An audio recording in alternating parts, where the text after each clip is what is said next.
Chapter 1. Rebirth in the Apocalypse 1 month prior. Parallel universe. Please do not associate with reality. Brain repository. The claws of the Dragon Emperor pierced through Lin Feng's chest, instantly crushing his heart. As he watched his comrades retreat into the distance, an overwhelming tide of hatred and fury surged within Lin Feng. With a furious roar, he coughed up a mouthful of blood, which splattered directly onto the central orb of the Dragon Emperor's treasury, a white sphere radiating a faint azure glow. In no time, Lin Feng's consciousness began to fade. Unwilling, I am unwilling. Whoosh! Suddenly, Lin Feng jolted awake, as if he had just emerged from the depths of a watery abyss. Upon realizing his surroundings, he stood there in utter shock. Is this my home? Indeed, it was the very house he had inhabited a decade prior to the apocalypse's outbreak. I have been reborn.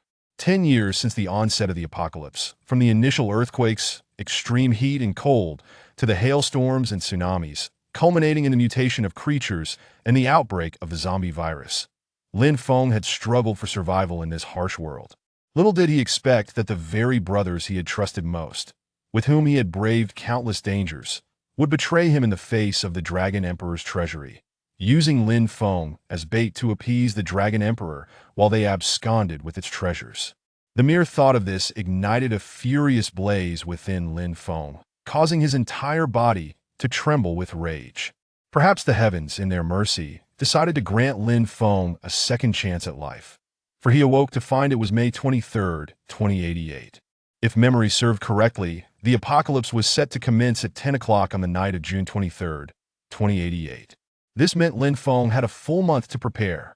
Instinctively, Lin Feng yearned to seek vengeance on those scoundrels who had caused his demise, but with the current timeline, he did not yet know them and thus had no means of contacting them.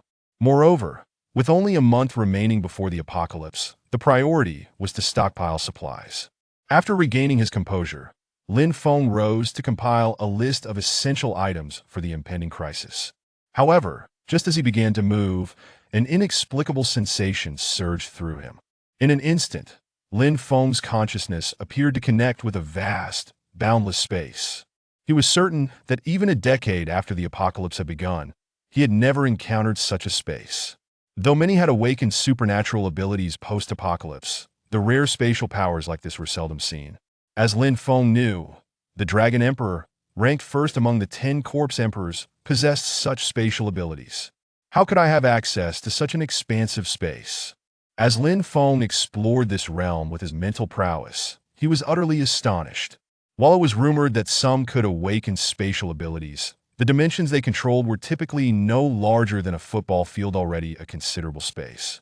Yet, the space Lin Feng now commanded was truly infinite, seemingly without end. After verifying time and again, Lin Feng confirmed he indeed possessed such an extraordinary ability.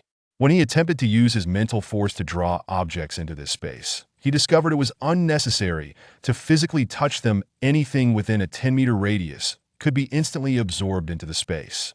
This single fact surpassed Lin Feng's understanding. He had heard that to transfer objects into a supernatural space, one must physically contact them. Clearly, the spatial ability Lin Feng wielded now was far superior to any other supernatural being he had encountered in the apocalypse. In an instant, Lin Feng was overwhelmed with excitement. However, as he sought to further investigate this spatial prowess, he found himself drawn directly into the supernatural space. Instantly, 3 radiant white orbs above him shone with a soft glow. He reached out, intending to pluck the central orb from its place. Yet, the moment his fingers brushed against the orb, a torrent of information flooded into Lin Feng's mind, and simultaneously, he was ejected from the supernatural space. The Qingquan Pearl, a treasure of the spatial realm. As these two phrases echoed in Lin Feng's mind, he recalled the moment he was slain by the Dragon Emperor. The blood he had spewed upon that orb glowing with a faint azure light. Was it not this very Qingquan Pearl? A shiver ran down Lin Feng's spine at this realization. It must have been the miraculous power of the Qingquan Pearl that enabled his rebirth and returned him to the time before the apocalypse. As Lin Feng continued to process the information regarding the Qingquan Pearl in his mind, He realized that the orbs within the supernatural space were connected to it and could serve as portals for transportation, causing his excitement to reach new heights. In simple terms, aside from the Chinko and Pearl, Lin Feng also noticed two additional metallic spheres within the supernatural space. No matter where he placed the metallic spheres, Lin Feng could use the Chinko and Pearl to teleport directly to their location. Upon grasping this, Lin Feng's heart soared with exhilaration. With such a wondrous ability at his disposal, he could undoubtedly amass an unimaginable stockpile of food and water before the apocalypse struck. Lin Feng rose, first drafting a comprehensive list of supplies needed for the apocalypse, then proceeding to organize his possessions. After 10 years since the apocalypse began, Lin Feng had lost much recollection of his current assets. Before long, he had gathered everything. As an orphan, aside from the villa his parents had left him and his shares in a publicly traded company, he possessed only around 15 million in cash. Having calculated his wealth, Lin Feng immediately scoured his phone contacts and soon discovered a familiar name. Zhang Dehai. Zhang Dehai was the general manager of the Lin Group and a former business partner of Lin Feng's parents.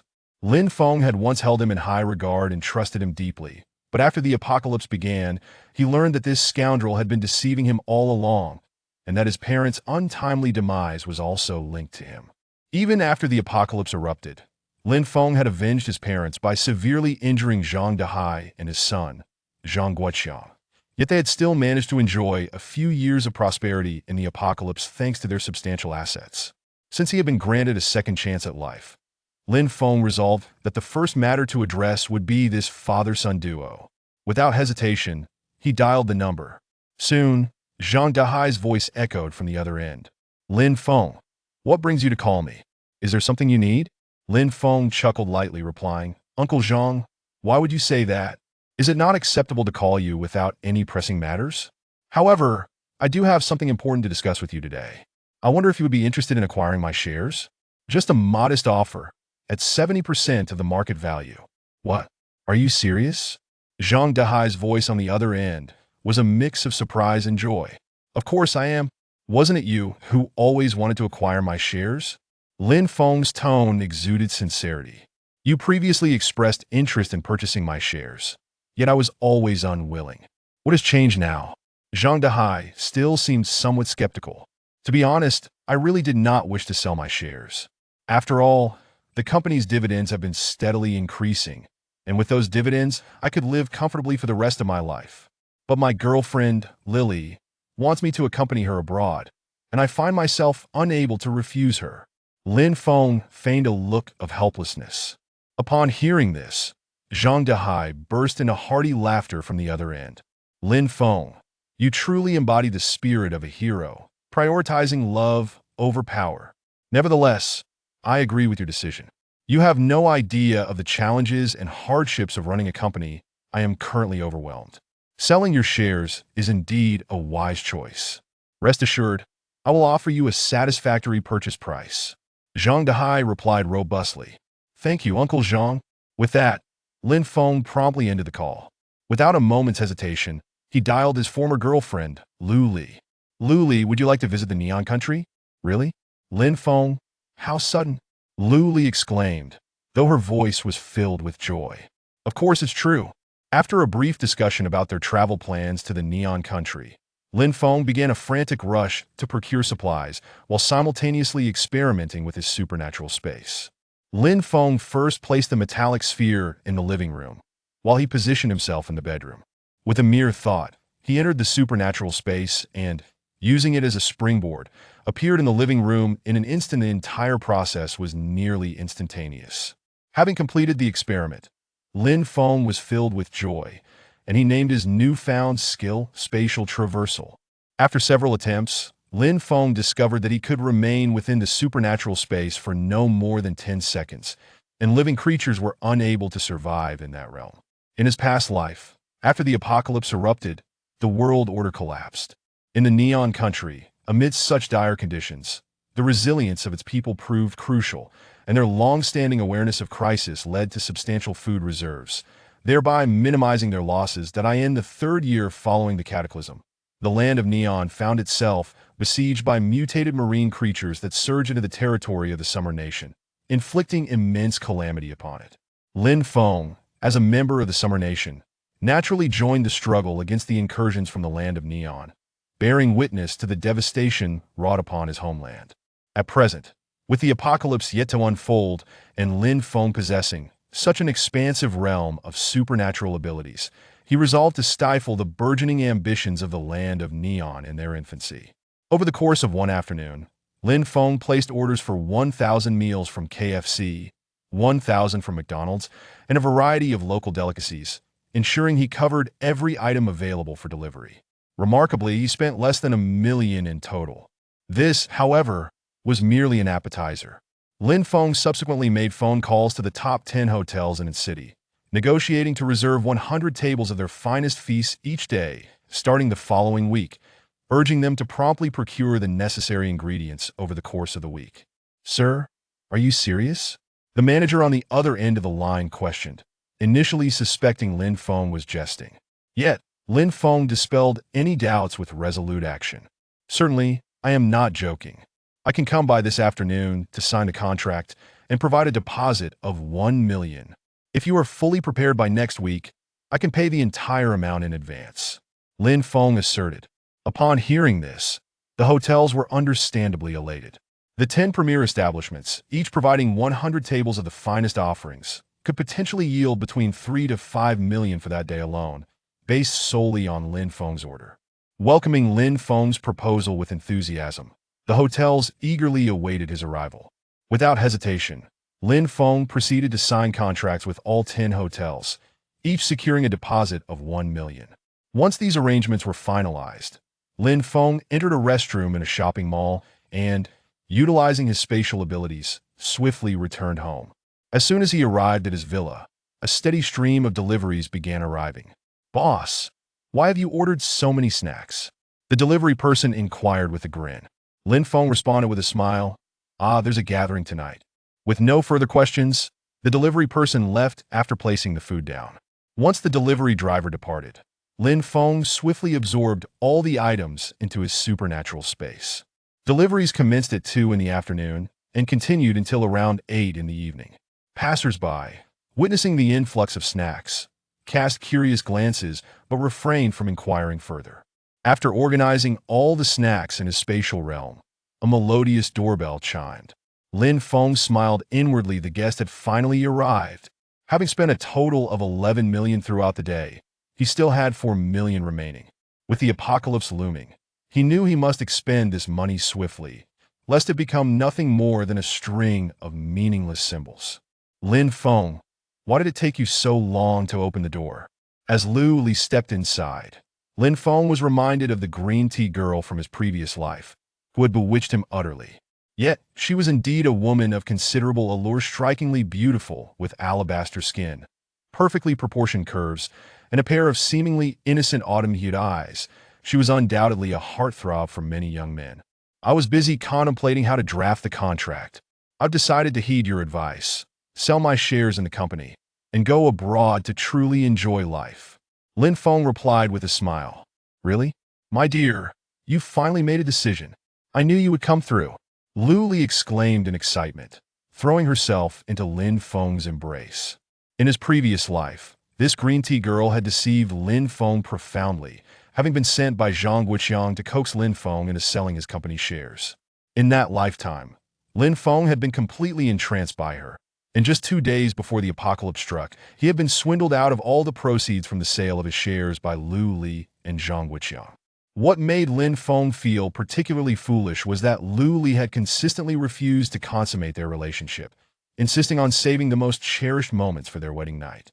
Ensnared by her deceitful words, Lin Feng had believed her to be the best girl he would ever encounter in his life. Chapter 3. Ugh. Lu Li's body stiffened in disbelief, taken aback by Lin Feng's sudden boldness. That it was well known that the Lin Feng of the past would never have dared to make such a move. Whenever he sought to escalate their relationship, Lu Li would feign tears, effortlessly softening Lin Feng's heart, ensuring he would never overstep his bounds. "Lin Feng, what are you doing?" Lu Li attempted to pull away from his grasp. Yet her strength was no match for his. Since his rebirth, Lin Feng had clearly noticed a significant enhancement in his physical capabilities. Despite Lu Li's struggles, she remained ensnared in Lin Feng's hold, and tears began to flow freely down her cheeks. Lin Feng, how could you treat me this way? I am not the kind of girl who is easily swayed, with a gentle bite of her lip. She portrayed a picture of utter helplessness that in the past. This demeanor would have shattered Lin Feng's heart. But now, he merely thought to himself how skilled she was at acting. Aren't you my girlfriend? I am already planning to marry you, so what difference does it make? Lin Feng remarked, indifferent to her feigned tears, showing no inclination to comfort her. Surprised by Lin Feng's lack of consolation, Lu Li momentarily hesitated. But with her ultimate goal within reach, she dismissed his unusual behavior.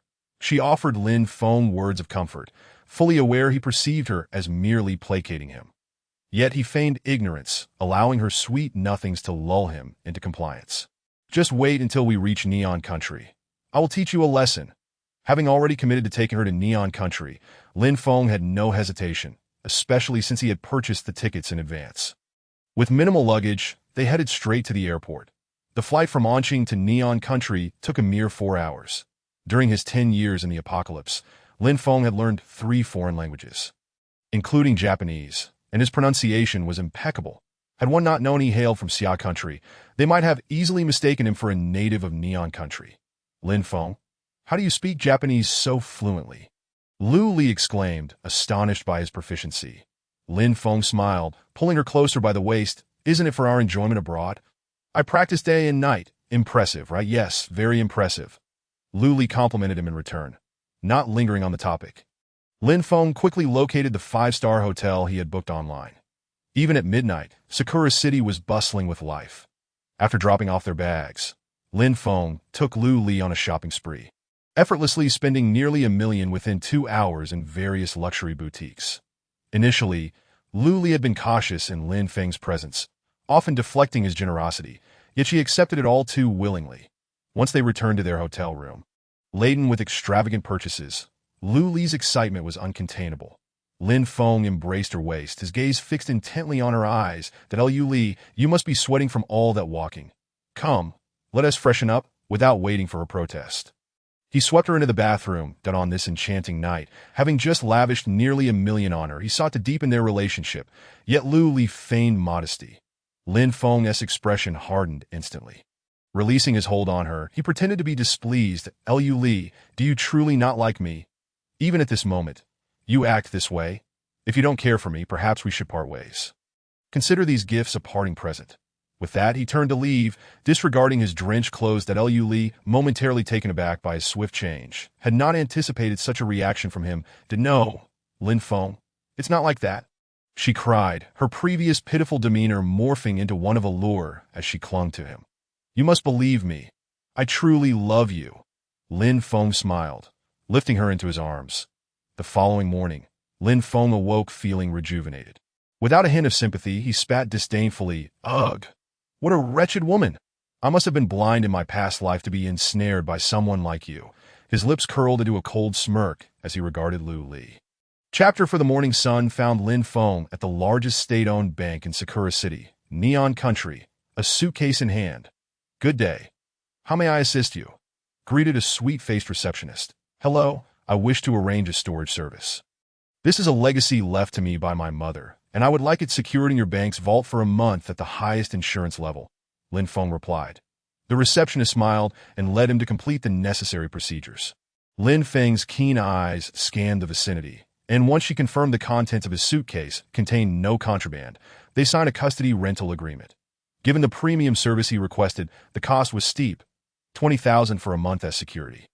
After securing the agreement, Lin Feng departed the bank and drove to his next destination. He was well aware that the reason Neon Country had managed to endure the species' mutations and thrive was due to their significant reserves of grain. Having returned from the apocalypse, Lin Feng knew precisely where these reserves were hidden. His next objective was to steal all of them. With this plan in mind, he wandered through the largest chain wholesale supermarket, Derong, confirming the location of their warehouse before discreetly concealing a metal sphere behind the shelves. Eventually, he strolled near the National Grain Reserve, surveying the area as night approached. After enjoying a delightful dinner, he positioned himself near the bank, waiting for the workday to conclude. Once the premises emptied, Lin Feng donned black attire and commenced his operation. With a swift spatial shift, he appeared inside the bank's vault. In an instant, he absorbed all surveillance cameras into his supernatural space. One by one, rows of lockers vanished from sight, all claimed by Lin Feng's abilities. After clearing the storage, he approached the most secure titanium alloy vault door, a formidable barrier that would thwart any ordinary attempt without the proper keys or biometric access. However, for Lin Feng, such obstacles were trivial that as he stood before the door, his supernatural space opened wide, consuming the entire titanium alloy door. As it vanished, a blinding light nearly overwhelmed Lin Feng's vision. Before him lay a staggering mountain of gold, igniting immense excitement within him. He had long known that the National Bank's underground vault housed nearly half of Neon Country's gold reserves. But witnessing nearly 300 tons of gold firsthand was exhilarating. The current price of 600 per gram, this treasure was worth an astounding 18 billion xia currency. Momentarily taken aback, Lin Feng did not hesitate for even a second, darting forward like a whirlwind in no time. He had collected all 300 tons of gold into his spatial dimension. Having arrived at the treasury, Lin Feng was determined to plunder it entirely. Nearby stood 2 titanium alloy security doors, which he breached using the same method, swiftly emptying the vaults filled with stacks of neon coins and heaps of silver. Lin Feng roughly estimated that the cash alone in these 2 safes amounted to at least 200 billion neon coins, equivalent to 10 billion xia currency. After thoroughly stripping the treasury, Lin Feng then made a swift movement, utilizing spatial traversal to transport himself directly into Doomsday's supermarket. Upon arrival, he first retrieved the metallic spheres, then immediately disabled the supermarket surveillance cameras. Thus began another round of plundering. Rows upon rows of shelves, along with all the merchandise they held, were cleared out by Lin Feng, and naturally, the vast stock within the warehouse was not spared from his grasp. It took an entire hour for Lin Feng to scour the supermarket and warehouse completely. By now, it was precisely 3 o'clock in the morning. After exiting Doomsday's supermarket, Lin Feng did not proceed to the largest grain storage facility in Neon Country. The main grain depots were spread across 3 locations. Yet Lin Feng possessed only 2 metallic spheres, making it rather challenging to simultaneously raid all 3. However, for Lin Feng, pillaging just 2 of these grain depots would suffice. The thriving days of Neon Country could never return. Once the apocalypse erupted, the remaining populace of Neon Country would still hold significant value for him, and Lin Feng could not allow them to perish en masse. After plundering Doomsday's supermarket, Lin Feng returned to his hotel. Having not eaten a single meal throughout the day, Lu Li, confined in the room, was both hungry and frightened, utterly perplexed as to why she had awakened bound. With Lin Feng absent from her side, Lin Feng approached her, swiftly untying the ropes and removing the tape binding her. Lin Feng, have you gone mad? Why are you treating me like this? Lu Li, having been in a state of panic for an entire day, unleashed a tirade of reproaches at Lin Feng that he merely chuckled, casting a glance at her before opening a box to Lu Li, who had just been scolding Lin Feng, was momentarily stunned upon seeing the contents of the box. It was filled to the brim with money and jewels. That Lu Li, I feared you might run away, so I bound you in the room. I spent the entire day preparing these gifts for you. You wouldn't hold it against me, would you? Lin Feng smiled at Lu Li. Of course not. Lin Feng, I love you the most. The grievances that had plagued Lu Li all day evaporated as she gazed wide-eyed at the box filled with jewels and money. The treasures inside were worth no less than 1 million when combined with the neon coins. You must be starving after not eating all day, right? Lin Feng said with a grin, pulling out a cake from a bag and smearing it on himself. Here, eat. Chapter 5. 2 major grain depots after a long night. Lin Feng was thoroughly exhausted, but he slept until nearly noon, and upon waking, changed into a fresh set of clothes before heading towards the 2 nearest grain depots. On his way, he scrolled through news on his phone. Evidently, the news of Lin Feng emptying the underground treasury of the Neon Country state-owned bank had not yet surfaced, as the implications were far too grave and could easily destabilize public morale. Meanwhile, the news of Doomsday's supermarket being completely plundered was rampant online, causing an uproar among the populace. Many citizens flocked to Doomsday's supermarket early in the morning, only to find it utterly bare. Such occurrences were impossible to conceal. As the uproar echoed across the Neon Country's internet, Lin Feng had already rented a car and was circling near the grain depot. After half a day, he concealed the two metallic spheres about a kilometer away from the depot, that he then proceeded to the trading market of Neon Country, where he rented a warehouse exceeding 1,000 square meters and sought out an agent. This agent was a familiar face from Lin Feng's past life, one of the comrades who had betrayed him during his infiltration of the Dragon's Lair Emperor's treasury. Upon seeing Fujihara Nozomi, Lin Feng nearly lost control of his rage, but ultimately managed to maintain a cordial demeanor. "Sir, you wish to hire me as your agent. What services can I provide for you?" Fujihara Nozomi inquired with a shrewd expression.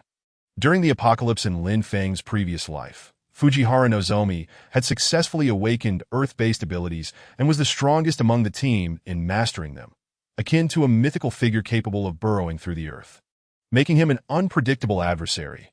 "Indeed, Mr. Fujihara, I wish to employ your services.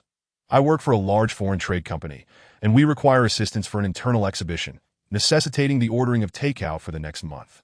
I wonder if you could help us arrange 3 meals a day for 1,000 people." Lin Feng explained. 3 meals a day, each for 1,000 people? Fujihara Nozomi was taken aback. "Absolutely. Our company standards are exceptionally high.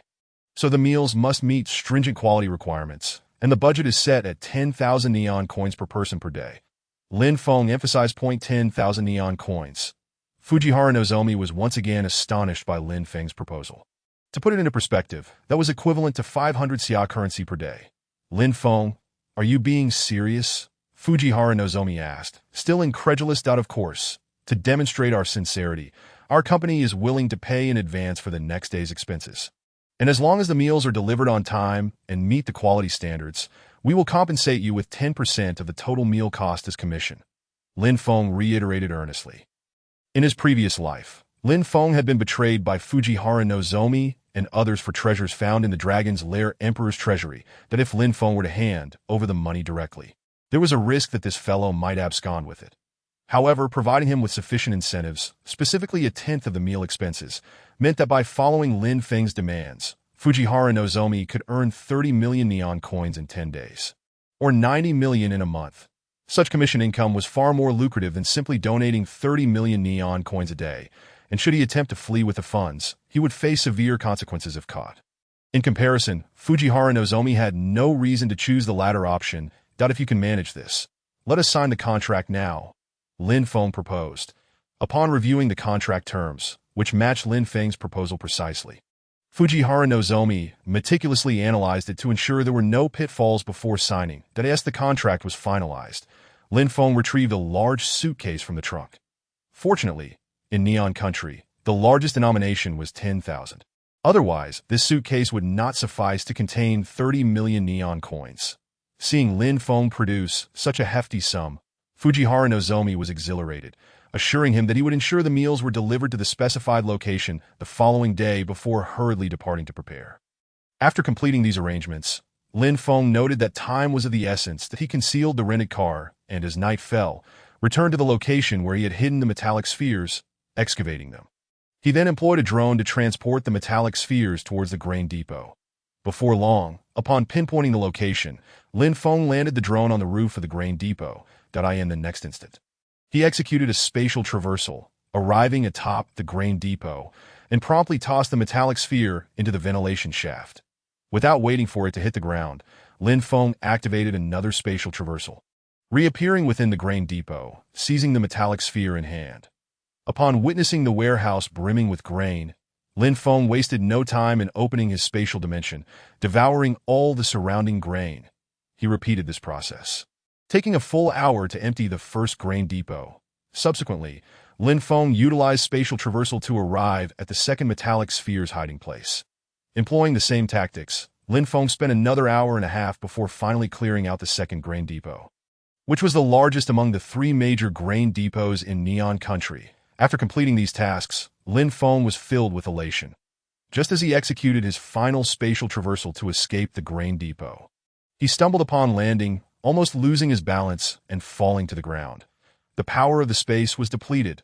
Lin Feng's heart raced, and he felt a wave of dizziness, as if he might faint at any moment. He gritted his teeth, forcing himself to endure, and eventually located the car. The vehicle roared to life, speeding towards the center of Sakura City. When Lin Feng finally regained consciousness, the upper echelons of Neon Country were in an uproar. Nearly driven to madness. Chapter 6. Gold? Where's the gold? Bastard. What on earth is happening? Where has our grain gone? And what about our reserve gold? At this moment, the sovereign of Neon Country was in a fit of rage, vociferously reprimanding the high-ranking officials who wielded considerable influence within the nation. His words punctuated by spittle that splattered across their faces, that in response to your majesty, we have already established an investigative team and shall expedite the inquiry to apprehend the culprits, ensuring that all missing provisions and gold are retrieved. One individual promptly declared, "Scoundrels, expedite the investigation at once. You have 3 days. If you fail to recover every last item, you shall present your head before me." The sovereign thundered. The others present fell silent, paralyzed by fear, not daring to move an inch in the presence of their ruler. The principal architect of this calamity was, at that moment, regaining consciousness within a vehicle. Lin Feng glanced around to ascertain that the car was parked by the roadside, allowing him to breathe a sigh of relief that in his previous life, he had never mastered spatial power and remained oblivious to the extent of its consumption during spatial traversals. Based on his performance the previous night, Lin Feng realized that when his spatial energy was abundant, he could execute 20 consecutive spatial jumps. However, exceeding this threshold would lead to a near collapse from spatial energy depletion, as he had experienced the night before. After a brief assessment of his spatial energy, he noted that after a night's rest, it had replenished to 60%. Invariably, an ability user's powers would recover over time, provided they rested adequately. Of course, there were alternative methods for a more rapid restoration of one's abilities than if he refrained from unnecessary spatial jumps throughout the day. By nightfall, his spatial energy would be fully restored. Casting a glance at the clock, he realized it was already 6:30 in the morning, and he had merely 30 minutes remaining before his scheduled meeting with Fujiwara Nozomi for the meal exchange. Without a moment's hesitation, Lin Feng drove directly to the warehouse. Upon his arrival, he waited no longer than 5 minutes before Fujiwara Nozomi led an impressive convoy straight to him. 5 small delivery trucks arrived, laden with nutritious breakfast sufficient for 1,000 people. Lin Feng conducted a cursory inspection of one breakfast, which included eggs, milk, fruit, and pastries, all light, nutritious, and delicious. This pleased him immensely. Mr. Fujiwara, you have done exceedingly well. Our company will undoubtedly be very satisfied with such breakfasts, Lin Feng praised. Upon hearing Lin Feng's commendation, Fujiwara's anxiety eased slightly. Mr. Lin, you have no idea how many connections I had to leverage to arrange this 1,000-person meal. I even enlisted 2 agents to assist me to finally get it done. Fujiwara chuckled. This certainly attests to your commendable capabilities, Mr. Fujiwara. Should today's meals meet our company's satisfaction, I shall recommend that all future procurement of fruits and snacks be entrusted to you. Would you be interested? Lin Feng continued. With 200 billion neon coins still residing in his spatial realm, Lin Feng knew that even with such extravagant food stockpiling, it would hardly dent his finances. In less than a month, the expenditure would barely reach 10 billion neon coins. Naturally, if he could amass a diverse assortment of food without having to intervene personally, Lin Feng was most agreeable to the prospect. I am indeed interested. Fujiwara nodded vigorously, eager not to miss such a lucrative opportunity. Very well. Once today's meals are delivered, I shall propose this to my company. My sincere thanks to you, Mr. Lin. After the breakfasts were completely unloaded, Fujiwara departed with his team. Once the surroundings were clear, Lin Feng swiftly stored all the meals within his spatial power, meticulously organizing them. After completing this task, he returned to the hotel. Lin Feng, where have you been? Why did you tie me up again? Woe is me. Do you have any idea how I spent the day? Lu Li lamented to Lin Feng to go take a shower. I'll switch to another room. Lin Feng replied, descending to change rooms. Upon his return, he cast a glance at Lu Li, his expression tinged with mild disdain. Lu Li, aware of Lin Feng's disapproving gaze, adopted a pitiful demeanor, saying, I've already cleaned myself. It's not my fault you tied me up for an entire day. How could I possibly hold it in? Seeing her on the verge of tears, Lin Feng raised a hand to halt her. ILL order room service for food. I need to rest for a bit, he instructed Lu Li. With that, Lin Feng slipped back into slumber. When he awoke the next day, Lu Li was still sprawled on the bed, sleeping soundly. Lin Feng disregarded her, instead wrapping her in a blanket before checking his spatial power. However, as he surveyed the area, he was struck by a startling realization. Where is the gold? Where has the 300 tons of gold vanished to? Chapter 7.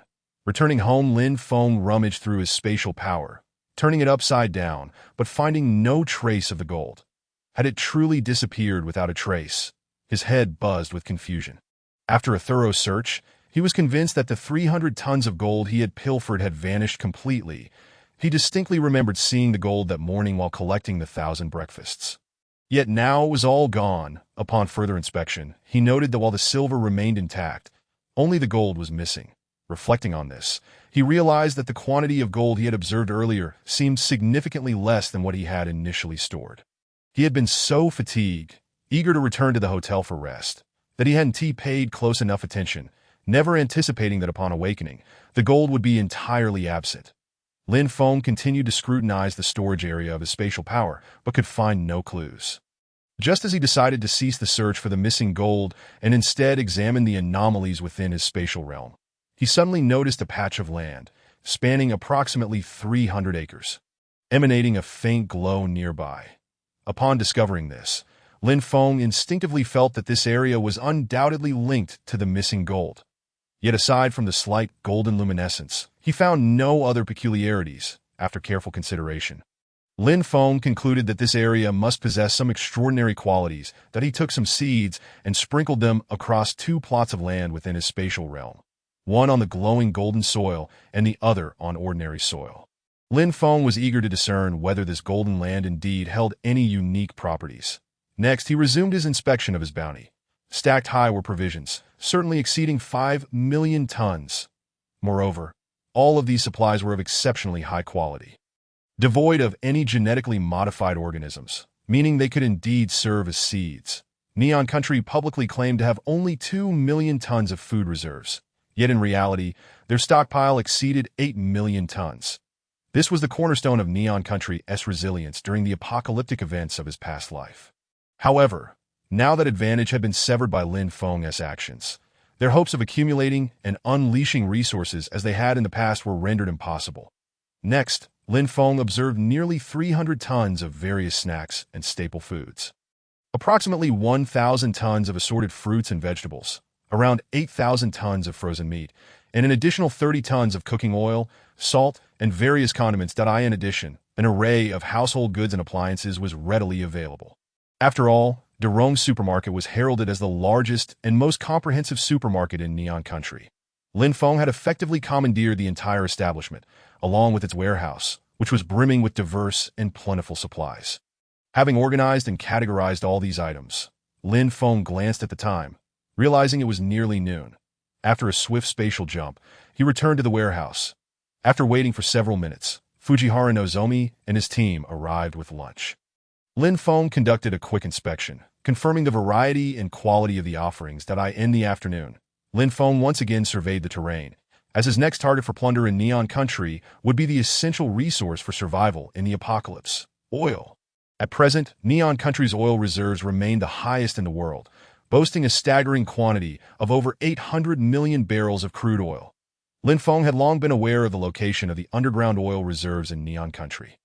However, oil has always been a strategic resource, and such critical national assets have been meticulously guarded, especially following the absurd and bizarre incident where the grains from the 2 major granaries vanished overnight. In light of this, Neon Country has since tightened its surveillance over these vital strategic materials even further.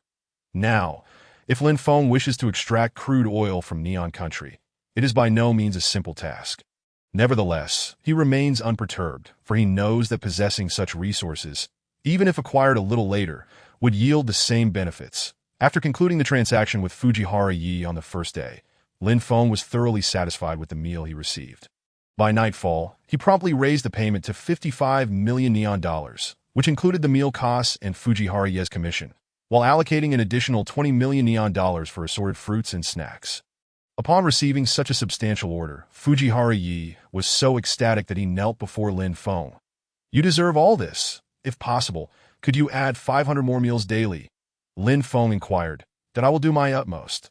Fujiwara Yi, now treating Lin Feng as a benefactor, was elated, for collaborating with Lin Feng for just a month could earn him over 100 million neon dollars. A rare opportunity indeed. Good. Keep up the good work. I have high hopes for you.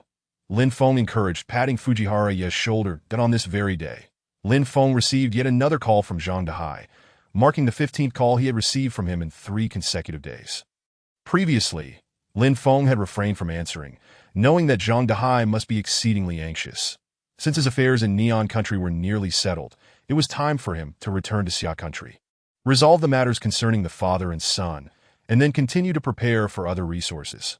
More importantly, Lin Feng needed to find a refuge. At this juncture, Lin Feng possessed ample time to construct an apocalyptic stronghold. However, he had no desire to squander time on such endeavors that he was acutely aware of the trajectory of the impending apocalypse. Even if he were to invest heavily in building a stronghold, it would scarcely last 5 years. Rather than that, it would be more prudent to purchase a pre-existing one, saving both time and effort.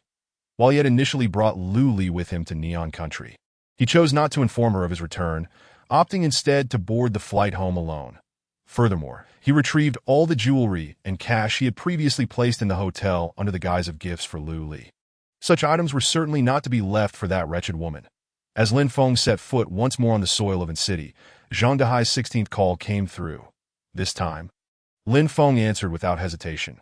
The instant the call connected, Zhang Dehai's furious voice echoed from the other end. Lin Feng, you finally deigned to answer. What do you mean by this? Are you deliberately avoiding me? Feigning an expression of contrition, Lin Feng replied, Uncle Zhang, it is entirely my fault. Lily insisted on accompanying me to Neon Country for a few days, which delayed matters. But rest assured, I am back in the country now and will come to sign the contract with you.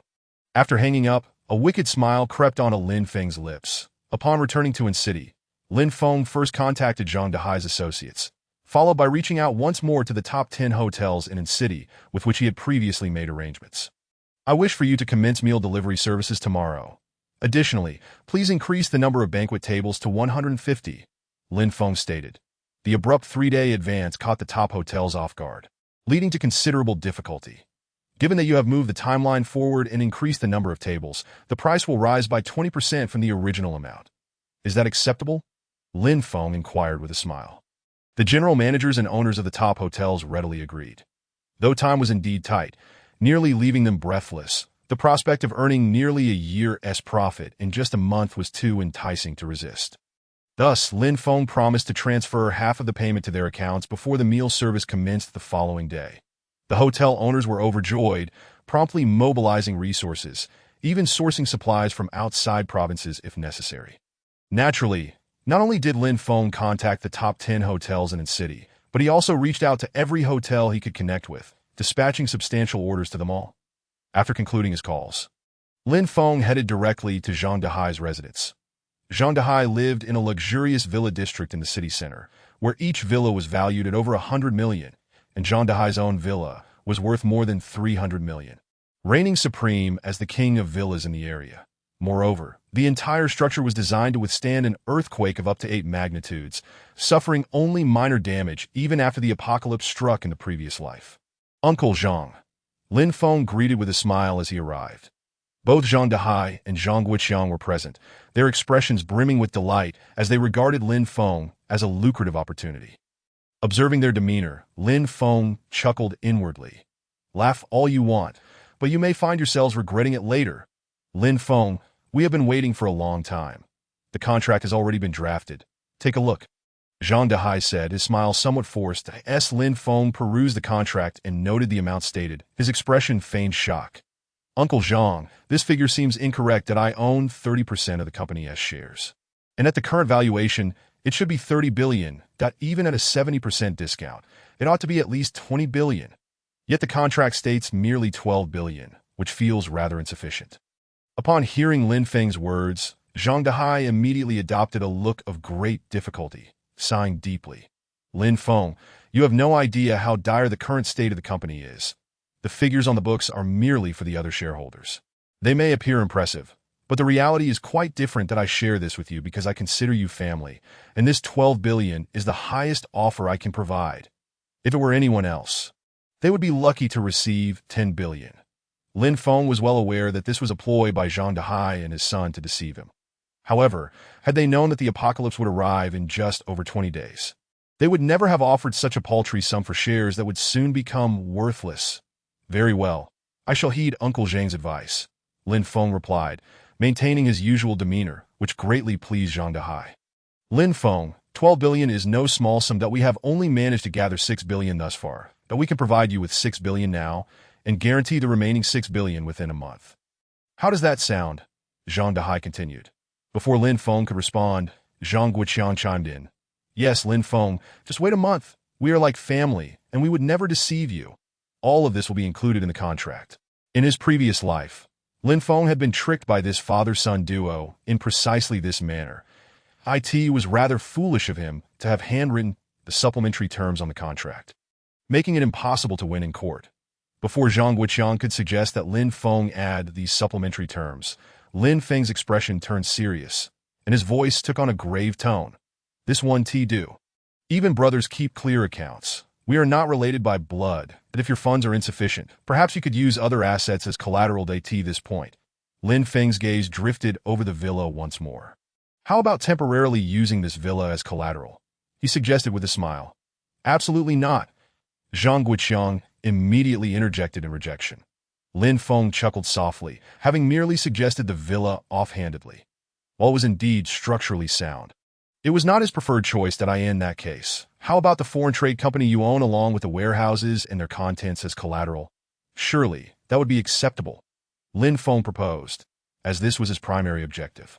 In the previous life, following the outbreak of the apocalypse, the reason Zhang Dehai and his son could continue to thrive for several years was due to the 3 warehouses owned by Zhang Guoqiang's foreign trade company, which contained vast quantities of rice, flour, cooking oil, and instant noodles. While the total value of these goods amounted to only about 30 million, in the post-apocalyptic world, such provisions represented immense wealth, sufficient to establish dominance in the new order. Agreed, it's a deal. Zhang Dehai readily acquiesced, the mirth at the corners of his eyes barely contained. The two parties swiftly finalized the contract, and within a mere 3 minutes, Lin Feng received a staggering transfer of 600 million. Uncle Zhang, do not forget the remaining 600 million. Lin Feng chuckled, turning to depart. The moment Lin Feng stepped out, Zhang Dehai and his son erupted into fits of maniacal laughter within the confines of the room, mockingly deriding Lin Feng as a fool. That I have never encountered such an imbecile. 30 billion in shares, and we managed to secure 600 million so easily. Does he truly believe he can claim the rest? Let him continue dreaming. Indeed, this boy is as foolish as his parents. How could he trust me so blindly? Had it not been for his parents' demise, the police would have already suspected me. I would have dispatched someone to eliminate him as well. Truly a family of dimwits. Zhang Dehai and Zhang Guoqiang continued to jeer at Lin Feng, yet he was too preoccupied to heed their taunts, with the foreign trade company and warehouse now mortgaged to him. The company was effectively his. Lin Feng was poised to leverage this foreign trade company to embark on a grand venture. With this thought in mind, Lin Feng dialed a number. Soon enough, a melodious voice answered on the other end. Hello, President Lin, Chapter 9. Golden Land Li Shuer, an employee of the Qin Group, had risen to the position of supervisor through her exceptional abilities. Following the apocalypse, a woman like Li Shuer did not awaken her powers immediately. By a twist of fate, she found herself at Lin Feng's side, becoming the first woman he encountered in this new world. Tragically, during an assault by marauders, Li Shuer was killed amidst the chaos. A lingering pain in Lin Feng's heart. Had she not risked her life to warn him and facilitate his escape, she might have survived, now that he had the chance to live again. Lin Feng was determined not to betray her memory. Yes, it's me that I have urgent personnel arrangements for you. Please come to Hongwan Dock immediately. After relaying this, Lin Feng hung up the phone in less than half an hour. A red sedan appeared within Lin Feng's line of sight at Hongwan Dock. Upon encountering a woman of such graceful stature and exquisite beauty, a distant memory stirred within Lin Feng's heart. She remained as pure and charming as ever, though her relentless efforts to mature could not conceal her inherent innocence. President Lin, Li Shuer approached him. Lin Feng smiled at her and continued, Do you see the 3 warehouses before you? Li Shuer nodded, puzzled by his words. The Guoqiang Foreign Trade Company is now my enterprise that I need you to utilize it to procure as much food and fruit from abroad as possible within the next month. You must fill these 3 warehouses to capacity within 7 days. Can you accomplish this? Lin Feng instructed her, almost as a command. The 3 warehouses stood empty, the original stock of food having been transferred to Lin Feng's space. Upon hearing his request, Li Shuer appeared somewhat bewildered and acquire additional sunscreen, antifreeze, and various common medicines that don't forget. What followed left Li Shuer even more astonished, as Lin Feng transferred 100 million to her as funds for the upcoming acquisitions. I have faith in you. Do not let me down. Understood? Once the warehouses are filled, call me immediately. That IT is almost dark now. You may return. After saying this, Lin Feng patted her shoulder and turned to leave. President Lin. As Lin Feng departed, Li Shuer finally regained her senses. However, no matter how she called out, Lin Feng had already vanished from her sight. Upon returning to his old villa, Lin Feng had half an hour to spare before Fujiwara would deliver dinner for 1,000. He seized this time to inspect the pale yellow land within his space. Upon seeing the faintly golden soil, Lin Feng was taken aback. He had planted 2 seeds, while 1 batch remained lifeless. The seeds in the golden soil had begun to sprout. Particularly, the vegetable seeds had produced tender shoots. This revelation filled Lin Feng with ecstatic joy. After the apocalypse, over 90% of the Earth's flora had perished due to earthquakes. Extreme heat and cold. The climatic conditions made cultivation nearly impossible. Although later on, wood-based powers allowed for some degree of planting, large-scale agriculture remained exceedingly challenging. Now, with 300 acres at his disposal, Lin Feng realized that 1 ton of gold could cultivate 1 acre of land in his space. This realization invigorated him as he reveled in the implications that IT signified a continuous supply of food, granting him absolute control and authority in the post-apocalyptic landscape. Yet, 300 acres alone would not suffice. Lin Feng yearned for more, aiming to develop thousands or even tens of thousands of acres of golden land. In the midst of his excitement, he continued to survey his power space and soon discovered something unusual. A faint shadow had begun to appear where the Qinquan pearl hovered. That a metal orb. Is a new metal orb emerging? Upon this realization, Lin Feng felt an exhilarating surge of happiness that he had been contemplating how to scour foreign lands for resources. As 2 metal orbs felt insufficient, that if he could acquire a 3rd, it could potentially resolve his challenges. Lin Feng resumed his search in the space, convinced that the emergence of the 3rd metal orb was connected to the resources within. His first thought was the silver that had accumulated in the space, which amounted to at least 10 tons. Earlier that day, he had clearly seen the silver piled high, yet now it had vanished completely. This further solidified Lin Feng's hypothesis. Gold could be utilized to cultivate golden land for farming, while silver could generate new metal orbs when absorbed by the space. Elated by these revelations, Lin Feng continued his exploration of the space, yet found no other changes. That he then traversed directly to the vast warehouse in Neon Country. In less than 10 minutes, a convoy of vehicles appeared before Lin Feng. Upon receiving the 1,000 servings of dinner from Fujiwara, Lin Feng lavished him with praise. This time, Fujiwara had not only delivered food, but also a variety of fruits and snacks. Currently, Fujiwara had scarcely 4 hours of rest each day, with the remainder spent tirelessly sourcing food for Lin Feng. Such a demanding workload was undoubtedly grueling, yet upon seeing Lin Feng produce a suitcase filled with cash, all his exhaustion seemed to dissipate. Wait a moment, Mr. Fujiwara. Do you perhaps offer services for procuring precious metals? Lin Feng inquired with a smile. President Lin, does your company wish to invest in precious metals? Fujiwara asked, his eyes heavy with fatigue.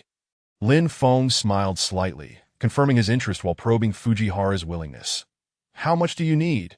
When posed with this question, Fujiwara had already prepared himself, recognizing Lin Feng's insatiable appetite, that at least 100 tons. Though the more the better. We can also pay a 10% deposit in advance. Upon delivery, we will settle the full amount immediately. If our first collaboration is successful, we can pay in full for subsequent purchases. Lin Feng stated, effectively dropping a bombshell in Fujiwara's heart. Chapter 10. The 3rd metal orb. Upon hearing Lin Feng's request, Fujiwara felt a rush of excitement that he asked for the compensation Lin Feng offered. It remained unchanged, a 10% reward upon successful fulfillment. President Lin, are you serious? Fujiwara asked, still somewhat incredulous. Lin Feng nodded earnestly. Of course. Do you doubt our company's capability? Let me assure you, this is our strategic plan. You must not disclose this to anyone else. Otherwise, our company will never collaborate with you again, and you will be held accountable for any breach of confidentiality, especially as Lin Feng emphasized this last point.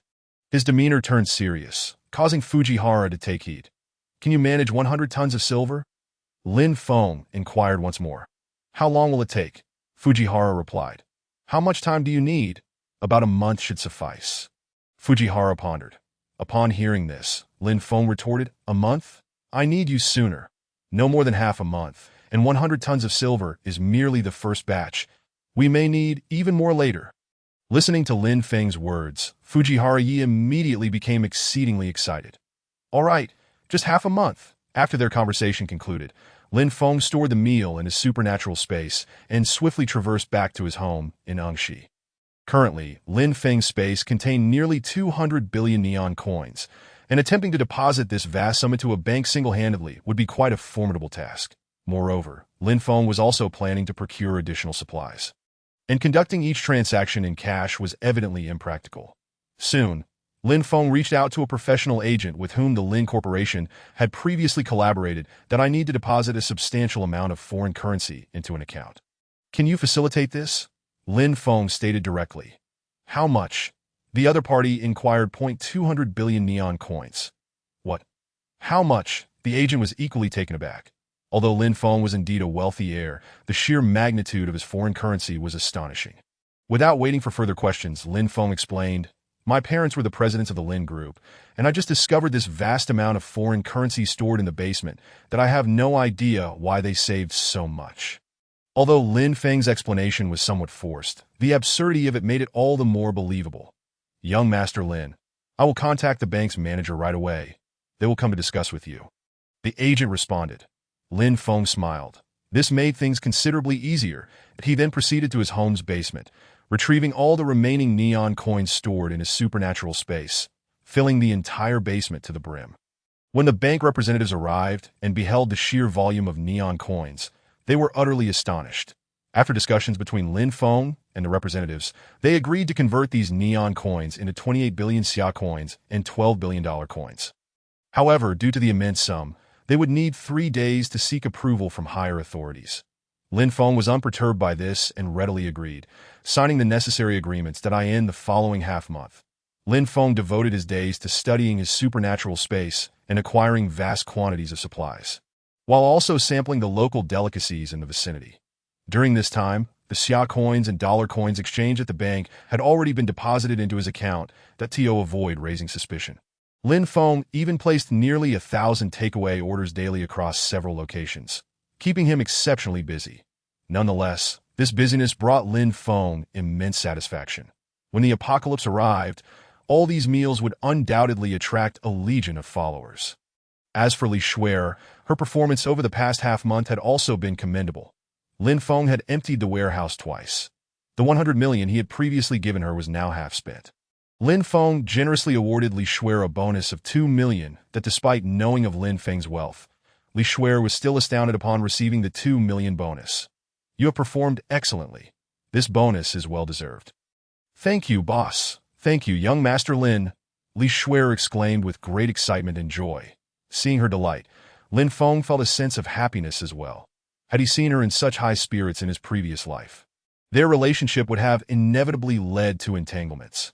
However, Lin Feng had no inclination to ponder such romantic matters at present. Just as Lin Feng finished gathering the supplies for the day, he received a call from Fujihara Yi.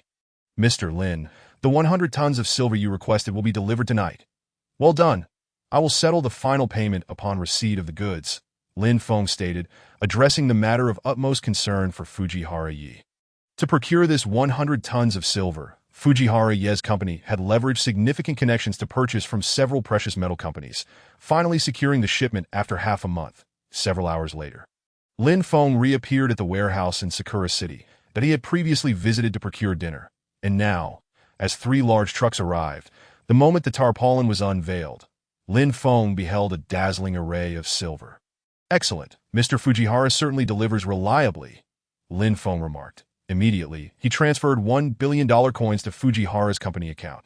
Upon seeing the successful transfer, Fujihara Yi was overjoyed that in the next 12 days, I hope your company can assist me in gathering more silver or gold. As long as you can acquire sufficient quantities, the price is not an issue. Lin Feng continued, demonstrating his sincerity by transferring an additional $10 million coins to Fujihara Yi. In response, Fujihara Yi bowed deeply to Lin Feng, assuring him that it would be done. Once the trucks departed, Lin Feng promptly closed the warehouse doors and stored all the silver into his supernatural space. Now, Lin Feng meticulously observed the changes within his supernatural space. As the silver was absorbed, the previously floating metallic sphere beside the Chinquan pearl began to solidify at a visibly accelerated pace that in less than 10 minutes, the third metallic sphere finally emerged. Lin Feng retrieved the metallic sphere from his supernatural space, and indeed, it resembled the previous two spheres perfectly. This discovery filled Lin Feng with immense joy. The plans he had devised over the past half-month could finally be set into motion. Chapter 11. Hollowing out the 5 Great Lakes of Blue Star. Have you observed? Where did their trucks come from? In the darkness, one individual inquired of the two who were covertly watching. These individuals were spies sent by Fujihara's company, as Lin Feng's movements were too conspicuous. Not only did he order an excessive amount of meals daily, but there was also no sign of significant activity from those around him. Now that he had acquired such a large quantity of silver, they were eager to ascertain which company Lin Feng represented, that if they could secretly follow Lin Feng to his destination, they might find an opportunity for underhanded dealings. Given that Lin Feng exhibited astonishing prowess, in just half a month he had spent 100 billion neon coins, which was staggering. However, no matter how much they lurked and waited, they could find no trace of Lin Feng. After obtaining the third metallic sphere, Lin Feng had already returned to Angxi, Xia country. Besides the confusion of those from Fujihara's company, the person most eager to locate Lin Feng was undoubtedly Lu Li. Lin Feng had left Lu Li alone in the Neon country, taking away all the jewels and money he had given her.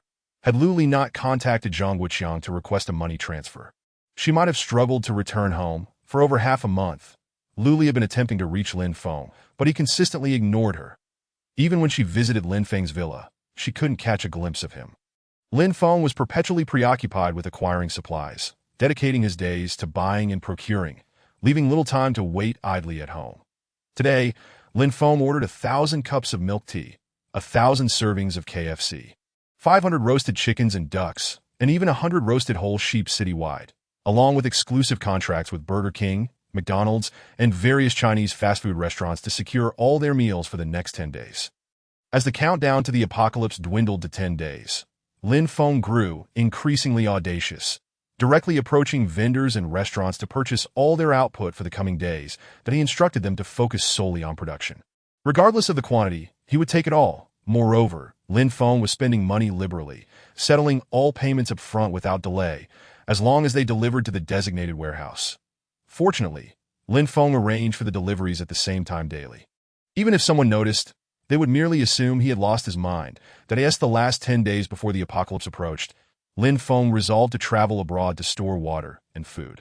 With 3 metallic spheres at his disposal, he now had ample time to gather supplies from both domestic and neon territories, while also raiding and plundering from other regions across the globe. Lin Feng's first destination was Lake Baikal. After all, the lake's water resources were not only abundant, but also of exceptional quality, requiring no filtration for direct consumption. The water from Lake Baikal alone could sustain 50 billion people for 50 years. In principle, Lin Feng could have sufficed with merely collecting water from Lake Baikal, but considering the vast irrigation needs of the Golden Land within his supernatural space, one Lake Baikal would certainly not suffice. It is worth noting that while human lifespans have exceeded 100 years after the apocalypse, some individuals would become supernatural beings, and their lifespans would correspondingly extend. Experts estimate that with each level of enhancement, one could gain at least an additional decade of life. Lin Feng did not embark on his journey to Lake Baikal alone. Instead, he opted to send the metallic spheres via express delivery, ensuring the most expedited service possible to save time. In less than a day's time, the metallic sphere was dispatched to a courier station situated near a quaint town by Lake Baikal. Once Lin Feng had collected all the supplies for the day, he immediately traversed through time to the courier station. Upon exiting, he hurried towards Lake Baikal, which rightfully deserves its reputation as a world-renowned freshwater lake, boasting exceptionally pure waters and an extraordinarily beautiful environment. Lin Feng leaped into the lake with abandon, diving into its depths. After swimming several hundred meters inward, he maximized the expanse of his ability space. And soon a colossal whirlpool emerged at the lake's center, with a tremendous influx of fresh water surging into Lin Feng's extraordinary space. Given Lin Feng's current absorption rate, it would take at least 10 hours to completely siphon off all the fresh water. While Lin Feng absorbed vast quantities of this resource, countless fish and shrimp within Lake Baikal were also drawn into his space. However, aside from Lin Feng, no other living beings could survive within it. Furthermore, Lin Feng discovered that he was unable to draw in any fish exceeding 1 meter in length.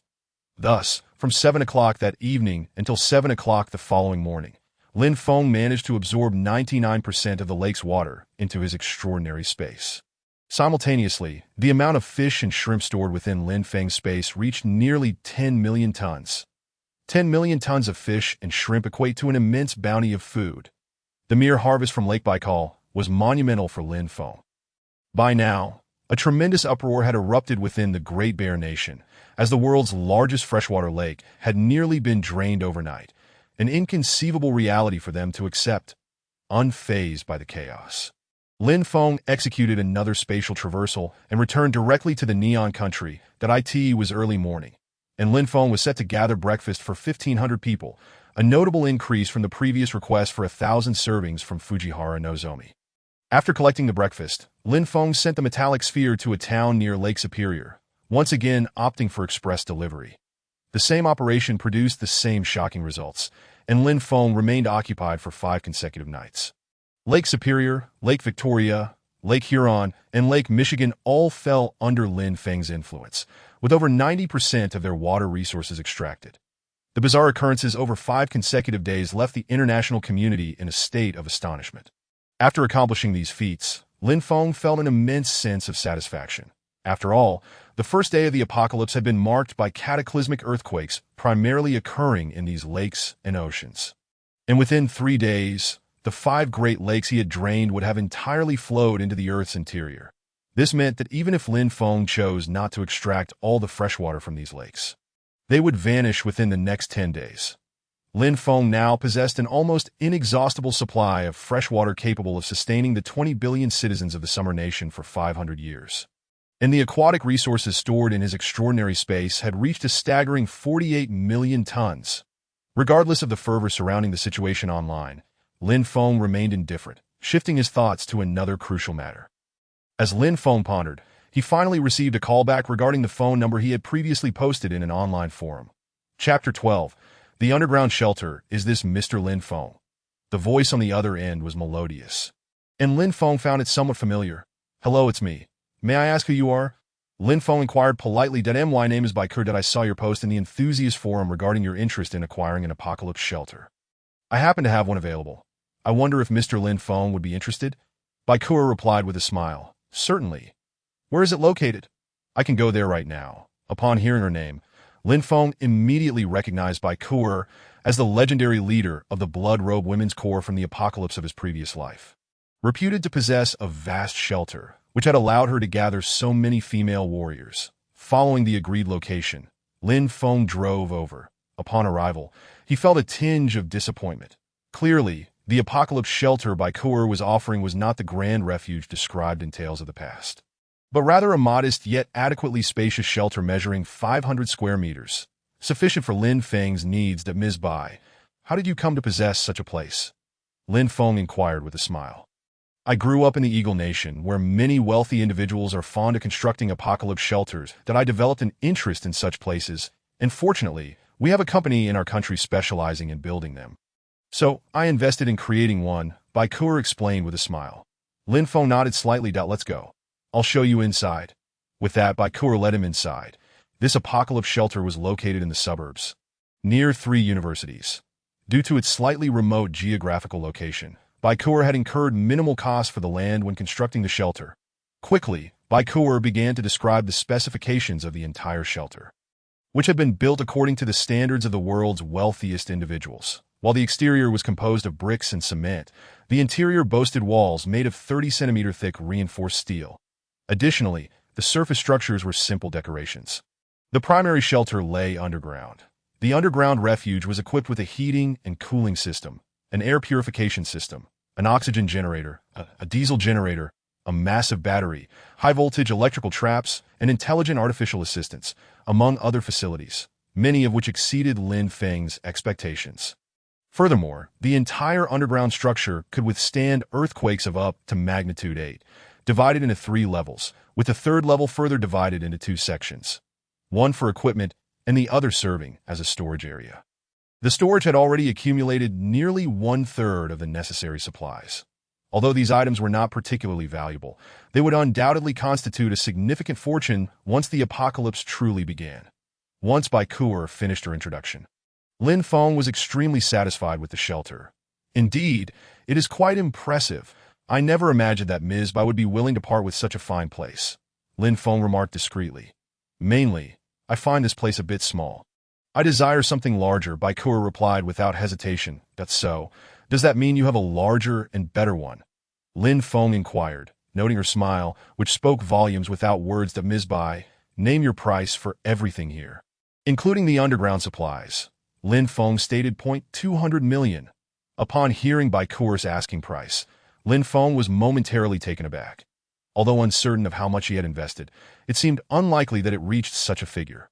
I spent 2 years and 200 million on this shelter, and it is absolutely worth it, Bai Kuo insisted, clearly unwilling to negotiate. Since Lin Feng was not short on funds, he nodded in agreement.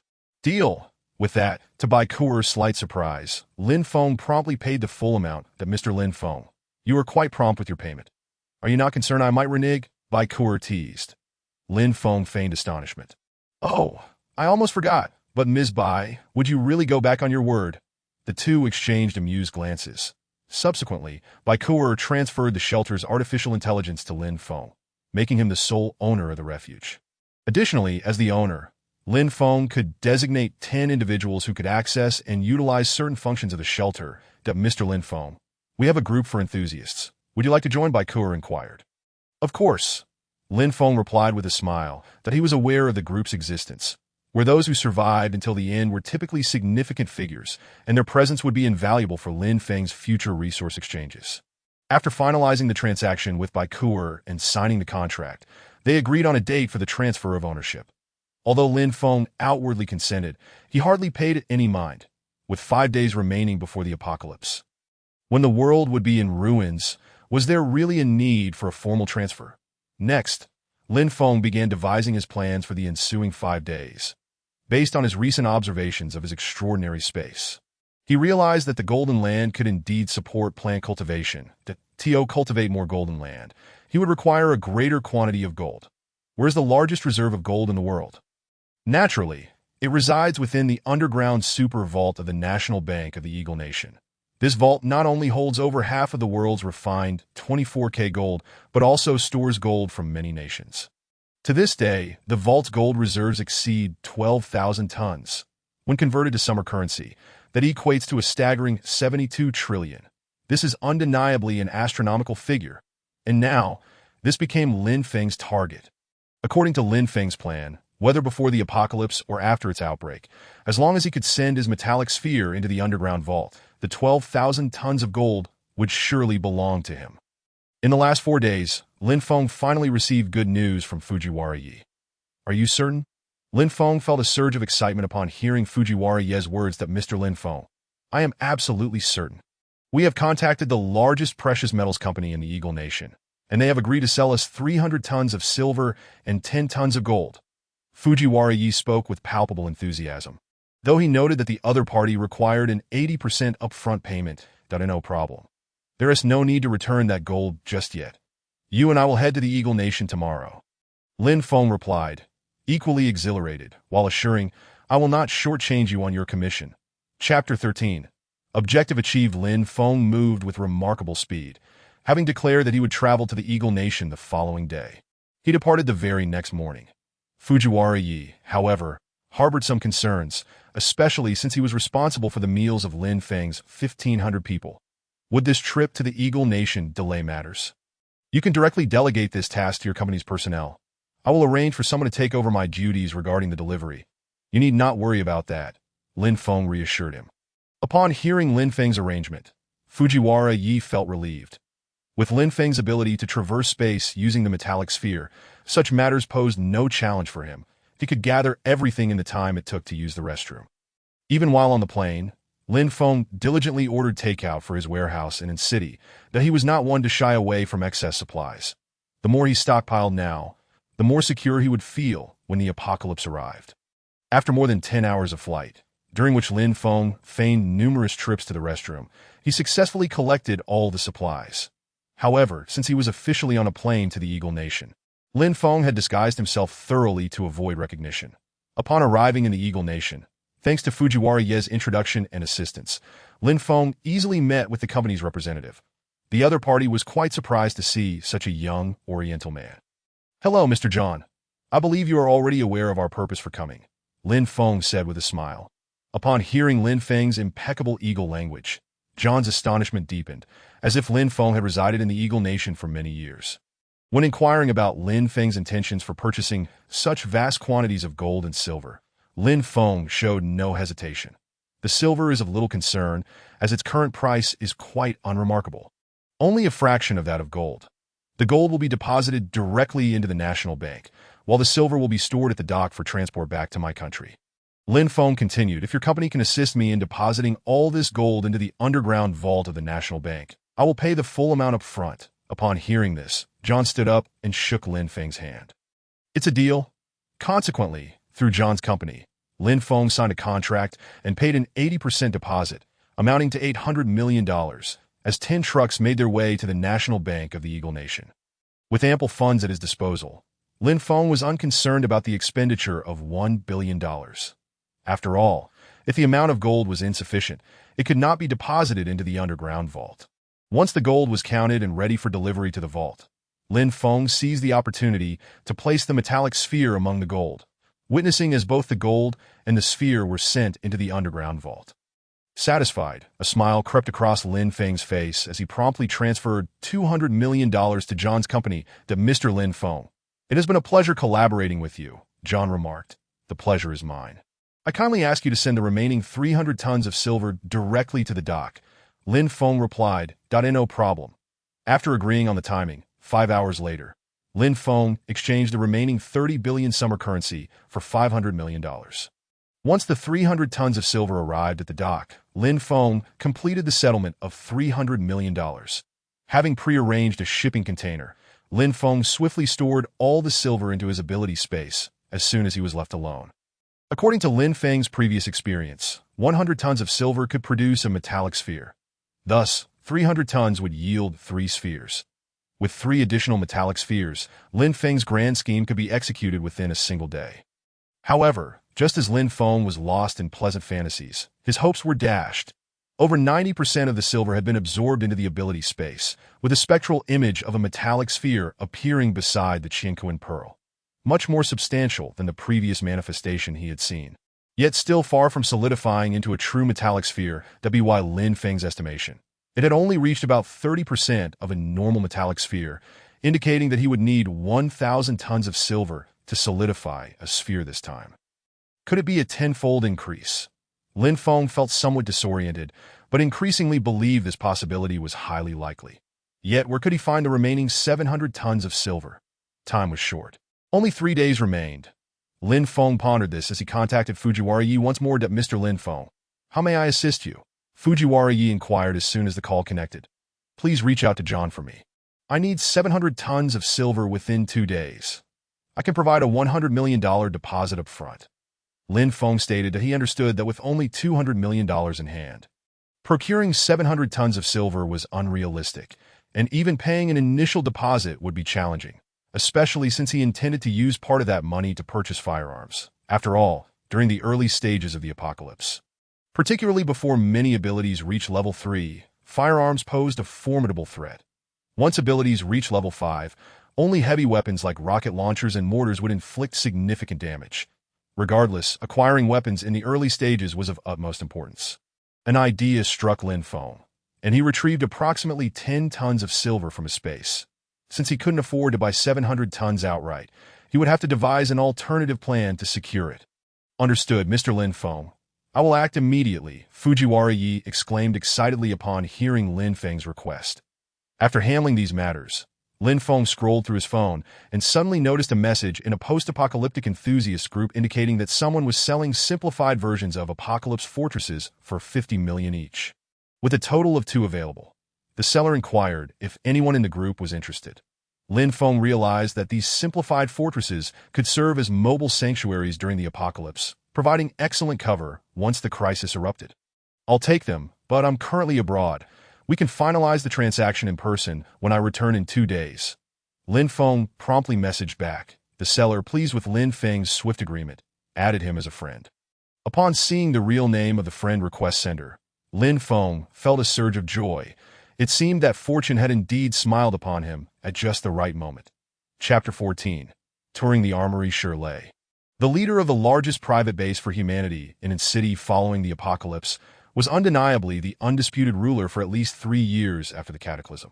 His dominance stemmed from possessing an apocalypse fortress and serving as the regional head of an international company in Xia country, enabling him to acquire firearms promptly, thus elevating him above many others in a short span.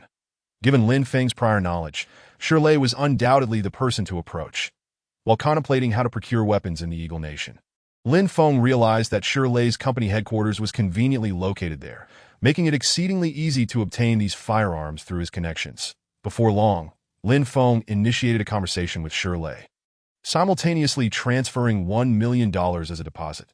The rapidity of Lin Feng's deposit took Shirley by surprise and significantly enhanced his impression of Lin Feng. That Mr. Lin, I am currently in the Eagle Nation and am seeking merchants who can provide a source for weapons. Do you have any leads? Lin Feng inquired straightforwardly after transferring the funds. Shirley was momentarily taken aback by Lin Feng's inquiry that Mr. Lin, it is illegal to privately possess firearms in our country. I am well aware.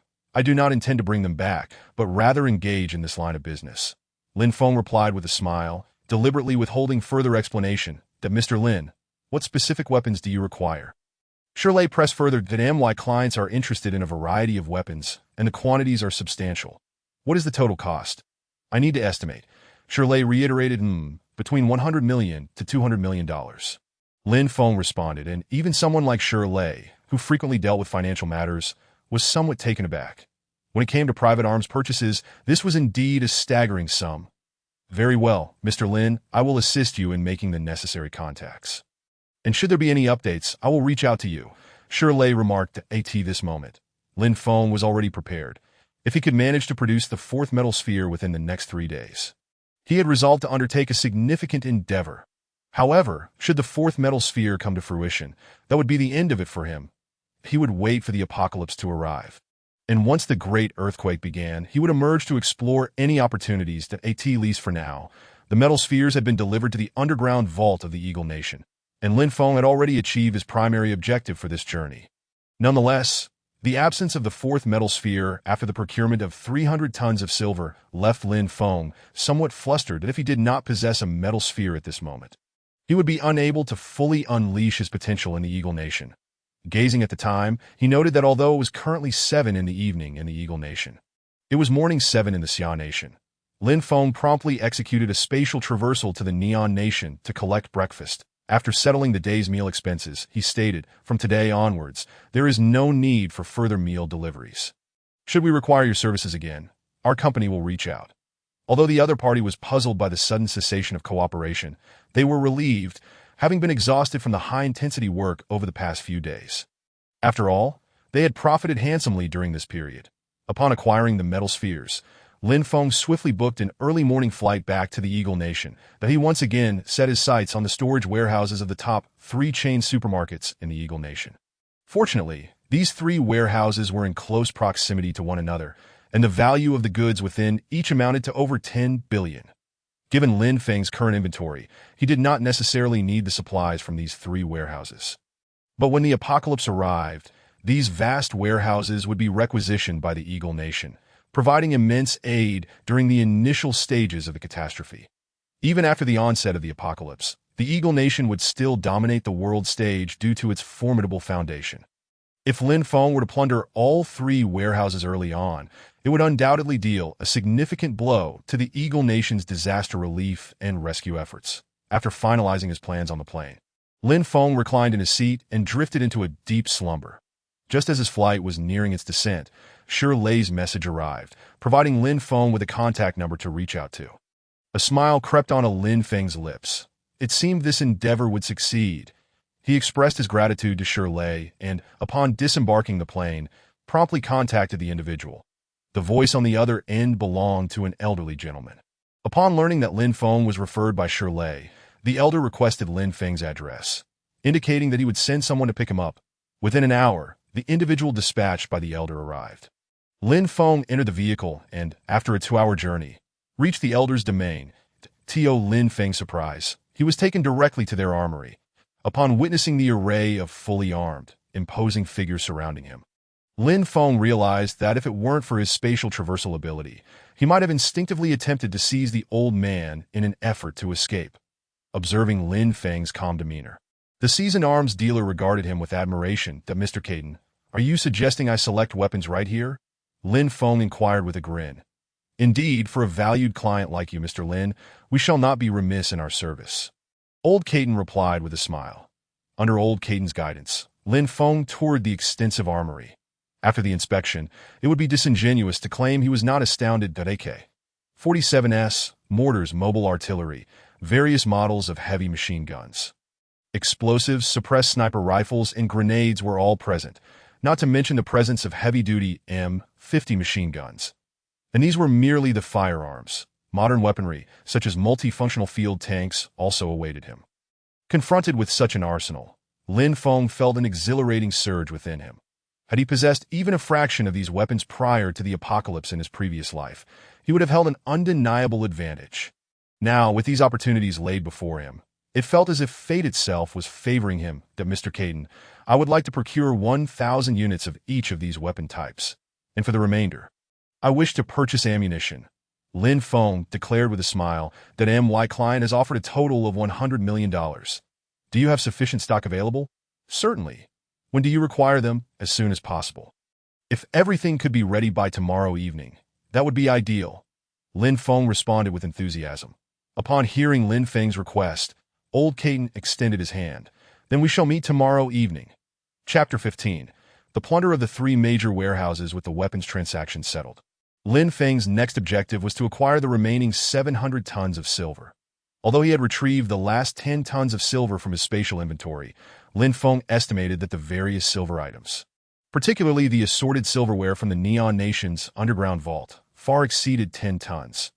Based on Lin Feng's calculations, securing an additional 700 tons of silver should suffice to create another metal sphere.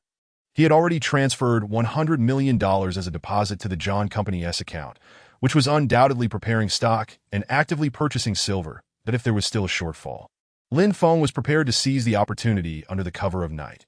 Having made up his mind, Lin Feng contacted another staff member from a precious metals trading firm and sold 10 tons of silver at a price 10% below market value. Once the buyer confirmed the quality of the silver and the $5 million were credited to his account, Lin Feng discreetly concealed the metal sphere beneath the pile of silver. Given the current frenzy of silver acquisition by John, it was certain that this batch of 10 tons would be stored in their warehouse. With only 2 days remaining, Lin Feng remained unperturbed. While he leisurely continued to accumulate daily takeout meals and banquet revenues in his spatial inventory, he finally received a call from Old Caden. The firearms and ammunition are all ready. Lin Feng arrived at the agreed-upon location, where soon after, Old Caden and a considerable entourage arrived. However, upon seeing that Lin Feng was the sole recipient, Old Caden appeared somewhat astonished. Mr. Lin, are you the only one here? Old Caden inquired with a smile. What's the matter, Old Caden? Do you think I should be worried about you engaging in foul play? Lin Feng jested. While Old Caden indeed had such apprehensions, witnessing Lin Feng's solo approach made him hesitant to act rashly. Mr. Lin, where should we unload the goods? Old Caden asked further. Lin Feng pointed to a large warehouse nearby, which he had rented from Fujihara Yi to maintain discretion. Once the weapons, valued at $200 million, were unloaded, the vast warehouse was filled to about 70% capacity. In truth, Lin Feng realized he had been somewhat swindled. The weapons he had purchased for $100 million were only worth around $60 million at market price. Nevertheless, Lin Feng bore no grievance to him. Money had become mere scraps of paper, utterly devoid of value. Securing such a substantial cache of weapons was more than sufficient. Moreover, acquiring this many light weapons in a short span of time was no small feat. After the transaction concluded and old Caden received the $100 million, he departed with a satisfied grin. Lin Feng closed the warehouse door and, ensuring that no one was around, he then stored all the weapons in his spatial inventory. Did old Caden truly believe he had taken advantage of him? Lin Feng harbored an intense desire for the weapons housed within the old Kaidan armory that as soon as he secured the fourth metal sphere, he would not hesitate to plunder the entire arsenal. After waiting for an entire day, Lin Feng finally received a call from Fujihara Nozomi, informing him that John had amassed a sufficient amount of silver and had arranged the details for the forthcoming transaction. A smile crept across Lin Feng's face as he readily agreed that as soon as the call ended, Lin Feng promptly sought out a secluded area to employ his spatial traversal ability, soon finding himself in the warehouse where the metal spheres were stored. The moment he appeared, he quickly concealed himself and produced a silent sniper rifle, shattering all the surveillance cameras in the warehouse. Having honed his marksmanship during the apocalypse, and with the sniper's precision at his disposal, disabling the cameras was a trivial task. Once assured that there were no surveillance mechanisms in place, Lin Feng turned his gaze to the towering heaps of silver before him. He swiftly opened his ability space and stored all the silver within. Afterward, Lin Feng surveyed his surroundings in search of an exit. However, he found that the thick concrete walls, cast as a single unit, surrounded him.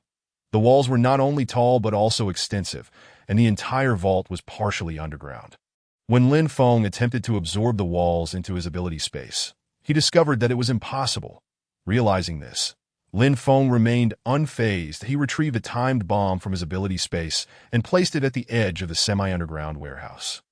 As the timer counted down to the last 2 seconds, Lin Feng swiftly retreated into his ability space. 10 seconds later, he emerged, surrounded by a cloud of dust, as a massive breach had been created where the bomb had detonated. Without a moment's hesitation, Lin Feng made his escape. Reflecting on the recent events, Lin Feng felt a twinge of gratitude. During his earlier escapades in the underground vault of the Neon Nation, he had effortlessly absorbed a titanium alloy door into his ability space. Had he failed to open that door, he would never have obtained the 300 tons of gold within. Although the reasons for these phenomena eluded him, now was not the time for contemplation. Once Lin Feng made his exit, the tremendous commotion naturally drew the attention of the surrounding citizens.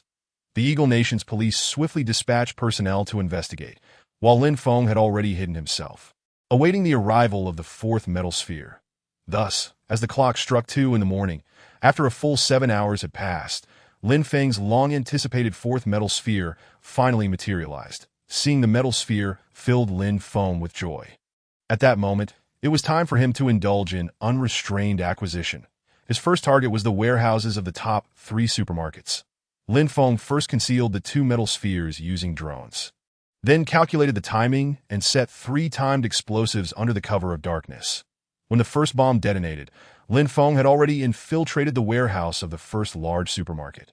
With the power cut, the entire warehouse was engulfed in darkness, and all surveillance systems were rendered ineffective. Armed with a powerful flashlight, Lin Feng dashed through the warehouse, taking half an hour to completely loot the place, which held treasures worth billions. Just 2 minutes after he finished, another timed bomb exploded. Lin Feng seamlessly transitioned into a spatial traversal and continued his previous actions, following the same method after emptying the third warehouse of its goods. He once again utilized spatial traversal and found himself on a bustling street.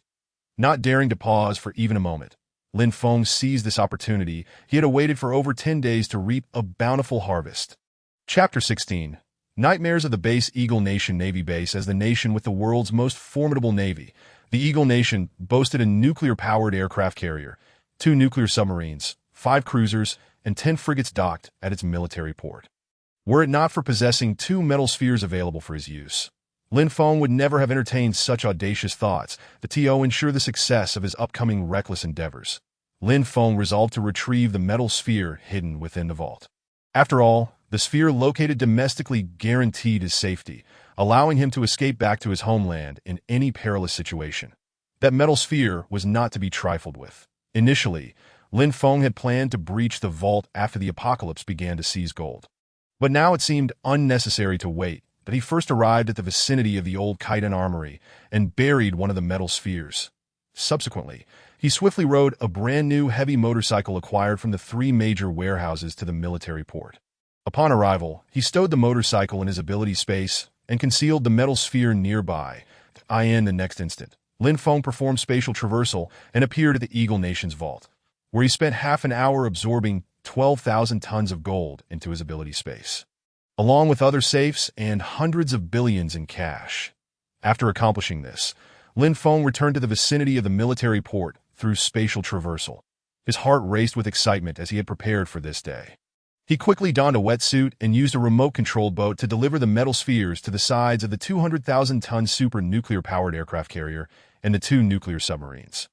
In the following moment, Lin Feng executed spatial traversal and appeared near the aircraft carrier. Though a sense of uncertainty lingered in his mind, especially after failing to absorb the walls of John's warehouse. He now faced a colossal vessel. Lin Feng placed his hand on the aircraft carrier to activate his ability space. An extraordinary sensation washed over him. Witnessing the aircraft carrier vanish before his eyes and the crew members aboard tumble into the water filled him with astonishment. Quickly followed by exhilaration that it worked. It truly worked. A fleeting thought crossed Lin Feng's mind. It appeared that his ability space possessed a natural affinity for metallic objects, unlike the concrete walls of the warehouse that he could not absorb.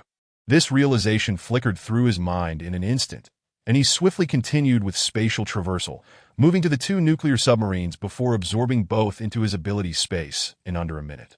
Continuing his control over the remote boat, Lin Feng directed it towards the nearest 2,000-ton cruiser and 800-ton frigate. He maneuvered the unmanned vessel. The air was filled with cries of despair and terror. The Eagle Nation's Navy, renowned as the world's premier naval force, reacted promptly to this bizarre incident. After Lin Feng successfully absorbed the two cruisers and three frigates into his spatial realm, a significant number of troops had already converged to surround the area. The darkness of the night, compounded by the pitch-black surroundings, rendered it nearly impossible for them to locate Lin Feng quickly. Moreover, with only a few hours remaining until the apocalypse commenced, they had little time to search for his whereabouts. Lin Feng had initially aimed to absorb all naval vessels on the surface, but at that moment, he sensed an impending danger and promptly returned to his ability space that he had distinctly felt the threat of death. Had he lingered any longer, he feared he would be struck by weaponry near the port. Though uncertain about the accuracy of his intuition, he realized there was no need to absorb the remaining warships. Lin Feng performed another spatial traversal. Returning to the vicinity of the old chiton armory the time that remained, he prepared to strip the place bare. Drones effortlessly carried the metal spheres into the warehouse. And Lin Feng then utilized spatial traversal to enter the armory, where rows and stacks of weapons vanished in a thin warehouses he had not previously entered. He discovered 20 of the latest multifunctional tanks and armored vehicles from the Eagle Nation's military, along with an entire warehouse filled with munitions, which nearly made Lin Feng leap for joy. The combined value of these weapons and equipment amounted to no less than $2 billion. The old chiton must be beside himself with despair. After securing all the weapons, Lin Feng left one metal sphere in the Eagle Nation and then directly returned to his villa back home. Though exhausted from an entire night of activity, upon returning to his homeland, Lin Feng felt no trace of fatigue. As he tallied his bountiful spoils from the night, excitement rendered him unable to sleep. However, this was not the time for indulgence. He swiftly arranged for the two metal spheres to be sent via Super Express delivery to the Neon Nation and the southwestern Silver Elephant Nation. One of the world's most powerful nuclear-powered aircraft carriers, complete with 200 of the latest 7th-generation stealth fighters, was now in Lin Feng's possession. It was significant to note that the Eagle Nation itself only had 1,600 of these advanced stealth aircraft, meaning Lin Feng had just acquired 1/8 of their total. Furthermore, he had seized 2 top-tier nuclear submarines, each armed with nuclear warheads. This was the true horror of his exploits, in addition to the nuclear missiles aboard the aircraft carrier. Lin Feng currently possesses an astonishing 120 nuclear warheads. It is worth noting that today, as formidable nuclear submarines can carry over 200 warheads each, not to mention the presence of 2 such submarines and that colossal 200,000-ton supercarrier. It took the United States a full 30 years from design to construction to bring this supercarrier into existence, making it the largest and most powerful aircraft carrier currently in existence. Yet now, it has all become mere adornments for Lin Feng. With these three formidable weapons at his disposal, the 2 cruisers and 3 frigates seem trivial in comparison. Lin Feng meticulously organized these super warships into a designated area within his spatial abilities. While the armory acquired from Old Khitan was also allocated a specific space for storage. After devoting 2 full hours to this endeavor, Lin Feng finally completed the arrangement of his spatial realm. Glancing at the time, he noted that there remained a full 10 hours before the impending apocalypse. Without delay, Lin Feng proceeded to the warehouse where Li Shui was located, promptly transferring the nearly full warehouse into his spatial realm. Only then did he contact Li Shui, requesting her to meet him at 7 o'clock that evening, as he had significant matters to attend to. Having accomplished these tasks, the first metallic sphere was delivered to the warehouse in the Neon Country, and Lin Feng received a call from the courier. Chapter 17. The last frenzy before the apocalypse, the news of the sudden disappearance of the world's most powerful nuclear-powered supercarrier and 2 nuclear submarines surged to the top of international news headlines overnight. For such an event could scarcely be concealed. After all, the supercarrier was an unmistakable presence, with countless tourists visiting the military port daily. Its abrupt vanishing, coupled with testimonies from soldiers and surveillance footage from nearby high-rises depicting the supercarrier's instantaneous disappearance, undoubtedly rendered the entire situation perplexing. Adding to the chaos, half of the world's top 10 freshwater lakes had mysteriously drained, instilling widespread panic among billions globally. Meanwhile, the sudden emptying of the largest warehouses belonging to the 3 major supermarket chains in the Eagle Country, along with an underground vault belonging to a precious metals company being breached, paled in comparison to the public's concern. Yet all these incidents hinted at an unsettling enigma. They asked the architect of these events. Lin Feng was now intently monitoring an oil tanker as it deposited crude oil into the largest underground oil storage facility in the Neon Country. Given the current technological advancements, the aircraft and cruisers within Lin Feng's spatial realm could directly utilize crude oil as fuel. It is easy to imagine the paramount importance of the Neon Country, which boasts the world's largest oil reserves, to Lin Feng. This underground oil storage facility was an absolute target. Lin Feng also maneuvered a drone to hover above the entrance of the oil storage, at which point some staff members noticed the drone's presence. However, before they could report the anomaly, Lin Feng had already dropped the metallic sphere directly into the entrance of the facility. Subsequently, the drone departed. Upon witnessing an object plummet, the startled staff members hastily fled, fearing a bomb. Yet after a tense 15 minutes with no further disturbance, they cautiously returned to their duties, grumbling under their breath. Once the area was clear, Lin Feng utilized a spatial shift to enter the underground oil storage, seizing nearly 1 million tons of crude oil. Only 3 countries globally possess oil reserves exceeding 1 million tons: the Eagle Country, the Neon Country, and the Summer Country. Time was of the essence, and Lin Feng could only afford to act against the Neon Country for now. While he had already dealt a significant blow to the Eagle Country, his ambition was to entirely deplete the Neon Country. Thus, after 3 hours of frenetic activity, Lin Feng had completely emptied the underground oil storage. Without a moment's hesitation, he left the metallic sphere in the vast oil tank, then swiftly shifted his attention to the Silver Elephant Country. The Silver Elephant Country ranks 3rd in global food reserves, trailing only the Summer Country and the Eagle Country. However, following a catastrophic earthquake, 2 of the largest state-owned grain depots suffered devastating damage. One completely collapsed underground while the other was half destroyed. Fortunately, the remaining 2 depots sustained no losses. Otherwise, given the Silver Elephant Country's massive population, countless lives would be at risk of starvation. Although Lin Feng wished to seize all of the Silver Elephant Country's grain, such an action was unnecessary. Taking nearly half of what should have been lost was sufficient for him. And more crucially, time was running out. He had more pressing matters to attend to. Upon his arrival in the Silver Elephant Country, Lin Feng executed a similar strategy, deploying a drone into the grain depot. Ideally, he would have preferred to undertake such operations under the cover of night, but with the apocalypse looming, he had no choice but to act boldly in daylight. Despite the rapid advancements in technology, the infrastructure of the Silver Elephant Country remained lamentably inadequate. Lin Feng extracted 50 self-destructing drones from his spatial realm and, with a single encounter, obliterated all electrical circuits surrounding his target grain depot. Subsequently, he moved with the confidence of a phantom, leveraging his prior experience to clear the depot in just 1 hour. With little time remaining, Lin Feng pressed on. His heavy motorcycle sped along, and upon arriving at the second grain depot, 2 hours had already elapsed. With only 5 hours left until the apocalypse, Lin Feng sacrificed another 50 drones, swiftly emptying the second grain depot as well. Just after securing the last of the grain, he used spatial traversal to return to the Eagle Country. With 3 hours remaining, Lin Feng dedicated the final moments to amassing medical supplies. The Eagle Country is home to the world's largest pharmaceutical companies, with Lala Pharmaceuticals standing as the foremost wholesale distributor. Virtually every medication available on the market could be found in their warehouses, rivaling the 3 major retail wholesale supermarkets in the United States. Lin Feng's last target for plundering was firmly set upon this location, but he did not rush in immediately, biding his time for the right opportunity.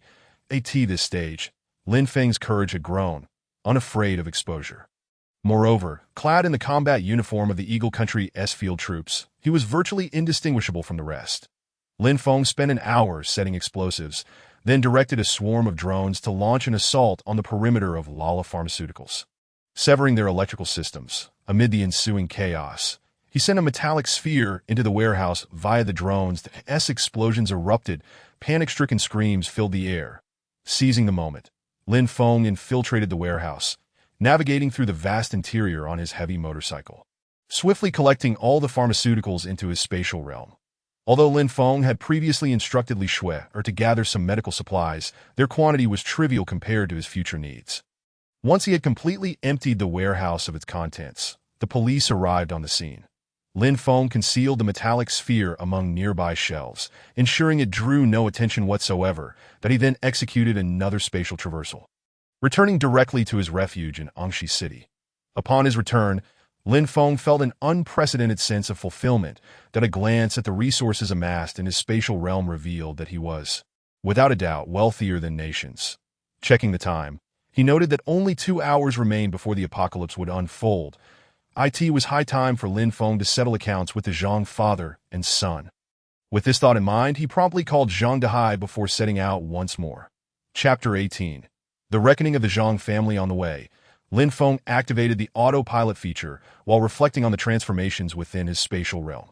The 12,000 tons of gold he had previously acquired were now largely consumed by the realm, with a vast expanse of golden land slowly being cultivated. Upon inspecting the crops planted in this golden soil, he noted that some fast-growing vegetables had begun to sprout, while the legumes and wheat were progressing at a considerably slower pace. Soon, Lin Feng arrived at the villa of Zhang Dehai. Upon Lin Feng's arrival, the demeanor of the Zhang father and son shifted entirely. Previously, they had at least pretended to be cordial. Now that Lin Feng had transferred company shares to them, they could hardly feign politeness any longer. "What brings you here, Lin Feng?" Zhang Guoqiang inquired, feigning ignorance with a tone that practically reeked of arrogance.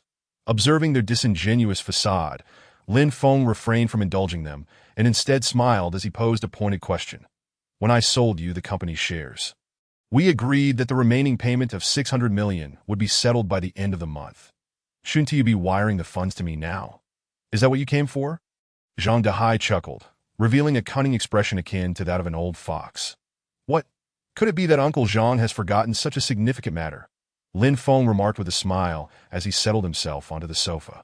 The duo of Zhang Dehai and Zhang Guoqiang showed no regard for Lin Feng, their demeanor suggesting they were determined to evade responsibility. "How could that be? We would never shirk our obligations." Zhang Dehai replied, "It's just that we've encountered some issues. When we were calculating the company's shares, there were discrepancies that led to minor valuation errors." "Ditto.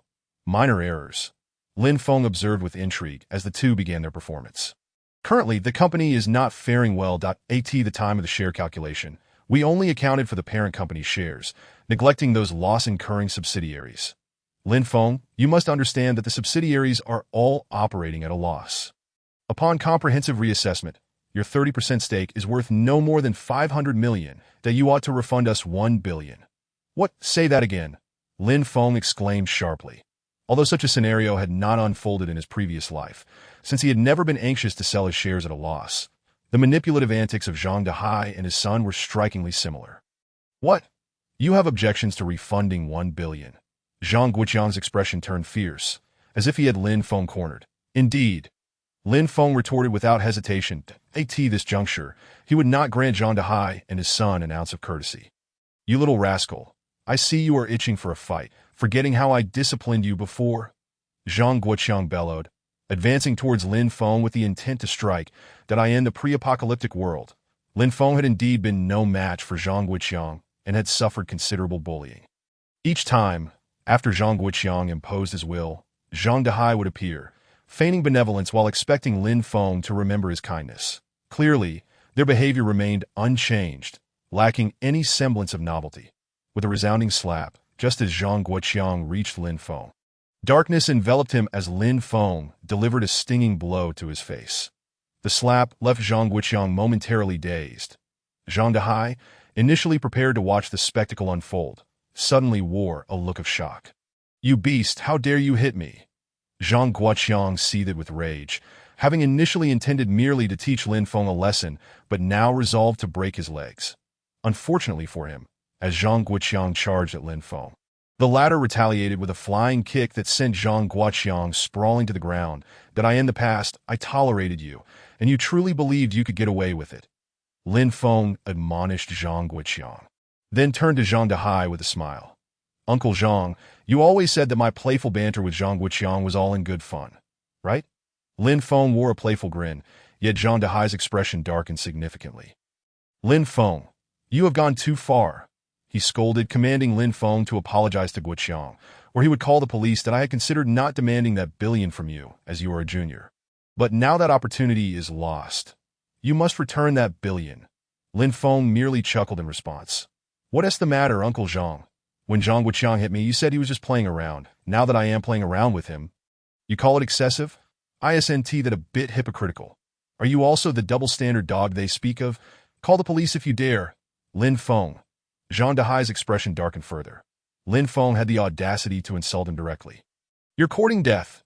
Zhang Guoqiang, enraged at Lin Feng's words against his father, prepared to charge again to at that moment.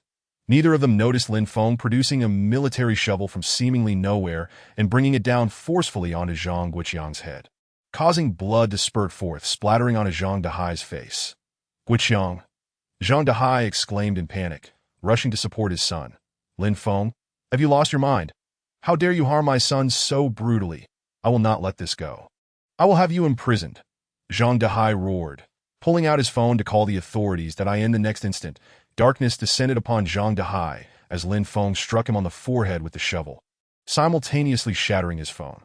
Lin Feng had brought both Zhang Guoqiang and Zhang Dehai to the ground, blood flowing freely, but he had been cautious not to deal fatal blows, fearing his current strength could easily end their lives.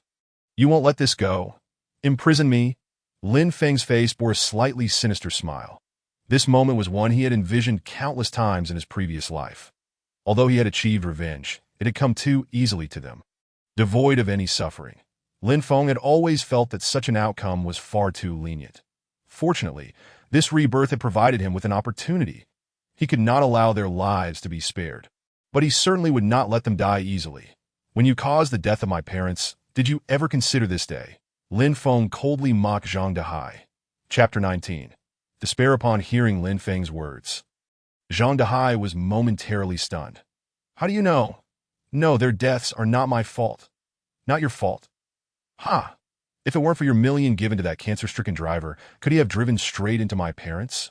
Did you truly believe your actions were flawless? Lin Feng continued, striking Zhang Guoqiang with the shovel. That I'll fight you. Zhang Guoqiang, filled with rage, seized a nearby chair and charged at Lin Feng, but he was no match for him. Lin Feng brought the shovel down, severing half of Zhang Guoqiang's arm, blood gushing everywhere. Help!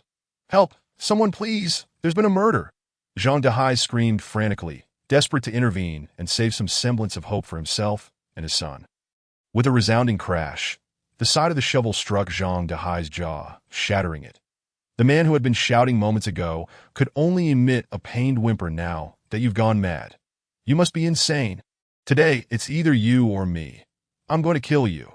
Though Zhang Guoqiang was stunned by Lin Feng's ferocity, he remained trapped in the habitual mindset that allowed him to easily dominate Lin Feng previously. Charging at him once more, did I end the next moment. Lin Feng brandished a silver handgun, its muzzle adorned with a silencer.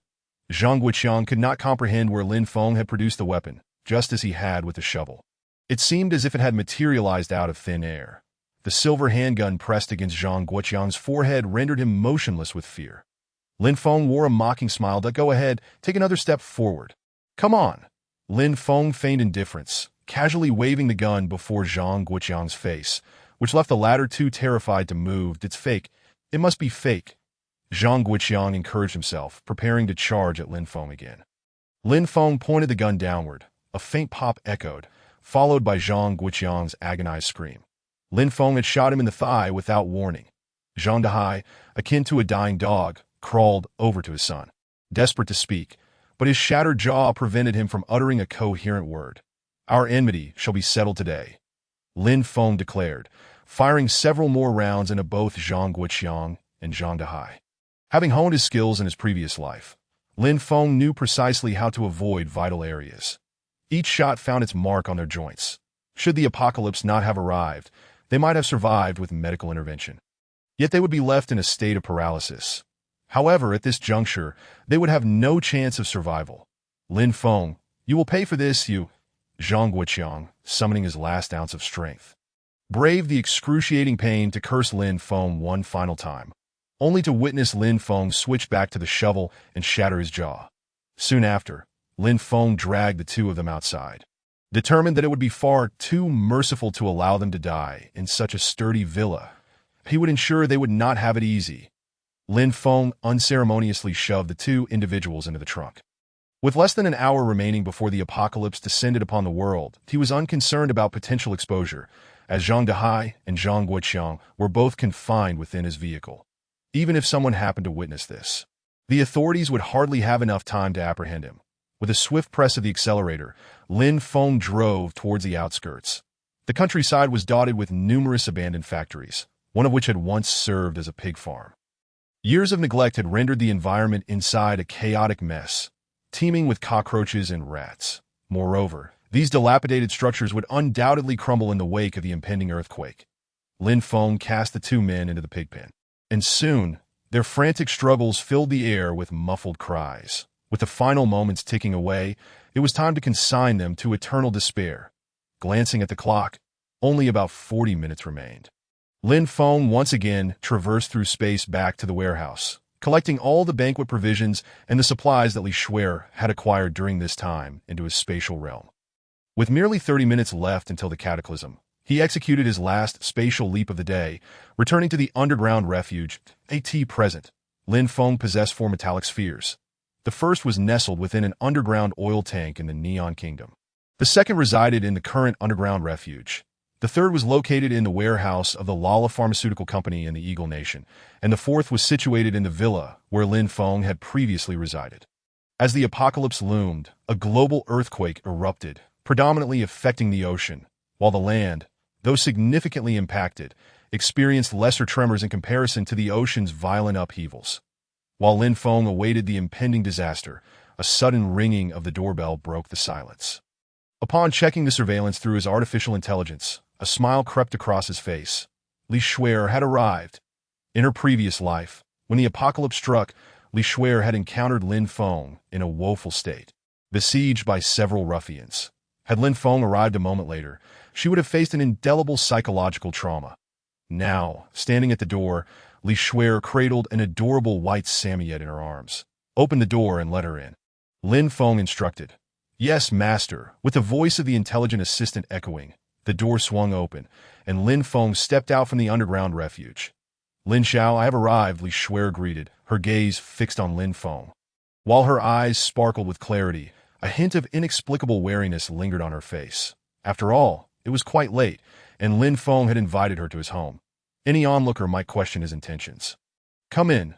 I have a task for you, Lin Feng replied in his usual tone, which alleviated some of Li Shuer's apprehension. However, as she followed him into the house, she was taken aback. With Lin Feng's status and wealth, how could he possibly reside in such a mundane dwelling? Although it was a villa, it bore more resemblance to an ordinary house, barely touched by renovation. Lin Xiao, do you really live here? Li Shuer inquired with skepticism. Just as her words fell, Lin Feng opened a passage leading to the underground refuge. "Come in. I want to show you the warehouse," he beckoned, stepping into the passage. This only heightened Li Shui's anxiety. Was Lin Feng planning to confine her underground? Would he torment her henceforth? As these thoughts raced through her mind, she felt increasingly tense. "What are you waiting for? Come in." Lin Feng's voice echoed from the depths of the passage. Chapter 20. The Great Earthquake. Seeing Li Shui's demeanor, Lin Feng understood her concerns. However, if he were to wait a few more minutes, many would be willing to exhaust their fortunes to find refuge in this sanctuary from the apocalypse. Li Shui lingered at the entrance, sending a message to her friend to report her location before finally stepping into the passage. Upon entering the underground refuge, Li Shui was astonished by the sight that greeted her. It resembled an underground fortress. "This is incredible," she exclaimed. Lin Feng chuckled. "Indeed, it can be described as such.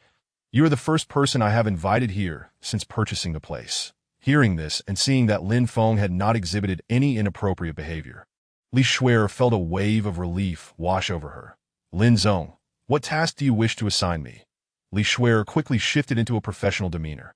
"Follow me," Lin Feng instructed, leading her directly to the warehouse on the third underground level. Aside from the equipment room, the remaining storage spaces were filled with provisions left behind by the previous occupant, primarily food and water. If intended solely for Lin Feng and Li Shui, the supplies could sustain them for 3 years. "Lin Xiao, how is there such an abundance of supplies here?" Li Shui asked, astonished. "This shelter was recently acquired by me, and the previous owner left these supplies as a gift, but if all goes according to plan, I intend for you to sell these supplies. They should fetch at least several million." Lin Feng replied with a smile. "Understood, Lin Xiao. I can handle that." Li Shui beamed with enthusiasm. Just as they returned to the second level from the third level warehouse, Lin Feng instinctively glanced at the time nearby. 10 seconds remained. 10, 9, 8. Noticing Lin Feng's sudden stillness, Li Shui grew puzzled. "Lin Xiao, what's?" Before she could finish her sentence, a slight tremor abruptly surged through the air. In his previous life, Lin Feng had experienced a similar scenario while dining in his villa. Initially, he had mistaken it for low blood sugar, but the moment the chandelier fell from the ceiling, he had been utterly frozen in shock. "Lin Xiao, what is happening?" Li Shui exclaimed, her expression reflecting astonishment as she scanned her surroundings, struggling to comprehend the unfolding chaos. Panic gripped Li Shui's heart as she looked to Lin Feng for guidance. In the midst of this sudden upheaval, she observed that Lin Feng remained remarkably composed, his eyes betraying a sense of calm assurance, as if he had anticipated this moment all along. Without any forewarning, a cataclysmic global earthquake erupted with startling abruptness. The disorienting sensations caused by the relentless tremors left both Lin Feng and Li Shui feeling uneasy in his past life, while in the dilapidated villa. Lin Feng had been terrified as various items toppled around him, fearing that something might crash down upon him at any moment. Now, within the sanctuary of the apocalypse, aside from a few minor objects swaying and tumbling, the overall stability of the refuge remained intact. The superquake was a worldwide phenomenon, and simultaneously, global networks plunged into a brief paralysis. The first wave of the superquake lasted 10 minutes, with the previously extracted waters from Lake Baikal and Lake Superior revealing immense fractures beneath their surfaces. Had Lin Feng not acted promptly to remove the lake's water and the majority of its aquatic life, the lakes would have inundated the blue planet. The second wave of the superquake struck, causing Victoria Lake to collapse entirely, inflicting severe damage upon the Western nations, with the most extensive fissure reaching deep into the interior of the Eagle Nation. When the third wave of the superquake detonated, significant fractures appeared beneath Lake Huron and Lake Michigan, causing the two major grain reserves of the Silver Elephant Nation to plunge into the depths, vanishing from sight. Similarly, the Summer Nation endured unprecedented losses during these 3 waves of superquakes. Whether it be grain reserves or various infrastructures, all suffered devastating blows. Unlike the Silver Elephant Nation, which boasted inferior infrastructure and equipment, rendering it incapable of mounting any substantial resistance against such a catastrophic disaster, the Summer Nation stood out as the only country possessing a complete and intact industrial system, equipped with all manner of facilities and machinery. Crucially, the Summer Nation's military was among the most proficient in the world. Thanks to their swift rescue efforts, approximately 60% of the materials damaged by the earthquake were salvaged, a feat unattainable by other nations. The 3 successive waves of superquakes erupted in under 10 minutes. Yet it was not until 3 hours later that the tremors finally subsided. Although aftershocks continued intermittently, they did not inflict greater casualties. 3 hours later, Li Shuer appeared pale as a ghost, continuously refreshing her feed for updates. Despite the sporadic connectivity, she managed to glean a multitude of information. Lin Feng, too, remained attuned to the news, and upon learning of the terrifying global earthquake that had unleashed such devastation, the pallor of Li Shuer's face deepened. Since the onset of the superquake, Lin Feng's expression had remained remarkably placid. After all, he had already experienced this ordeal once before, and now, concealed within this sanctuary, the situation felt nothing short of heavenly in comparison to his prior existence. Lin Xiao, am I dreaming? How could this happen? It's impossible. Li Shuer was in utter disarray. Even after 3 hours had passed, she still struggled to accept the reality that Lin Feng remained silent, instead promptly leading her upstairs. Although the building below appeared dilapidated, it had been specially reinforced by Baiku. Thus the room, albeit somewhat disordered, remained structurally sound. Upon returning to the ground floor of the 3-story building, Li Shuer finally exhaled a sigh of relief. After all, the incessant tremors earlier had instilled great fear in her. Yet the scene before her was not particularly dire. She surmised that the situation outside should not be too grim either. With this thought, Li Shuer swiftly rushed towards the door. However, as soon as she pushed it open, she was left utterly stunned. What was happening? Was she still trapped in a dream? The sight of collapsed houses in front of her and the distant cries for help confirmed the sheer terror and devastation of the recent earthquake. Chapter 21. Acquisition Plan. How could this be? Li Shuer stood frozen at the sight before her. Back in the underground shelter, she had repeatedly questioned whether she was dreaming, only to shatter her own illusions time and again. Cheer, I must find Chia, Li Shuer shouted, attempting to rush forward. Wait! At that moment, Lin Feng called out to stop her. Li Shuer turned to him, her eyes betraying a mix of panic and unease, her body trembling uncontrollably. Lin Feng continued, you saw the situation online. This earthquake is global. If you choose to leave now, I won't stop you, but should you encounter any danger, feel free to contact me or come back here. Thank you, Lin Xiao. With that, Li Shuer hopped into her small polo and sped away. Though this was hardly the time to drive away, Li Shuer was determined to find her friend, and Lin Feng did not impede her. The fact that Li Shuer had managed to stay safe in the shelter during the initial quake was already a favor Lin Feng granted her, given her past as his woman. Should she return seeking him again, Lin Feng would certainly welcome her back. However, if she did not come looking for him, it would signify their fated separation. Nonetheless, Lin Feng took the time to instruct the artificial intelligence caretaker of the underground shelter to grant her access should she return. Half a month after the earthquake subsided, the scorching heat set in. After watching Li Shuer depart, Lin Feng wasted no time. Despite the global calamity, money remained the currency of trade, and in his anomalous space lay over $3 billion. All plundered from the underground vaults of Eagle Country that I end this chaotic era. If Lin Feng did not utilize this wealth for procuring supplies, it would soon become worthless. Beyond merely acquiring supplies, Lin Feng aimed to purchase even more critical items: the anomalous fruits and spatial stones. After the initial outbreak of the apocalypse's cataclysmic earthquake, wondrous anomalous fruits inexplicably appeared on the surface, possessing the potential to grant individuals extraordinary abilities, transforming them into anomalous beings. For those who either failed to obtain these fruits or could not acquire abilities from them, the subsequent outbreak of the zombie virus a year later would allow them to slay zombies and obtain mutated crystals from their corpses that by consuming these crystals, they could become anomalous beings. Or in rare instances, the fortunate few could awaken their latent abilities directly. In the previous world, anomalous beings were primarily categorized into 5 types: strength, nature, animal, mental, and the exceedingly rare special category. Among them, the strength category, often referred to as the physical category, comprised the majority of awakened anomalous beings, accounting for over 90% of all anomalous beings. The nature category was divided into 9 elements: metal, wood, water, fire, earth, wind, thunder, light, and darkness, with thunder, light, and darkness being the most powerful and least represented among them. Lin Feng had awakened to thunder abilities in his past life, but at that time, he had only acquired a thunder fruit without the root. preventing him from mastering the full extent of his powered ASA result. Despite his extraordinary efforts, he remained constrained by innate limitations, ultimately meeting a tragic end at the hands of the Dragon Emperor of the Corpse.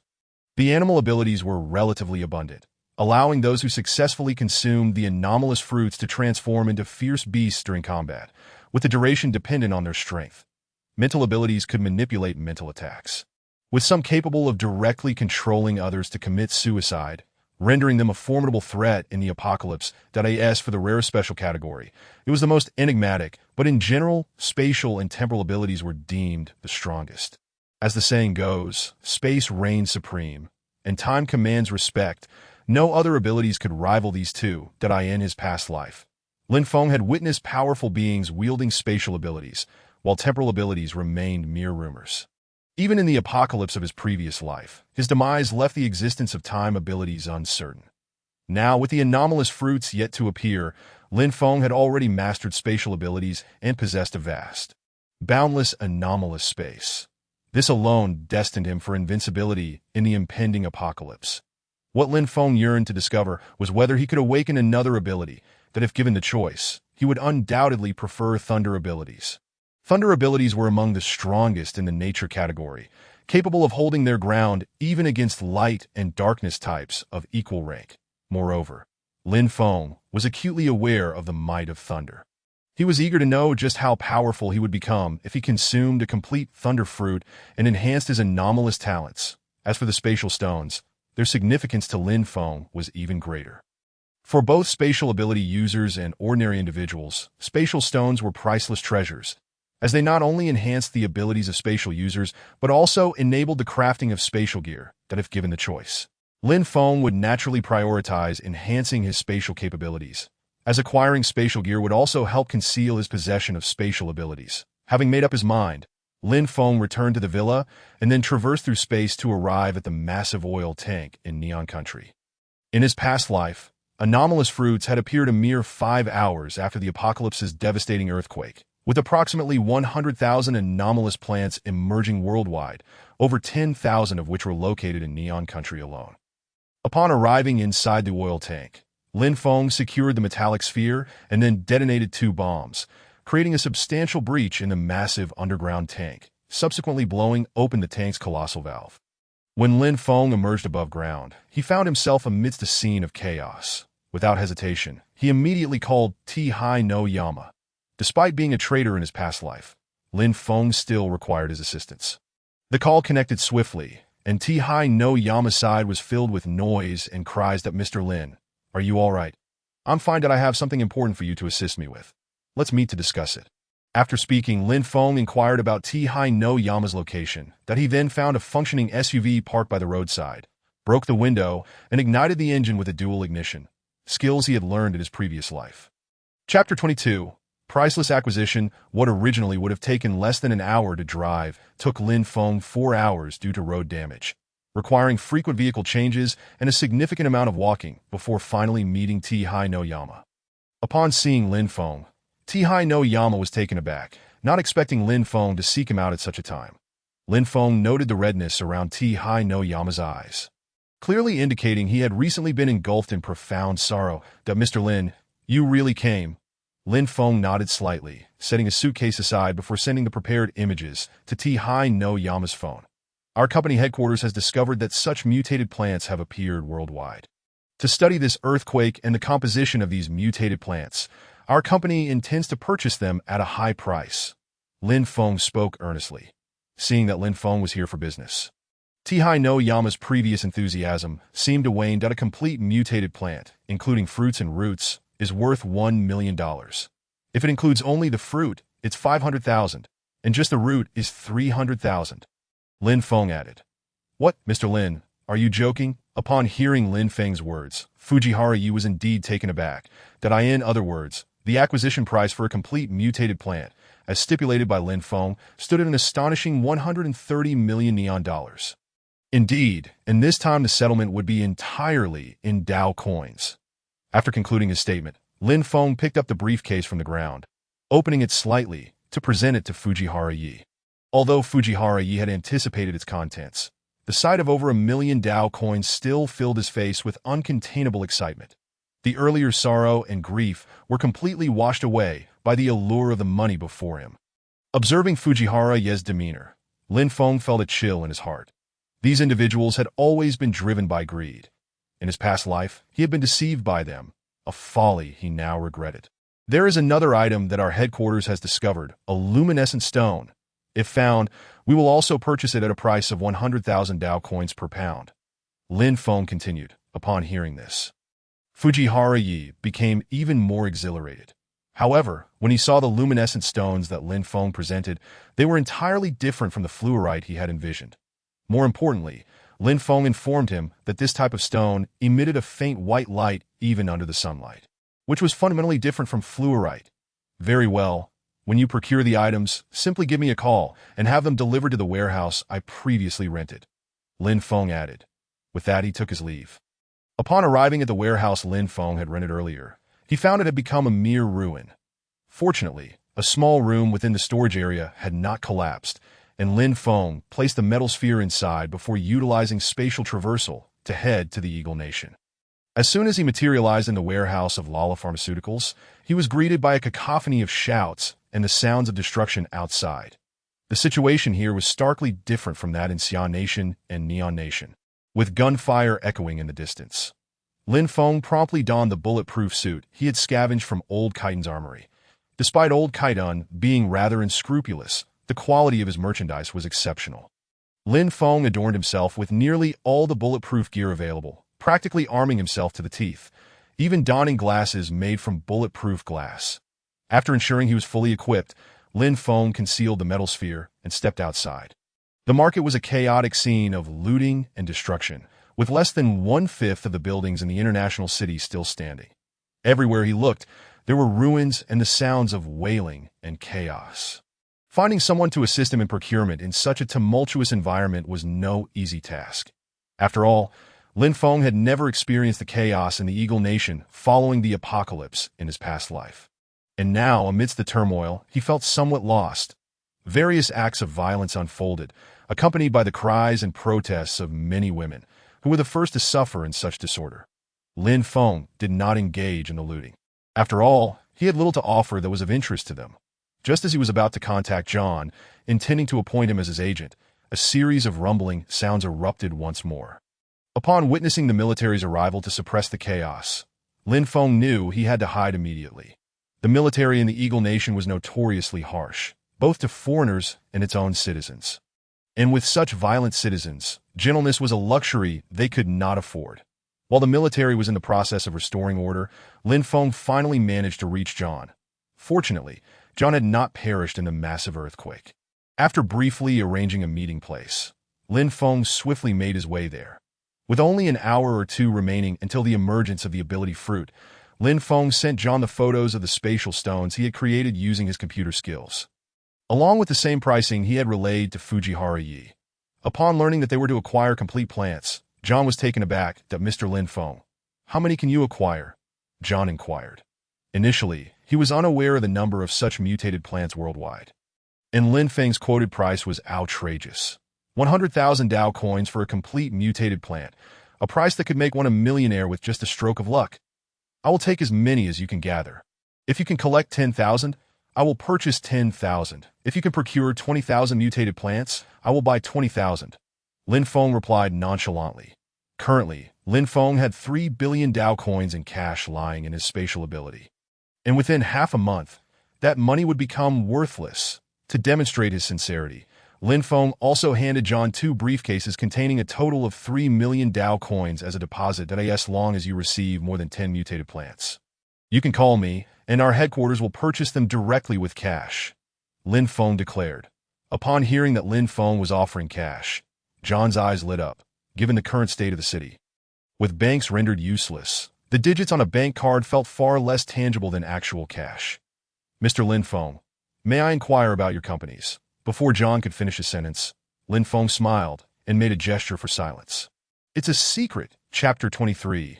The unripe spatial fruit. After concluding the arrangement with John, Lin Feng wasted no time in heading directly to the central square of Mo City that he clearly remembered that in his past life. The powerful individual who demonstrated spatial abilities before him had obtained them in the central square of Mo City.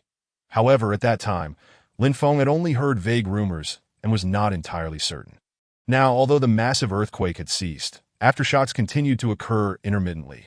The devastation on the streets was heart-wrenching, with signs of looting and destruction everywhere.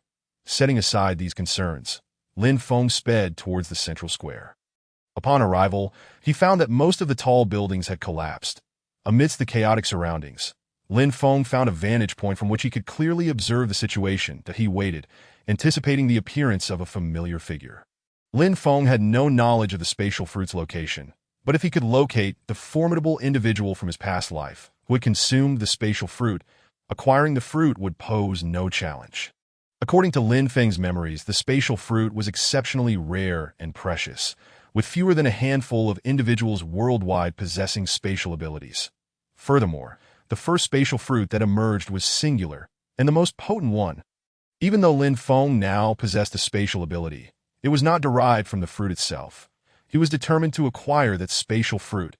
As Lin Feng searched, he waited for a full hour, until a familiar silhouette finally appeared within his line of sight. That it was him, the strongest spatial ability user from his past life, ranked 10th among the formidable beings in the apocalypse, possessing an exceedingly rare and powerful spatial ability. He had nonetheless been relegated to the 10th position primarily because he had consumed the spatial fruit incorrectly, failing to ingest the entire plant along with its roots. At that moment, Lin Feng finally laid eyes on the spatial powerhouse from his previous life, and his heart raced in excitement. That was one of the most formidable ability fruits from his past. Filled with fervor, Lin Feng dashed forward. The man before him, known as Ho Holland, a blonde-haired, blue-eyed individual, appeared dazed. Having just witnessed his company in Mo City reduced to rubble by the earthquake, all his years of hard work obliterated in an instant. As he pondered his uncertain future, a faint glimmer of light caught his attention amidst the debris. Instinctively drawn to it, Ho Holland approached. Soon, he discovered a peculiar plant partially buried in the rubble. This unusual plant stood about half a meter tall. He stepped forward, intending to extract the spatial fruit from it. At that moment, Lin Feng arrived on the scene. "Money! So much money!" Lin Feng exclaimed, hurling several bundles of Dao coins towards Ho Holland. That Ho Holland's outstretched hand was nearly upon the spatial fruit when he turned to see the piles of Dao coins on the ground, instantly illuminating his expression as if he had come back to life. Suddenly, Ho Holland lunged towards the knife coins before him, fearful that Lin Feng would seize them, just as he gathered the knife coins into his embrace. His face alight with a mixture of excitement and wariness. He turned only to find that Lin Feng, who had just cried out moments ago, had vanished without a trace. Moreover, the peculiar plant he had previously spotted had also mysteriously disappeared. As he gazed at the 5 large bundles of knife coins in his arms, amounting to a staggering 500,000, the earlier despair and the strange plant were swept away in an instant. He glanced around, clutching the money tightly, and hurriedly made his escape. Thus, the illustrious Ho Holland, once ranked as the 10th most formidable expert globally in his past life, found himself reduced to dust by Lin Feng. For Lin Feng, problems that could be solved with money were no longer an issue. However, if Ho Holland remained unimpressed by wealth, Lin Feng would not hesitate to offer him a bullet. Witnessing Ho Holland's hasty retreat, Lin Feng could hardly contain the smile that tugged at the corners of his lips. The spatial fruit was now firmly in his grasp. Lin Feng meticulously examined the otherworldly fruit, as he had now mastered the ability of spatial manipulation and could sense the rippling spatial power emanating from this fruit. Yet this particular fruit evoked an exceptionally peculiar sensation within him. In the past, Lin Feng had consumed a lightning-type fruit, which in both size and stature was significantly larger than the spatial fruit now in his hands, which appeared to be rather underdeveloped. Suddenly, a realization struck Lin Feng. He seemed to have grasped the crux of the matter. It appeared that in his previous life, Ho Holland had not only failed to consume the root of the spatial fruit, but had also uprooted it prematurely before it had fully matured, devouring it nonetheless. That fellow was truly a wastrel, squandering a precious resource. However, now that Lin Feng had hastily uprooted the spatial fruit, it was futile to attempt to replant it. Once the fruit was uprooted, it ceased to grow. Lin Feng stood there, bewildered, A faint glow suddenly emanated from his hand. He could distinctly sense that his spatial ability seemed to resonate with the spatial fruit, and without hesitation, he placed the fruit within his spatial domain. The moment the spatial fruit appeared in the space, it seemed to respond, soaring towards the Qianquan pearl, suspended in midair, and promptly settled beneath it, as if seeking its protection. Taken aback by this turn of events, Lin Feng pondered, "What is happening? Am I inadvertently dressing the Qianquan pearl in finery?" He attempted to retrieve the spatial fruit from beneath the Qianquan pearl, but it seemed as though the pearl was intentionally shielding it, constantly shifting positions to evade his grasp. Although Lin Feng felt a twinge of frustration, he refused to be disheartened. After all, this spatial fruit, despite its immaturity and inability to be consumed at present, was undeniably his. As for the inability to devour it now, he would devise a plan for later, after a day of tumultuous events. Lin Feng first disseminated numerous messages across the city network of Mo City, seeking to acquire supplies. Following that, he securely stashed the metal sphere before returning to his villa in City. With the cataclysmic earthquake having concluded, a building in the upscale community where Lin Feng's family resided had collapsed. Upon entering the villa, Lin Feng was met with a scene of devastation that triggered a flood of memories from his past life. He had left a metal sphere behind primarily to resolve the grievances of his previous existence. In that same community, a spatial fruit had also appeared, albeit on the second day of the apocalypse. On the evening of this very day in his past life, a group of individuals had exposed Lin Feng to the treachery of humanity during the apocalypse. Now, however, Lin Feng sat in his room, enjoying hot pot and listening to music, awaiting the arrival of those scoundrels. Chapter 24. Villains of the Past Life. Night fell, and at 10 o'clock, the world had endured a cataclysmic earthquake. Though the earthquake's epicenter lay in the ocean, the inland areas suffered only minimal repercussions. Far less than a tenth of the devastation wreaked upon maritime regions. Nevertheless, the power supply systems had sustained significant damage in a short span, even within the entirety of Xia country. Half of the regions found their electrical systems unable to recover promptly. Fortunately, City, being a provincial capital, had managed to avoid power outages in their community, allowing for the maintenance of basic residential life. Lin Feng waited in his room, and just 5 minutes past 10, he heard a commotion of footsteps outside his door. "Excellent, those ruffians have arrived." Gao Daba and his cohorts, once security guards in the community, had taken advantage of the chaos following the earthquake. Gao Daba, being the nephew of the property manager, had always treated the residents with disdain while on duty. Now, alongside a trio of thugs, he sought to plunder amidst the turmoil. Ever since Lin Feng's parents had passed, he had lived alone in the villa. These security guards, who had previously leered at the young and beautiful female residents and slandered their peers living in luxury, now saw the disaster as a divine opportunity. While the public rallied to aid in rescue efforts, a small faction of unscrupulous individuals thrived in the chaos in his previous life. Lin Feng had been tormented nearly to death by this very gang. Now, with the chance to exact revenge upon their arrival, Lin Feng felt exhilarated. Knock, knock, knock. A series of loud raps echoed at the door. "Is anyone there?" A voice called out. Upon hearing this, Lin Feng recognized the speaker as Gao Daba, who had similarly deceived him into opening the door under the pretense of a property inspection in their past encounters. "Are you there? What do you want?" Lin Feng responded loudly to, "We're here for a property inspection. Please open the door." Gao Daba's voice boomed with authority. "I'm eating. I don't have time." Lin Feng retorted with equal volume. This. Gao Daba and his companions were momentarily taken aback, though they had anticipated Lin Feng's inquiry. They had expected him to relent and open the door, believing he would not suspect their intentions. Hearing Lin Feng's words, the four men were momentarily flustered, but soon began to threaten him from outside the door. "This is a property inspection to check for hazardous structures. If you refuse to cooperate, should any danger arise, the property management will not be held responsible." Gao Daba's voice rose deliberately. "No need." Lin Feng shot back with 3 curt words. Gao Daba and his associates were incensed by Lin Feng's defiance. "You've made your choice," Gao Daba shouted, and then signaled the others to encircle the villa. Since Lin Feng's parents' passing, the villa had fallen into disrepair, and he had no inclination to renovate or reinforce it. Following the aftershocks of the earthquake, several buildings had collapsed nearby, and Lin Feng's villa had suffered damage to its walls. The 4 men found a breach in the wall and charged in. Unaware that Lin Feng had already set up surveillance to await their arrival, that as they had approached the door, they had caught a whiff of the delectable hot pot cooking inside. Now, upon entering and seeing Lin Feng enjoying lamb hot pot surrounded by an array of drinks and a few bottles of white tea, their anger flared that we came to rob you, and you're just sitting here, eating and drinking as if you own the place. One of them exclaimed as the four made their way toward Lin Feng. He barked, "What do you want? Don't be afraid." "We're the property management," Gao Daba replied, his footsteps unwavering, a wicked grin plastered across his face. "Didn't I say you weren't allowed in? How did you get in here?" "You know this is breaking and entering," Lin Feng demanded, his voice rising in indignation. "Get out immediately, or I'll call the police. Kick us out. You think you have the power to do that?"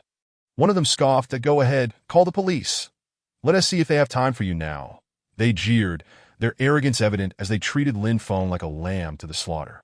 "Lin Feng, do you still think you're some rich heir? I'll tell you this. Hand over everything of value in this room and transfer the money from your bank account to us, and we might spare your life." Gao Daba revealed their intentions without pretense. "You think you could take advantage of me during a disaster? That's a crime," Lin Feng retorted, though his body betrayed him as he stepped back. Ignoring the hot pot stove, the four laughed heartily at his apparent panic. "Get out, all of you," Lin Feng shouted, pulling out his phone. Just as he prepared to call for help, one of Gao Daba's cronies swung a baseball bat, smashing Lin Feng's phone from his grasp. "That you're openly robbing me," Lin Feng exclaimed. "Yes, we're robbing you. What is it to you? I've had my eye on you for a long time. If you comply, we might let you live, but if you resist, you'll find today to be your last." Upon finishing his words, Gao Daba no longer pretended, directly drawing forth the large machete hidden within his waistband. In his previous life, Gao Daba had similarly resorted to threats against Lin Feng. "I shall grant you one final chance, that if you do not depart now, I shall not show mercy," Lin Feng declared, his voice imbued with an icy chill. Within Lin Feng's extraordinary space resided an abundance of weaponry. Even a mere handgun could swiftly eliminate the four individuals before him. However, Lin Feng harbored no desire to resolve the matter quietly, especially considering that behind Gao Daba stood the property manager, Gao Jiansheng, whom Lin Feng still needed to confront. "Not show mercy? I see you are merely refusing to heed my warning," Gao Daba bellowed, brandishing the machete and lunging towards Lin Feng. With a physical prowess enhanced fivefold compared to his past life, Lin Feng easily evaded Gao Daba's attack, feigning a narrow escape. Seeing Lin Feng's demeanor, Gao Daba and his companions erupted into laughter. Seizing the moment when they intended to deliver a fatal blow, Lin Feng swiftly stepped forward, reaching into a cabinet. When he withdrew his hand, he brandished a precision steel crossbow. With a swift whoosh, an arrow struck the chest of the nearest assailant, who had not even the time to utter a scream before collapsing lifelessly to the ground. Chapter 25. Seeking Justice. Gao Daba, stunned at the sight of Lin Feng effortlessly eliminating a man with a crossbow, froze in shock. Just as the realization dawned upon him, Lin Feng launched a second arrow, which pierced through his neck. Gao Daba, in a state of panic and disbelief, fixed a gaze of incredulity upon Lin Feng in his final moments. The precision steel crossbow could fire only 3 arrows. Lin Feng directed the third arrow towards the head of another assailant, penetrating his eye and resulting in an instantaneous demise. The fourth individual, witnessing the sudden turn of events, was gripped by overwhelming fear, shouting in terror as he fled towards the exit that a murder! A murder! "Someone, please help me! Don't kill me!" In his panic, the fourth man dashed outside. Lin Feng had countless methods to spare the life of this coward, yet he chose not to doubt if all were slain. How could he orchestrate an elaborate scheme against Gao Jiansheng later? From his space, Lin Feng retrieved a mobile phone, switched the SIM card, and connected to the room surveillance, capturing the earlier events. Lin Feng awaited Gao Jiansheng's arrival, unfazed by the 3 corpses downstairs. Rather, he felt an unexpected sense of relief that in a world ravaged by apocalyptic events, corpses lay scattered everywhere. Humans, zombies, mutated flora and fauna, and aberrant marine creatures alike. The first catastrophic earthquake had claimed over 500 million lives from a global population of 10 billion. Yet Lin Feng had only witnessed the aftermath of destruction, with mountains of corpses yet to materialize. Discarding the previous hot pot, Lin Feng soon unearthed a roast chicken and fries from his extraordinary space, accompanied by a fruit salad. What could be more gratifying than witnessing his former enemies fall before him? Meanwhile, Gao Jiancheng was entangled with a plump woman when he suddenly heard panic shouts rushing towards the property management office, causing him to fumble in disarray. Something terrible has happened. A murder! A murder! The intruder burst in, disregarding the two exposed figures before him, continuing to shout in alarm. Seeing the commotion, Gao Jianqing slapped the man hard across the face. "Get out of here! Let me get dressed first." He was seething with anger, while the woman scrambled for her clothes, flustered. This hefty woman was a prominent resident of the community, and having just lost her husband in the earthquake, she had sought out Gao Jianqing to share the grim news, leading to their entanglement. After a couple of minutes, Gao Jianqing emerged with a grim expression, addressing the intruder with a low voice. "What is going on? Your mother has been killed." The man stammered, "No, it's you, Binzi. You little rascal have grown bold." Gao Jianqing charged at him, delivering another slap, "That I'm speaking the truth. It's your nephew, Gao Daba. He has been killed. Lin Feng from Villa 2201 did it, along with De Chong and De Bin. They were all slain by Lin Feng." Binzi recounted the events, visibly shaken. "If you dare deceive me, I'll have your skin." Gao Jianqing growled, picking up his phone to call Gao Daba. The phone rang without an answer. Just as he was ready to hang up, the call connected, and a voice he found unfamiliar responded. "Are you Gao Jianqing? Who are you?" "Lin Feng. Gao Daba came to rob me and was intent on killing me. He has been dealt with appropriately. You property management, send someone to tidy up my room." With that, Lin Feng hung up. "Scoundrel!" Gao Jianqing roared furiously, kicking over a nearby table. "Let us go. We will take revenge," he shouted as he grabbed an electric baton and prepared to leave. Binzi was paralyzed with fear. Barely able to move, urgently warning, "Lin Feng has a steel crossbow. That crossbow creates a hole in a person's body. He killed all three with a single arrow." Gao Jianqing was taken aback. "What did you say? That brat has a crossbow? Why didn't you say so earlier?" He wished he could slap Binzi again. After a moment's contemplation, he commanded, "You go and gather the security team and others from the property management. I refuse to believe that brat dares to attack us all. Ensure they bring riot shields and any other equipment they can carry. I must avenge my nephew." With that, Binzi hurried off to follow Gao Jianqing's orders. Though Gao Jianqing knew reporting to the police would be futile, he felt compelled to maintain appearances to avoid leaving himself vulnerable. Had he realized that the apocalypse had already dawned, rendering the law obsolete, he might have thought differently. In less than 20 minutes, following Gao Jianqing's directives, a total of 15 personnel from property management and security assembled outside the office, clad in makeshift armor, with two wielding riot shields. "There are vile criminals in our community. I've already contacted the police, but they are currently engaged in rescue efforts and cannot arrive immediately. To safeguard all residents, the time has come for us to act. It is our duty to apprehend and eliminate these criminals," Gao Jianqing proclaimed passionately, galvanizing the assembled crowd.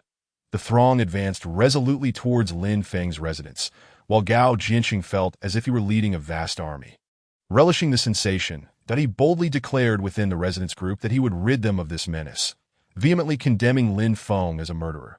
The community responded with fervor, rallying behind Gao Jianqing and extolling his efforts. Witnessing the enthusiastic response of the residents to his call, Gao Jianqing felt a profound sense of satisfaction as they approached Lin Feng's villa. Lin Feng, too, had been observing the developments in the residents' group, and as he saw Gao Jianqing and his entourage charging towards him, he smirked and shared the video of Gao Daba's intrusion and attempted assault on his home. Chapter 26. Public outrage. Lin Feng had no desire to engage in pointless bravado, nor to find himself in a disadvantageous position. Moreover, with the extraordinary space and spatial traversal at his command, he felt an unparalleled sense of security, knowing he could navigate the vast world at will. All he needed to focus on was safeguarding his own life. Having finished the last bite of his fruit salad, Lin Feng heard Gao Jianqing's enraged voice from outside. "Lin Feng, you scoundrel, come out here. Do you think that amidst all this chaos, with the police and military preoccupied with rescue efforts, you can murder without consequence? Let me tell you, we, the property management, will not stand idly by. Murderers must pay with their lives. You cannot escape." As Gao Jianqing's voice boomed from outside, Lin Feng chuckled quietly. From his extraordinary space, he retrieved a large speaker designed for square dancing, of which he possessed several thousand. Lin Feng, microphone in hand, retorted directly towards the outside. "What? After I justifiably defended myself against your nephew's attempt to rob me, resulting in his death, you, as his uncle, still wish to continue your wicked ways. You are talking nonsense. You are the true murderer. The bodies of my nephew's accomplices are still in your house. Do you dare to argue?" Gao Jian spoke to Lin Feng in an accusatory tone, showing no courtesy. Shortly thereafter, Gao Jian ordered his men to violently break open the lock of Lin Feng's villa's entrance. Upon witnessing this, Lin Feng remained unfazed and did not attempt to obstruct them. The outer door had already been problematic, and with the adjacent wall having collapsed significantly, the absence of a door held no significance for Lin Feng. He then raised a loudspeaker and began to question loudly in the tranquil neighborhood, turning the volume to its maximum. Even his softer tones could resonate through the ears of those at the entrance. Naturally, the commotion drew the attention of other residents in the vicinity. Gao Jian had not yet seen the video Lin Feng posted in the owners group, completely unaware that all of Gao Debao's actions had been captured by Lin Feng's surveillance. With a series of loud banging sounds, the door was soon shattered open, and Gao Jian, accompanied by a dozen or so people, stormed inside. "Lin Feng, you will pay for your crimes today. There is no escape for you," Gao Jian shouted, though he dared not approach Lin Feng closely, fearing that he might unexpectedly be struck again. Seeing Gao Jian's demeanor, Lin Feng smiled slightly. "Pay for your crimes? Very well. Manager Gao, allow me to ask you, why did your nephew and 3 others come to my home in the dead of night?" 4 individuals intended to rob me, and I only defended myself against 3 of them. The last one remains, pointing at the individual behind Gao Jian. Binzi, attempting to hide at the back, was astonished that Lin Feng could identify him amidst the crowd. "You step forward and clarify. Did the 4 of you come here to rob me? You even wielded knives intending to kill me?" Lin Feng questioned, pointing sternly at Binzi. Binzi, terrified of Lin Feng's cold-blooded demeanor from moments earlier, dared not step forward, wishing to avoid becoming a target. "You are spouting nonsense.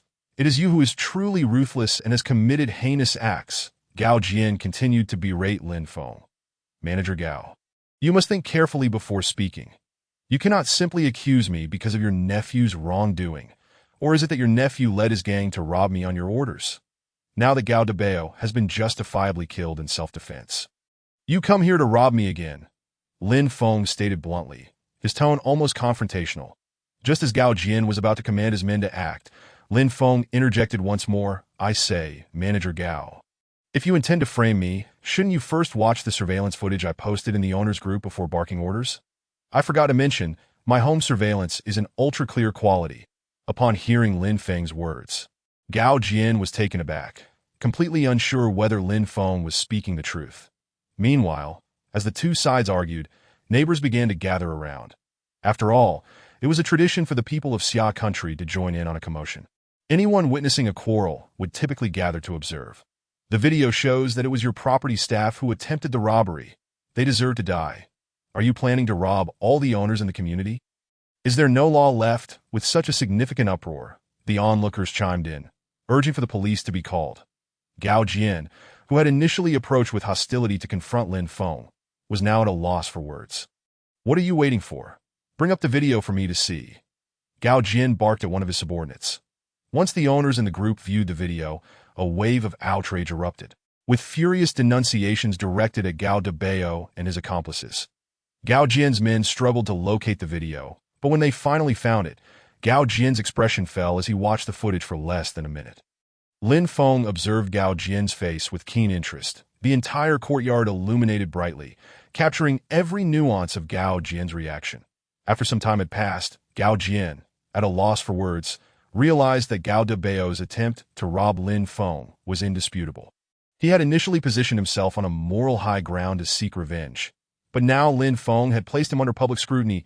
As the crowd continued to swell, Gao Jian understood that if this matter were not handled properly, not only would he fail to confront Lin Feng, but he would also lose his position as the property manager. "You scoundrel! Truly a beast!" Gao Jian thundered, smashing his phone onto the ground in frustration. "Manager Gao, that was my phone," one of Gao Jian's subordinates exclaimed. However, Gao Jian paid him no mind. Turning to the gathered homeowners, Gao Debao was indeed a despicable character, and he truly got what he deserved. I was previously unaware of his misdeeds, which led to my being deceived.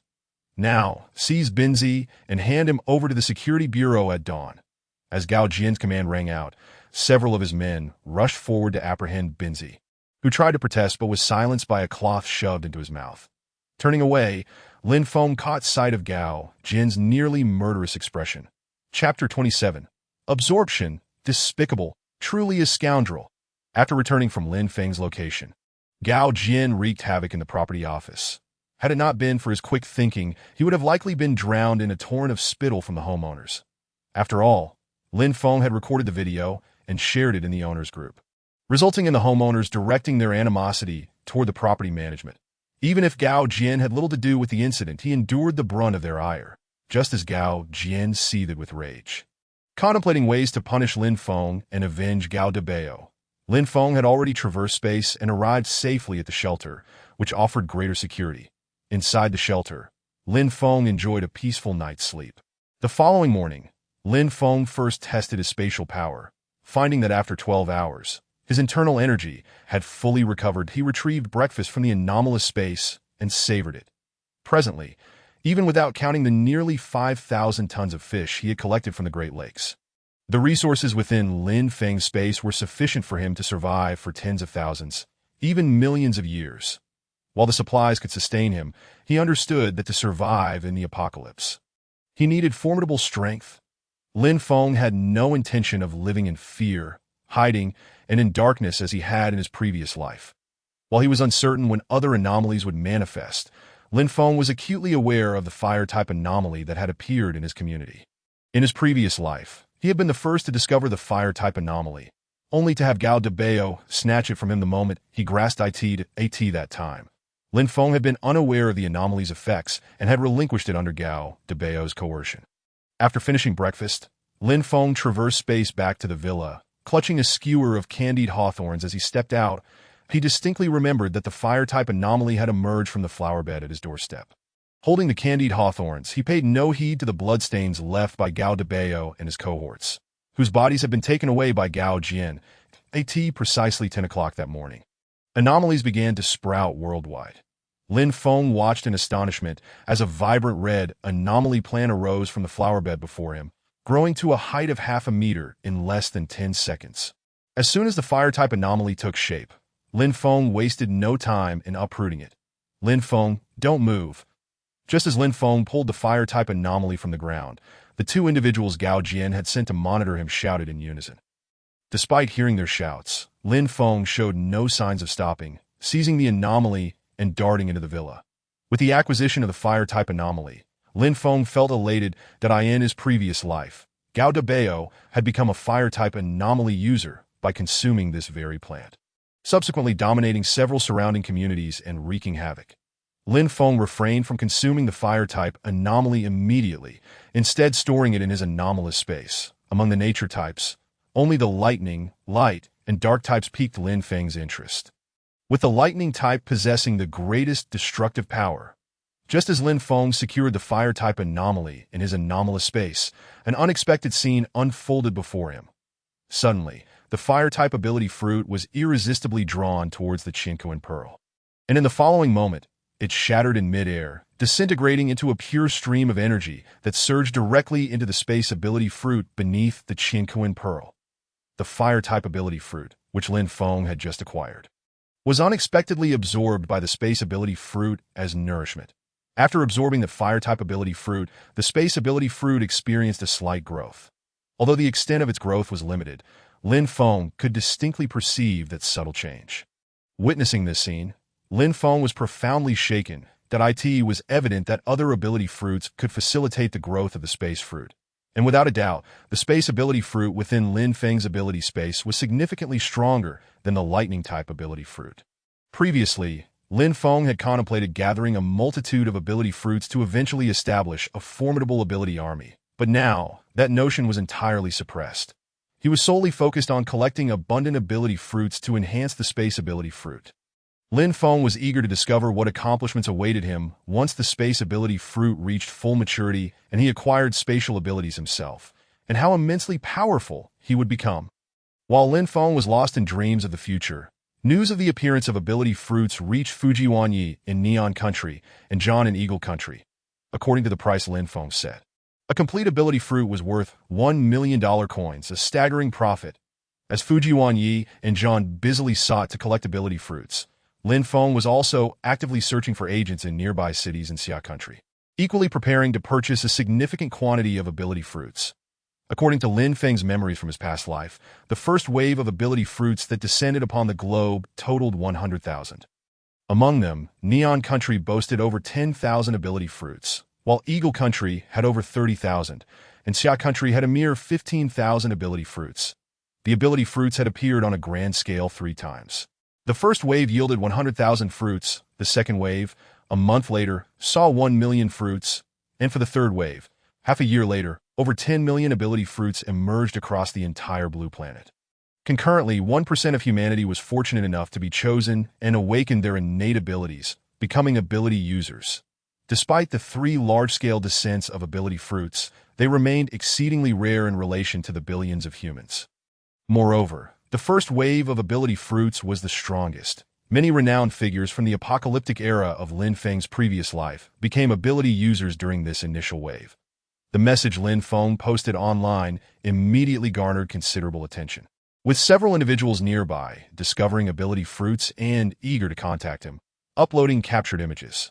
Lin Feng had pressing matters to attend to and could not personally pursue these affairs, and he made a call to Li Shuer, who answered shortly thereafter. "Lin Xiao, how is everything over there? Are you doing well?" Lin Feng inquired. "Thank you for your concern." Lin shouted, "I've found Lan Xier, and we are both doing well." Li Shuer replied. Lan Xier. Lin Feng was momentarily taken aback upon hearing that name, memories from his past life flooding back. Initially, when Li Shuer mentioned seeking Xier, Lin Feng had not fully comprehended. Now he finally realized it was that woman. "Well, that's good to hear. That I have something I need you to take care of." Lin Xiao, please give your instructions. Chapter 28. Winning people over with wealth. Lin Feng entrusted Li Shuer with the task of acquiring ability fruits in the vicinity of City and surrounding countries like Bobo and Silver Elephant. Naturally, this responsibility was not solely hers. He instructed her to contact former core members of the Qin group, offering them exorbitant rewards to facilitate their procurement efforts for every complete ability fruit they managed to acquire. Lin Feng promised a reward of $100,000 coins, with the purchasing price set at $1 million coins, that if their acquisition price fell below $1 million coins, they would keep the difference.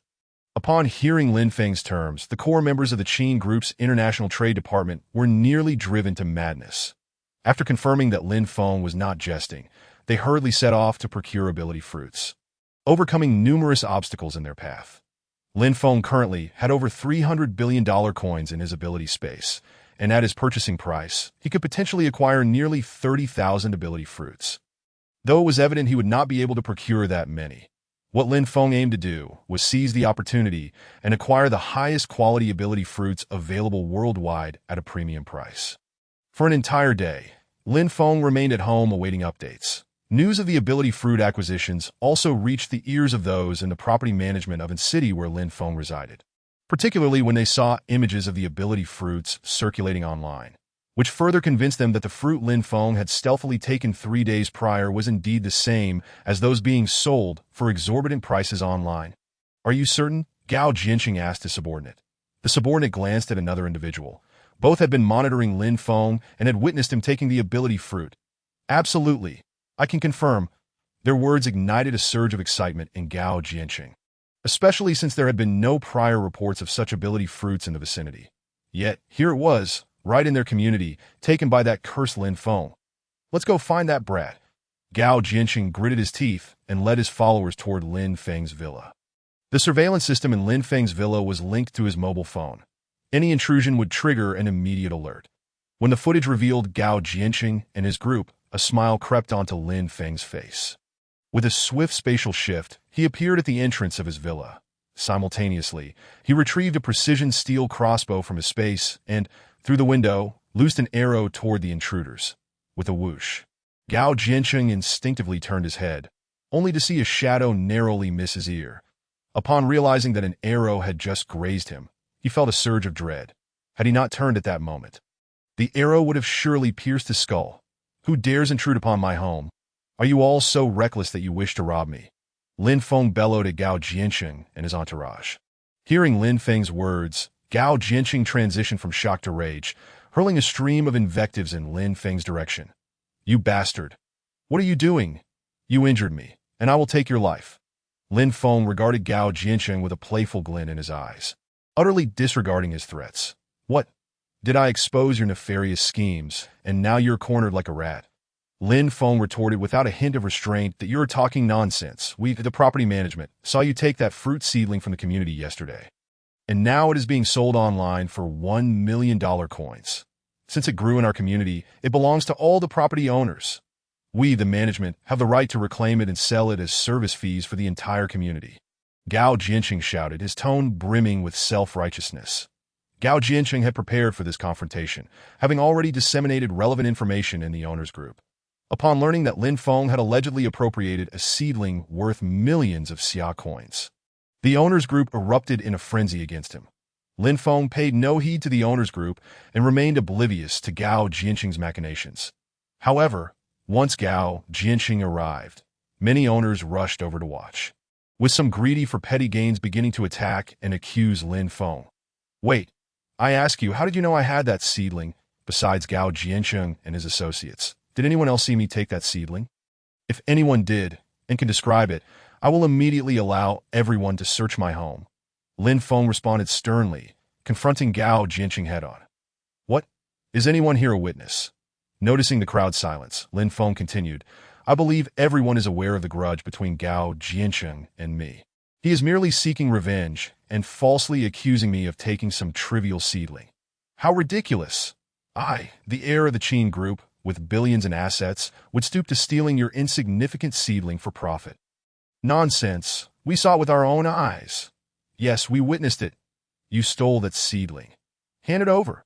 The two individuals Gao Jianqing had sent to monitor Lin Feng now stepped forward as witnesses. Seeing this, Lin Feng couldn't help but laugh even more. Your two lackeys are quite obedient, eager to come out and bite, aren't they? Just a moment. Lin Feng spoke casually as he strode into the villa, subsequently rummaging through his space to produce a small leather suitcase, which he swiftly filled to the brim with cash. Presently, Lin Feng possessed merely a few million xia currency in cash, with the remainder being Dao coins. While Lin Feng may lack in many things, he certainly did not lack in wealth. Should he desire, he could amass an ample fortune within a single day. However, once the extremes of heat and cold descended upon them, this money would be rendered worthless, of no concern to Lin Feng whatsoever. Emerging with the small suitcase, Lin Feng, under the astonished gazes of the onlookers, began to scatter the xia currency among them. Over 1 million in cash was seized in a frenzy, and within minutes, many individuals stood clutching large wads of bills. Just moments ago, Gao Jianqing and his subordinates had contemplated joining the fray. But at the last moment, Gao Jianqing restrained himself, not wishing to appear foolish before Lin Feng, and firmly ordered his men to refrain from acting. Upon witnessing some individuals attempting to flee with their newfound riches, clearly anxious about Lin Feng reclaiming them, Lin Feng hastened to declare, esteemed owners, whoever possesses this money is entitled to it. I simply wish for everyone to understand that I am not in need of funds. Nor do I hold any regard for Manager Gao's trivial endeavors concerning the sale of small saplings. Such matters are far beneath my dignity, should Manager Gao dare to bring others to confront me again. I hope we can collectively consider whether someone so intent on undermining us property owners still deserves to serve as property manager, should anyone else harbor thoughts of encroaching upon my interests. Let the fate of Gao Debao and his associates serve as a cautionary tale. You would do well to weigh your options carefully. Chapter 29. Attempting to engage in blackmail. Gao Jianqing felt utterly bewildered, observing the property owners before him, each clutching tens of thousands in cash. His anxiety mounted. Had he, like the other owners, joined in the scramble for money on the ground, his confrontation with Lin Feng would have turned into an immense farce, leaving him with no face among these owners. Indeed, I speak of Lin Xiao, the heir of the Lin Group, who is not in want of money. Why would he concern himself with your paltry sums? If you possess the capability, produce the surveillance footage. Otherwise, refrain from speaking nonsense here. The sentiment among the owners shifted dramatically under Lin Feng's monetary assault. Upon witnessing this scene, Lin Feng could not help but smirk. He was acutely aware of the true nature of his neighbors. For Lin Feng, matters that could be resolved with money posed no challenge whatsoever, with the owners rallying behind him and the tides turning. They once again turned their ire upon the property and security personnel, forcing Gao Jiansheng to flee in disgrace. Back in the property management office, Gao Jiansheng seethed with indignation that if the surveillance cameras in the community were still operational, he would not have found himself in such a humiliating position at that moment. He turned to the two individuals who had previously reported to him, asking sternly, "Clarify this for me. Did you see everything clearly?" After Lin Feng's ruckus, even Gao Jiansheng found it hard to believe his subordinates. The two men stammered, hesitant to provoke his wrath. Seeing their reluctance, Gao Jiansheng assumed they were uncertain about having witnessed Lin Feng taking the special fruit and was immediately filled with rage. "You two imbeciles have embarrassed me. If this happens again, I will have you dismissed," Gao Jiansheng barked. The two trembled, offering profuse apologies. Gao Jiansheng then turned his gaze to the two men at the back, stating, "I distinctly saw you both collect a substantial amount of cash from the ground. Hand it over. Do you understand? Why should we? Manager Gao, we picked that up ourselves. What right do you have to demand it from us?" The two protested vehemently. "What? Are you two also defying me?" Gao Jiansheng, having faced humiliation at Lin Feng's hands for 2 consecutive days and still unable to avenge his nephew's demise, felt his anger boil over upon witnessing his subordinates disregard his orders. Ultimately, after some persuasion from those nearby, the two grudgingly handed over half of their cash. Once Gao Jiansheng and his entourage were sent packing, Lin Feng's phone began to buzz incessantly. For over a week, Lu Li had been messaging him.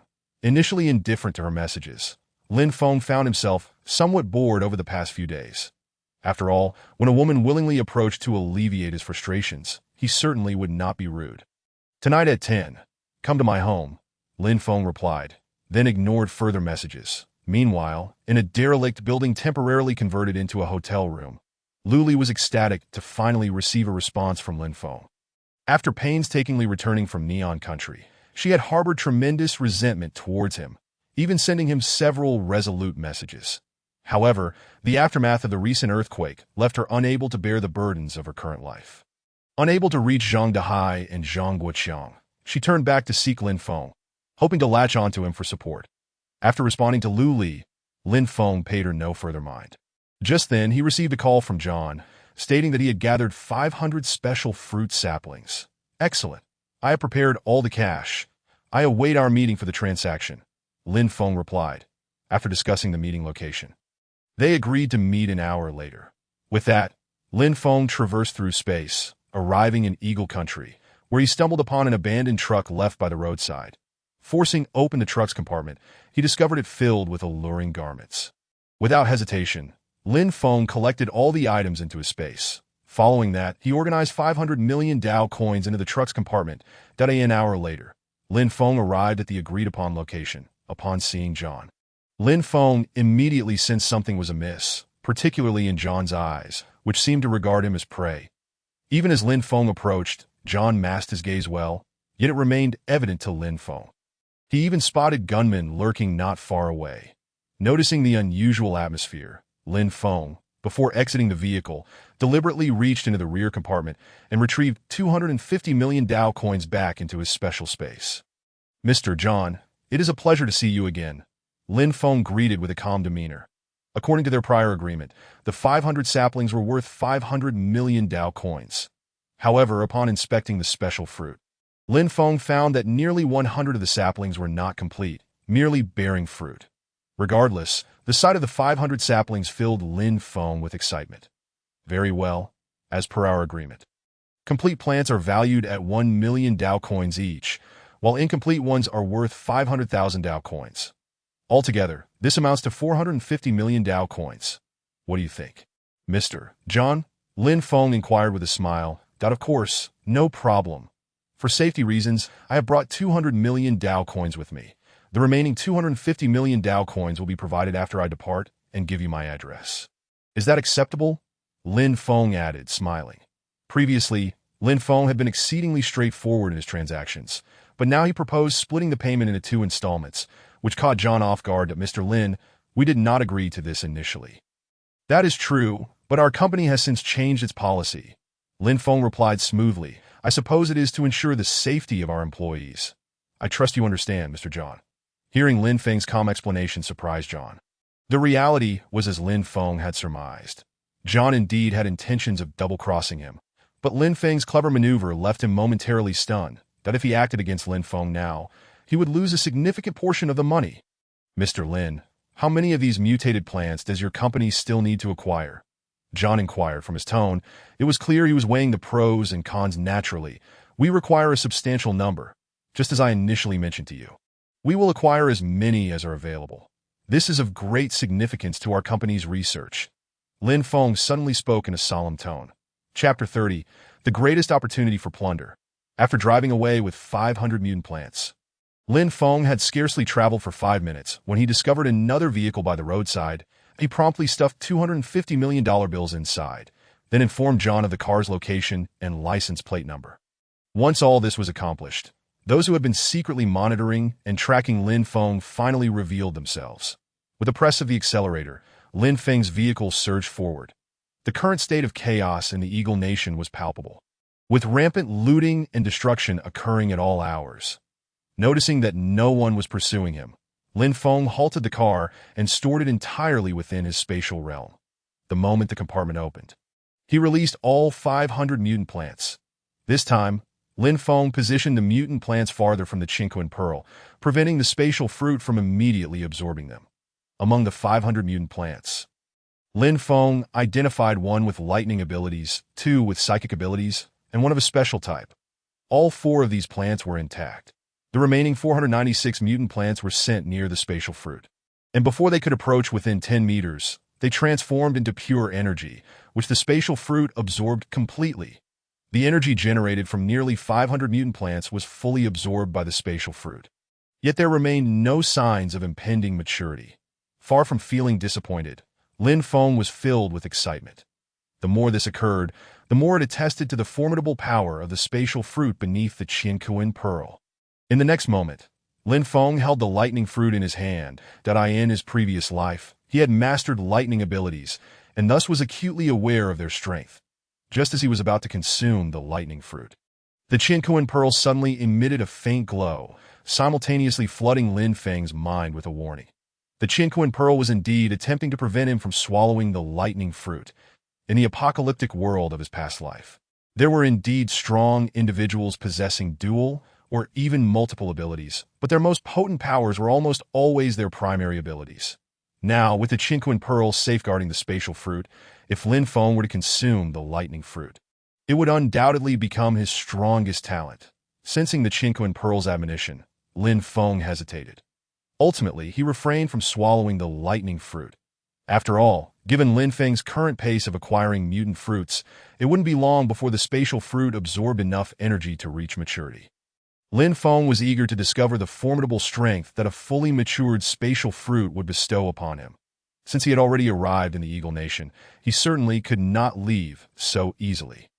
Numerous supermarkets, gold shops, and luxury stores surrounding the Eagle Nation had all been visited.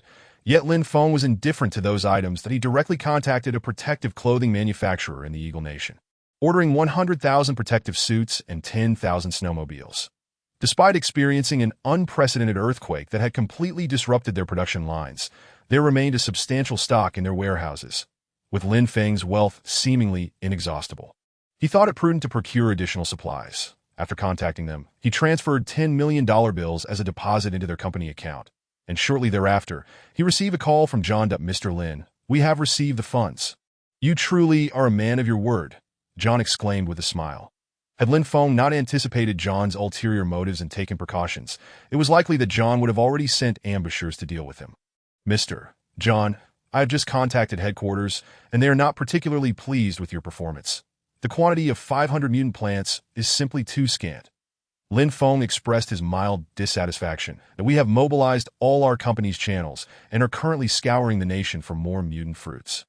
Tomorrow, we will surely have a greater quantity, John vowed earnestly.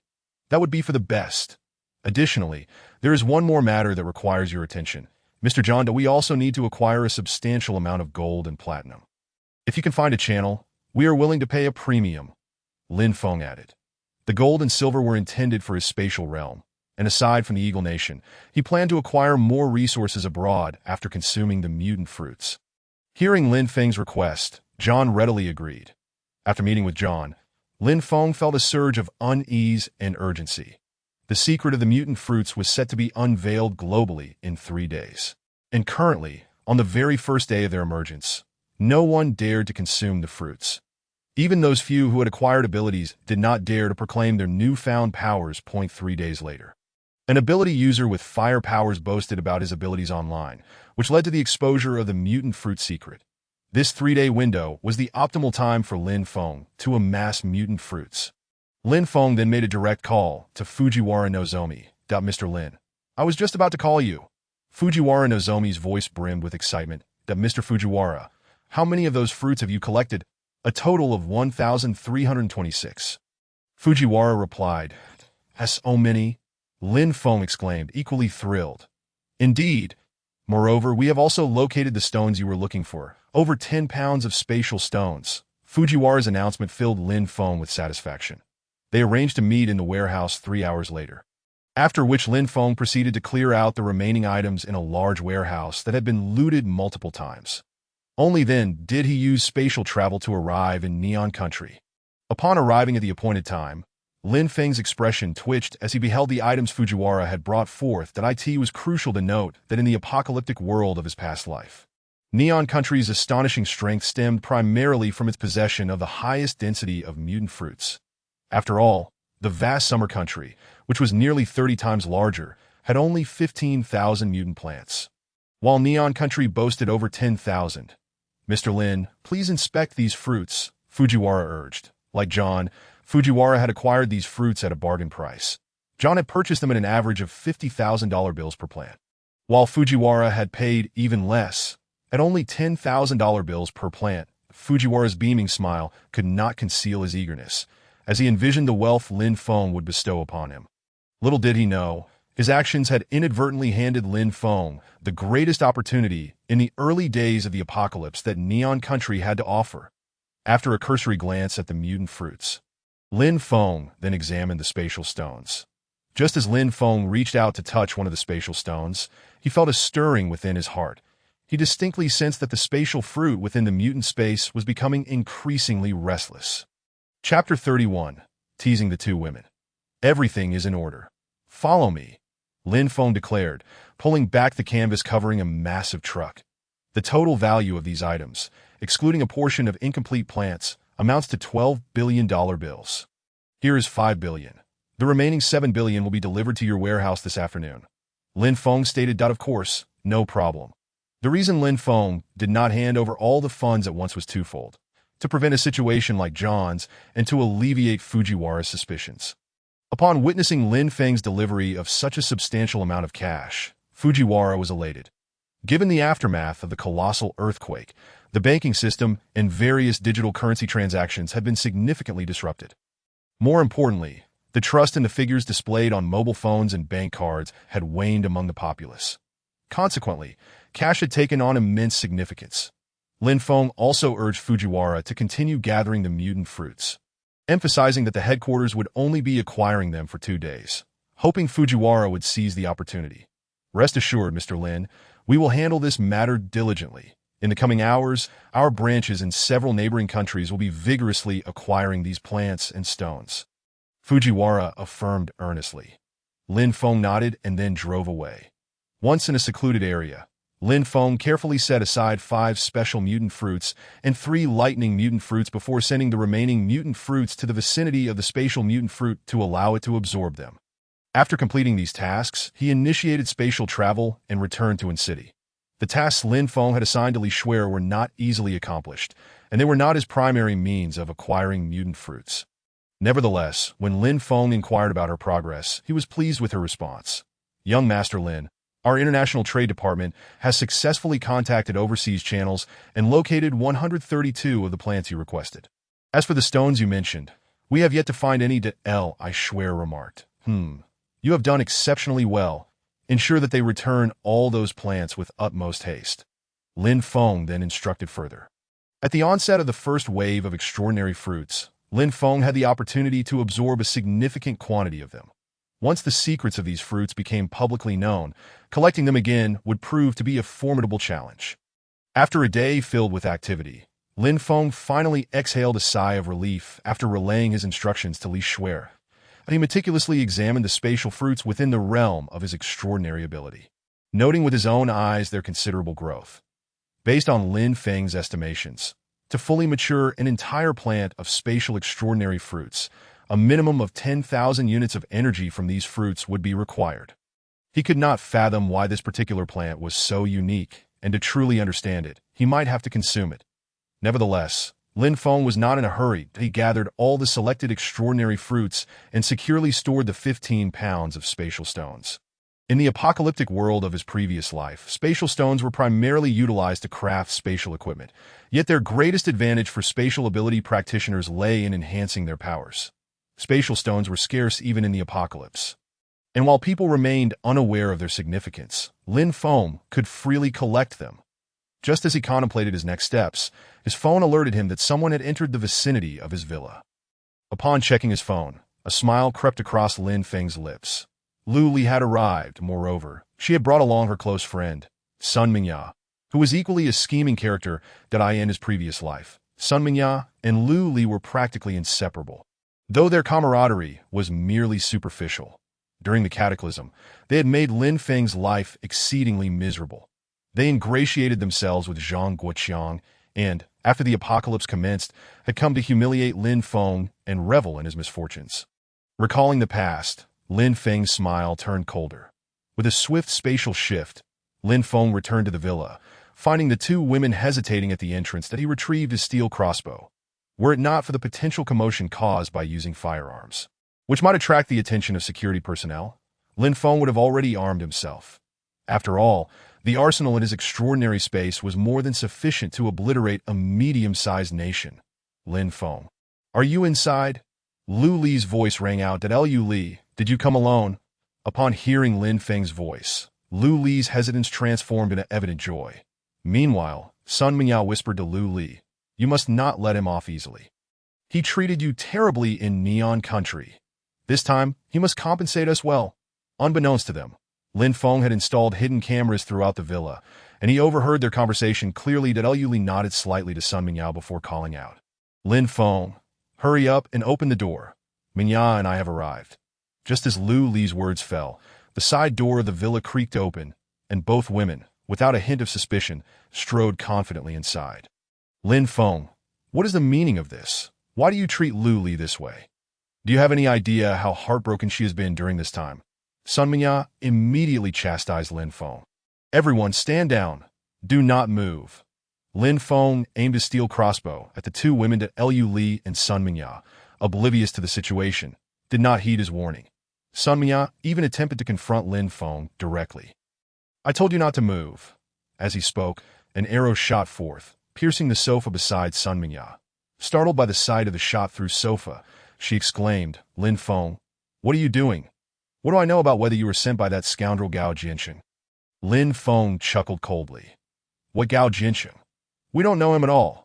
Sun Mingyao retorted loudly, realizing the gravity of the situation. If you want me to believe you, let me inspect you. Only if you carry no weapons or poison will I trust you. Lin Feng said, his crossbow still trained on them. Otherwise, do not blame me for turning you into pincushions. Chapter 32. After eating, come to serve Lin Feng. What are you saying? Sun Mingyao was taken aback, her shock and anger palpable. Even Lu Li wore a similarly astonished expression. However, Lin Feng paid no mind to their reactions, keeping his crossbow aimed firmly at them. That if you wish for me to trust you, you must comply with my demands. Hurry, I must inspect you before you can stay here. That if you do not wish to remain, you may leave at once. Lin Feng's voice was firm and commanding. Furious, Sun Mingyao stepped forward, prepared to unleash another tirade. In the next moment, Lin Feng aimed his crossbow directly at her face, at such close range. Given the power of his earlier shot, a single arrow could either kill her or leave her gravely injured. In the current environment, most hospitals were rendered inoperative, and even the few that were functional were overwhelmed with patients, leaving corridors and entrances choked with the ill. Lin Feng, what is the matter? I am Lu Li. And this is my friend Sun Mingya. Lu Li spoke again, her tone unexpectedly gentle. Hearing Lu Li's feigned sweetness only deepened Lin Feng's disdain. That Lu Li, I may not care for Sun Mingya's fate.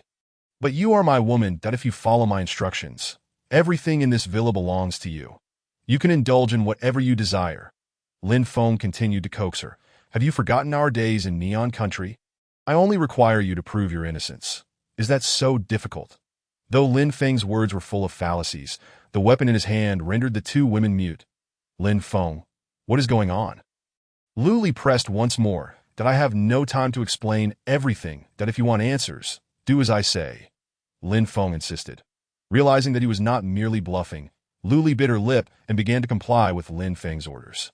Lu Li Sun Mingyao was taken aback, unable to believe that Lu Li would so readily obey Lin Feng, resembling a docile pet. Witnessing Lu Li's compliance, Lin Feng finally allowed a smile to grace his lips. Moreover, Lin Feng instructed Lu Li to perform certain actions to demonstrate that she harbored no concealed items.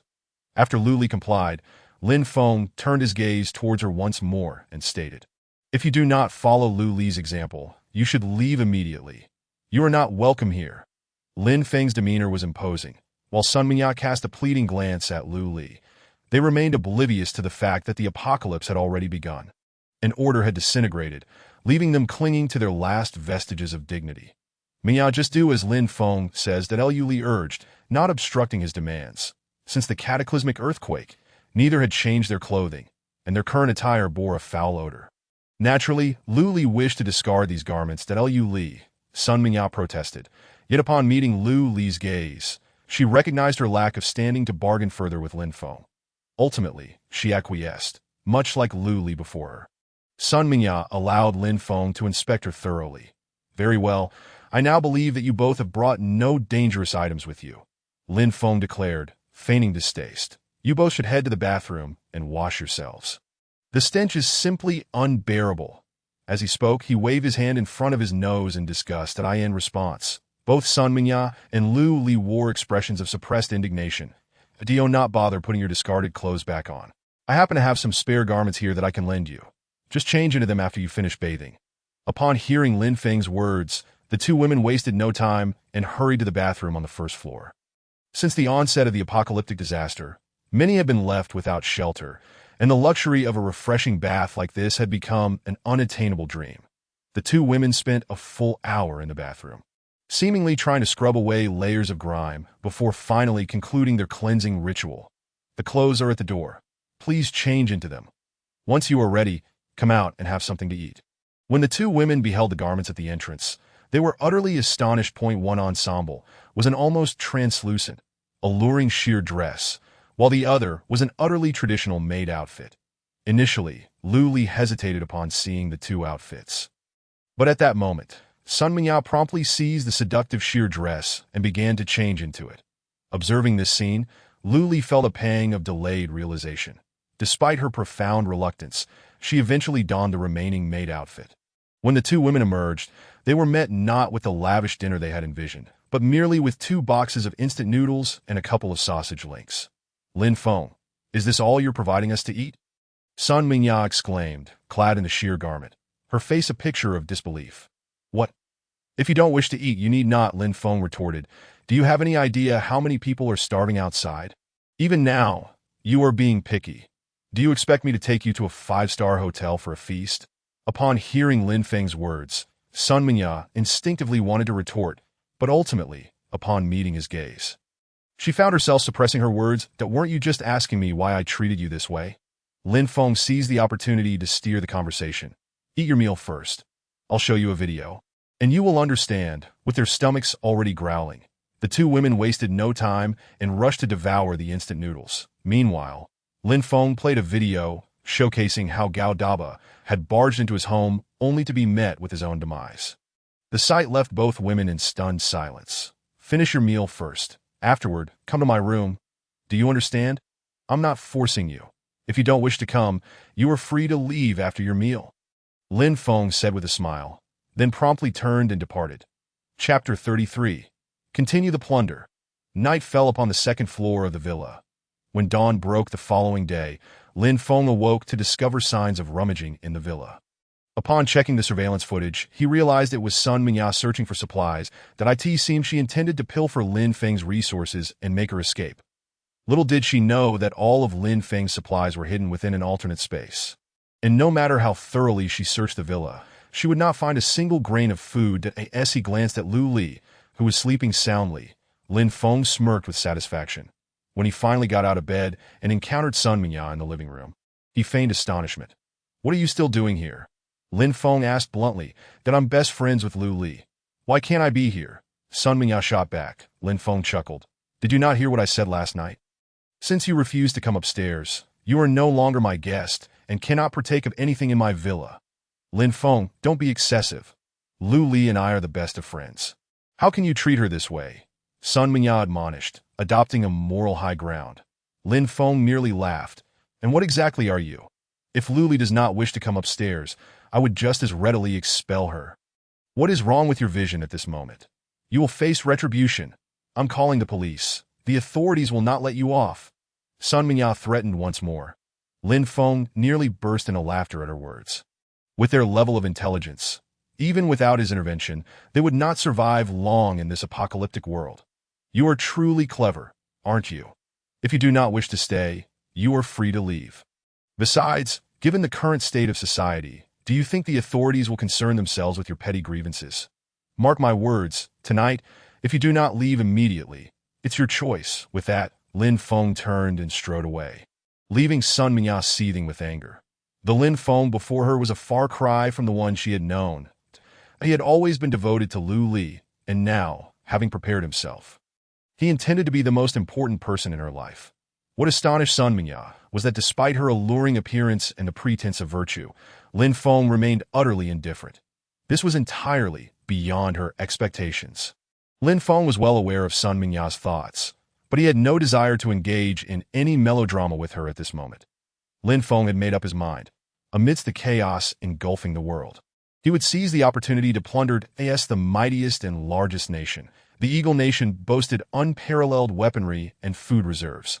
Lin Feng had previously raided 2 of the 3 major grain depots in the Neon Nation. Yet the Eagle Nation possessed over 30 such facilities. With his vast alternate space, Lin Feng could effortlessly transport any useful supplies directly into it. Thus, he traversed into the Eagle Nation, donning the combat gear of its special forces. Crafted entirely from bulletproof materials, providing unparalleled security. Driving through the streets, even amidst the chaos of looting and destruction, no one dared to confront him, clad as he was in full armor. Lin Feng boldly drove into the largest computer company in the city. Crashing through the warehouse doors, inside, he swiftly collected a multitude of modern electronic devices, including 10,000 computers, along with luxury cars parked at the company's entrance.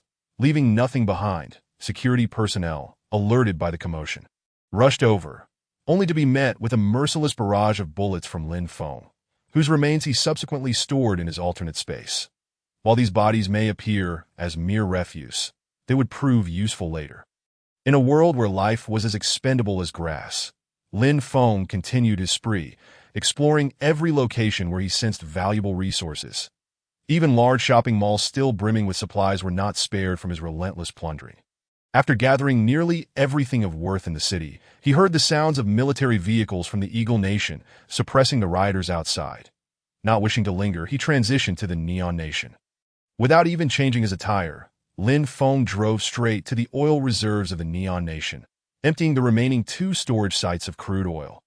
Having completed this, he departed, but not before tossing several grenades onto the road, flipping the vehicles of security personnel attempting to pursue him. Lin Feng reveled in his audacity, engaging in actions he had never dared to dream of in his previous life. Just as he basked in his triumph, a call came through. Ting Yuanyi was on the line. Lin Feng answered without hesitation. "Hello, Mr. Ting. How did the arrangements go?" "Mr. Lin, we have gathered a total of 2,020 mutated plant specimens from our surrounding nations. They will be delivered around 3 o'clock this afternoon," Ting Yuanyi informed him. "Excellent, I will prepare the payment. Do not worry." "What about the luminous stones?" Lin Feng inquired. "Regrettably, aside from the 15 pounds from yesterday, we have not discovered any others." "Understood. See you at 3. After hanging up, Lin Feng refrained from further looting, as many locations were now inaccessible due to surface collapses that he had no time to scour partially collapsed malls. His primary focus was on those mutated plants. Soon it was 3 o'clock, and Lin Feng arrived early at the agreed warehouse. Upon seeing Ting Yi arrive with 2 trucks, Lin Feng's smile widened at my precious mutated fruits. Come forth, Chapter 34. Faking Death, 2020 mutated fruit specimens. After quickly counting the number, Lin Feng couldn't help but smile at Mr. Ting Yi. Your efficiency is truly commendable. Lin Feng praised instinctively, had it not been for this man's betrayal in his past life. Lin Feng might have considered making him a trusted ally, or even an agent in the Neon Nation. It is all thanks to your generosity, Mr. Lin. Your company is formidable, allowing us to procure these mutated plants on such a grand scale. Ting Yi beamed, his face radiating joy. In the short span of less than a month collaborating with Lin Feng, he had already attained billionaire status. Each partnership with Lin Feng yielded profits he could not have imagined in 3 lifetimes. It was safe to say that Ting Yi regarded Lin Feng with the reverence one would typically reserve for a parent, if not more so. The money is in the truck behind. Please take a look. We hope, Mr. Ting Yuan, that you will continue to procure for us, as our company regards you as our most loyal partner. Lin Feng elegantly delivered a series of flattering remarks, which naturally delighted Fujiwara Yi. As he watched Fujiwara Yi depart with 2 large carts filled with knife coins, Lin Feng finally closed the warehouse door and began to search among the more than 2,000 extraordinary fruit plants. Over 90% of these plants were of the strength type, with the remaining animal and nature types coming in second.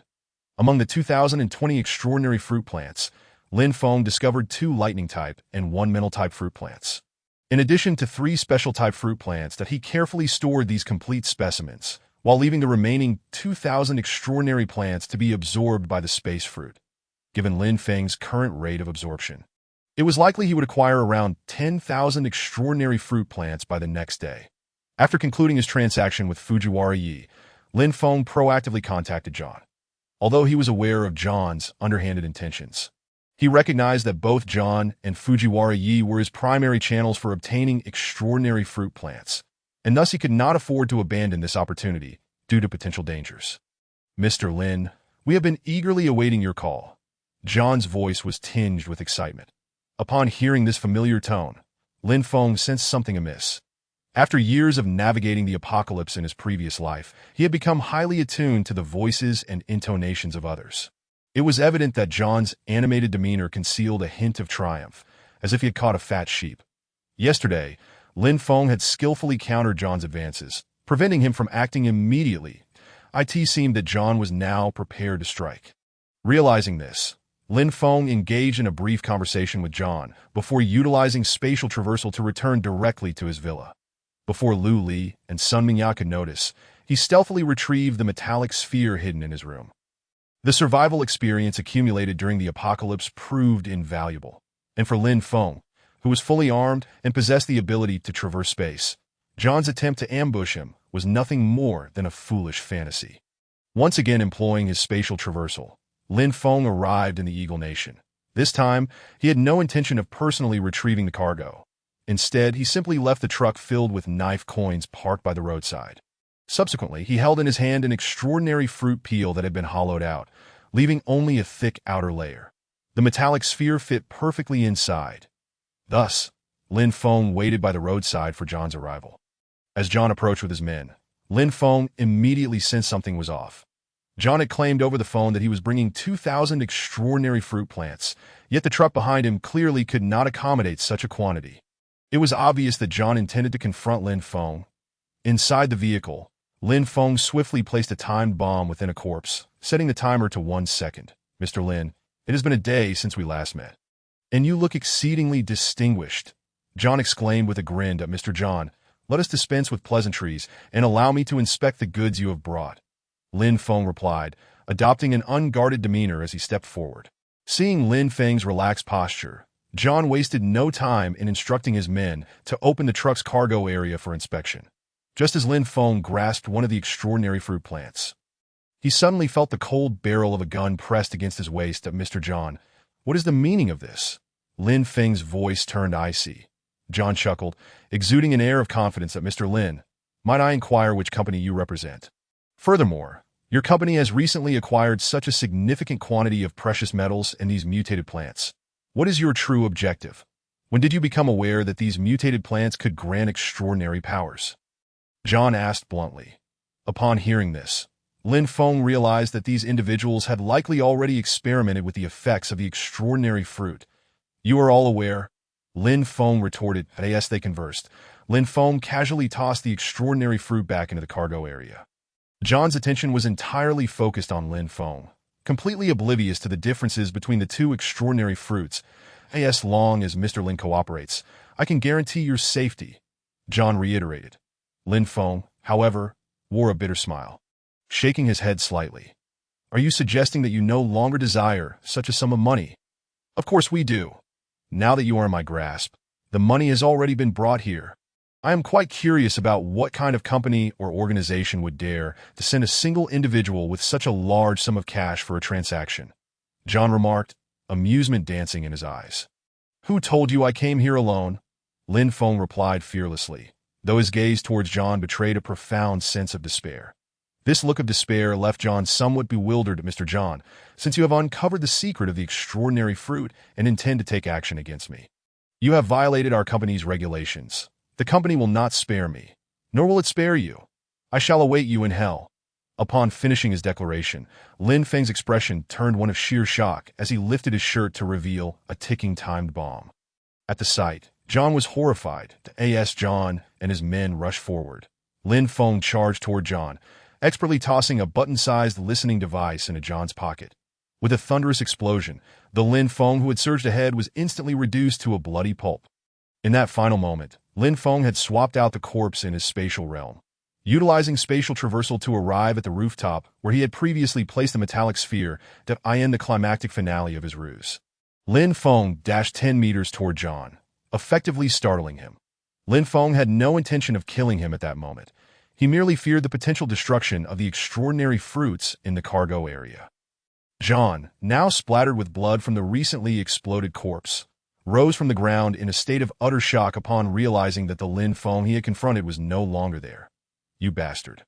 What a complete bastard. John transitioned from panic to unbridled rage. However, he could find no trace of Lin Feng, compelling him to send his subordinates to the truck Lin Feng had arrived in to retrieve the knife coins while ordering others to search the vicinity for any additional vehicles carrying knife coins. The search yielded disappointing results. Aside from the 200 million knife coins in the truck Lin Feng had driven, no other vehicles containing knife coins were found. Resigned, John instructed his men to return all the extraordinary fruits to the warehouse. Be cautious on the way back. If anything goes awry, it will cost you your lives, John threatened his subordinates. Seeing this, Lin Feng couldn't help but smile. He had been waiting for this moment. Once John delivered the goods to the warehouse, there would undoubtedly be additional extraordinary fruit plants inside. During their initial transaction, John had only presented 500 extraordinary fruit plants, clearly indicating he had much more in reserve. Even Fujiwara had produced over 1,000 extraordinary fruit plants, suggesting John had been wary of Lin Feng from the very beginning. John was merely a mid-level leader within his company, and now that they were aware of the extraordinary fruit's immense power, it was evident they would scour the nation and even the world for more. Consequently, if Lin Feng managed to locate that warehouse, there would be no shortage of extraordinary fruits. Thus, Lin Feng continued to eavesdrop on John's conversations. On the way, John even made a call to his superiors, reporting on the developments regarding Lin Feng. When the vehicle finally arrived at its destination and came to a halt, John instructed his men to unload everything from the truck and store it in the warehouse. As the extraordinary fruits were placed back into the warehouse, guards were stationed at the entrance to ensure not a single fly could enter. John received orders from higher-ups to further investigate Lin Feng's background. Meanwhile, Lin Feng utilized spatial traversal to appear directly inside the warehouse. Upon his arrival, he was greeted by a mountain of extraordinary fruit plants that filled him with overwhelming joy at a glance.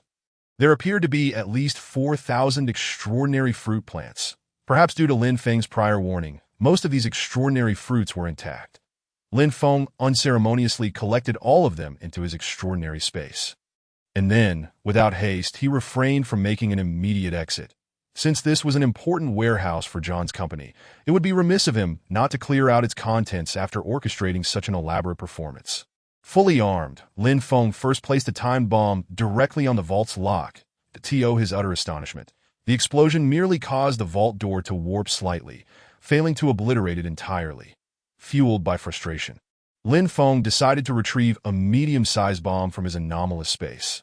This device, if detonated in the open, could easily annihilate an area equivalent to 5 football fields. Just before the bomb detonated, Lin Feng took refuge in his anomalous space, where he could remain for a full 10 seconds. After a considerable wait, he stepped out into the chaos surrounding him. The area was a scene of utter devastation. The place where Lin Feng stood was entirely buried under debris. Peering through a narrow gap, he tossed out a metallic sphere, utilizing his spatial traversal to escape. To his amazement, nearly half of the warehouse had been obliterated by his explosive antics. Lin Feng felt no remorse. After all, none of it belonged to him. Just as he was about to continue plundering the remaining warehouses, the guards inside began to pour out. Although Lin Feng was unperturbed by their presence, he realized that a single misstep could be disastrous. He hurled grenades indiscriminately outside, even launching some powerful explosives towards the entrance. With an abundance of weaponry at his disposal, Lin Feng countered their handguns and submachine guns with mortars and rocket launchers. In just a few exchanges, the guards found themselves unable to withstand his brazen assault. Soon, Lin Feng breached the first warehouse, where he was greeted by a trove of precious metals. Elated, he discovered not only gold and silver, but also a plethora of rare metals. Without a hint of hesitation, he seized them all. Once he had emptied the warehouse, Lin Feng planted a formidable timed bomb within it. By the time he entered the second warehouse, the previous one had erupted into a sea of flames, claiming the lives of the guards who had just entered. Inside the second warehouse, he found mounds of high-purity rare earth elements, which would fetch a fortune if sold. He collected everything without reservation. Thus, Lin Feng systematically looted one warehouse after another, detonating them in his wake. By the time he reached the fifth warehouse, the guards had nearly all perished, and a force of fewer than 100 was no match for Lin Feng's relentless bombardment. Lin Feng's haul was nothing short of monumental, in addition to an array of gold, silver, platinum, and other precious and rare metals. He also discovered 2 warehouses dedicated to arms and ammunition, as well as one specifically for combat drones and light transport aircraft. In total, he acquired 15 combat drones and 10 light transport aircraft. While Lin Feng reveled in his plunder, John received news of the situation. Without hesitation, Lin Feng had already set the medium-sized bombs within the warehouses. When John and his men arrived, he was taken aback to see a man waving at him amidst the chaos. "How is this possible? Lin Feng, I thought you were dead," John shouted in terror. At that moment, Lin Feng detonated the bombs in an instant. He traversed back 10 kilometers to a building above, leaving a 3-kilometer radius of devastation in his wake, with no survivors. Chapter 36. Where are my anomalous fruits? Lin Feng sat atop the skyscraper, pulling out a chair to enjoy the sight of the ruins in the distance. He then uncorked a bottle of champagne and savored a steak, relishing the view. The day's bounty had been extraordinarily fruitful. As Lin Feng indulged in his meal, he glanced into his anomalous space and was struck with disbelief. "Where are my anomalous fruits? How could they have vanished?" he exclaimed, staring in bewilderment at his anomalous space. Unless his memory had betrayed him, such a disappearance was unfathomable. Upon further inspection, he noted that aside from the 10 plants he had deliberately stored away from the Chinquan Pearl, all 4,000 anomalous fruit plants he had acquired from John had completely disappeared. Stunned, he instinctively turned towards the Chinquan Pearl, where the spatial anomalous fruits radiated a dazzling brilliance under its protection. Had he not witnessed this transformation, Lin Feng might have thought it was all a dream. Moreover, due to the absorption of vast quantities of gold, silver, and other precious metals, his 1,000 acres of golden land had expanded to 1,150 acres. While the fifth metallic sphere now appeared as a faint shadow, Lin Feng continued his search, discovering that the rare earth elements absorbed into the space had all been utilized as fertilizer for his golden land. Having neglected the growth of the crops for some time, he realized that in just a week they had grown a full inch above the soil. At this rate, they might soon catch up with the growth of crops outside. After all, without sunlight in Lin Feng's anomalous space, photosynthesis was impossible, leaving him uncertain whether the crops would fully mature. After organizing the other supplies he had looted, which had not yet been digested by the anomalous space, Lin Feng finished his steak and champagne. The next moment, he donned his gear and took to the streets in a heavy-duty off-road vehicle to search for more supplies, after a long day of scavenging through dilapidated malls and warehouses. He amassed dozens of tons of resources, all of which found their way into his anomalous space. Meanwhile, at John's Polar Company, chaos erupted as they scrambled to investigate the background of the supposedly deceased Lin Feng. Throughout the ordeal, Lin Feng had operated alone, and their previous contact, Fujihara Nozomi, had returned to Japan. Despite their desire to send someone to Japan to investigate Fujihara, the complete paralysis of all airports and the destruction of the vast majority of large aircraft rendered such plans impractical. After a day of tireless scavenging, Lin Feng contacted the manufacturers regarding the delivery of protective gear and snowmobiles. With the transportation system largely in disarray, they were overjoyed to still have orders. They needed time to organize their warehouses and return the goods from various stores, which would undoubtedly take longer than a couple of days given the current state of transportation. Arranging to return to their warehouse in 5 days, Lin Feng utilized a spatial traversal to return to the underground shelter in An City. Upon checking with the intelligent assistant, he discovered no news of Li Shuer and her group coming to seek refuge. With the roads severely damaged, making it nearly impossible for cars to navigate, Lin Feng retrieved a heavy motorcycle, which was capable of traversing various terrains. Although his speed was not rapid, he faced no obstacles and soon returned to his neighborhood. As he opened the door, he found the 2 women, Lu Li and Sun Mingya, sitting in the room. Upon hearing the noise at the door, they rushed towards Lin Feng. "Where have you been all day?" Lu Li exclaimed, visibly shaken, while Sun Mingya followed closely behind. When Lin Feng had left that morning, he had only left 3 buckets of instant noodles, barely enough for one person for a day. The awkward atmosphere between them was palpable, hinting at some underlying tension. "Where have I been? Do I really need to explain that to you?" Lin Feng replied, tossing a backpack onto the ground and adopting an air of exhaustion. "You don't need to tell me, I'm just concerned for your safety. I was worried you might encounter danger," Lu Li countered, her words betraying her true feelings. "Concern for me?" Lin Feng chuckled. "Just make sure you do as I asked." "And you?" Lin Feng spoke with an air of indifference, and upon observing his demeanor, it was evident that he would promptly expel her should she express any dissent. Without casting a glance in her direction, he opened his backpack, revealing an array of sustenance, including a roasted duck. Sun Mingya and Lu Li were at a loss as to how Lin Feng had procured such an assortment of food.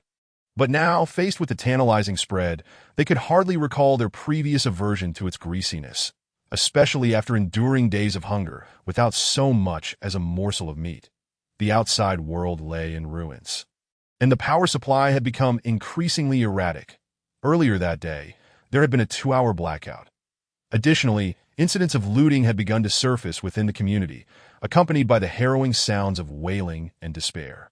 The entire Blue Star was engulfed in chaos, with heinous crimes erupting across its expanse. However, in comparison to other nations, the situation in Xia country remained relatively stable. This was largely attributable to the cultural heritage of Xia, which had instilled in most individuals a modicum of decency even in the face of calamity. Yet, with the impending arrival of an extreme heat wave next week, the prospects of water, electricity, and food shortages would further reveal the darker aspects of human nature. In such dire times, Lu Li and Sun Mingya found themselves quite secure in Lin Feng's presence, especially given his notorious reputation that had spread throughout the community in recent days, with so many residents around. Who would dare provoke Lin Feng? It would be tantamount to courting death. After the 2 women finally finished their dinner, Lin Feng was already prepared for the next phase of his plan. Chapter 37. Objective achieved. After an entire night had passed, and Lin Feng accomplished his goals, he utilized spatial traversal to return to the underground shelter for some much-needed rest that I end these tumultuous times. It was imperative for him to retreat to the safest haven. Although the 2 women posed little threat to him at this juncture, given the early stages of the apocalypse, Lin Feng could not afford to entertain even the slightest possibility of danger. After all, there were numerous accounts of prominent figures perishing due to minor oversights during the initial days of the apocalypse. Upon awakening, Lin Feng discovered a message from Li Shuer, informing him that the mutant fruit plants procured from abroad had arrived. A staggering 200 plants had been delivered over the course of yesterday and today. Delighted by the news, Lin Feng noted that despite the surface collapse, drone transport remained unaffected. The generous offer he had made had spurred the International Trade Department of the Lin Group to eagerly partake in the venture, albeit cautiously, fearing they were being deceived. "Tell them to head to the warehouse. I will be there shortly." With that, Lin Feng hastily consumed a simple breakfast before setting off on his heavy motorcycle. Upon nearing the vicinity, he switched to a robust off-road vehicle, its trunk filled with knife coins that as he arrived at the warehouse, he found 4 individuals waiting for him. Without hesitation, he proceeded with the transaction, having previously stipulated that it would be conducted in cash. The sight of such a substantial amount of knife coins left his former subordinates both astonished and elated. Thus, each individual exchanged several to a dozen mutant fruit plants for a considerable sum of knife coins.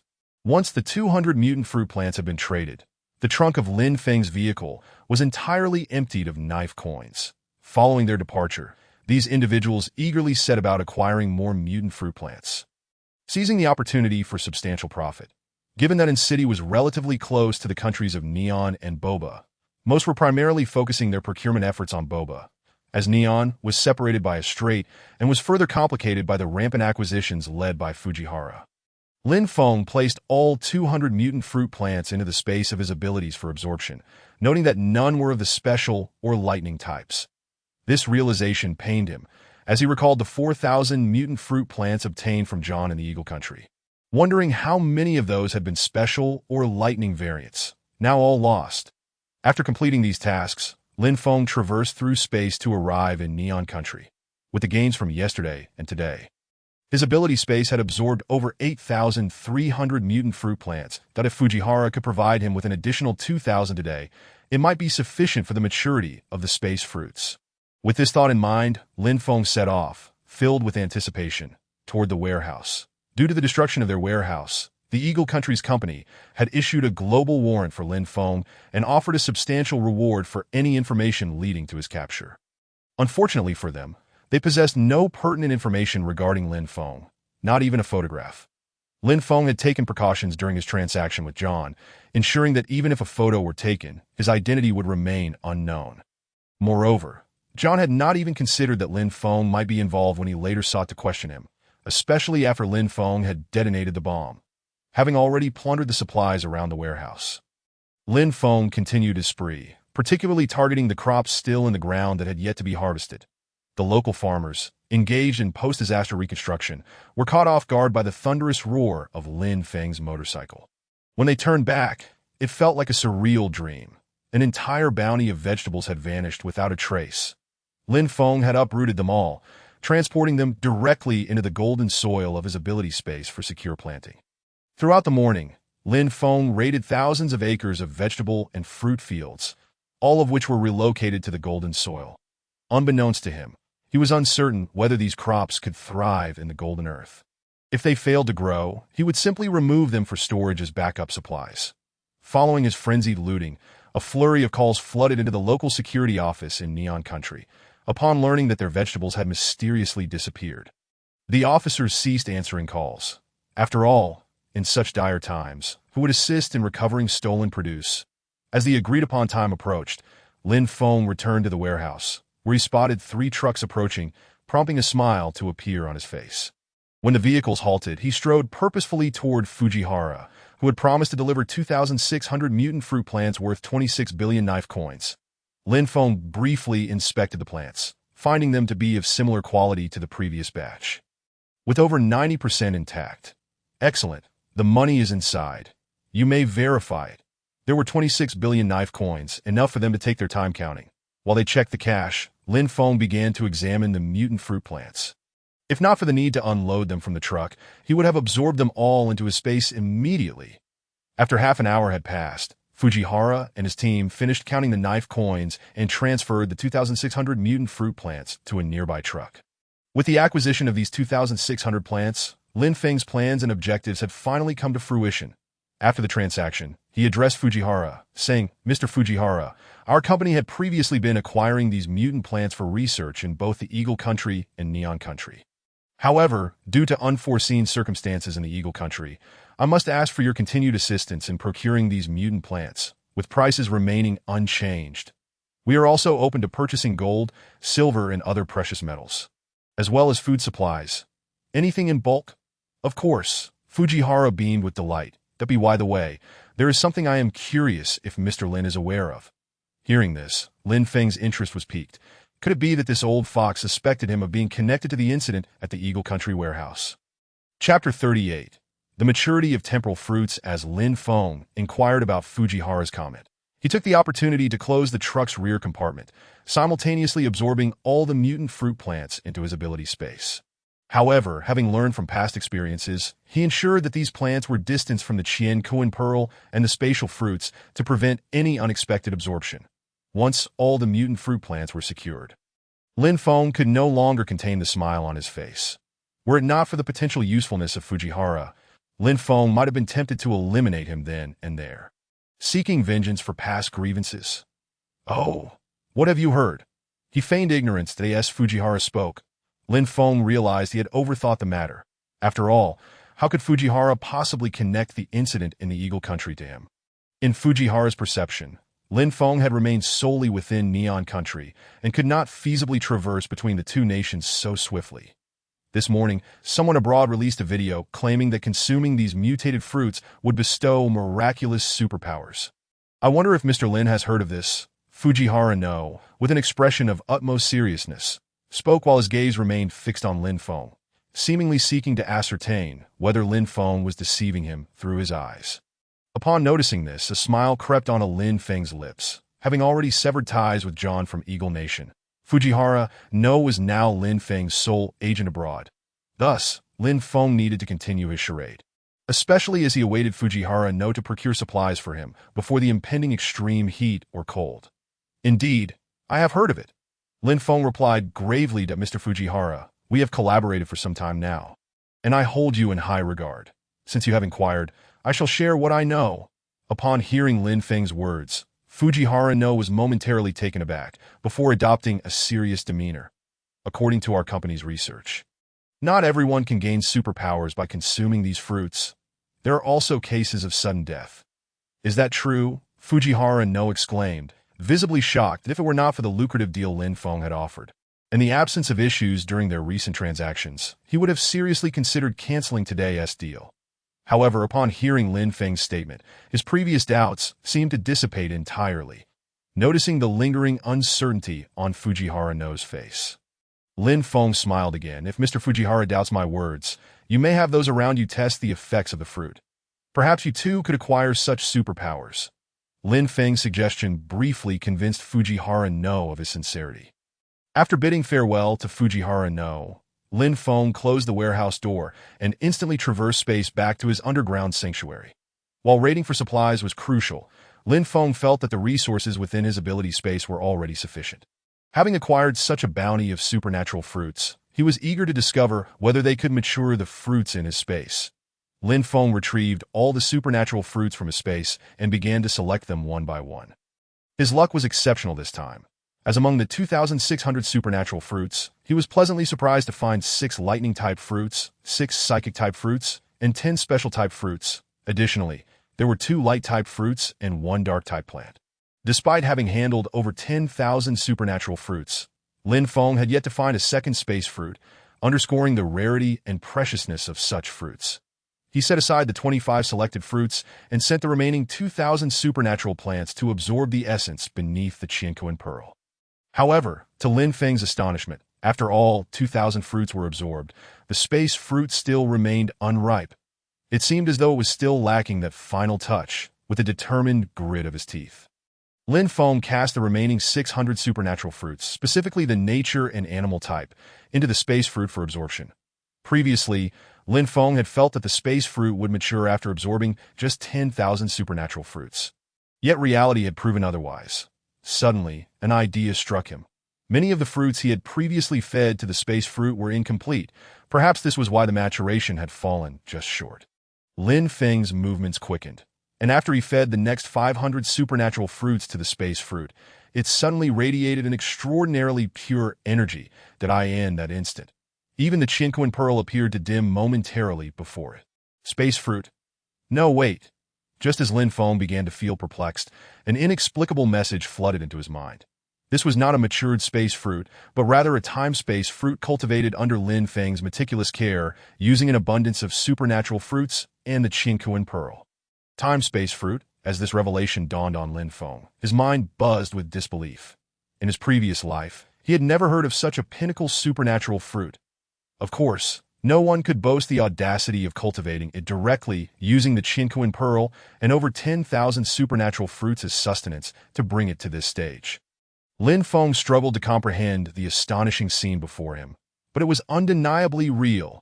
Just as he managed to calm his racing heart, the fruit that had previously been protected by the Qinquan pearl, preventing Lin Feng from touching it, gradually floated into his hands. Gazing at the seemingly ethereal, yet breathtakingly beautiful time-space fruit, Lin Feng briefly lost himself before he opened his mouth and consumed the entire fruit. Roots and all. At the very moment he swallowed the supernatural fruit, Li Shuer and her friend, Lan Xie, arrived at the entrance of the underground sanctuary. "Shuer, have you truly decided to seek refuge with that Lin Xiao?" Lan Xie inquired hesitantly. "Yes. I've made up my mind that it's too chaotic outside, and several female residents in our community have already been victimized. Last night, someone even tried to force open our door. I refuse to stay there any longer." Li Shuer replied as she approached the villa's entrance to Li Shuer's surprise. As she reached the door, it opened on its own, accompanied by the voice of the artificial intelligence butler. "Welcome home. The master is currently in the underground sanctuary, and his condition is quite unstable. Would you like to proceed?" What happened to Lin Xiao?" Li Shuer instinctively asked, already rushing toward the underground sanctuary. Unbeknownst to her, as she raced towards the sanctuary, she was about to face unforeseen circumstances. Chapter 39. Such consumption pain, excruciating pain, as if his head might burst. Lin Feng could not fathom that despite having consumed lightning-type supernatural fruit in his previous life, he had never experienced such torment before. Every hair and cell in his body trembled, contorting him into a tight knot. He was uncertain whether he could endure this agony, wondering when this suffering would finally cease. As Lin Feng bore this torment in solitude, rapid footsteps echoed from upstairs. The sound of footsteps reached him, but Lin Feng lacked the strength to even lift his head. "Lin Xiao, what is the matter?" The familiar voice pierced through his agony. It was Li Shuer. During her previous visit to the sanctuary, Lin Feng had casually instructed the artificial intelligence butler to grant her access, not expecting her to return now. At that moment, a chilling thought surged through Lin Feng's mind, causing him to break into a cold sweat. If Li Shuer intended to harm him now, he might very well meet his end here. Given his current state, he had no idea if he could still utilize spatial traversal to escape. Lin Xiao. Upon seeing Lin Feng's condition, Li Shuer was alarmed and rushed over to help him. Lin Feng instinctively recoiled at her approach, but as she reached his side, a surge of uncontrollable emotion overwhelmed him. In the next moment, Lin Feng, entirely beyond his control, lunged toward Li Shuer. Lan Xie, who had accompanied Li Shuer, was terrified by the scene unfolding before her and bolted out of the underground sanctuary, screaming. Lin Feng's expression was one of agonized torment, coupled with a terrifying aura that was truly chilling. As she fled, Lan Xie's eyes caught sight of the supernatural fruits scattered on the ground. It was well known that the news of purchasing supernatural fruits had flooded the internet. Seeing so many supernatural fruits in Lin Feng's room, she gritted her teeth and scooped up a handful before making her escape. Those supernatural fruits were primarily nature and animal-type fruits that Lin Feng had set aside to nourish the space fruit. Nevertheless, those fruits were immensely powerful, as over 90% of supernatural beings were strength-type practitioners. Consequently, the value of the supernatural fruits Lan Xie pilfered from Lin Feng was self-evident, as Li Shuer watched Lan Xie absconding with the supernatural fruits. She repeatedly called out for Lan Xie to save her, but Lan Xie remained oblivious, unable to contend with Lin Feng's formidable power. Thus, for hours later, the violent energy within Lin Feng finally stabilized. When Lin Feng regained consciousness, he noticed Li Shuer beside him, barely clinging to life. Li Shuer, what happened to you?" Lin Feng instinctively inquired, his mind flashing back to the chaotic state he had been in when he had acted toward her. He attempted to help Li Shuer to her feet, but she looked at him with utter fear. Lin Feng was acutely aware of the debt he owed to Li Shuer, had it not been for her timely arrival. He might have succumbed to despair. Furthermore, in his previous life, it was Li Shuer who had perished for his sake. Accumulated emotions from 2 lifetimes intensified Lin Feng's feelings of guilt towards her. He gently lifted Li Shuer and placed her on the bed. "Don't touch me, please." Li Shuer vehemently resisted Lin Feng. "That I'm sorry. I didn't mean it. It was the result of my consuming that extraordinary fruit that caused me to lose control." Lin Feng explained succinctly to Shuer, "I have liked you for a long time. Rest assured, I will take responsibility for you." In that moment, Lin Feng's confession was not only directed at the Li Shuer before him, but also at the essence of her from his past life. Hearing his words and sensing his unusual tenderness, Li Shuer's previous animosity began to wane. Lin Feng's earlier condition had been far from normal, and given his explanation, she found it easy to believe him. The thought of Lan Qi'er abandoning her in such dire circumstances only deepened Li Shuer's despondency. Recalling Lan Qi'er, who had stolen her extraordinary fruit and fled, Lin Feng felt a surge of anger and confronted Li Shuer. "Who is the person you came with? Where is she?" "She has taken my belongings. Her name is Lan Qi'er." Upon hearing this, Li Shuer clenched her teeth slightly. Her eyes filled with a deeper sense of loneliness. After a lengthy pause, she begrudgingly revealed Lan Qi'er's previous hiding place. "Stay here and rest. I will go find her and settle the score." "I will return shortly," Lin Feng declared, promptly heading out to locate Lan Qi'er. Although he was aware that he might end up empty-handed, he could not let Lan Qi'er escape unscathed. Upon arriving at the location Li Shuer had indicated, Lin Feng searched diligently but found no trace of Lan Qi'er. Frustration surged within him. She had clearly fled and could not possibly remain there any longer. The monk may escape, but the temple remains. He thought, especially in this chaotic world, that as long as Lan Qi'er was alive, Lin Feng was certain they would cross paths again. Moreover, understanding Lan Qi'er's personality from his previous life, he knew that upon witnessing Lin Feng's underground refuge, she would inevitably come seeking him, whether he pursued her or not. This reckoning was inevitable. However, Lin Feng was far more concerned about Li Shuer. After spending the afternoon caring for her, she began to realize his genuine intentions. And her earlier fears gradually dissipated. As night fell, the sound of her stomach growling broke the silence. "What would you like to eat?" "I have everything here," Lin Feng said gently. "That you're boasting." "What do you mean you have everything I want?" Li Shuer replied. Though her anger had diminished, her tone still reflected displeasure. "Just tell me. What if I do?" Lin Feng laughed. "That if you can really bring me what I want in 10 minutes, I won't be mad at you." Li Shuer teased, clearly trying to challenge him. Even if Lin Feng had the ingredients, it was implausible for him to prepare everything within 5 minutes. Seeing that Li Shuer was willing to converse with him was already a positive sign for Lin Feng. He understood her well. In their previous life, she had been pure and innocent, and that essence remained unchanged. Once she committed to a man, her heart was unwavering. "All right, here's what I want. Boiled beef, stir-fried bullfrog, strawberry milkshake, and beef hot pot. Do you have those?" Upon finishing her request, Li Shuer shot him a provocative glance, as if daring him to fulfill her wishes. Yet in Lin Feng's eyes, that glance carried a hint of playfulness. "Okay, wait a moment. I will prepare it now, but let us agree that if I manage to bring it out, you won't be angry with me. It's a deal." Lin Feng thought to himself. Brimming with confidence, 5 minutes? I can get it done in 10 seconds. 5 minutes.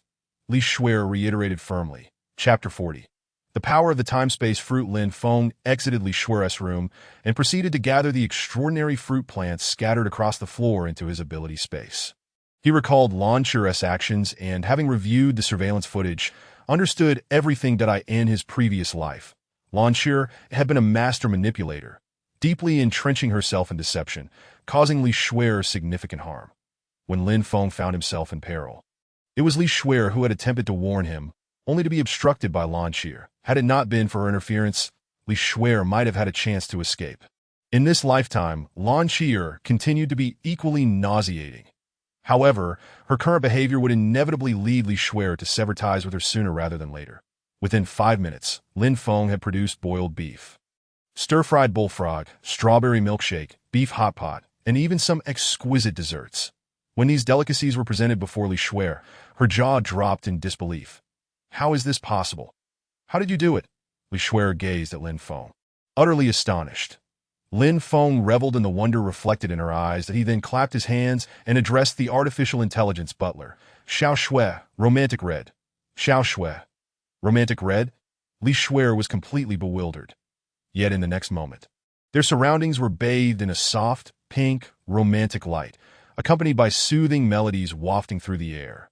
Naturally, Xiao Shui was a name Lin Feng had whimsically assigned to the artificial intelligence butler. Upon witnessing the scene before her, an indescribable complexity washed over Li Shuer's face, and she felt a faint blush creeping onto her cheeks. Miss Li Shuer, please enjoy our intimate world, Lin Feng said playfully, causing her cheeks to redden further. He understood that what Li Shuer needed most at that moment was rest. So after their dinner, he encouraged her to relax and recuperate. As Lin Feng exited her room, Li Shuer felt a strange sense of reluctance, a feeling that seemed to echo from memories long past. Once outside, Lin Feng returned to his own room to assess the effects of consuming the time-space fruit. Just as the thought crossed his mind, a faint glow emanated from the Qinquan pearl in his ability space, and a message materialized in his mind, leaving him utterly astonished. Lin Feng, time-space ability level 1, time-space power value, 100 points. Skills, instant movement, consumes 10 points of time-space power, allowing jumps to any location within 5 meters, unaffected by spatial obstructions. Spatial traversal, utilizes the spatial golden ball to traverse space, consuming 2 points of spatial power per use. Time-space blade, a blade formed from time-space power, capable of ignoring defenses and breaking through any barriers, requiring 10 points of time-space power for each second of maintenance. Time deceleration, controls the flow of time within a 3-meter radius, slowing it to half speed, consuming 50 points of time-space power for each second of maintenance. Upon seeing his 4 time-space skills, Lin Feng remained in a daze for what felt like an eternity. This was simply astonishing. These were merely the skills of a first-level time-space ability. In his previous life, Lin Feng was aware that only powerful individuals at least at the 8th level of ability could master the skill of instant movement. Yet here he was, having just become an ability user, already possessing such powers. Given Lin Feng's current capabilities, these 4 skills were nothing short of divine. The time-space fruit was indeed worth the time and effort he had invested in cultivating it. Undoubtedly, the time-space fruit he possessed was unparalleled in this world, the strongest of all extraordinary fruits. Yet, possessing the strongest extraordinary fruit did not mean Lin Feng was invincible. He still needed to exercise caution. Regardless, excitement surged within his mind. Just as he was about to open his ability space, 2 distinct ability spaces suddenly appeared before him, leaving Lin Feng utterly bewildered.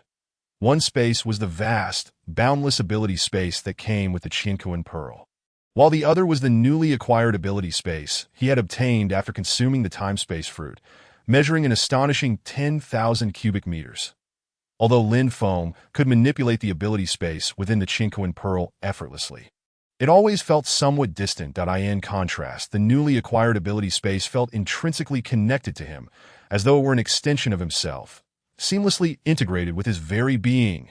Due to the profound sense of connection, Lin Feng bestowed upon his newfound ability space the name body space that he endeavored to open this novel realm, and, through repeated validation, he finally discerned the distinct differences between the 2 ability spaces.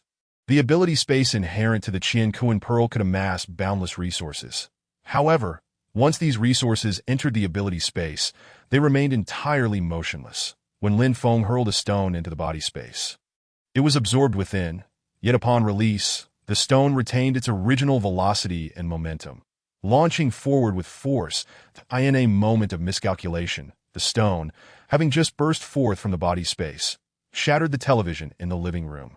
The utilities of the 2 ability spaces diverged significantly, and the emergence of body space granted Lin Feng an undeniable confidence. Imagine, when adversaries unleash their artillery upon you, you simply activate the body space to absorb all their projectiles. How could they possibly contend with you thereafter? However, he was uncertain whether natural elements such as fire, lightning, and wind could also be drawn into this space, that if he could indeed absorb the attacks of natural fruits, it would be exceedingly difficult for anyone to harm Lin Feng directly. The time-space fruit was undeniably terrifying. Elated, Lin Feng, after his excitement subsided, took out the spatial stones he had previously retained. According to the legends from his past life during the apocalypse, these spatial stones possessed a remarkably potent enhancement effect for spatial ability users. Following the tales of his previous existence, Lin Feng placed his hand upon a spatial stone, earnestly attempting to absorb its energy. Just as he began to communicate with the spatial stone using his spatial power, a miraculous scene unfolded. The spatial stone transformed into streams of spatial energy, directly surging into Lin Feng's body. Simultaneously, he observed the value of his time-space power change, rising from an initial 100 points to 110 points. Realizing this, Lin Feng was filled with overwhelming joy. Subsequently, without any hesitation, he retrieved the remaining dozen spatial stones and absorbed them all, ultimately stabilizing his time-space power at 250 points. Chapter 41. Gaining Super Lightning Abilities. Lin Feng, brimming with excitement, felt his head spinning, and he exuberantly shouted within the shelter. Were it not for the presence of Li Shuer resting in the room, he would have certainly cranked up the music to celebrate his newfound power. After absorbing the spatial stones, Lin Feng turned his attention to the ability fruits he had deliberately left in his ability space, but he now possessed 16 special ability fruits, 10 lightning ability fruits, 8 psychic ability fruits, 2 light ability fruits, and 1 dark ability fruit. In addition, he had 54 other natural ability fruits and 46 animal ability fruits. The time-space fruit was immensely more powerful than the other ability fruits, and Lin Feng was keen to keep the secret of his time-space fruit hidden. To safeguard the secret, he realized he must utilize other abilities to obscure it. As Lin Feng grasped a lightning ability fruit, he hesitated, pondering whether he could indeed consume the lightning ability. Fortunately, with an ample supply of ability fruits, he had no fear of waste. Lin Feng devoured the first lightning ability fruit, and to his astonishment, he felt absolutely nothing after consuming the entire fruit. Had he failed to awaken? Could it be that he could only awaken one time-space ability? Just as he was about to give up, a sudden message from the Qian Kuan Pearl echoed in his mind. Can be consumed, as if encouraging him to continue trying. Gritting his teeth, Lin Feng thought that since these ability fruits belonged to him, even if he used them all, it wouldn't be a waste. He continued to consume lightning ability fruits one after another. Yet after the 9th fruit, he still found himself unable to awaken. Gazing at the last lightning ability fruit, he hesitated momentarily, but ultimately swallowed it. As the final root entered his stomach, a thunderous explosion erupted in his mind, reverberating like a mighty thunderclap. It was this sensation. He had awakened. The familiar feeling surged within him, and Lin Feng experienced immense joy at this moment. The 9 previously consumed lightning ability fruits transformed into a pure energy that flooded into his limbs, directly becoming Lin Feng's lightning cultivation talent.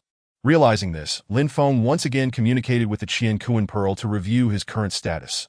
Lin Feng, Time-Space Ability Level 1, Lightning Ability Level 1, Time-Space Power Value, 250 points, Lightning Power Value, 1,000 points.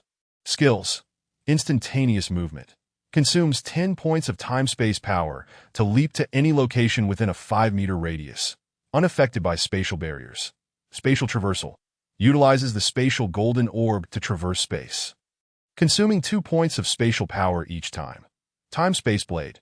A blade formed from time-space power that can ignore defenses and break through any obstruction, requiring 10 points of time-space power to maintain for each second. Time Deceleration. Controls the flow of time within a 3-meter radius, slowing it down by half. Each second of maintenance consumes 50 points of time-space power. Lightning Strike. Level 1, consuming 50 points of lightning power to unleash a lightning bolt of 10,000 volts within a 500-meter range. Upon reviewing his status, Lin Feng was momentarily taken aback. In his previous life, when he had just awakened his lightning ability, he had also grasped the Level 1 Lightning Strike. But his lightning power then was merely 50 points. Now, even after consuming an entire lightning ability fruit, he had only about 100 points of lightning power, yet now he possessed a staggering 1,000 points of lightning power. This was undeniably a super lightning ability. It was clear that the benefits he reaped were due to the enhancements from the 9 previous lightning fruits. Lin Feng felt an intense conviction that even without the time-space ability, with his current lightning power alone, he could stand atop the pinnacle of human ability users in the apocalypse. Unable to sleep from excitement, Lin Feng decided to traverse space to the villa. Lin Feng, how did you get in? Lu Li and Sun Mingya, anxiously waiting in the living room for Lin Feng's return, were utterly taken aback when they saw him emerge from the upper floor rather than entering through the front door. Lin Feng casually dropped a backpack full of food at the bedside. It was more than sufficient for their sustenance throughout the day. Without delay, Lin Feng strode out of the villa. Outside the door, two individuals were lurking, clearly intending to pose a threat to him. Now that Lin Feng had truly become an ability user, he could not allow these ruffians, who bore absolute malice towards him, to remain unchallenged. Gao Jianqing, today marks your demise. Chapter 42. The butterfly effect. Lin Feng arrived at the villa's entrance, clad in casual athletic attire, exuding an air of nonchalance. His presence in the neighborhood was not motivated by a desire to protect anyone, but rather to confront those who had harbored ill intentions towards him in his previous life, particularly the uncle-nephew duo of Gao Daba and Gao Jianqing. With Gao Daba already eliminated by Lin Feng, there was no need to spare Gao Jianqing any further. Lin Feng remained in the neighborhood, awaiting the arrival of certain individuals related to his past life. At this juncture, he had yet to encounter them, nor did he possess their contact information. However, Lin Feng understood that if he lingered here, they would inevitably appear in this lifetime. It was not that Lin Feng could not actively seek them out, but doing so would sever the ties from his past life, nullifying any intersection with them. Should such a scenario arise, it would not be what Lin Feng desired in this life. He held absolute autonomy and advantage, and he firmly believed that the fate of his previous life could indeed be altered, along with the destinies of those who were significantly connected to him. Lin Feng would not spare any of those who had betrayed him in his previous life, nor would he neglect the true brothers who had sacrificed themselves for him. With an air of casual confidence, Lin Feng stepped out of the villa, swiftly making his way to the location where the two individuals lay in wait. After spying all night, you must be quite fatigued. Huh? Lin Feng remarked with a smile. The brazen approach of Lin Feng startled both individuals. How did you know? Just as one was about to question him, the other quickly interrupted. What nonsense are you spouting? We're just here to keep watch, preventing any bad characters from sneaking in. Bad characters? Heh. Haven't you guys been the ones robbing and assaulting lately? Lin Feng replied with a smirk as he aimed his silenced pistol at the man behind him, pulling the trigger and delivering a fatal shot to his head. The other man was left dumbfounded, particularly as Lin Feng's gun was now pointed at him, that he stood frozen in shock, trembling, unable to utter a single word. They had indeed followed Gao Jianqing's orders to surveil Lin Feng, but more importantly, they had intended to capture the two women in Lin Feng's room, using them as leverage against him. Little did they expect Lin Feng to discover their scheme beforehand and act with such decisiveness. Not a shred of mercy was granted to them. They were executed on the spot. Take me to Gao Jianqing's lair along with your accomplices, or I shall have no choice but to blow your head off. Do you understand? Lin Feng wore a facade of amiability, a smile gracing his lips, yet to the man before him, that smile was akin to that of a demon, under the bloody threat of Lin Feng's recent actions. The man was nearly paralyzed with fear, daring not to offer even the slightest resistance. As they made their way towards Gao Jianqing's hideout, the trembling guide implored, I beg you, if you spare me, I will reveal a monumental secret. Please do not kill me. Oh, what secret? Pray tell. Lin Feng's interest was piqued. He was genuinely unaware of any secrets that might lie with Gao Jianqing. That if you promise not to kill me, I shall tell you. Very well, proceed. Seeing Lin Feng's demeanor, the man continued, do you recall the peculiar plant with strange fruit that Manager Gao mentioned being taken away from him? I must tell you. Yesterday, Manager Gao unexpectedly found one that after consuming the fruit, he has become terrifyingly powerful. He can transform into a wolf. Lin Feng was momentarily taken aback by this revelation.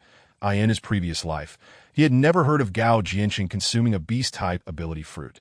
It seemed that perhaps the butterfly effect resulting from Lin Feng's rebirth had altered the course of events. After all, during the apocalypse of his past life, such an event where one could gain powers from consuming an ability fruit would not occur until much later, and videos of it only circulated online then. Moreover, in his previous life, no one had been openly acquiring ability fruits early on, indicating that Lin Feng's actions had drawn considerable attention. Given this context, it was not entirely surprising that such an unexpected turn of events had arisen now. Did I ask that all? Lin Feng inquired once more. The man nodded earnestly. Very well, continue leading the way. Seeing Lin Feng's calm demeanor, The man mistakenly believed that Lin Feng did not trust his words. He desperately sought to explain further, but Lin Feng paid him no mind. Lin Feng understood the man's intentions. He merely wished to inform him about Gao Jiancheng to incite a deadly confrontation between them. Regardless of who ultimately fell, it would benefit him. Gao Jiancheng was notoriously harsh with his subordinates, and should Lin Feng succeed in eliminating him, those under Gao would be relieved of his threat. Conversely, if Lin Feng were to fall at Gao's hands, he would not go quietly. His gun would certainly inflict some damage on Gao, as well, to the very least, upon hearing the man's report. Lin Feng might spare his life. Alas, the man's machinations were clever, but they were no match for Lin Feng. Continuing to follow the man, they arrived at the villa where Gao Jiancheng was currently hiding within 3 minutes. This villa had been seized by Gao Jiancheng after he acquired his beast-type ability. Now, emboldened by his newfound powers, Gao exuded an air of arrogance. As they approached the door, Lin Feng concealed himself to allow the man to knock. "It's me, Binzi. Open up." The man called out. As soon as he spoke, Binzi opened the door from within. That moment, Lin Feng heard the piercing screams of a woman from inside the room, indicating that the man inside was engaged in unspeakable acts. With 2 quick gunshots, Lin Feng dispatched both the guide and Binzi. Then he whistled and tossed 5 grenades into the room. A cacophony of screams erupted as Lin Feng wasted no time, charging inside amidst the chaos. Inside the room were approximately 13 or 14 individuals. Lin Feng's grenades eliminated half of them instantly. The remaining 7 or 8 fell victim to Lin Feng's gunfire as he entered, sending 5 of them to their demise. Just as he turned to search for Gao Jiancheng, a ferocious roar echoed behind him, followed by a shadow lunging at Lin Feng, its gaping maw aimed at his neck. Chapter 43. Swift Execution. Gao Jiancheng, transformed into a wolf roughly a meter long, lunged at Lin Feng. Just as its jaws were about to clamp down on Lin Feng's neck, a massive titanium alloy door suddenly appeared before him. With a resounding crash, Gao Jiancheng's head collided violently with the door, shattering several of his teeth and leaving him dazed, struggling to maintain his footing. This titanium door had been procured by Lin Feng during a heist at the largest state-owned bank's underground vault in Neon Country. He had anticipated using it as a shield in moments of danger, and it proved to be an impenetrable barrier even against typical projectiles. Seizing the opportunity while Gao Jiancheng was momentarily stunned, Lin Feng fired 4 shots, crippling the wolf's limbs and rendering him immobile. "Why forsake your humanity to become a dog? Huh. How fitting for you two, uncle and nephew," Lin Feng taunted, before delivering another shot that rendered Gao Jiancheng impotent. With that, Gao Jiancheng, who had been howling in agony, could no longer maintain his wolf form, reverting to his human shape. Bloodied and on all fours, he clutched his groin, wailing in torment. "Does it hurt?" Lin Feng feigned sympathy, a mocking tone lacing his words. "Lin Feng, you beast, I will." Before Gao Jiancheng could finish his furious retort, Lin Feng unleashed a bolt of lightning that struck him, paralyzing him instantly. His body convulsed, smoke rising from his head as he struggled to form words. "What will you do?" "Go ahead and scream. Why the silence now?" "Well, since I am feeling merciful, allow me to end your suffering." With that, Lin Feng fired a shot that struck Gao Jiancheng squarely between the eyes, ending his life. Even in his final moments, Gao Jiancheng's mind was likely flooded with shock and confusion. How could this be? Lin Feng, an ability user as well, wielding lightning. Lin Feng offered no explanation, leaving Gao Jiancheng to die in utter disbelief. After the room had been thoroughly cleansed by grenades, the floor was left in ruins. But fortunately, no one downstairs was harmed, preventing any further casualties. After eliminating Gao Jiancheng, Lin Feng retrieved a dagger and extracted a black crystal from his head. This was the unique ability core of an ability user. The ability core served as the source of power for ability users, and consuming another's core could elevate one's own level, a primary means of advancement during the apocalyptic events of Lin Feng's previous life. As Lin Feng navigated through the debris-laden room, he encountered 2 women who had been subjected to unspeakable torment. However, the grenades had also injured them, leaving them on the brink of death. Lin Feng felt no remorse. He had no reason to. Had he not intervened, their fate would have been far more tragic, likely enduring even greater suffering before meeting their end. That moment, Lin Feng heard a commotion nearby. Without hesitation, he fired 2 more shots, eliminating the last two of Gao Jianqing's remaining accomplices. With the experience of his past life, Lin Feng understood the necessity of eradicating evil entirely. Furthermore, his ambitions extended far beyond the petty dealings of a small community. He had grander objectives to pursue. After dealing with these despicable individuals, Lin Feng left behind a recording of the confession made by Gao Jianqing's subordinate, detailing their robberies and the torment inflicted upon female homeowners. Should any other residents come to investigate, they would undoubtedly find the phone and connect the dots as to why these men had met such a grim fate. Having previously plundered supplies in Eagle Country and Neon Country, Lin Feng now wielded powers that made him virtually invincible. With a swift spatial leap, he materialized in Eagle Country, where it was nighttime, a stark contrast to the daylight in Xia Country, that in a world where global electricity was severely compromised and surveillance systems lay in ruins. Lin Feng needed only to remain vigilant against lurking threats, with little else to concern himself. Armed to the teeth, Lin Feng rode a heavy motorcycle, impervious to the threat posed by even assault rifles. As he prepared to depart the ruins of a jewelry store after collecting gold, he suddenly heard furious shouts from a nearby corner. While such occurrences were commonplace in Eagle Country, Lin Feng paid little mind, until he caught a glimpse of a furious tirade laced with curses characteristic of Xia Country. Startled by this revelation, Lin Feng realized that the one being reprimanded was likely a fellow countryman. It was not merely Lin Feng's overflowing empathy and sense of justice upon witnessing his compatriots being bullied. Rather, it was the insatiable curiosity inherent in his fellow countrymen. Furthermore, Lin Feng was utterly fearless unless confronted directly by the military. Otherwise, he had nothing to fear, with two submachine guns firmly in hand. Lin Feng strode forward, the weapons aimed menacingly at the corner of the street. That as a first-tier ability user, his senses had been significantly heightened alongside his physical prowess. Even in the depths of night, Lin Feng could discern the unfolding situation with clarity. Approaching the street corner, he was suddenly confronted by 5 or 6 figures. Among them, 4 or 5 individuals from the Eagle Nation wielded blades, relentlessly attacking a somewhat frail-looking man in the center. Although the man appeared less physically imposing than the others, his body was well-defined with muscle, indicating he was indeed a martial artist. Despite sustaining injuries amidst the 5-pronged assault, he showed no signs of retreat. Clutched in his arms was a box-like object. While its contents remained obscured, Lin Feng surmised it might contain a cache of money. From a distance of 50 meters, Lin Feng observed the chaos, the cacophony of their disordered attacks and curses filling the air. Suddenly, the central figure executed a flying kick, sending one of his assailants sprawling.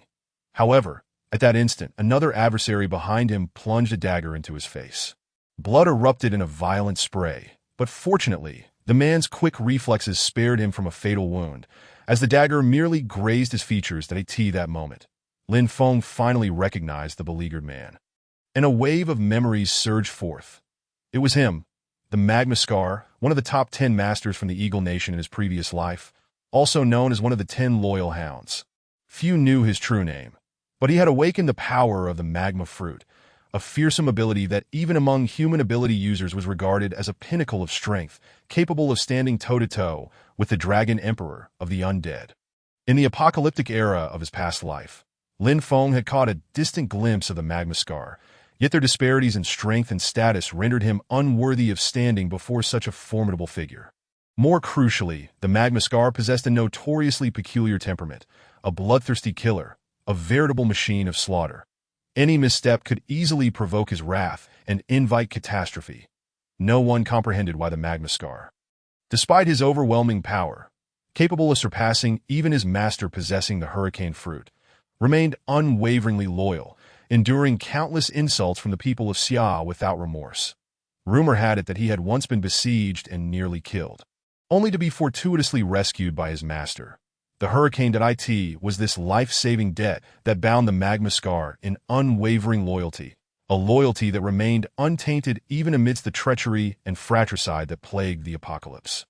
Witnessing the dire predicament of the Magma Scar, it was evident that the 5 assailants were intent on executing him, preparing to inflict a death fraught with humiliation and despair. Yet, Lin Feng did not rush to his aid immediately. Though he was aware that the hurricane had yet to arrive, he wished to bide his time. waiting for the opportune moment to strike when the hurricane appeared, allowing him to eradicate both the Magmascar's attackers and the lingering threat from his previous life. However, after waiting for an extended period, the hurricane remained conspicuously absent, and the next scene left Lin Feng utterly astonished. The 5 armed miscreants had once again brought the Magmascar to his knees, 4 of them pinning him down. Lin Feng initially feared they would deliver a fatal blow, only to realize they were merely restraining him. The 5th assailant let out a sinister chuckle, his face contorted in a most repugnant expression. In an instant, Lin Feng comprehended the depths of the Magmascar's psychological torment in his previous life. Placing himself in the Magmascar's shoes, he realized that had he faced such a situation, he too might have succumbed to madness. This contemplation weighed heavily upon him. With the hurricane still absent, it was clear that the Magmascar had ultimately met a tragic fate in his past life. At the crucial moment, as the Magmascar unleashed a heart-wrenching roar of fury and despair, a bolt of lightning appeared out of nowhere. The 5th assailant, caught off guard, was struck down by Lin Feng's thunderous assault.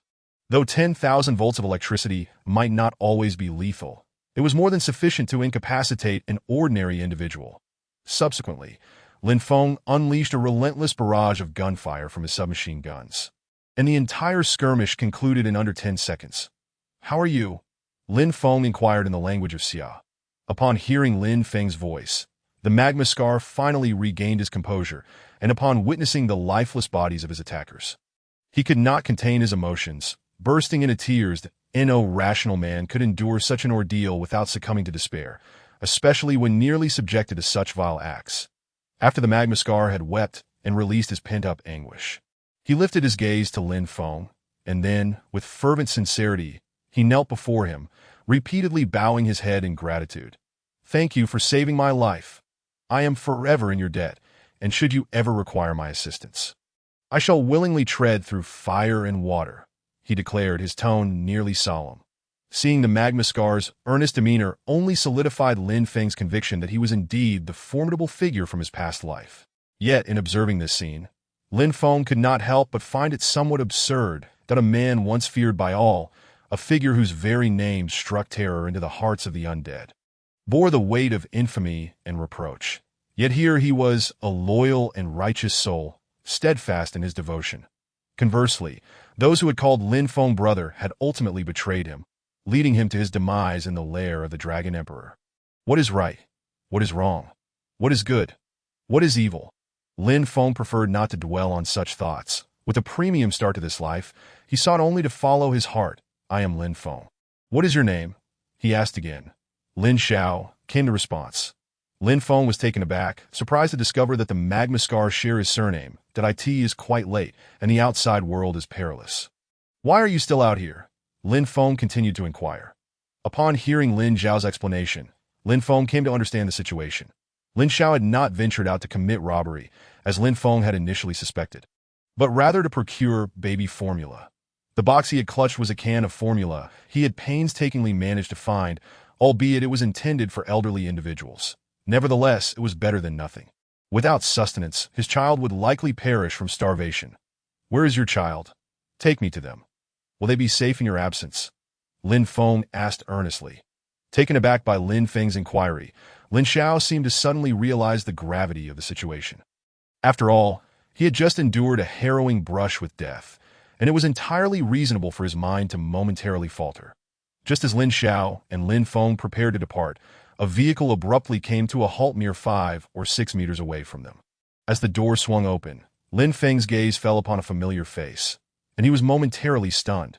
The individual bore a cigar in his mouth, exuding an air of nonchalance. It was he, the hurricane.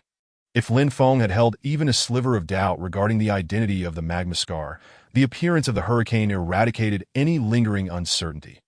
"Hey, you two, come here," the hurricane commanded, his tone brusque and devoid of courtesy. His gesture resembled that of summoning stray dogs from the roadside. The sight of the hurricane's dismissive demeanor, Lin Feng could not help but smirk. Who would bother quarreling with a man on the brink of death? "Why are you standing there? Hurry up and come over here." The hurricane's impatience was palpable as he called out to Lin Feng and Lin Xiao. Unbeknownst to him, from his vantage point, he had not witnessed the submachine guns in Lin Feng's possession, Or he might have spoken with more caution. With a knowing smile, Lin Feng turned to Lin Xiao. They are undoubtedly in league with one another. If we eliminate his subordinates, he will not let us go unscathed. You handle the people in the vehicle. Lin Feng instructed that as Lin Xiao grappled with a mix of relief and rage after surviving his ordeal. Lin Feng, though reluctant to confront the bloodthirsty maniac from his past, recognized the necessity of transforming Lin Xiao into an unyielding weapon, a blade that would cut through any opposition. As Lin Feng concluded his words, he handed Lin Xiao a handgun. Lin Xiao was momentarily taken aback, but firmly grasped the firearm. Lin Feng then accompanied Lin Xiao forward, simultaneously stowing away his submachine gun in favor of a pistol equipped with a silencer. This particular handgun was Lin Feng's cherished vintage silver Desert Eagle, a weapon that perfectly aligned with his aesthetic sensibilities. Together, the two advanced, yet even upon witnessing Lin Feng's fully armed demeanor, their adversaries did not regard them with any seriousness. "Consume this fruit quickly," barked the leader of the Hurricane Gang, as one of his subordinates from the vehicle tossed out an ability fruit, simultaneously aiming a handgun at Lin Feng and Lin Xiao. "Are you asking us to test the fruit?" Lin Feng found the situation amusing. Yet his expression shifted when he beheld the peculiar ability fruit that had just been thrown. This was indeed a special ability fruit. In that instant, Lin Feng grasped the reality of the situation. In his previous life, the Magma Scar had been thoroughly deceived. The Hurricane leader had initially sought someone to ascertain whether the ability fruit could indeed be fatal, to decide whether or not to consume it himself. Yet despite this, Lin Xiao had still viewed the Hurricane leader as his sole benefactor, remaining ever loyal. Act now. With clarity dawning upon him, Lin Feng swiftly positioned himself in front of Lin Xiao, in the next heartbeat. A bolt of lightning struck the Hurricane leader's vehicle, incapacitating all 4 occupants within. Seizing upon their momentary immobilization, Lin Feng discharged 2 rounds, executing the 2 gunmen in the back seat with precision, as for the Hurricane leader and the driver. Lin Feng refrained from making a move, instead turning to Lin Xiao to, do not engage. Do you have any idea who I am? Do you dare? At this juncture, the Hurricane leader still had the audacity to threaten them. Without a moment's hesitation, Lin Xiao raised his gun, directing it toward the treacherous figure who had once commanded his unwavering loyalty. In a flurry of 6 shots, both men fell lifelessly to the ground. Gazing at Lin Xiao before him, Lin Feng felt no trace of animosity towards the figure from his past. Rather, he perceived him as a pitiful soul. Suddenly, a thought struck Lin Feng, a question that had long lingered. In his previous life, Lin Xiao had been alone, without any mention of a wife or children. Having encountered the Hurricane leader and become his most devoted lackey, it seemed implausible that he could not protect his family. If it were true that he had no family in his past life, perhaps the current predicament had altered that fate. "Quickly, go find your wife and child," Lin Feng exclaimed urgently in this dire moment. He felt an overwhelming sense of urgency as he dragged the 4 corpses from the vehicle. After retrieving the special fruit from the ground, he instructed Lin Xiao to drive towards the location where his family was concealed. As Lin Xiao steered the vehicle, Lin Feng cast a glance at the back seat, only to be startled by what he saw. He had not anticipated that the Hurricane leader had stashed an entire crate of ability fruits in the last row, totaling more than 10. Aside from the special ability fruit that had just been tossed to Lin Xiao, there was another unique fruit among the remaining 10. Likely the Hurricane fruit that the leader had consumed in his previous life. Among the 9 other ability fruits, 7 were strength type, 1 was fire type, and 1 was water type. One could not deny that the Hurricane leader had indeed possessed remarkable luck. However, encountering Lin Feng had turned out to be his greatest misfortune. He had the potential to wield immense power in the apocalypse, not only boasting formidable strength, but also having the Magma Scar as a top-tier combatant from his past life. Yet now, he had not even achieved the status of an ability user, having been silenced by Lin Feng. Silently, Lin Feng tucked away the Hurricane fruit into his spatial storage. Such a prized possession was best kept secure. In his previous life, Lin Xiao had awakened with the magma fruit, and Lin Feng could not waste that potential. Should he awaken with a different ability, it would render him useless, resulting in a complete loss. As Lin Xiao drove onward, the vehicle sped through the streets. Fortunately, their hideout was not far off, primarily because Lin Xiao had ventured out merely to procure infant formula, too fearful to stray far from his family's safety. Upon their return to the apartment building, they found the elevator had ceased functioning, leaving only the option of ascending the stairs. Lin Zhao's family resided on the 15th floor, and under normal circumstances, climbing the stairs would be a daunting task. However, now they had no time to spare.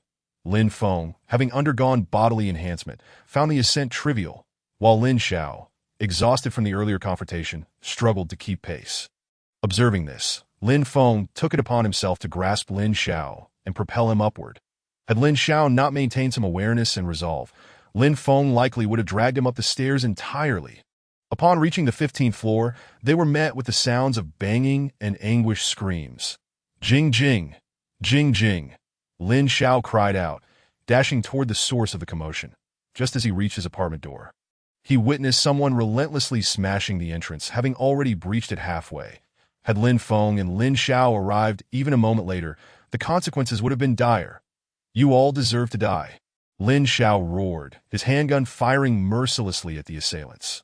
Seeing this, Lin Feng tossed him 2 submachine guns. Overwhelmed with rage, Lin Xiao did not have the presence of mind to ponder where Lin Feng had procured the firearms, but instead wielded them to eliminate those who were violently assaulting the door. Fueled by fury, Lin Xiao proceeded to eliminate several nearby scoundrels who had tormented his family in the past. The air was soon filled with cries of terror. As Lin Feng handed a cigarette to Lin Xiao, he observed the blood-soaked figure before him, feeling an indescribable mix of emotions. Once Lin Xiao had calmed down, his wife, Huang Jingjing, rushed to his side, clutching their child and weeping. Lin Xiao, Huang Jingjing disregarded the blood on Lin Zhao's clothes and threw herself into his embrace. In that moment, Huang Jingjing was utterly heartbroken, her child wailing in her arms. Had the trajectory of the apocalypse in his previous life held true, Huang Jingjing would likely have met a tragic fate at the hands of those marauders. It was no wonder that the magma scar had become a mere shadow of himself after enduring such profound blows. Lin Feng, too, would struggle to bear such burdens, after Huang Jingjing had poured her heart out in Lin Zhao's embrace. The child's cries served as a reminder that he had gone nearly 3 days without sustenance at such a tender age. They had previously attempted to feed him bread, even soaking it in water. But the infant had promptly rejected it, vomiting violently, leaving him increasingly frail. As Lin Xiao retrieved the canister of powdered milk he had hidden in his arms, Lin Feng swiftly kicked it away. "Brother Feng, what are you doing?" Lin Xiao, having just killed several men, felt a flicker of murderous intent flash in his eyes when Lin Feng kicked away the milk canister. However, upon realizing it was Lin Feng who had acted, he quickly suppressed his sudden surge of rage. How could a child so young consume this? Lin Feng retorted bluntly. Then, as if by magic, he produced over 10 cans of powdered milk from his spatial storage. "Take a look and see which of these you need, that if it's not enough, I have more." Seeing this, both Lin Xiao and Huang Jingjing were rendered speechless in that moment. Lin Xiao appeared to grasp that Lin Feng had previously conjured the firearms in a similar manner. "Brother Feng, how do you possess so much powdered milk?" Lin Xiao felt like a jester, desperately seeking something, only to find that Lin Feng had provided him with far more than he could ever hope for, leaving him at a loss for words. "Enough with the chatter. Given your current predicament, let me assist you," Lin Feng stated, casting a glance around. They could no longer remain in this location. "Follow me," for Lin Xiao. This was the first time meeting Lin Feng, and he perceived him as a life-saving benefactor. If Lin Feng truly intended to harm his family, they would have perished long ago without needing to go through such lengths. In a swift manner, Lin Feng escorted Lin Xiao and his family downstairs, then conjured a heavy-duty off-road vehicle, seemingly out of thin air. Lin Feng possessed hundreds of such off-road vehicles and various luxury cars within his extraordinary spatial realm, all of which he had amassed during his time in the Eagle Nation. However, he had yet to find a bulletproof vehicle, which left him with a tinge of regret. Once Lin Zhao's family boarded the vehicle, they appeared to be at a loss for words. Lin Feng, noticing their hesitation, showcased the ring on his finger and remarked with a smile, "This is a spatial ring, a treasure I stumbled upon by chance. It possesses a vast interior capable of accommodating over 500 cubic units without issue." Spatial equipment would only begin to emerge a year later, and previously Lin Feng had acquired a spatial stone, which he could utilize to forge such equipment. Nonetheless, The spatial stone currently held tremendous significance for enhancing his temporal and spatial abilities, and he was reluctant to use it for show, that as long as he donned some jewelry and claimed it was spatial equipment. Who could possibly discern the truth? Although Lin Xiao and his wife were astounded by Lin Feng's assertion regarding spatial equipment, they had no choice but to accept it, especially since they had witnessed Lin Feng retrieving items from thin air. Lin Feng guided the couple out of the city center and inquired about the surrounding area. After driving for a dozen minutes, they finally arrived at a nearby villa district. This locale was inhabited by the affluent, who often owned multiple villas to alternate their residence. Lin Feng drove directly to an unoccupied villa's entrance, attempting to unlock the door for some time without success. Ultimately, he decided to ram the door open with the off-road vehicle. Upon entering the villa, he found the interior quite satisfactory and expressed, "From now on, you shall reside here. However, this is someone else's property, and we cannot simply intrude," Huang Jingjing interjected. Upon hearing her words, Lin Feng glanced at her, prompting her to promptly fall silent. "That I understand your concerns, but given the current circumstances, the world is in chaos. We cannot afford to think as we once did, nor can we act out of misplaced kindness, for that would only lead to our own demise." Lin Feng stated solemnly that he was acutely aware that it was impossible for an ordinary person to adapt to the rules of survival in a post-apocalyptic world immediately. Yet he could only convey his thoughts to them, leaving it to their discretion to comprehend. This villa had evidently been broken into multiple times, and the interior was in disarray. Such an environment was clearly unsuitable for the couple to reside in. Recalling that he had 2 mobile, makeshift shelters in his spatial realm, although they were basic, they were not easily penetrable by firearms and could comfortably accommodate 5 individuals. With this in mind, Lin Feng turned to Lin Xiao and said, "Given everything we've encountered on our journey, I believe you are well aware of the situation." Lin Xiao nodded earnestly. "I am in need of assistance and someone to help me with tasks." "Are you willing?" "I am willing," Lin Xiao exclaimed, kneeling before Lin Feng and bowing deeply. Lin Feng did not stop him, even as blood trickled from Lin Xiao's face. He showed no concern. The night's events felt like a descent into hell for Lin Xiao. If the worst had transpired, he feared he would not survive the ordeal, nor could he bear to accept it. The one who had saved his family was Lin Feng. He would not hesitate to follow any command, even if it meant sacrificing his life. Lin Feng recognized the determination and resolve in Lin Xiao's gaze. He was a true man of strength. "Brother Feng, whatever you ask of me, I will comply. You have saved my family, and from this day forth, my life belongs to you. If you command me to go east, I will not venture west. Should I betray this oath, may heaven and earth punish me." Lin Xiao's voice rang out with conviction and authority. Lin Feng nodded slightly, feeling a surge of emotion within him. Reflecting on his past life, he too had brothers willing to sacrifice for one another. Yet those comrades had long departed. Now, witnessing Lin Xiao before him awakened memories he had buried deep. "Rise," Lin Feng urged, assisting Lin Xiao to his feet. "But if I were to fully trust you based solely on your words, I doubt you would believe it either, that I hope you will not cause me regret for this decision in the future. I will not disappoint you," Lin Xiao replied resolutely. "Very well," considering Lin Xiao's character from his previous life. Coupled with Lin Feng's discerning nature, he had a certain degree of faith in him. However, the two had yet to forge a deep bond, and given Lin Feng's past experiences, he was cautious about placing blind trust in anyone. Fortunately, he now possessed overwhelming strength, rendering anyone before him inconsequential. Lin Feng briefly acquainted Lin Xiao and his wife with the various facilities of the makeshift shelter, despite its simplicity, without the shelter's artificial intelligence recognizing them. Outsiders would be unable to gain entry. Lin Feng left behind ample provisions and water, 100 cans of milk powder, an assortment of weapons, as well as ointments for treating injuries and reducing scars. Although it was uncertain whether the scars on Lin Xiao's face could be completely erased, timely application of the ointment would ensure they did not become as horrific as in his previous life. After completing these arrangements, the two exchanged contact information. Lin Feng then briefed Lin Xiao on the tasks ahead before he received a phone call and departed. The instructions Lin Feng had given were relatively simple. In his past life, Hurricane Boss had built a formidable organization, and now that the Hurricane Boss had been eliminated by Lin Feng, if Lin Xiao could reassemble such a powerful force, it would serve as a significant asset during the apocalypse. Having worked tirelessly throughout the night without rest, Lin Feng was aware that it was still daytime in the Summer Nation and the Neon Nation, that he had just received a call from Fujihara Nozomi. Following their last transaction, Lin Feng had expressed his need for a substantial quantity of items, and it was evident that Fujihara had prepared the requested supplies, transporting the amassed extraordinary fruits and resources. However, it was clear that Fujihara was somewhat wary or suspicious of Lin Feng's intentions, as he arrived with a staggering 10 truckloads of supplies.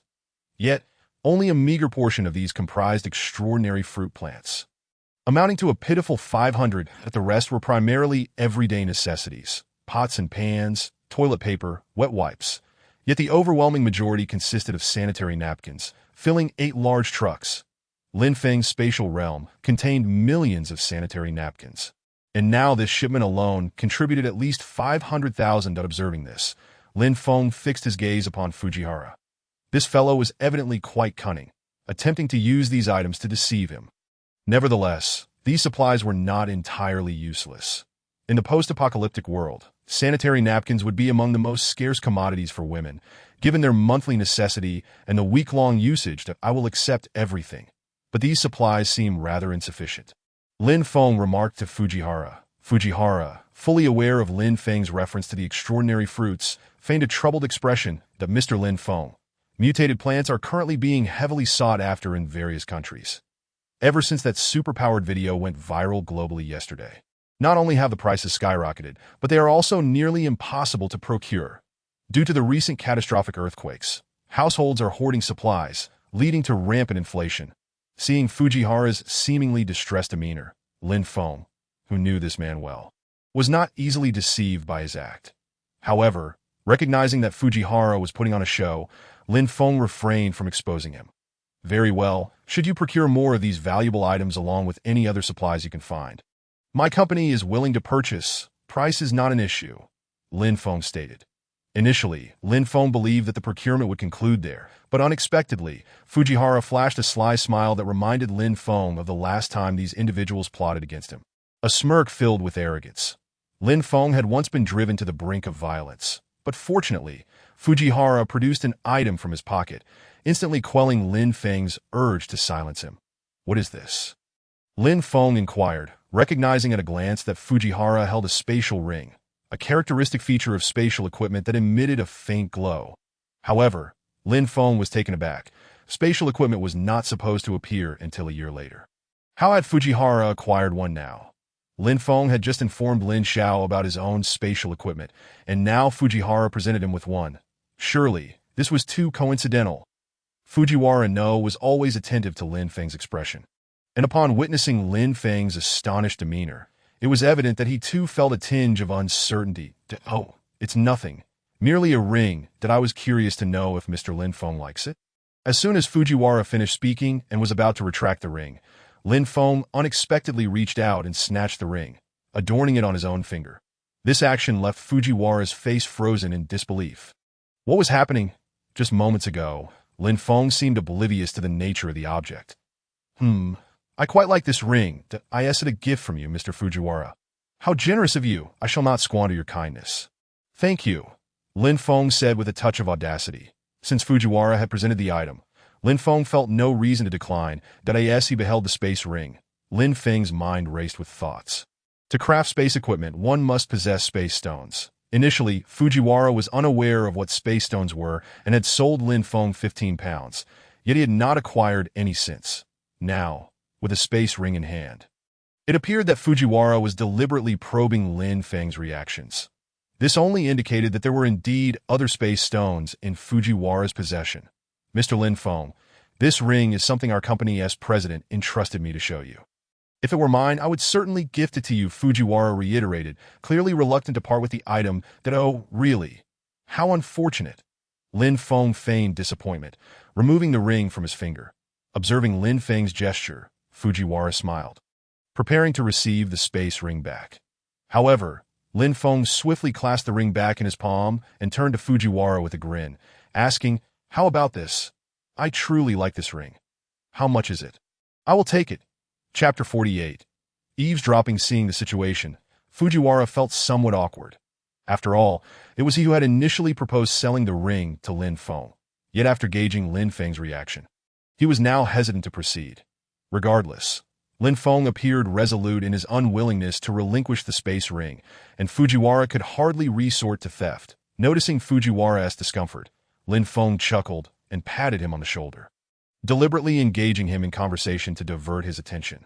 Seizing the moment while Fujiwara was distracted, Lin Feng executed his previous tactic, slipping a listening device back into Fujiwara's pocket. Mr. Fujiwara, you mentioned wanting to sell this to me.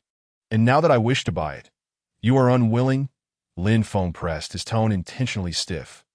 Could it be that you and your company's higher-ups are attempting to play a trick on me? If that is the case, our future cooperation may need to be re-evaluated. There are certainly more agents in Neon Country than just your company, right? Upon hearing Lin Feng's serious tone, Fujiwara grew anxious. After all, Lin Feng was using substantial sums to procure these resources and abilities, and their company's performance had skyrocketed nearly 100-fold compared to the previous year, making Fujiwara a billionaire. All of this was thanks to Lin Feng and the company backing him. Yet human greed knows no bounds. To cast aside such a lucrative opportunity would be foolish. Mr. Lin Feng, you jest since you admire this ring. I will certainly speak to the president and take the liberty of selling it to you. Fujiwara quickly changed his tune to this. Lin Feng finally revealed a smile. Now that he possessed the space ring, he no longer needed to hide his intentions and could freely deceive others. Once the transaction concluded, Lin Feng promptly inspected the internal dimensions of the space ring that anticipated. It was comparable to those from his past life, where the volume of space equipment correlates directly with the amount of space stones required to create them.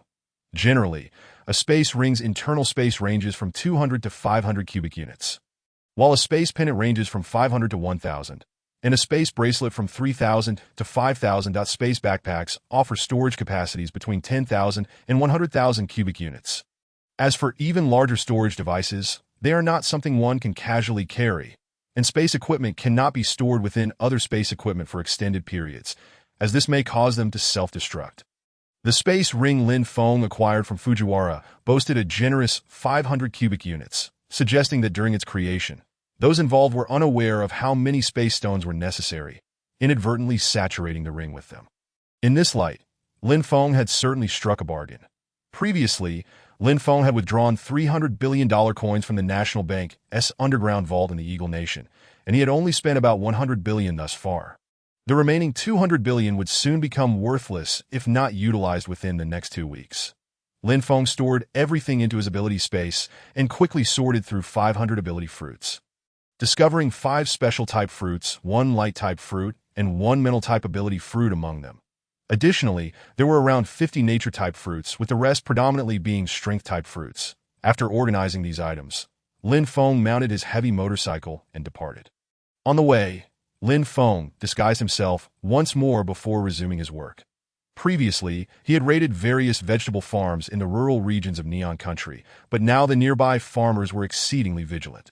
Even when Lin Feng targeted the opposite direction to plunder, he had only managed to seize less than 10 acres of vegetables over the course of half a day. The times have indeed become increasingly challenging for work.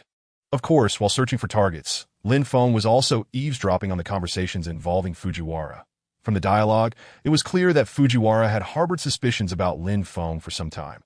Had it not been for the explosive popularity of the video featuring superpowered individuals the day before, he likely would have surrendered all obtained ability fruits today. After all, under Lin Feng's insistence, their company had united with several smaller nations to procure resources.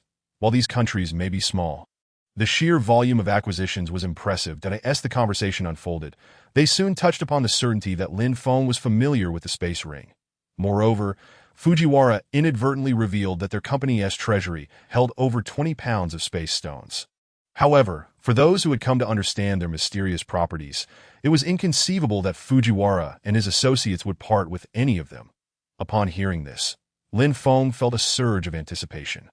If these rascals turned all their space stones into space equipment, Lin Feng would be utterly disheartened. Today, he anticipated Fujiwara's sudden betrayal, and he resolved to return home for a good rest, planning to strategize on how to secure those space stones tomorrow, as they were of utmost urgency and importance to him. After Lin Feng concluded his transaction, Fujiwara met with his company's upper management. Relaying the news of Lin Feng's forceful acquisition of the space ring to Mr. Mu, I have always found Lin Feng to be rather enigmatic, and his movements are erratic. None of the agents dispatched to surveil him have succeeded. And from the onset of our collaboration, we have never witnessed how he transports his goods. Could it be that they possess space equipment akin to that ring from the very beginning? Fujiwara expressed his concerns. These matters are not for you to ponder. If one team cannot track him, dispatch several more.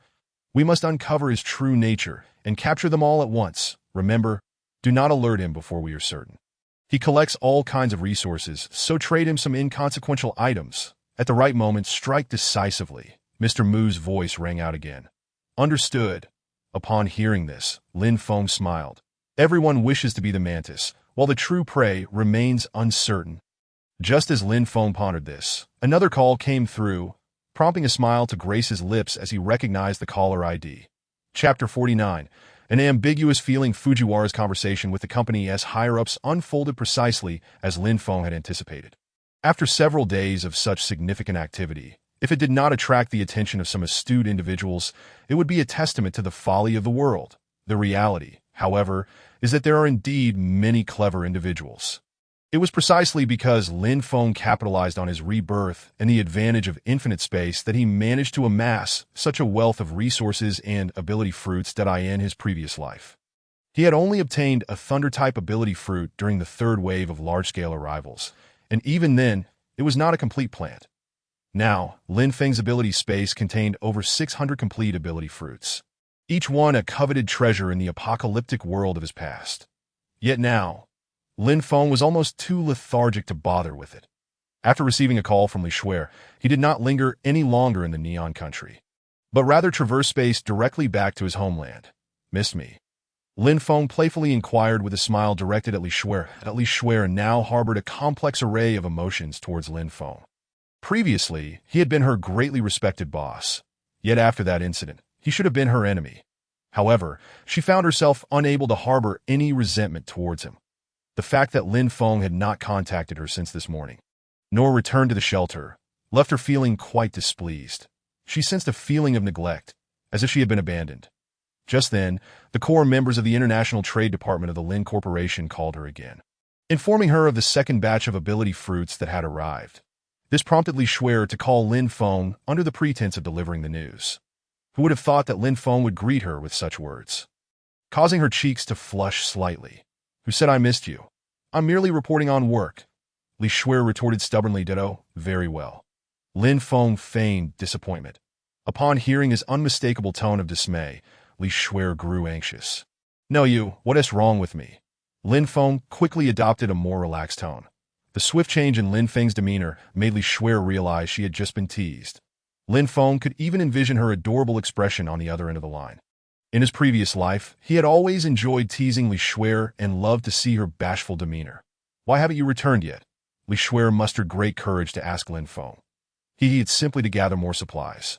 After all, how can I take care of you otherwise? I promise to be responsible for you, and I shall fulfill that obligation. Lin Feng declared earnestly that he understood Li Shuer's character well. She was quite naive and easily trusted others. However, once that trust was lost, it would never be regained, no matter how one pleaded. Currently, Li Shuer was in a state of ambiguous uncertainty towards Lin Feng, resembling the initial stages of a romantic relationship. This feeling made Li Shuer both shy and delighted, and Lin Feng equally relished the sensation to in his previous life. Lin Feng had only experienced such sweetness for a brief period before it ended.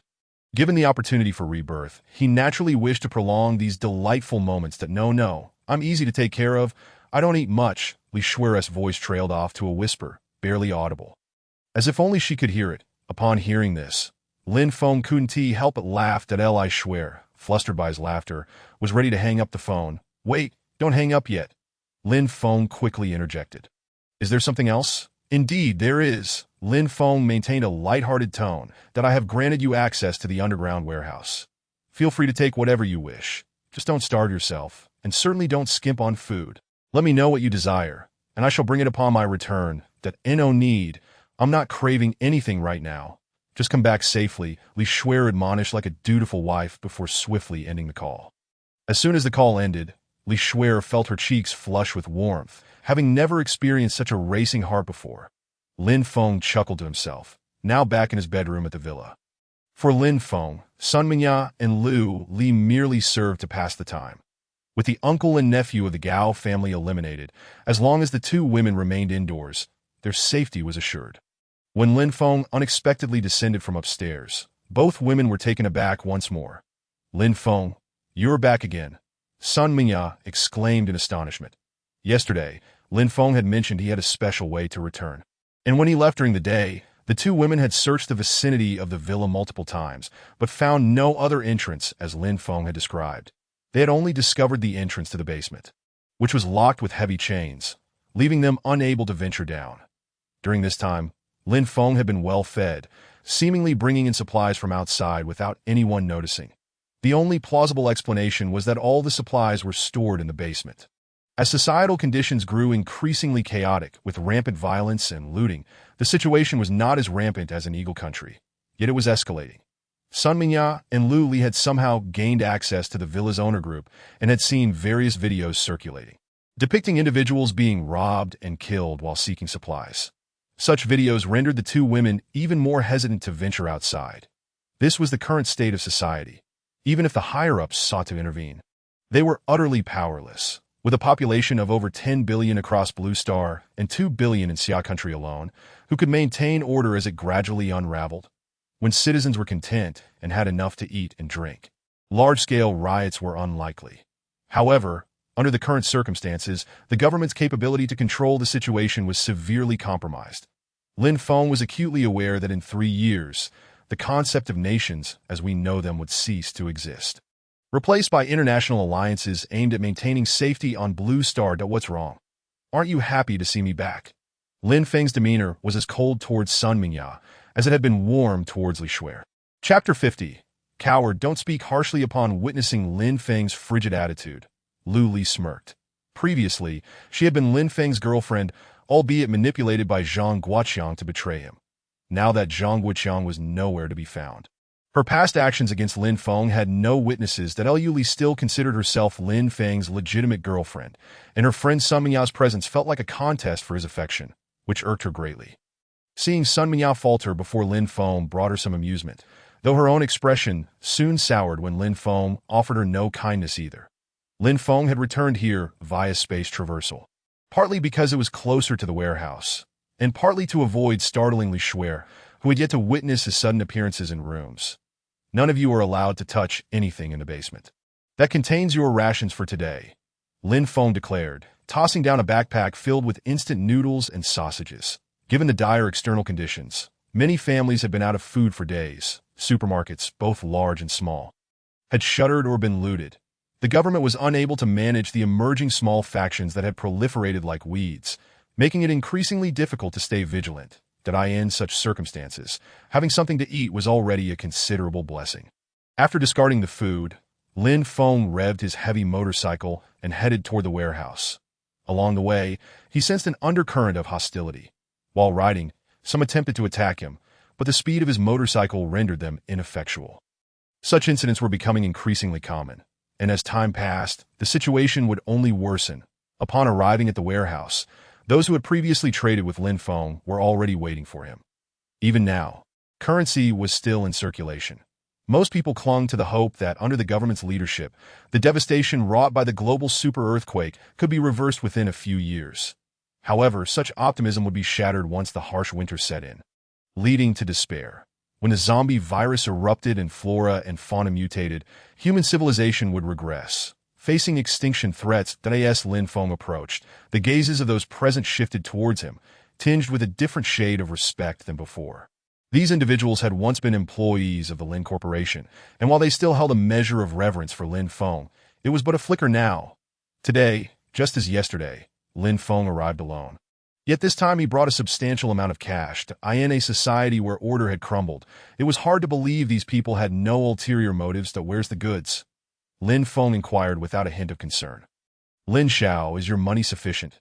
Perhaps we should first inspect your cash before retrieving the goods, though we have a considerable quantity to acquire today. If you can't produce enough, we may need to reclaim some of the goods.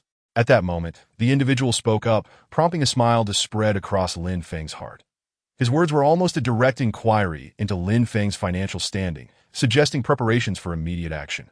Having anticipated such a scenario, Lin Feng was unfazed. Money? I have plenty of it, tucked away in the trunk of my car. Interested in taking a look? Lin Feng chuckled as he pressed the car key, opening the trunk in an instant. The sight of a trunk full of cash dazzled the eyes of those present.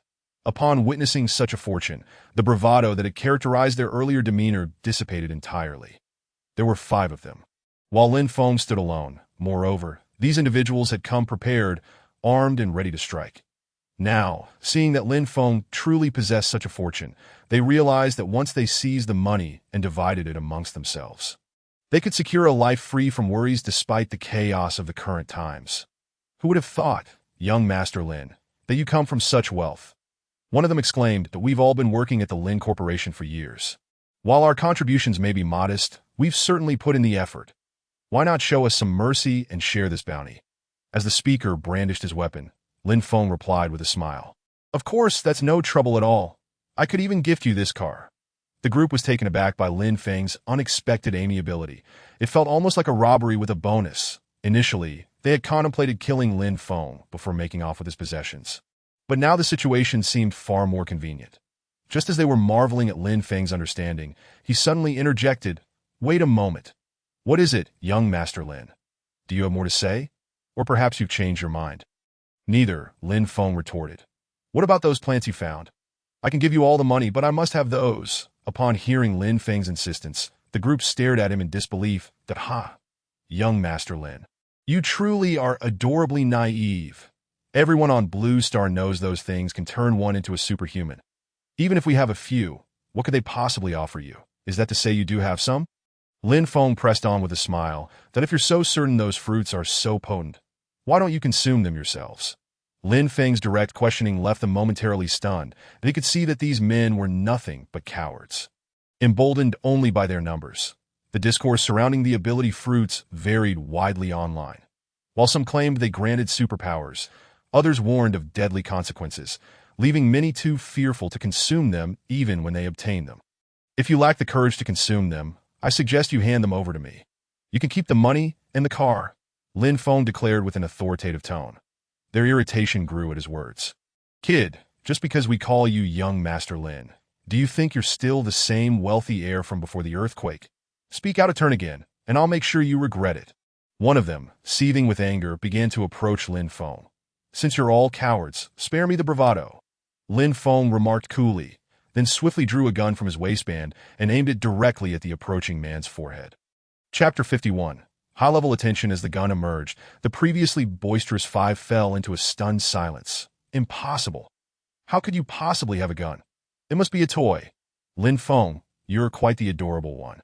Thinking a toy gun would frighten us." Another mocked, stepping closer to Lin Feng. That in Xia country, gun laws were exceedingly strict, prohibiting private ownership of firearms. Thus, ordinary citizens had likely never seen a real gun, leading them to dismiss the notion that someone could carry one. That unfortunately for them, their judgment was flawed. Lin Feng fired a shot, striking the legs of the 2 who had spoken earlier, eliciting cries akin to a slaughtered pig. Seeing this, Lin Feng's smile widened. "So, do you still intend to attack me with your kitchen knives?" he taunted, leveling the gun at the remaining 3. "We beg you, young Master Lin, spare us," they stammered in unison. "Enough, I never claimed I would kill you. Just hand over all the ability fruits in your possession," Lin Feng commanded. Though reluctant, the group complied, presenting him with the ability fruit plants they had brought along. They had prepared for both scenarios. Should Lin Feng be cautious, they planned to conduct a regular transaction and make a hefty profit. That if he came alone and was vulnerable, they would rob him instead. However, things had clearly not unfolded as they had anticipated, and their lives were now at stake. After the 5 surrendered a total of 103 ability fruit plants, Lin Feng grinned, retrieved a nylon bag from the trunk, and pretended to pack the 100 plants inside, standing aside afterward. "All right, the transaction is complete. You may take the car and the money," he said with a smile. "What? Young Master Lin, this we can't accept it. This is your car. We don't want the money. Please, just let us go." Lin Feng shook his head. "That I pride myself on honesty, since I promised to give you the car and the money." I shall not take them back.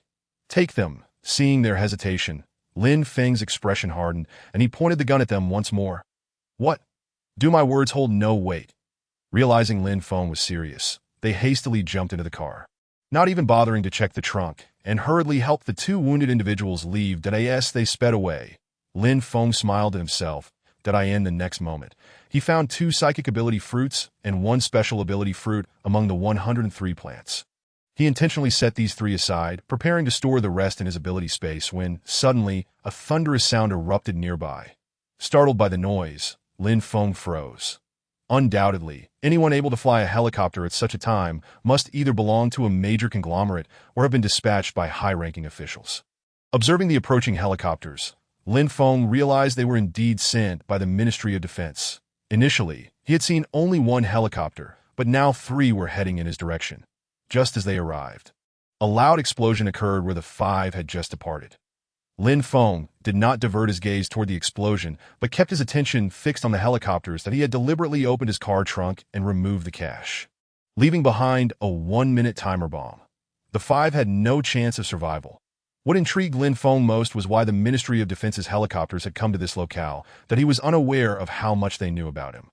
As the 3 helicopters landed before him, he stood obediently to the side, knowing that he could not stow the nylon bag containing the 100 ability fruit plants into his ability space. The moment the helicopters appeared, Lin Feng understood that he could not carelessly hide anything. It was likely that the helicopters were targeting him, that he was correct in his assumption. Fortunately, he had refrained from making any hasty moves earlier. Otherwise, his ability space or spatial ring would have been exposed. While he would not have minded the spatial ring being revealed, he feared that the Ministry of Defense personnel would not be easily deceived. Greetings, I am Yang Kuan, the company commander of the Qinglong War Zone. The individual spoke, saluting Lin Feng. In response, Lin Feng also displayed a respectful demeanor. The Ministry of Defense had always been viewed as the trusted heroes of the people. Moreover, standing before him was a company commander, which only deepened Lin Feng's respect. In these times of great disaster, millions of troops from the Ministry of Defense were deployed across the nation to provide aid. However, the situation had grown increasingly chaotic, and even a million-strong army seemed inadequate against nearly 2 billion citizens and over 10 million square kilometers of territory. Nonetheless, this did not diminish the sacred status of military personnel in Lin Feng's eyes. Hello, I am Lin Feng, a resident of An City. Lin Feng introduced himself succinctly. Yang Kuan's gaze fell upon the nylon bag Lin Feng held, clearly indicating that their mission was also to acquire these ability fruit plants. Mr. Lin Feng, greetings. We received reports that someone was using drones to procure those mutated plants from abroad. Were you behind this? Yang Kuan, the commander of the 10,000, inquired thusly. In response, Lin Feng exhibited no hint of concealment, nodding affirmatively. Indeed, I dispatched individuals to acquire such items the moment I first encountered similar news. Pray tell, what relevance does this bear to our Ministry of War? Lin Feng wore an expression that suggested he was feigning ignorance. Certainly, this matter itself bears no direct connection to our Ministry of War, yet the fruits you have procured hold significant relevance to our nation's critical research endeavors. Might I inquire if you would be amenable to relinquishing these fruits? We are prepared to offer commensurate compensation. Compensation? At this juncture, Lin Feng felt a stir of intrigue. The vast expanse of Xia country far surpassed the diminutive territories of the Neon Nation. Now that the personnel from the Ministry of War were willing to discuss compensation, Lin Feng naturally needed to deliberate carefully. Do you possess such luminous stones? Upon uttering these words, Lin Feng promptly retrieved his phone to show Yang Kuan a photograph. Chapter 52, Terms of Exchange. Xia country is divided into 4 major war zones: the Azure Dragon War Zone, the White Tiger War Zone, the Vermilion Bird War Zone, and the Black Tortoise War Zone. Lin Feng's location and city falls within the jurisdiction of the Azure Dragon War Zone. The territory of Xia country is extensive. Even a single province rivals the territories of neighboring smaller nations. Although the per capita quantity of ability fruits is not particularly high in Xia country, Lin Feng was unaware of the situation regarding spatial stones and had never heard that such stones were particularly abundant in that area. However, one thing Lin Feng was certain of was that spatial stones would appear periodically, with the highest frequency occurring after the first super earthquake. Regardless, it was most prudent for Lin Feng to seize the opportunity to amass these spatial stones while the significance of such items remained obscure to others. Upon seeing the photograph Lin Feng presented, Yang Kuan furrowed his brow, his gaze narrowing slightly. Observing his expression, Lin Feng understood that the Azure Dragon War Zone undoubtedly possessed spatial stones. Do you comprehend the purpose of these stones? Yang Kuan inquired further. Indeed. Lin Feng nodded emphatically. Given that the Neon Nation had already commenced research on spatial stones for the fabrication of spatial equipment, it was certain that Xia country was also aware of this. After all, when it comes to creativity and research capabilities, Xia's researchers are certainly on par with those from any other nation in the world. Should Lin Feng choose to withhold the truth at this juncture, he would not only create a negative impression upon Yang Kuan, but also betray his own conscience. Even in the twilight of the previous world, the upper echelons of Xia's Ministry of War were tirelessly seeking ways to preserve the legacy of Xia country and human civilization. Even when the nation itself had ceased to exist, the thoughts and actions of all remained unchanged. This mindset, deeply ingrained over thousands of years, had become indelibly etched into the very souls of every individual in Xia country, rendering it immutable. Yang Kuan expressed surprise. After all, such items had required considerable experimentation and effort to yield any results. So encountering someone like Lin Feng, who already possessed this knowledge, was astonishing. Without further ado, Lin Feng showcased his spatial ring and then promptly absorbed the ability fruit plants from the nylon bag into the spatial ring. Yang Kuan was taken aback. Lin Feng truly did possess knowledge. Holding a high position within the Azure Dragon War Zone, Yang Kuan was aware that spatial stones had indeed been researched to produce some spatial equipment within the Ministry of War. However, Lin Feng's request for an exchange still necessitated the approval of the War Zone commander due to its gravity. The ranks within Xia's Ministry of War ascend from minor to major. 10,000 commanders. 100 commanders, 1,000 commanders, 10,000 commanders, governors, deputy commanders of war zones, and commanders of war zones. Generally, the commander of a war zone holds the highest authority over the entire region, while the specifics of command are typically managed by the governor and deputy commander. Below them are 10,000 commanders, and among these, Yang Kuan ranks prominently. Even so, Lin Feng's desire to trade ability fruits for such significant items as spatial stones could not be decided lightly by Yang Kuan. Brother Lin Feng, spatial stones can indeed be used to fabricate spatial equipment. Our war zone previously discovered nearly 100 pounds. However, most of these have already been transformed into spatial equipment, leaving us with less than 50 pounds, of which at least 30 pounds must be reserved as strategic stock. I will do my utmost to secure 20 pounds of spatial stones for you. How does that sound? Yang Kuan contemplated for a moment before stating. Upon hearing that only 50 pounds of spatial stones remained, Lin Feng's heart surged with elation, but he was still uncertain whether he could enhance his temporal power through intimate interactions, though even if that method proved effective. The rate of enhancement was exceedingly slow. 50 pounds of spatial stones equated to 500 points of temporal power. If Lin Feng were to rely on intimate encounters to attain this, it might take an entire year to achieve. The prospect of such a fortuitous opportunity lay before him. How could Lin Feng let it slip away? Moreover, Lin Feng harbored reservations regarding the veracity of Yang Kuan's words. How could a 10,000 commander divulge the details of their war zone's previous acquisition of 100 pounds of spatial stones and the current status of 50 pounds to someone he was meeting for the first time? Only a fool would take him at his word. Yang Kuan's actions perhaps indicated that the 50 pounds of spatial stones represented the maximum quantity he could offer on behalf of the Ministry of War. And he revealed this figure to gauge what Lin Feng was willing to offer in exchange. The personnel from the Ministry of War, upon learning that Lin Feng possessed ability fruit plants and spatial equipment, did not immediately resort to forceful confiscation. Instead, they genuinely sought to negotiate an exchange with Lin Feng. This alone rendered Lin Feng entirely unrepentant about his current decision. Indeed, Lin Feng conceived an even bolder idea.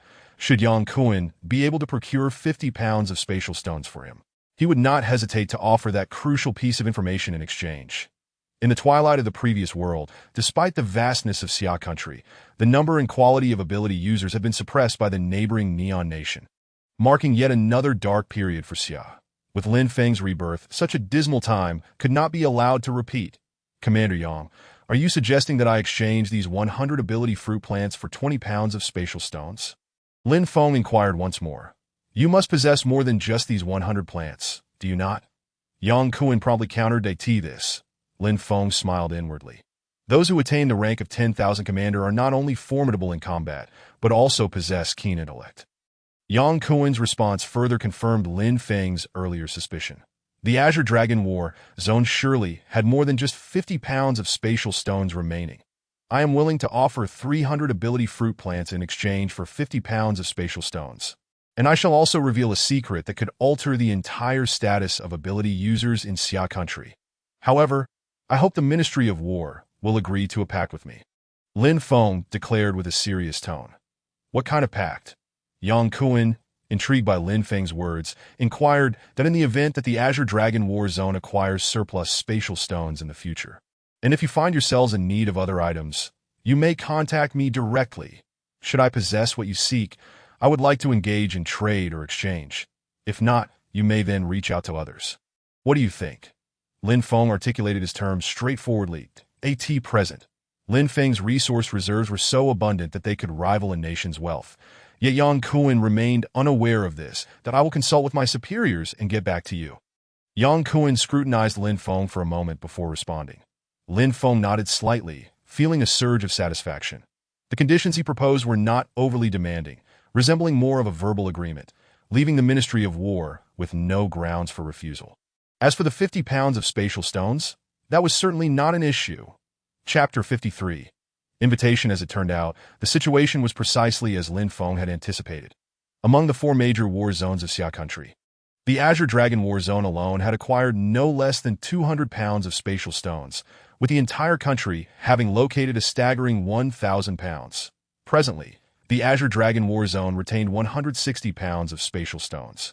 While 1,000 pounds may seem substantial, it pales in comparison to the global context, where the initial wave of ability fruits coincided with the emergence of less than 10,000 pounds of spatial stones. Of this, a significant portion was lost in remote mountains and oceans, leaving nearly 9,000 pounds of spatial stones, over 90% of which were refined into spatial equipment. Fortuitously for Lin Feng, he acted swiftly and encountered personnel from the Azure Dragon War Zone early on.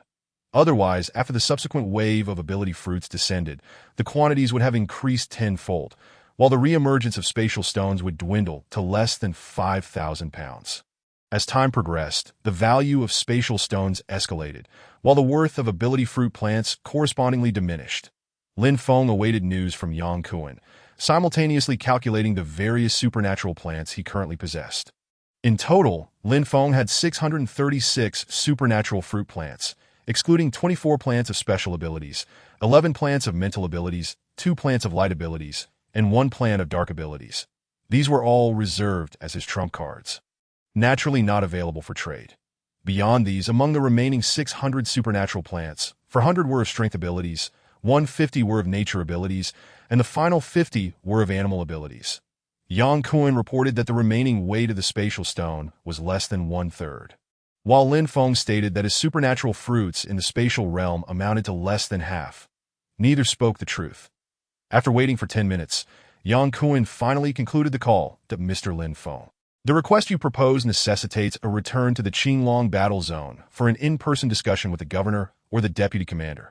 May I inquire if you have the time? Yang Kuan asked. Of course, I have the time. Lin Feng replied with a hearty smile. Seeing Lin Feng's lack of fear surprised Yang Kuan, simultaneously enhancing his admiration for him. The military department despised weakness. Thus they naturally appreciated someone as bold and resolute as Lin Feng. Unbeknownst to Yang Kuan, Lin Feng's confidence stemmed from his ability to traverse space. No one could detain him. Lin Feng boarded a helicopter, which flew for a full 4 hours before finally arriving at the Qinglong battle zone. Upon arrival, an imposing and solemn military headquarters appeared before Lin Feng. Had it been in the past, it would have been nearly impossible for an ordinary person to enter such a heavily guarded area. Now, Lin Feng's presence here also fulfilled a long-held desire to serve in the military from his previous life.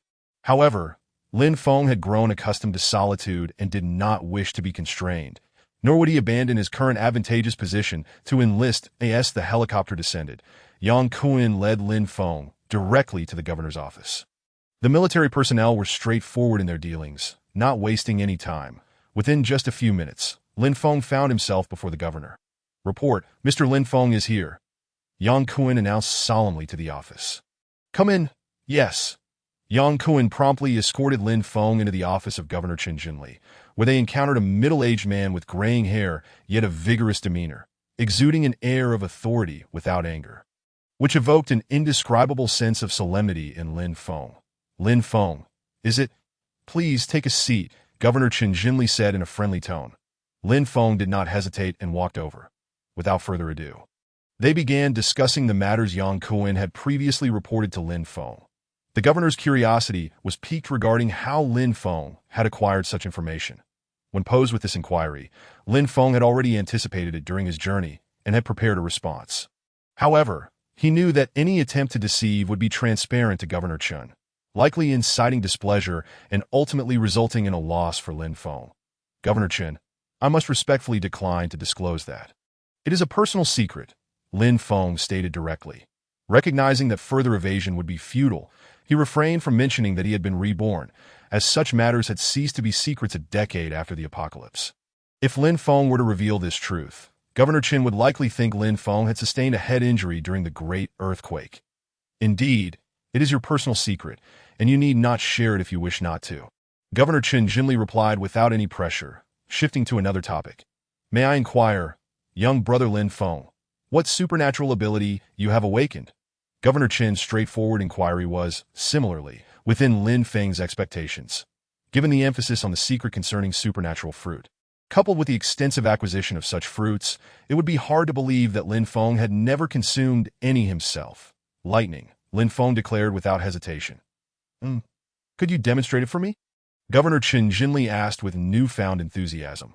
Naturally, nature-based abilities were rare, and lightning powers were among the most formidable. Lin Feng possessed over 10,000 supernatural fruits, yet had only found 10 of lightning abilities, illustrating their rarity. Certainly, Lin Feng was prepared to showcase his lightning abilities, as his time-space ability was his trump card, while his lightning power served as his means of survival in the apocalypse. Soon, Lin Feng was escorted to the training ground. Without delay, he unleashed a bolt of lightning that struck a distant willow tree, charring it black.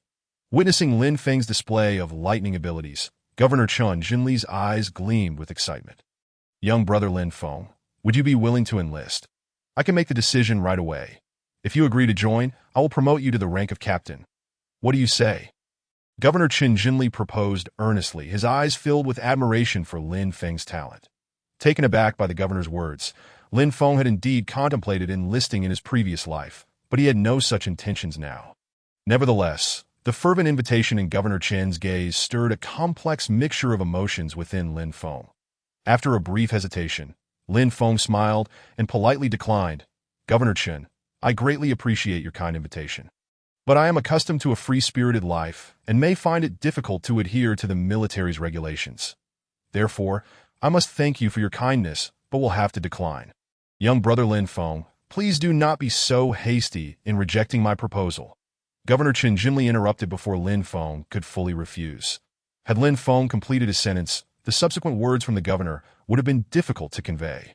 Lin Feng felt a pang of frustration at being interrupted, but listened as the governor continued. "If you agree to my proposal, you need not report to the military. We would only summon you when we have special tasks requiring your assistance. I can grant you the honorary title of lieutenant." Only moments ago, Governor Chen had offered the rank of captain, but now it had dropped to an honorary lieutenant. Although merely an honorary title, it carried a certain prestige and convenience within the military.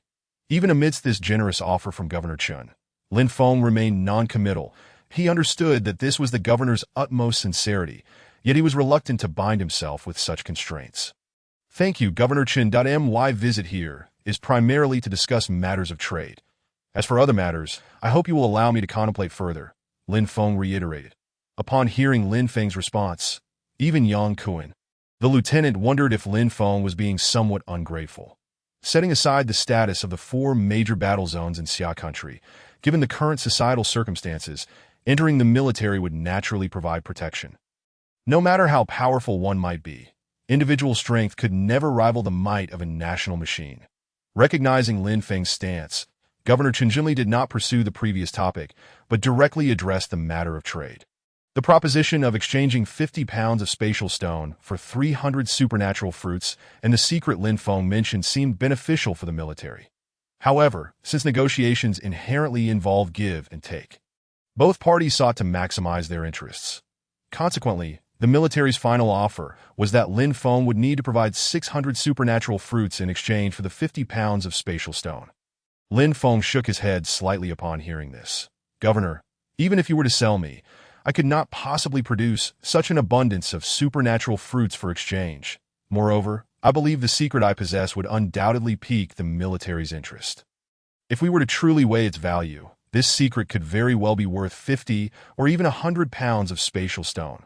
Lin Feng asserted earnestly that he could part with all the strength-type supernatural fruits, as they held no value for him. Yet he could not relinquish the nature and animal-type fruits, as they were essential for cultivating his future personnel. Are you certain that the secret you possess is worth that much? Governor Chen Jinli questioned skeptically. Lin Feng smiled calmly and responded, I presume the military has conducted numerous tests. Those who consume supernatural fruits experience a tenfold increase in strength, correct? Upon hearing Lin Feng's words, those present were taken aback. This was indeed the case. Yet how could Lin Feng, who wielded lightning abilities, possibly know about the strength-type abilities? Lin Feng did not leave them in suspense, but continued. Since the cataclysm began, I have acquired numerous supernatural fruits, which is why I instructed my company's international trade department to gather supernatural fruits from surrounding countries. Naturally, I have conducted my own research on these fruits. In other words, the secret you intend to exchange is based on your own research. Governor Chen Jinli then inquired, and Lin Feng nodded affirmatively. Indeed, moreover, it is undoubtedly authentic. If one follows my method, a power-type ability user can enhance their strength by a staggering 15-fold in the first phase. 15-fold? Yang Kuan expressed his astonishment, clearly finding Lin Feng's assertion somewhat hard to believe. Lin Feng smiled subtly and continued, Exactly. If my method fails to yield such results, I shall offer all 400 of my ability fruits to the military department. However, if my approach proves effective, I shall exchange those 400 ability fruits for 50 pounds of spatial stones. What do you say? Faced with Lin Feng's resolute confidence, both Colonel Yang Kuan and Governor Chen Jinli hesitated. If Lin Feng's claims were indeed accurate, the enhancement for the soldiers of the military department would be substantial, and according to their research and projections, their own abilities would subsequently improve as well, elevating them to higher tiers of power. Very well, I accept your proposal. Please elaborate. Governor Chen Jinli assured without delay that in truth, the ability fruit plants not only produce fruit, but their other parts can also be consumed raw. When fully ingested, they can enhance one's innate talent and abilities. Lin Feng explained that it is noteworthy that this secret was only uncovered and made public in a much later era in my previous life. Although initially, those who consumed only the ability fruits could later compensate for their prior lack of talent by consuming the roots and stems of similar plants, the effect still fell short of that produced by the original plant's fruit and roots. Now that Lin Feng disclosed the secret, there is no doubt that the power of the ability users in the military department of Xia country would soar above that of neighboring nations. The humiliating circumstances of my past life shall be no more. Is that all? Governor Chen Jinli expressed his surprise that he had anticipated Lin Feng would reveal something groundbreaking, yet it turned out to be such a simple notion. What? Has the military department already uncovered this? Lin Feng retorted. Governor Chen Jinli shook his head. No one had ever proposed the idea of consuming both the roots and the body of the ability plants simultaneously. His astonishment stemmed from the sheer simplicity of the method. Governor Chen, you can send someone to test my method right now, can't you? Lin Feng suggested with a smile that as soon as Lin Feng finished speaking. Governor Chen Jinli promptly arranged for someone to conduct the experiment. After the individual departed, Governor Chen Jinli continued to smile and inquired of Lin Feng, is it true that not only power-type ability fruits, but fruits of other attributes can also be enhanced through this method? Lin Feng nodded earnestly. Indeed. Thus, within a mere 10 minutes, the individual who had left returned with the results, upon hearing the report. Both Governor Chen Jinli and Colonel Yang Kuan displayed expressions of sheer joy. Was it successful? Lin Feng feigned ignorance. Chapter 55. Do not be afraid. It is I. Very well. As you just stated, the 400 ability fruits shall be exchanged for 50 pounds of spatial stones. Governor Chun Jinli declared with a sweeping gesture of agreement. Wait a moment. Lin Feng interjected suddenly. Seeing Lin Feng's demeanor, Governor Chun Jinli paused, turning to Lin Feng. What is it? Do you have additional requests? Not requests, merely a thought. Earlier, we discussed the exchange of 400 ability fruit plants for 50 pounds of spatial stones, but I wonder how much value the secret I have revealed to you. Governor Chun and the military department of Xia Country holds in terms of spatial stones. Lin Feng cleverly sought to negotiate for greater benefit. Understanding Lin Feng's intent, Governor Chun Jinli immediately grasped the implication. You cheeky rascal, do not push your luck, Governor Chun Jinli chuckled. Aren't you a citizen of Xia Country? Contributing to your nation should be your duty. Lin Feng feigned innocence, responding, Governor Chun, that is not how it should be phrased. I am indeed a citizen of Xia Country, and making contributions to the nation is indeed my duty. However, having made such a significant contribution, is it not reasonable for the nation to reward me? Lin Feng's audacious demeanor amused Governor Chun Jinli greatly at present. The military department of Xia Country had collected fewer than 10,000 ability fruits, with the remainder either hidden in various secret locations or already consumed by the populace. Currently, the average number of ability fruits available to each battle district was just over 2,000. Lin Feng's offer of 400 ability fruits was a tremendous boon for Governor Chun Jinli, especially given the monumental secret Lin Feng had brought forth. You little rascal, while I can agree to a reward, I cannot grant you more spatial stones. The nation has its own plans, and with spatial stones being a strategic resource, our Qinglong Battle District is already under immense pressure to provide you with 50 pounds that if I were to offer you more now, I would be unable to bear it. Please make another request. Governor Chun Jinli stated earnestly, his tone sincere. Lin Feng was not inclined to relent simply because of Governor Chun Jinli's words that he had witnessed such situations many times in his past life and was unwilling to leave without securing further gains. However, having already revealed his trump card to Governor Chun Jinli, he found himself at a disadvantage, regardless of whether they acknowledged him or not. Noticing Lin Feng's prolonged silence, Governor Chun Jinli chuckled and teased. You little rascal, you truly are a cunning negotiator. How about this? I have a piece of spatial equipment allocated from above as compensation for you. Would that suffice? With that, Governor Chun Jinli retrieved a small backpack from his desk. A spatial backpack. Lin Feng examined the backpack and discovered it held a storage space of 20,000 cubic units. Overjoyed, he exclaimed, Thank you, Governor Chun. The exchange of 400 useless ability fruit plants for 50 pounds of spatial stones had already delighted Lin Feng. But receiving a spatial backpack with a 20,000 cubic foot capacity was an unexpected windfall. Lin Feng handed over the 400 power fruits, and everyone assumed he produced them from a spatial ring. Never considering the possibility of spatial abilities, as none other than Lin Feng possessed such powers at that time. Moreover, Lin Feng did not merely have spatial abilities. He possessed the even more formidable and supreme power of time and space. After the transaction concluded, Lin Feng departed via helicopter under Colonel Yang Kuen's arrangements that as soon as Lin Feng left, Colonel Yang Kuen approached Governor Chun Jinli and remarked, Governor, I can't shake the feeling that Lin Feng harbors some peculiar secrets. Governor Chun Jinli cast a glance at Yang Kuen and smiled. You sensed it too? Yang Kuen nodded intently. Governor Chun Jinli continued, Lin Feng undoubtedly holds secrets, but his willingness to reveal the truth about the ability fruits at least proves he is a person who cares for his country and is not an enemy of our military department. Henceforth, if we encounter any issues, let us extend our support to him whenever possible. Is that understood? Colonel Yang Kuen nodded in agreement. Unbeknownst to Lin Feng, the commendations from Colonel Yang Kuen and Governor Chun Jinli were beyond his knowledge. He remained enveloped in excitement and joy. Upon landing from the helicopter, he sought a secluded area to absorb the spatial stones. Suddenly, Lin Feng's time-space power surged from 252 points to 752 points. This marked a near tripling of his previous time-space power. In his past life, Lin Feng was only aware that spatial stones could enhance spatial abilities, yet he had no inkling of their significant impact on time-space abilities. The remarkable increase in points was a delightful surprise. However, relying solely on spatial stones to enhance his time-space power might lead to a particularly arduous path of advancement in the future. Lin Feng dismissed such thoughts and reassured himself, knowing that if time-space abilities could be easily augmented, they would not hold the title of the most supreme power. With this in mind, he felt content and elated. After a swift journey through space, he returned to the underground sanctuary, where it was nearing 10 o'clock in the evening. Having rested from yesterday to today, Li Shuer should be nearly recovered. Upon entering the sanctuary, Lin Feng found Li Shuer curled up on the living room sofa, fast asleep.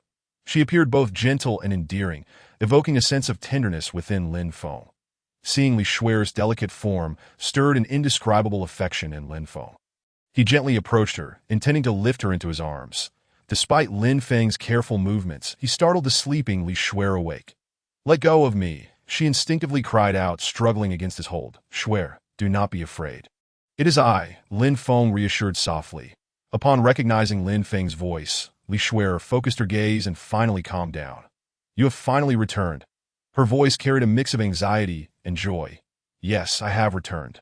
Lin Feng held on to Li Shuer tightly, refusing to let go as she lay in his embrace. Li Shuer could distinctly hear the rhythm of Lin Feng's heartbeat, and in that moment her delicate face flushed a deep crimson. You should put me down," she stammered, observing her adorable demeanor. Lin Feng couldn't help but smile, leaning down to gently kiss her charming red lips. Previously, Li Shuer had been subtly struggling in his arms. But now her entire body stiffened, seemingly devoid of any will to resist Lin Feng's embrace. Thus he lifted her effortlessly. As the night unfolded, the gentle spring breeze tousled the embroidered pillows. Chapter 56. Emotions intensify through the night. Silence enveloped them. Earlier, Li Shuer had been somewhat troubled by Lin Feng's absence throughout the day, yet now, all her previous grievances seemed to dissolve in an instant. While lying in Lin Feng's arms, indulging in the various fruits and snacks he conjured from his spatial ring, she radiated joy, akin to a little girl on the verge of bouncing off the bed. Lin Feng held Li Shuer tenderly, a look of genuine affection gracing his features. "This ring contains an abundance of treats. Simply tell me what you desire, and if it's not here, I'll procure it for you," he declared with a smile. Over the course of the day, Lin Feng had not only tripled his temporal power points but also acquired 2 spatial items.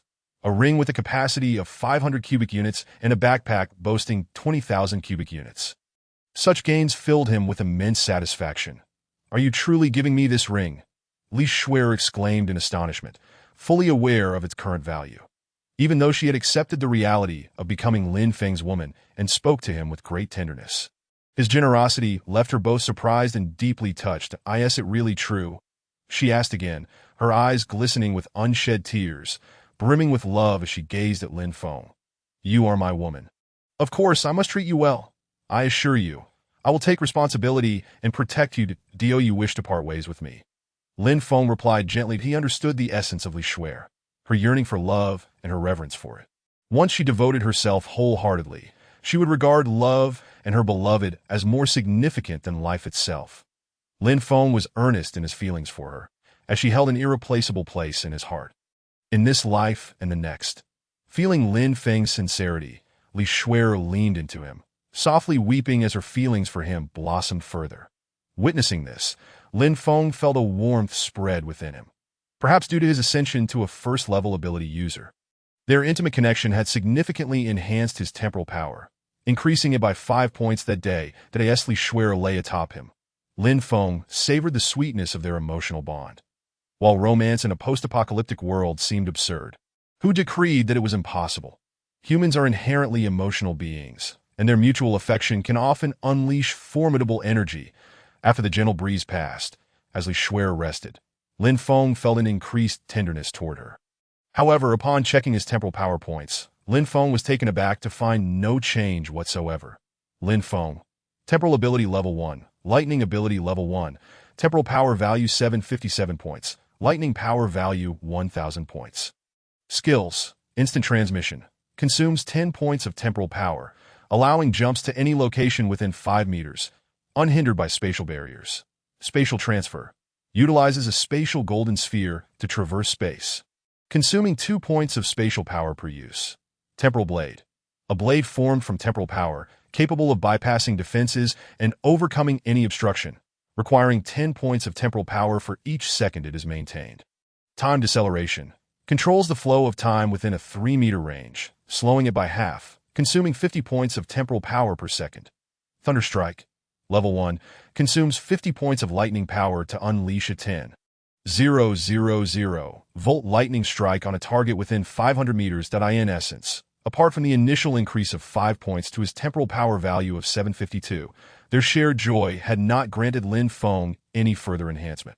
What could this mean? Was it possible that a woman could only augment his temporal power once? Contemplating this, Lin Feng closed the door and utilized spatial transfer to return directly to the villa. When Lin Feng had departed during the day, he had informed Lu Li and Sun Mingya that he would return in the evening. Now, it was already 3 in the morning, and both women had long since gone to sleep. Lin Feng was uncertain about his suspicions. If his conjecture was correct, the future enhancement of his temporal power would indeed be troublesome. He called out to the 2 women, and after verifying, Lin Feng was astonished to discover that his temporal power value had still not increased. This revelation left him somewhat speechless. Could it be true that a woman could only enhance his temporal power value once? Lin Feng had previously been oblivious to such matters, leaving him uncertain in his current situation. With a mind full of questions, Lin Feng, weary from his prolonged exertions, left some food and water behind before opting for a spatial transfer back to the underground shelter to rest. The following morning, Li Shuer rose early to prepare breakfast for Lin Feng, gently calling him to awaken for their meal. Upon seeing her in the charming guise of a devoted girlfriend, Lin Feng smiled and got out of bed. The delightful porridge, accompanied by 5 poached eggs and 2 plates of side dishes, created the image of a couple sharing a domestic life. Although Lin Feng had little need for sustenance, he had not enjoyed such home-cooked meals in a long time that he relished the moment spent in their little world together. But after breakfast, Li Shuer suddenly voiced her thoughts. "Brother Feng, will you be going out today?" She inquired hesitantly after a moment's pause. Lin Feng nodded affirmatively. He certainly intended to venture out. With resources still to be gathered, the more, the better. Otherwise, when the sweltering heat arrived, many items would spoil and become ineatable. "Can I accompany you? I wish to go out with you," Li Shuer said earnestly, her gaze fixed on Lin Feng, brimming with anticipation. Chapter 57. Luxurious choices. Upon hearing Li Shuer's request and seeing her earnest expression, Lin Feng knew she was not jesting. However, he could not take her along, not out of reluctance, but because he was still unable to transport others via spatial transfer, that is for the resources near in city. Lin Feng had little interest. He preferred not to attract attention to his stronghold. "You cannot accompany me. I have more important tasks for you to handle," Lin Feng stated firmly. Initially disappointed by Lin Feng's refusal to take her along, Li Shuer's expression brightened at the mention of an important task he had for her. "Really? You have something for me to do?" she exclaimed, her face lighting up with a radiant smile. "Of course," Lin Feng replied, understanding that Li Shuer was not merely anxious to escape the confines of the underground shelter, but had been waiting for him while he was busy outside. This prolonged waiting and her sense of helplessness made her uncomfortable. She longed to assist Lin Feng rather than be a mere ornament. "Before assigning you a task, there's something more vital I wish to share with you," Lin Feng continued. "What is it?" she asked. "We have now entered the early stages of the apocalypse, and conditions will only worsen from here. Various ability users are emerging at an alarming rate that in her previous life, Li Shuer never had the chance to become an ability user before being killed. So Lin Feng was unsure of which type she aspired to be. Thus, he directly inquired, "Which type of ability user do you wish to become?" "Ability user?" Li Shuer had seen related videos online recently, leading her to question, "Are those things on the internet true?" "Indeed they are," Lin Feng replied, then turned his gaze toward the iron door not far away. With a snap of his fingers, he unleashed a thunderstrike. The electrical appliances in the underground shelter flickered momentarily, one lamp even emitting smoke from Lin Feng's lightning strike. "It seems I must be cautious in the future. Using abilities inside the room is not advisable." Lin Feng smiled as he spoke. Once he finished his words, he retrieved a lamp from the space of his abilities, climbed the ladder, and replaced the light bulb. "Now, do you believe it?" Lin Feng inquired of Li Shuer. Upon hearing this, Li Shuer nodded emphatically. "What kind of ability do you wish to acquire?" Lin Feng asked once more. Li Shuer shook her head. "I don't know." Lin Feng remained unhurried, understanding that for others, possessing even a single ability fruit was an immense fortune. Yet for him, it was a matter of choice that Li Shuer had yet to grasp the extravagance of the opportunity Lin Feng was offering her. Nevertheless, with such conditions at hand, Lin Feng would certainly not treat Li Shuer unfairly. He first shared all his knowledge regarding the ability fruits with her, allowing her to ponder her decision at her own pace. The likelihood of obtaining the first ability through consuming an ability fruit was remarkably high. Although there was a chance of failure, it was less than 1 in 10. Just as Lin Feng had previously consumed 10 Thunder-type ability fruits to awaken his Thunder ability, primarily because it was his secondary ability, he had also inadvertently benefited, as his talent for Thunder abilities was 10 times that of the average Thunder user. Take your time to consider, and let me know when you've made your decision. Lin Feng spoke gently to Li Xuan. While you contemplate this, please assist me in contacting all possible connections to procure a large quantity of supplies. Whether they prefer online payments or cash is of no concern, nor does their asking price matter. As long as there are supplies, buy them all. At this point, Lin Feng raised the spatial backpack at his waist and smiled. This backpack is currently empty, yet it possesses a staggering 2,000 cubic meters of space. Just think about how much I need to purchase to fill it. In the future, the issue wouldn't be the exorbitant prices of supplies, but rather the fact that even money wouldn't guarantee the availability of goods. Lin Feng articulated this serious concern, and Li Xuan could sense that he was not jesting or exaggerating. The current industrial system was on the brink of collapse, making it nearly impossible to restore production under such conditions, leading to an ever-increasing scarcity of supplies. After Li Xuan expressed her thoughts, Lin Feng nodded, deeply in agreement. Just then, Li Xuan's words reminded Lin Feng of the current state of the industrial system's collapse. Many modern factories lay abandoned, yet most of their machinery remained intact, that if extreme heat or cold were to arrive, those machines would likely suffer significant damage, especially with ice layers reaching 10 meters thick in some areas. Many modern machines would effectively be entombed, rendering them utterly unusable. Rather than allowing this to happen, it would be better for Lin Feng to relocate all the machinery and factories of potential value, so that when manpower was sufficient or the need for self-production arose, these machines could be utilized for direct manufacturing. The mere thought of this exhilarated Lin Feng. Xuan, you are truly remarkable. In his delight, Lin Feng planted a fervent kiss on Li Xuan's cheek. Li Xuan was taken aback by Lin Feng's unexpected affection, staring blankly at the joyous Lin Feng, utterly bewildered as to what she had said to elicit such happiness. You begin your work, and I will go outside to continue searching for supplies that if anyone comes, do not open the door, understood? Lin Feng admonished Li Xuan one last time. She nodded vigorously. After Chi-Chi's betrayal, Li Xuan could no longer trust anyone else. Lin Feng exited the underground shelter and soon traversed through space directly to the Eagle Nation. That it was currently 7 in the morning in the Summer Nation, yet evening in the Eagle Nation. The sky gradually darkened, with only a faint light remaining. Without delay, Lin Feng contacted Lin Xiao. Having not seen him for a day, Lin Feng was uncertain of Lin Xiao's current status. However, one thing he was certain of was that with such weaponry in hand, ordinary robbers would undoubtedly be no match for him. Just as Lin Feng approached Lin Xiao's villa, he sensed something amiss. Arriving at the door of the simple shelter within the villa, Lin Feng knocked. Lin Xiao, it's Lin Feng. Are you inside? He called out. Just as his voice fell, someone came to open the door, accompanied by the sound of a woman weeping sorrowfully. What happened? Lin Feng was taken aback by Huang Jingjing's appearance, instinctively sensing that something was wrong.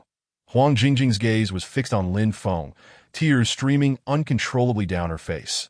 Has something happened to Lin Xiao? Lin Feng immediately realized where the trouble lay. He inquired.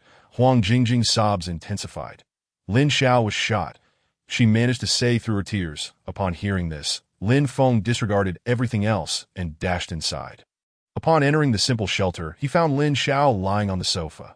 Although Lin Xiao's face bore a horrific wound, the injuries had stabilized. However, he lay there in a state of semi-consciousness. What on earth happened? Lin Feng asked Lin Xiao. Taken by surprise at Lin Feng's arrival, Lin Xiao attempted to sit up, but the immense pain contorted his face. Lin Feng took another glance at Lin Xiao's injuries. Realizing that they were extremely severe, the bullet had penetrated his internal organs. In the current situation, transporting Lin Xiao to a hospital for surgery was nearly impossible. Not only could they not find a complete hospital or operating table, but Lin Feng could not even locate a doctor. However, this predicament did not signify that Lin Feng was without options. Brother Feng, I'm sorry, I've let you down. Lin Xiao's voice trembled as he spoke, clearly straining to hold on. Given his current state, If things continued as they were, death was undoubtedly his only fate. Lin Feng assessed Lin Zhao's condition and found it to be dire. He met Lin Zhao's gaze. And in that shared moment, Lin Zhao's eyes reflected despair that I am truly useless. I haven't accomplished anything and have sustained such severe injuries. Lin Zhao was filled with guilt towards Lin Feng. When Lin Feng inquired about the incident, Lin Zhao's lips quivered. Over 30 people armed with handguns tried to rob me. Even managing to escape with my life in that situation is quite impressive, Lin Feng remarked. Among them were ability users.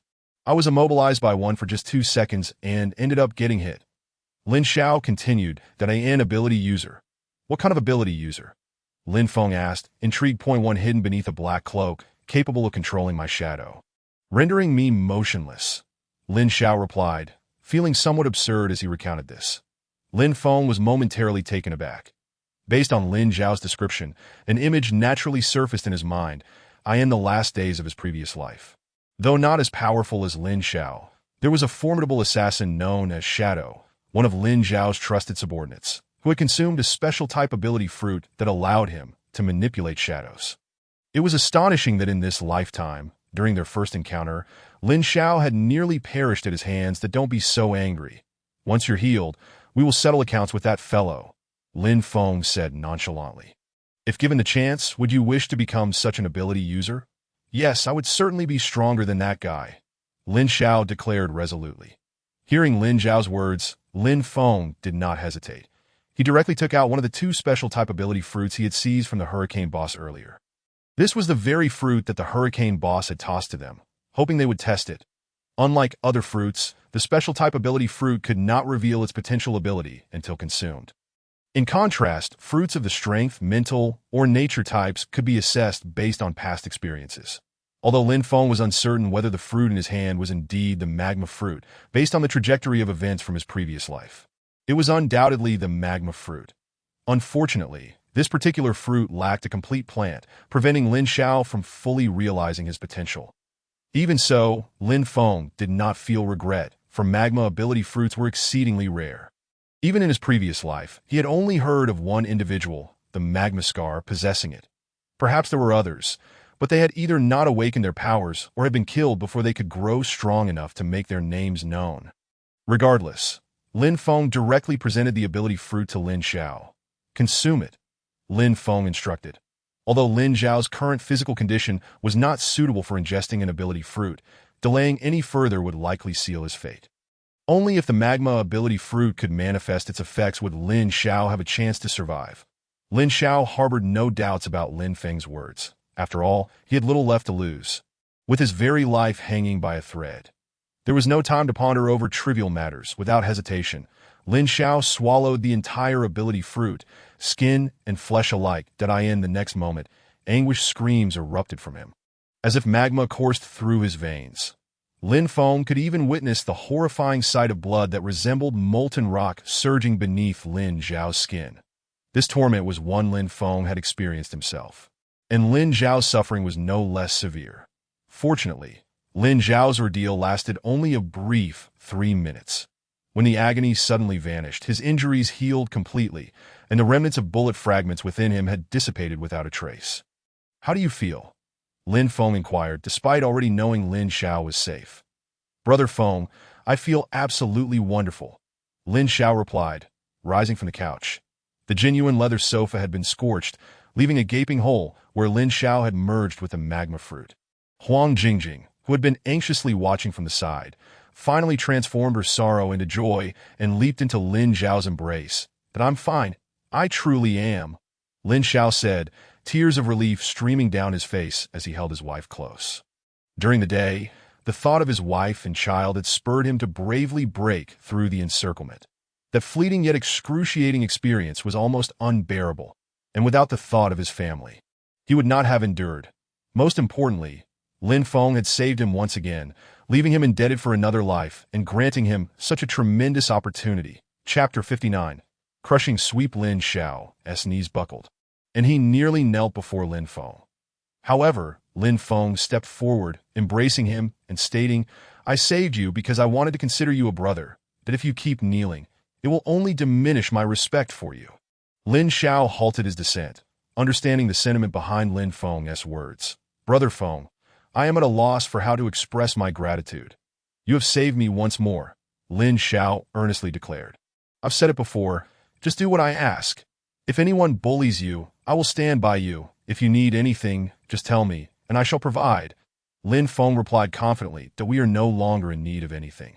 "Thank you, Brother Feng." Huang Jingjing expressed her heartfelt appreciation to this moment. Huang Jingjing and Lin Xiao regarded Lin Feng as their greatest benefactor and dearest kin in this world. Focus on your recovery. Once you are well, we will confront those people together. Lin Feng continued.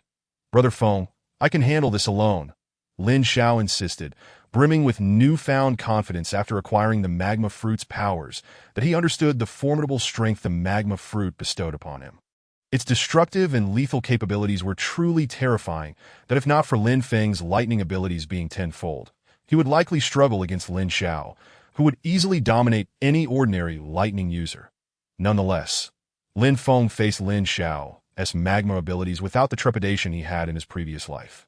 For he knew his lightning powers could entirely suppress Lin Xiao's. Moreover, Lin Feng possessed the time-space abilities unheard of in his past life. "Enough talk. Let us proceed," Lin Feng declared, determined to act despite wanting Lin Xiao to remember his favor. He aimed to demonstrate his strength, as the intricacies of human nature are the most unpredictable and uncontrollable. Beyond gratitude, Lin Feng's power served as a solid foundation that would deter Lin Xiao from harboring any thoughts of betrayal. Lin Feng refrained from bestowing powers upon Huang Jingjing, recognizing that the decisions between husband and wife should remain theirs to discuss. After Lin Xiao had sufficiently rested, the two men charged towards the territory of the shadows. Currently, the Eagle Nation's military was preoccupied with seizing resources while safeguarding 30 grain depots, oblivious to the chaos unfolding in society. Lin Feng had previously refrained from raiding the Eagle Nation's grain depots due to time constraints and insufficient conditions. But now he planned meticulously, hoping to exploit any potential weaknesses. When Lin Xiao and Lin Feng arrived nearby, they donned Special Forces ballistic combat suits, which provided a comforting sense of security. Shortly after they entered the Shadows' territory, their presence was detected. Lin Feng wasted no time, shouldering a rocket launcher and firing it forward. Lin Xiao was taken aback by Lin Feng's ferocity and the advanced weaponry in his possession. "Have you ever operated a tank?" Lin Feng asked with a smile.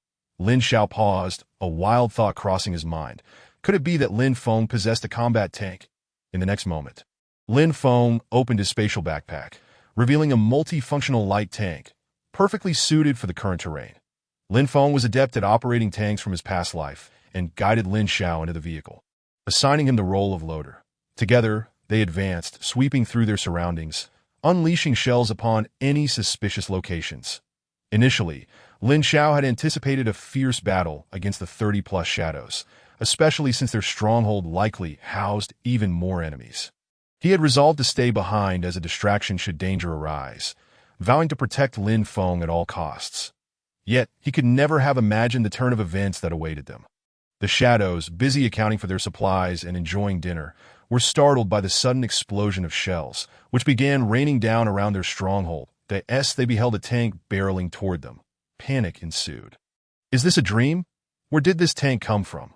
They wondered, unable to recall offending anyone capable of such power. Were the military aware of their misdeeds and sent to eliminate them, with so many gangs in the vicinity? Why were they specifically targeted? The shadows were utterly bewildered, but the urgency of the situation left no room for speculation that if they did not flee, they risked being buried alive beneath the collapsing structures. "Run!" someone shouted, and chaos erupted as everyone scattered in all directions. Lin Feng continued to bombard the fleeing figures. Many were obliterated, leaving no trace behind.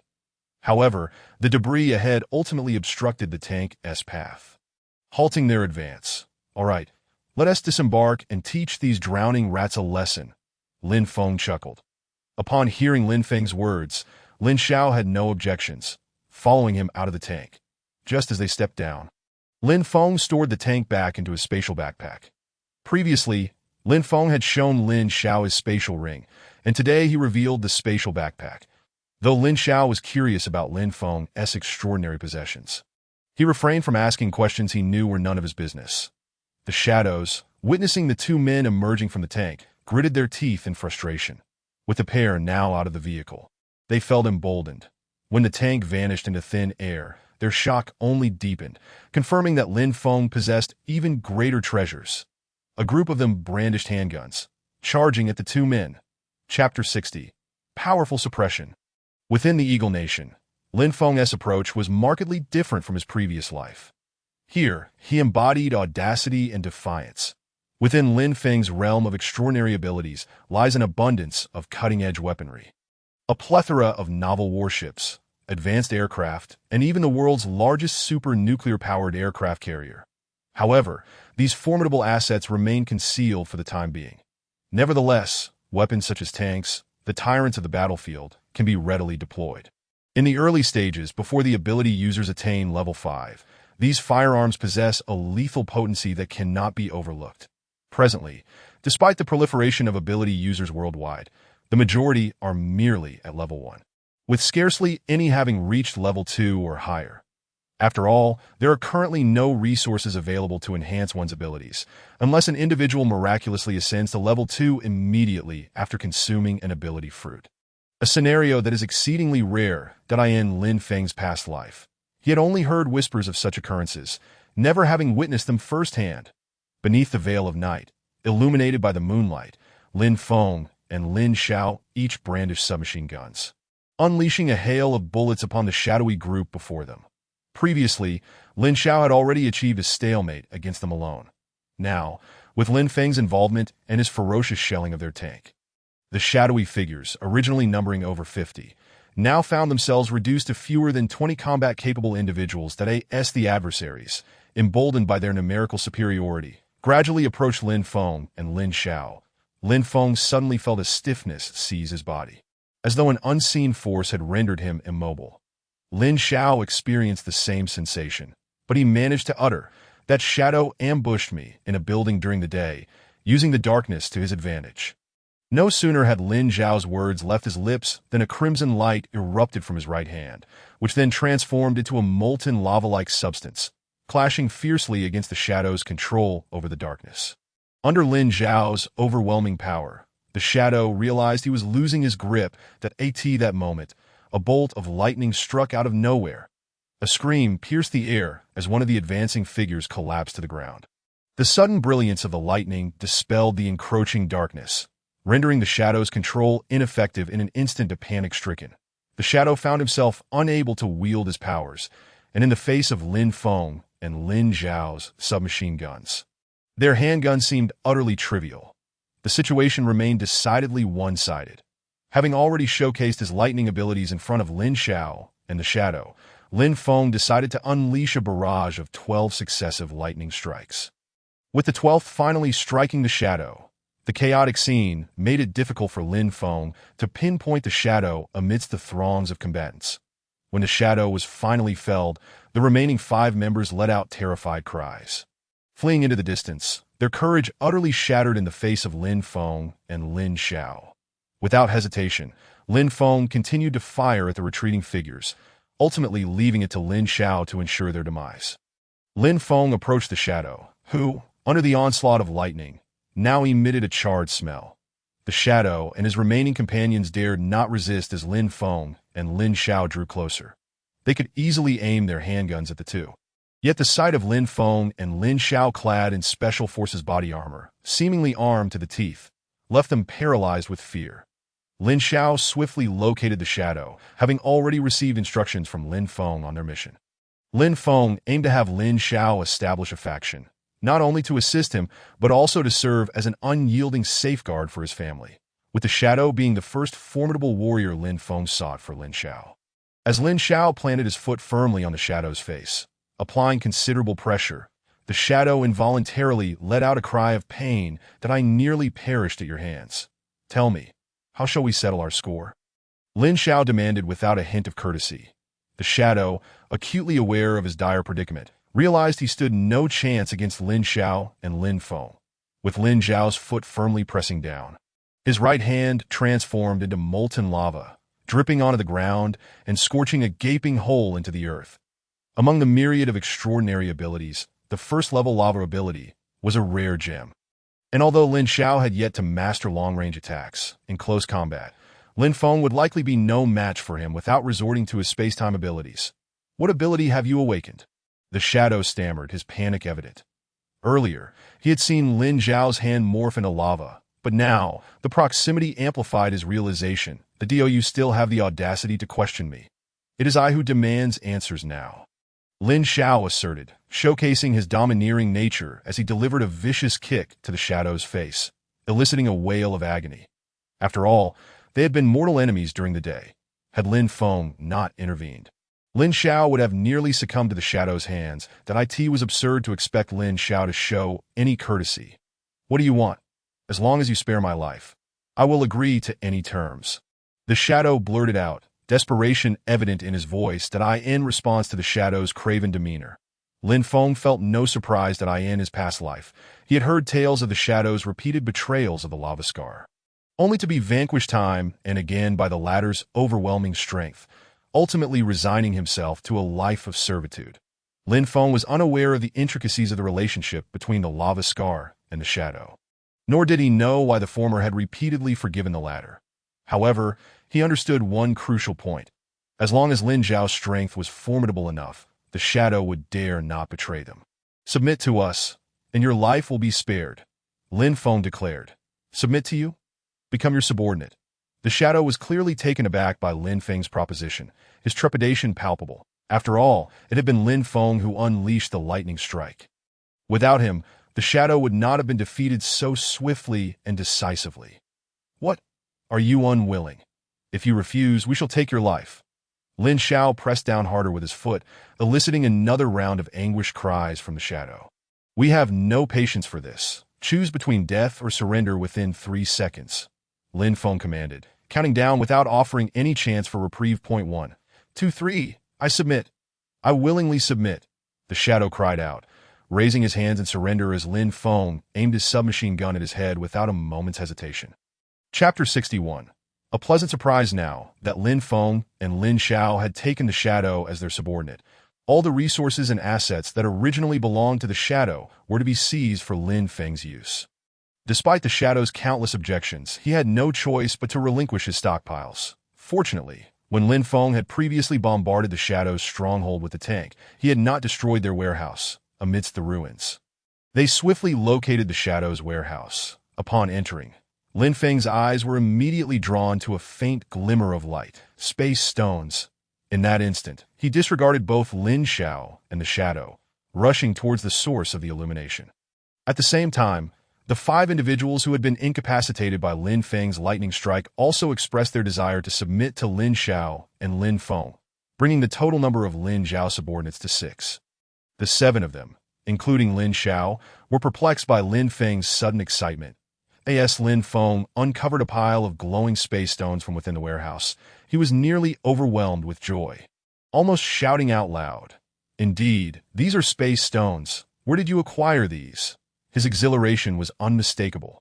Seeing Lin Feng's fixation on the stones, Lin Xiao shifted his gaze to the shadow, silently urging him to disclose the truth. "We found them 3 days ago in the outskirts.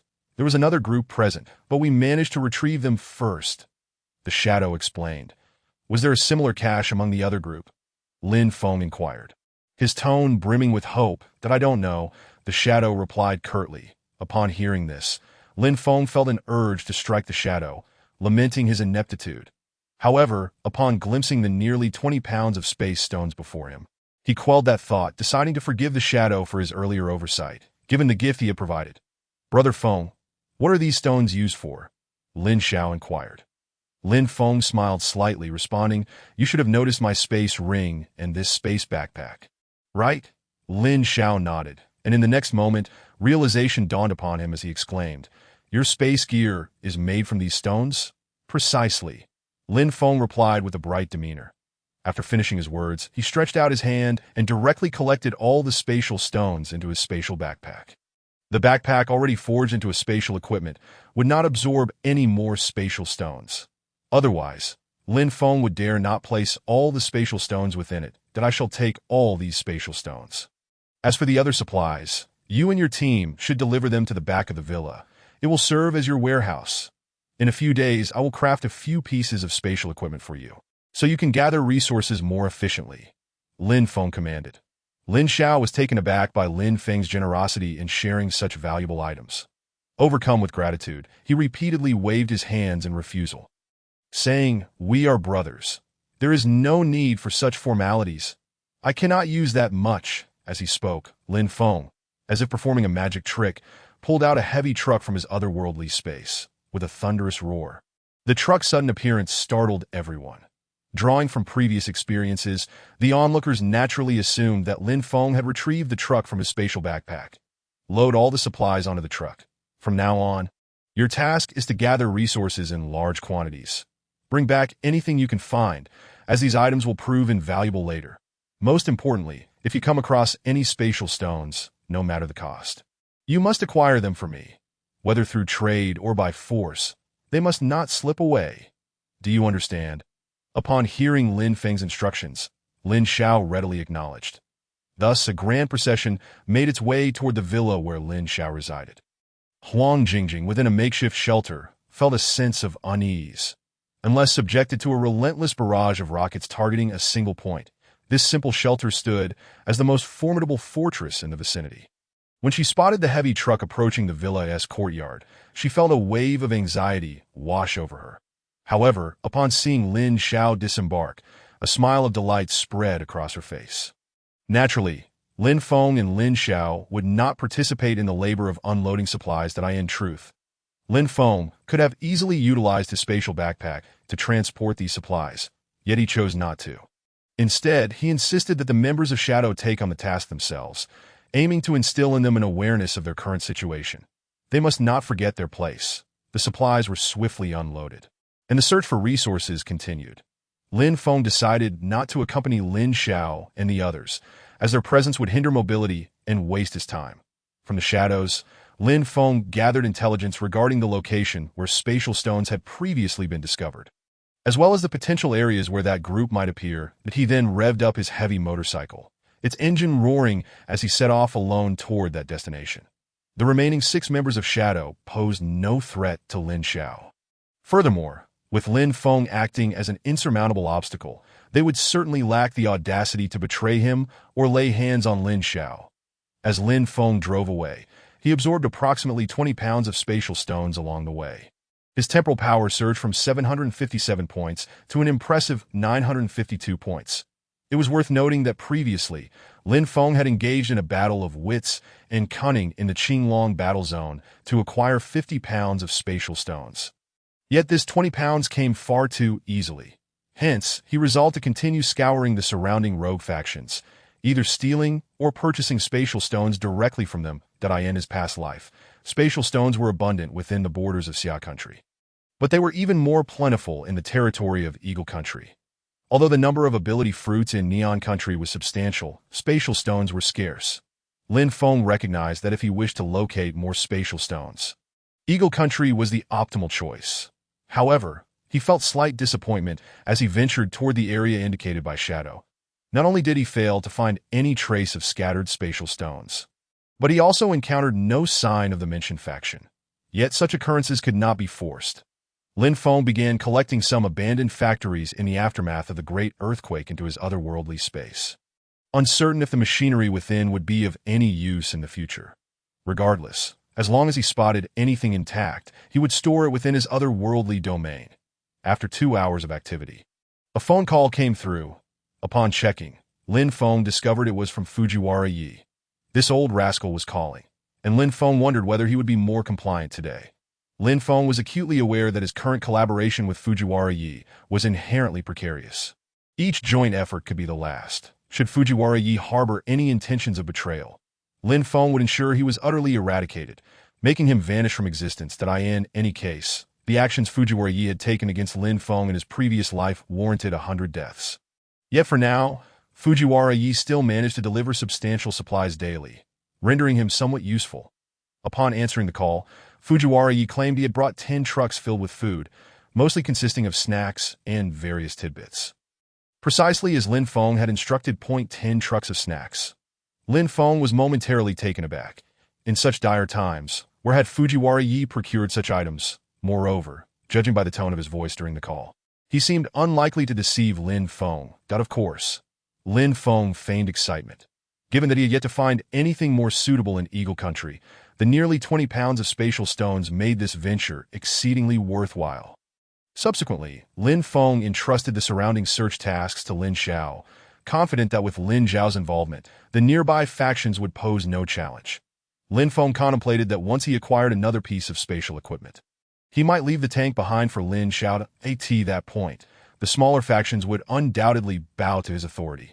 After all, the commotion created during their recent collaboration had already demonstrated this point. Ordinary factions, even with ability users at their helm, could not contend with the destructive power of modern weaponry like tanks. Lin Feng conducted a brief search in the vicinity, but encountered no particularly exquisite maidens from Eagle Country. In the wake of the apocalypse, human life had become cheaper than grass. Lin Feng was eager to ascertain how he might enhance his temporal power through interaction with the maidens, questioning whether the issue lay with him or with them. Regrettably, the maidens of Eagle Country were well concealed at this late hour, and unable to locate them, Lin Feng decided against further pursuit. Roughly estimating the time, Lin Feng executed a spatial shift, directly appearing in the warehouse. However, he was somewhat taken aback to discover that perhaps due to Fujiwara Ye's prior preparations, someone had already been lurking in the warehouse, awaiting his arrival. Upon spotting Lin Feng's sudden appearance, the individual turned and fled. Lin Feng would not let him escape. A gunshot rang out, and Lin Feng promptly dealt with the intruder. Following this, he surveyed the warehouse and noticed the absence of surveillance equipment, which relieved him. This individual had been sent by Fujiwara Ye to monitor Lin Feng's movements. Before he could act, Lin Feng had arrived in time to eliminate him. Lin Feng quickly searched the intruder's belongings and found monitoring and listening devices on him. It was fortunate that Lin Feng had arrived promptly. Otherwise, if those devices had been set up in the warehouse, his presence would have been compromised. With this thought in mind, Lin Feng disposed of the body, then resumed his nonchalant demeanor while waiting for Fujiwara Ye's arrival. As Fujiwara Ye made his way to the warehouse, he attempted to contact his subordinates for updates, to his astonishment. As he approached the warehouse, he found himself unable to reach anyone. Just as Fujiwara Ye was grappling with the situation, Lin Feng pushed open the warehouse door. Mr. Fujiwara, you are truly punctual, Lin Feng greeted with a smile. Seeing Lin Feng at the entrance, Fujiwara Ye could no longer attempt to contact his subordinates. Instead, he donned a forced smile and began a round of pleasantries with Lin Feng. During their exchange, Lin Feng distinctly sensed Fujiwara Ye's gaze linger on his hands for an extended period, likely searching for the spatial ring that Lin Feng had forcibly acquired the previous day. Noticing Fujiwara Ye's covetous expression, Lin Feng showed no leniency. Mr. Fujiwara, what delightful treasures have you brought me today? By the way, do you have any more of those rings or similar items? Our boss is quite interested, and if you have more, we are willing to purchase them at a high price. Lin Feng inquired with a smile. Upon hearing this, Fujiwara Ye's expression immediately soured. The speed of his change in demeanor was astonishing. I truly have none left. Those items were brought in by personnel from the company headquarters. My position is low, so I could never acquire such treasures again. Fujiwara No laughed lightly, then proceeded to showcase the goods he had brought to Lin Feng. Upon a cursory glance, Lin Feng confirmed that indeed there were 10 trucks filled with snacks, and these edibles did not appear to be expired. However, after scrutinizing them a bit longer, he finally discerned the issue. So that was it. Lin Feng turned to Fujiwara No, who evidently realized that Lin Feng had detected the problem, yet maintained an unflustered demeanor. Seemingly indifferent to Lin Feng's accusatory gaze, I will take all these snacks, but the price should be a bit lower than before, right? Lin Feng inquired with a smile. Seeing Lin Feng's remark, Fujiwara No nodded in agreement without uttering a word. It was hardly surprising that Fujiwara No would agree. These so-called snacks and foods were all produced in the Neon country's Tsushima. After the nuclear leak in Tsushima, all local food became contaminated, and the products produced there continued to exceed nuclear safety standards, rendering them inedible. Under the extensive promotional campaigns and subsidies in the Neon country over the years, hardly anyone outside of a few misguided regions was willing to purchase these radiated foods. Little did Fujiwara No realize that he had mistaken Lin Feng for a fool, attempting to deceive him with such items. However, Lin Feng was unconcerned, as he had no intention of consuming these goods. He would simply stash them away. These inedible items would eventually be given to the people of Neon Country once the extreme cold set in. Lin Feng mused, then proceeded to examine the other items that Fujiwara no had delivered that day, to Lin Feng's astonishment. Aside from the 10 trucks of snacks, Fujiwara no had failed to bring even a single anomalous fruit. Lin Feng looked at Fujiwara no once more and remarked, "Mr. Fujiwara, why did you not bring any of those mutated fruits this time? Even if you didn't bring the glowing stones, the absence of those fruits is truly unacceptable." "Are you referring to the anomalous fruits, Mr. Lin Feng?" Fujiwara no promptly corrected Lin Feng's terminology. Chapter 63. Seeking Death.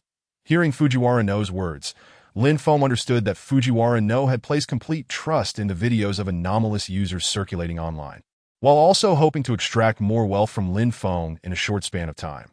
They remained unaware of the impending calamities they would soon face. Thus it was understandable that they did not believe their currency would ultimately lose all value.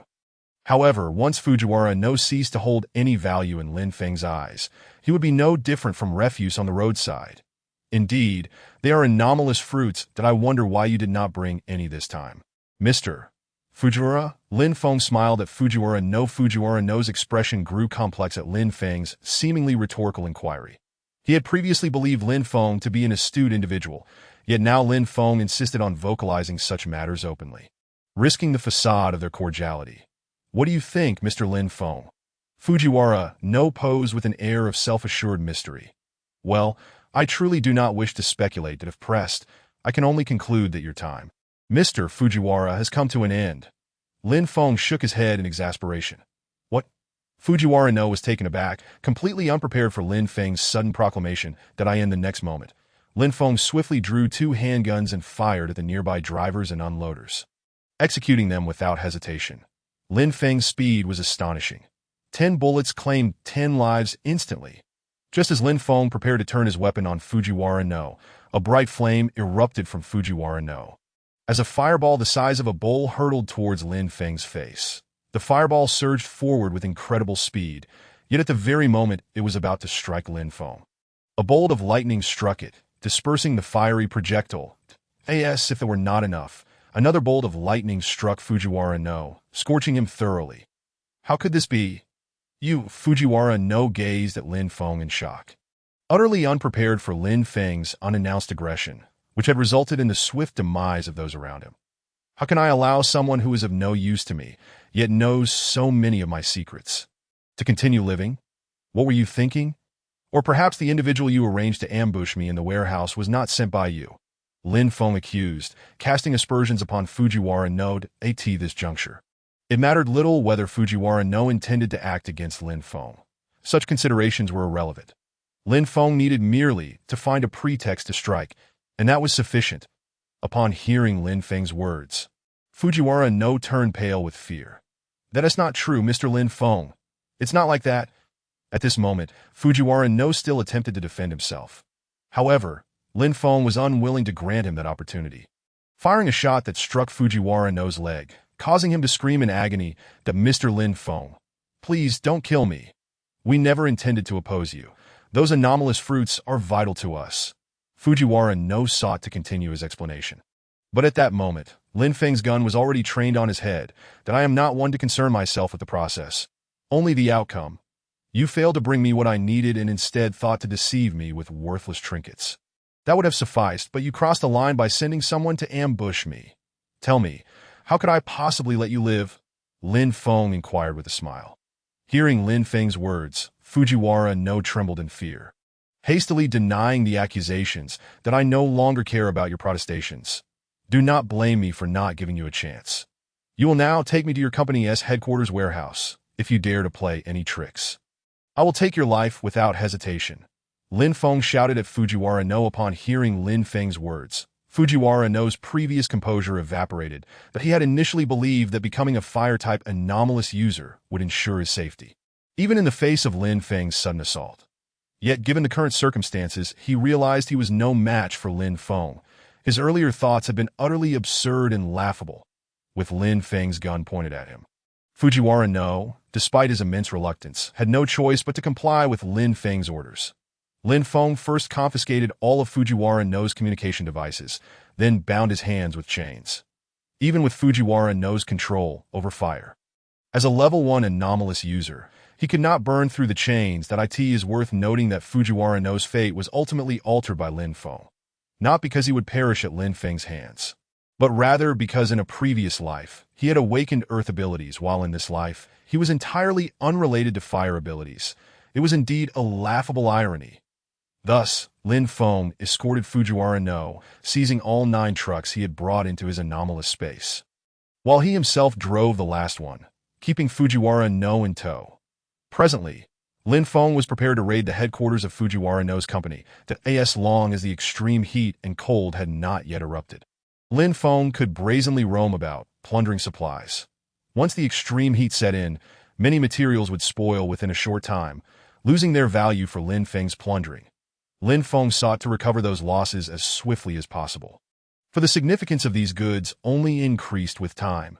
Throughout the journey, Lin Feng maintained a firm grip on Fujiwara No, allowing no opportunity for resistance. After approximately an hour, they finally arrived at the headquarters of Fujiwara No's company.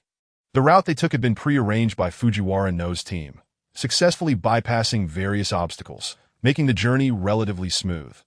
Upon reaching the warehouse, since Lin Feng was driving one of the company's vehicles, they were not met with any suspicion upon arrival. Is this the place? Lin Feng inquired of Fujiwara No. Fujiwara No appeared anxious but nodded affirmatively. Lin Feng surveyed the surroundings. Indeed, it resembled a sizable warehouse storage facility. At this point, Lin Feng hesitated not, leveling his gun at Fujiwara No's head. Mr. Lin Feng, you promised that once I brought you here, you wouldn't kill me. Fujiwara No urged in a panic. Did I say that? Lin Feng smirked, and without further ado, fired a shot that dispatched Fujiwara No subsequently. Lin Feng shot Fujiwara No in the head, extracting a gem no larger than a red bean from within, which he promptly pocketed. Having donned the company driver's uniform and utilized a silenced weapon, Lin Feng remained undetected as he executed Fujiwara No in the driver's seat, that he then confidently strode toward the warehouse entrance. Halt! What are you doing here? As Lin Feng approached the warehouse door, the guards shouted angrily. Chapter 64, A Bountiful Harvest. This is not a place for you. Leave at once, the guard at the entrance reproached Lin Feng, who paid no heed to his ramblings. The 2 men approached him wielding baseball bats. Lin Feng swiftly drew a handgun from his pocket, eliminating them both in an instant and subsequently storing their bodies in his spatial realm. Without delay, he advanced to the warehouse entrance, unleashing the blade of time and space to cleave the lock asunder. The blade of time and space, an indomitable weapon, proved to be an unparalleled tool for Lin Feng in his current endeavor of pilfering the warehouse. Upon breaching the warehouse's grand doors and beholding the vast array of supplies within, Lin Feng showed no hesitation in transferring everything into his spatial realm. The warehouse was stocked with ample resources, with a total of 10 warehouses at his disposal. Following the same method, after each heist he set a timed explosive, potent enough to obliterate the entire warehouse. However, upon opening the final warehouse, Lin Feng was met with profound disappointment. There was not a trace of the extraordinary plants or spatial stones. Clearly, such treasures had been hoarded by the company's higher-ups. After setting the 10th timed bomb, Lin Feng ventured further into the warehouse. Although some security personnel patrolled the perimeter, their numbers scarcely exceeded 100. Lin Feng had already dispatched nearly 30 of them silently. Each time he dealt with those guards, he collected their corpses and bloodstains into his spatial realm, leaving the warehouse entrance seemingly unguarded, while the rest remained as ordinary as ever. When Lin Feng had emptied all the warehouses, the patrolling security finally sensed something amiss, primarily due to his astonishing speed. Each heist took less than 2 minutes. Such brevity made it exceedingly difficult for the unprepared guards to detect the anomaly, just as a group of over 20 rushed into the warehouse to request backup via their radios. Lin Feng seized the opportunity to infiltrate the internal office building. The security there was evidently more stringent than at the warehouse, and Lin Feng surmised that the items he sought were concealed within that very building. Upon his arrival, over 50 security personnel had already entered the warehouse, and it was then that the timed explosives detonated in succession. Boom! Those within the warehouse, intent on searching for clues and unaware of the ensuing chaos, were all obliterated by the blasts. Lin Feng scoured the office building behind him and soon encountered some security personnel. Initially, they did not perceive him as the intruder. Instead, they dashed toward the exploding warehouse. At that moment, Lin Feng wielded his submachine gun, swiftly dispatching this group. Although some among them brandished handguns, they were no match for Lin Feng's firepower, falling like dominoes in quick succession.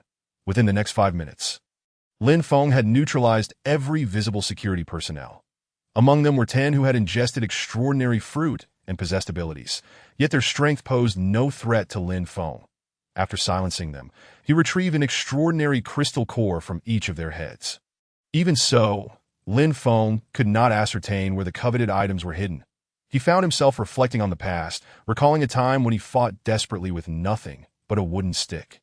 Now, armed with a submachine gun, he was a formidable force that if he donned the bulletproof combat gear of the Eagle Nation's special forces, he would be virtually invincible.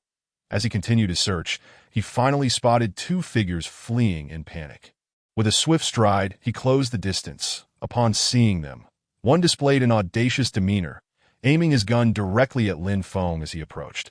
Although Lin Feng was not clad in bulletproof attire, he was well prepared. As the adversary raised his weapon, Lin Feng opened his spatial realm, absorbing the bullet fired at him. Having tested this ability multiple times since its inception, he now found it invaluable. The assailant, witnessing this bizarre phenomenon, was left aghast. As he attempted to pull the trigger again, Lin Feng seized the moment, unleashing the absorbed bullet back at him, sealing his fate. The 2 men before him were evidently extraordinary beings. The one Lin Feng had just eliminated was a power type, while the remaining individual was a wood-type user. In their early stages, wood-type abilities were limited to nurturing plants, yet they could become fearsome when fully developed. Unfortunately for this individual, he would never reach that potential. "Please don't kill me," the remaining man pleaded, retreating in terror, unable to meet Lin Feng's gaze. "Hand over everything you've hidden," Lin Feng commanded. All right, I'll give it all to you." As he spoke, he scrambled to open a nearby door, revealing a sparse office. Without waiting for Lin Feng to speak, he rushed to a side safe. Lin Feng was momentarily taken aback upon seeing the safe. It was a spatial safe. These scoundrels had actually crafted a spatial safe using spatial stones. What an extravagant expenditure. Furious, Lin Feng refrained from attacking immediately. That the man began extracting various extraordinary plants from the spatial safe. Lin Feng was dismayed to see only a meager 300 specimens. "Why so few?" he inquired, visibly displeased. However, when he noticed the man retrieving several pieces of spatial stone, Lin Feng's expression softened slightly. The extraordinary fruit collected from various countries exceeds 3,000 specimens, all of which were sent to the royal palace, the man explained, observing Lin Feng's grim visage, and he promptly knelt. "Are there any others?" "Surely, this isn't your only safe," Lin Feng pressed. Previously, Tian Yuanyi had tested Lin Feng with a 500 cubic spatial ring. Thus, Lin Feng was unconvinced that only one safe existed. "Yes, there are 2 more," although reluctant. The man produced a small bag that emanated a faint glow. He then opened a nearby drawer, revealing another switch. That all? "Nothing more?" Lin Feng inquired. Seeing these items, Lin Feng felt a sense of satisfaction.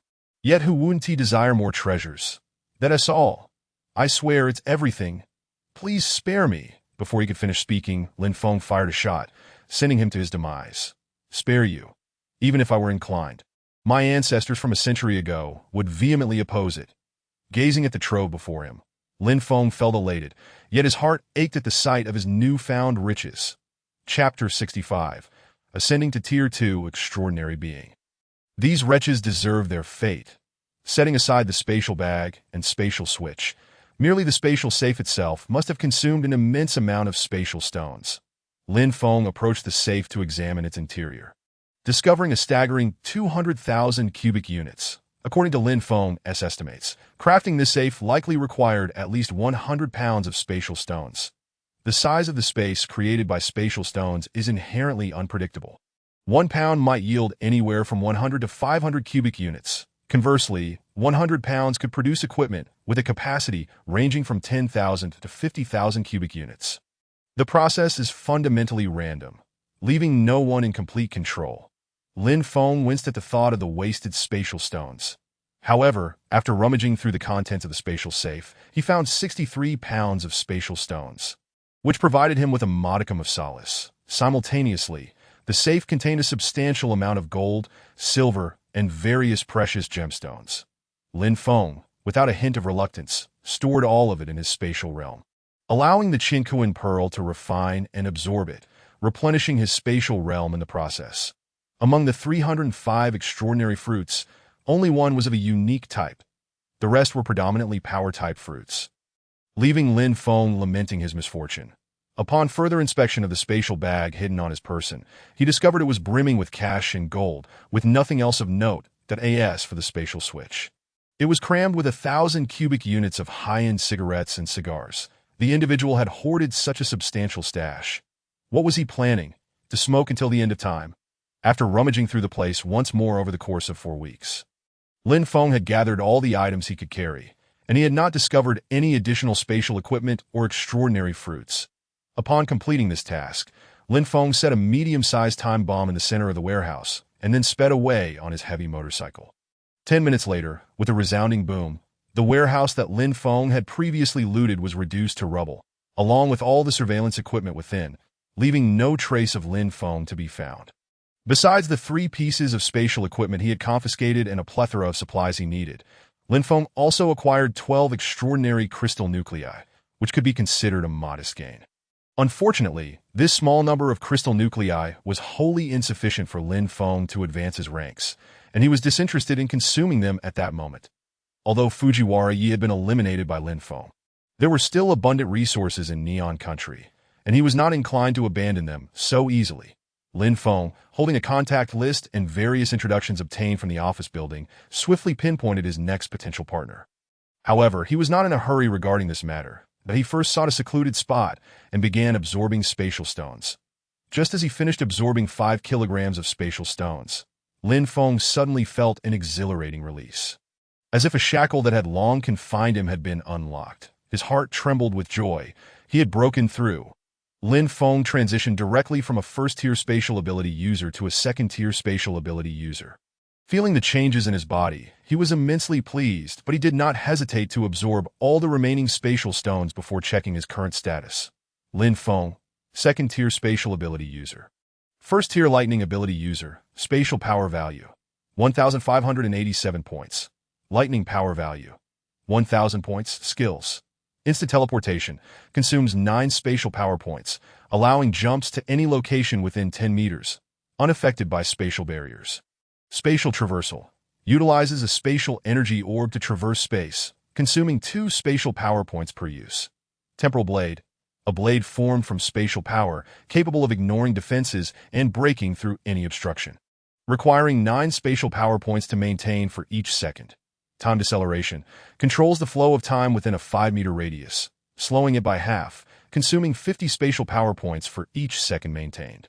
Thunderstrike, first tier, consumes 50 lightning power points to unleash a 10,000-volt lightning strike on a target within a 500-meter range. Seeing his spatial power elevated and its value doubled, Lin Feng could not contain his exhilaration. Although he had not acquired new skills, the enhancement of his existing abilities, coupled with the reduction in spatial power consumption, was something Lin Feng had never heard of in his past life.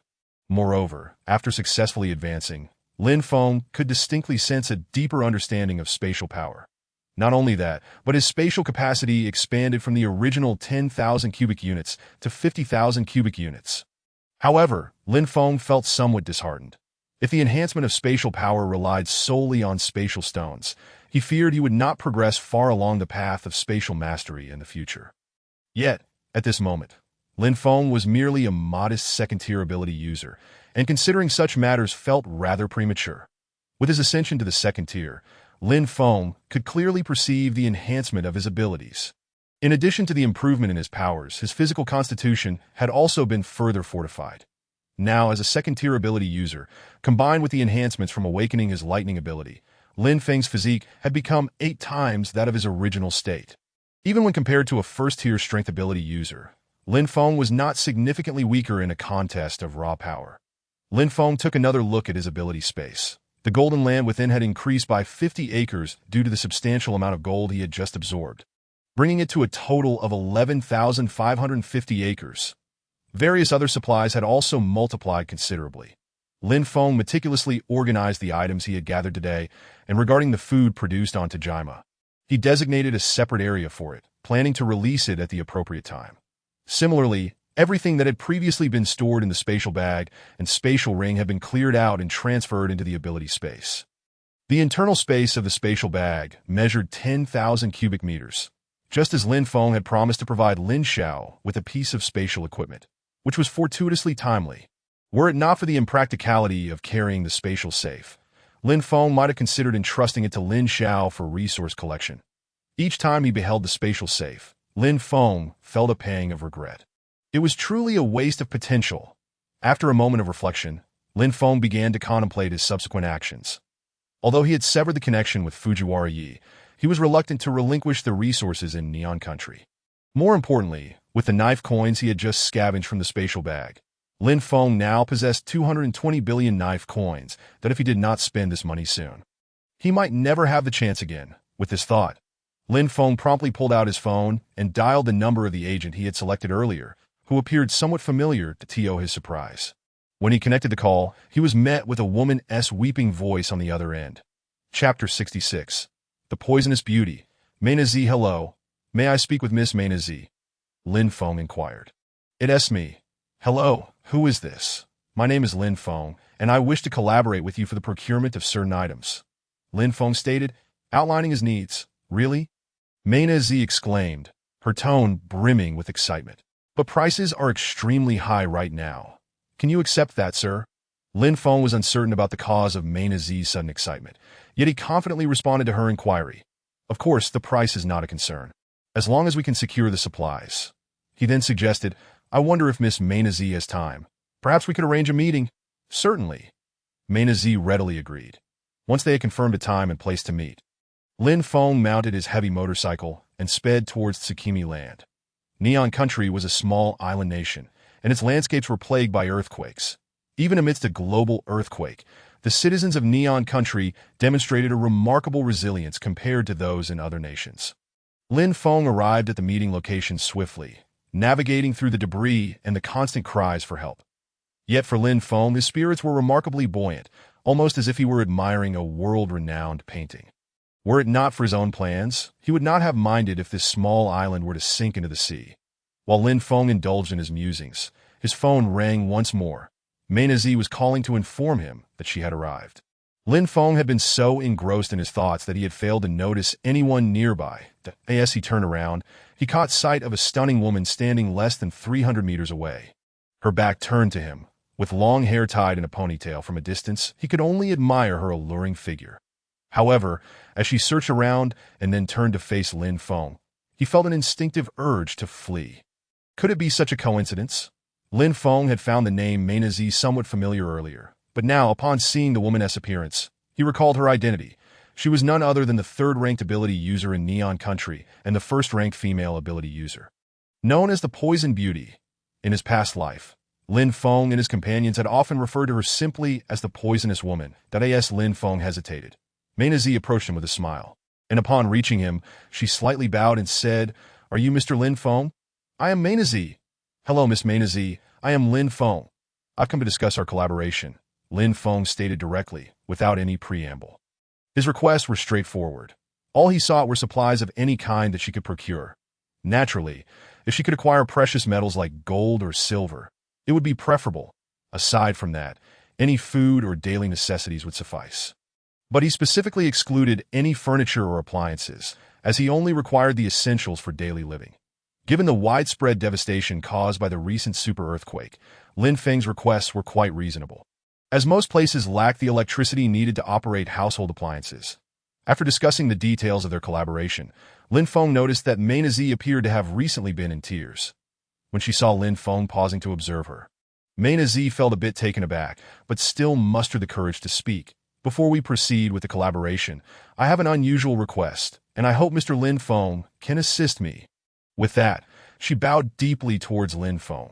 Miss Mena Z, please do tell me what it is. Lin Feng spoke with an air of great generosity. Mr. Lin Feng, I wonder if I could possibly receive an advance on a portion of my commission? My family has been out of food for several days, and my mother is on the brink of starvation. As she uttered these words, Mayna's voice trembled with unshed tears, and she looked up at Lin Feng, her eyes brimming with hope and sorrow. That is not an issue, but unfortunately, I do not have any neon coins on me, Lin Feng replied. Upon hearing this, Mayna's eyes dimmed, as she feared Lin Feng was merely offering a polite refusal, a mere formality to dismiss her plea. However, the next moment, Lin Feng continued, "How about dollar coins? I have $100,000 coins that I can advance to you."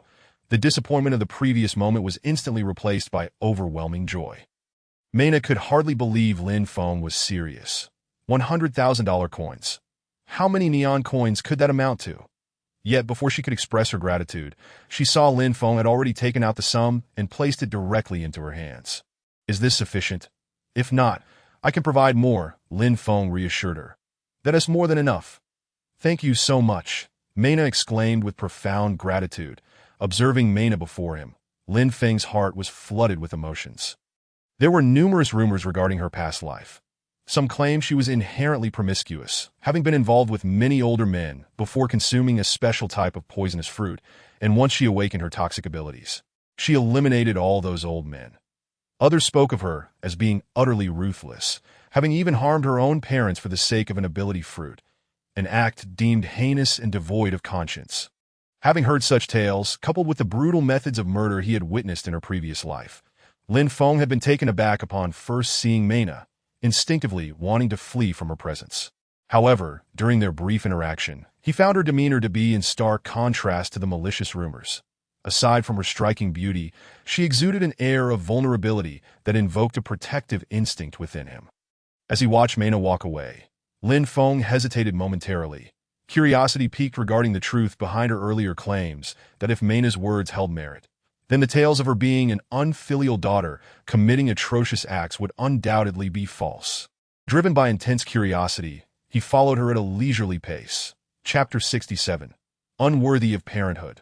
Lin Feng moved slowly, and the surroundings were littered with ruins and debris, providing ample cover. Mayna, however, hurriedly made her way toward home. Following her for approximately half an hour, Lin Feng finally witnessed her return home. "Dad, Mom, I'm back," Mayna's voice rang with cheerfulness. Yet as she stepped inside, she was met with several unfamiliar faces, one of whom she recognized, a local thug. Recently released from prison after serving a 30-year sentence for the brutal assault of a high school girl. Now nearing 60, he had returned to wreak havoc once more. "Who are you? Get out of my house. You are not welcome here," Mayna shouted, her voice laced with fear and apprehension, though her backing away betrayed her inner turmoil. "Mayna, do not be afraid. The uncles are here to help you." The old thug grinned lecherously, his gaze fixated on Mayna like a ravenous wolf eyeing its prey. "Don't come any closer. Stay away from me. Get out of my house," Mayna screamed, brandishing a small dagger she had drawn from her back. This dagger had initially been a precaution against Lin Feng, as she found it difficult to trust a stranger seeking collaboration during such dire circumstances. Yet, to her astonishment, Lin Feng had proven to be nothing but helpful. The appearance of the dagger still held a semblance of deterrence, albeit limited. After all, Mayna was merely a delicate young woman, while 3 older men faced her. In terms of strength, she could not match any of them. Even as Mayna stood at the threshold, she hesitated to flee, determined instead to drive the intruders away, for her parents were still inside. Earlier, during her call with Lin Feng, she had explained their dire situation, having run out of food for 2 days. And being the sole breadwinner for her parents, her meager salary barely sufficed. With a catastrophic earthquake occurring just days before payday, her company was unable to disburse wages, and with prices skyrocketing, she had exhausted her funds purchasing food. How could she possibly have pleaded for help from Lin Feng otherwise? "Dad, Mom." Mayna raised her dagger, aiming it at the 3 men, her loud calls meant to ascertain her parents' safety. "Mayna," a weak voice emanated from within the house. And upon hearing her mother's frail tone, Mayna's eyes blurred with emotion. "Thank goodness, they are all right. Get out now, or I will call the police," she threatened, fully aware that such threats were futile to a nation of islands. Neon Country had suffered immensely, with buildings over 6 stories collapsing entirely, and many smaller structures nearly half destroyed. The Mayna's family resided in a 2-story building, which, thanks to its seismic-resistant design, had emerged relatively unscathed. Anxious for her parents' safety, Mena noticed they remained silent upon recognizing her voice outside. "Get out! All of you, get out! Do you hear me?" Mena continued to struggle, her voice rising in desperation. The more she resisted, the more exhilarated the three old men appeared. "Mena, put down the knife. If you harm that beautiful face of yours, the uncles will be quite displeased," the foremost old man said. "Indeed, if you comply, we assure you that your family will never go hungry." Another chimed in. "Yes, and your parents have already agreed to our terms that we have even delivered food to their room. If you doubt us, just take a whiff. Isn't there the scent of sushi?" Their words pierced Mena's heart like a dagger, leaving her utterly distraught. "Impossible. Don't come near me. My parents would never agree to this." "You are lying," she cried out, her emotions surging as she directed the dagger at them. The three men exchanged glances, recognizing they needed to calm her down. "That if you refuse, so be it. Just know that while we have provided food today, any future requests will require you to come to us," the foremost man warned ominously. With that, the trio began to retreat toward the door. The corridor was narrow, and Mena, dagger raised, dared not lower her guard as the last man stepped out. A pained sound echoed from within the room, causing Mena to instinctively glance back at that moment. The last thug lunged forward and seized Mena. "Let go of me, Dad. Come help me," she cried, struggling fiercely, but in the chaos, he wrested the dagger from her grasp and forced her to the ground.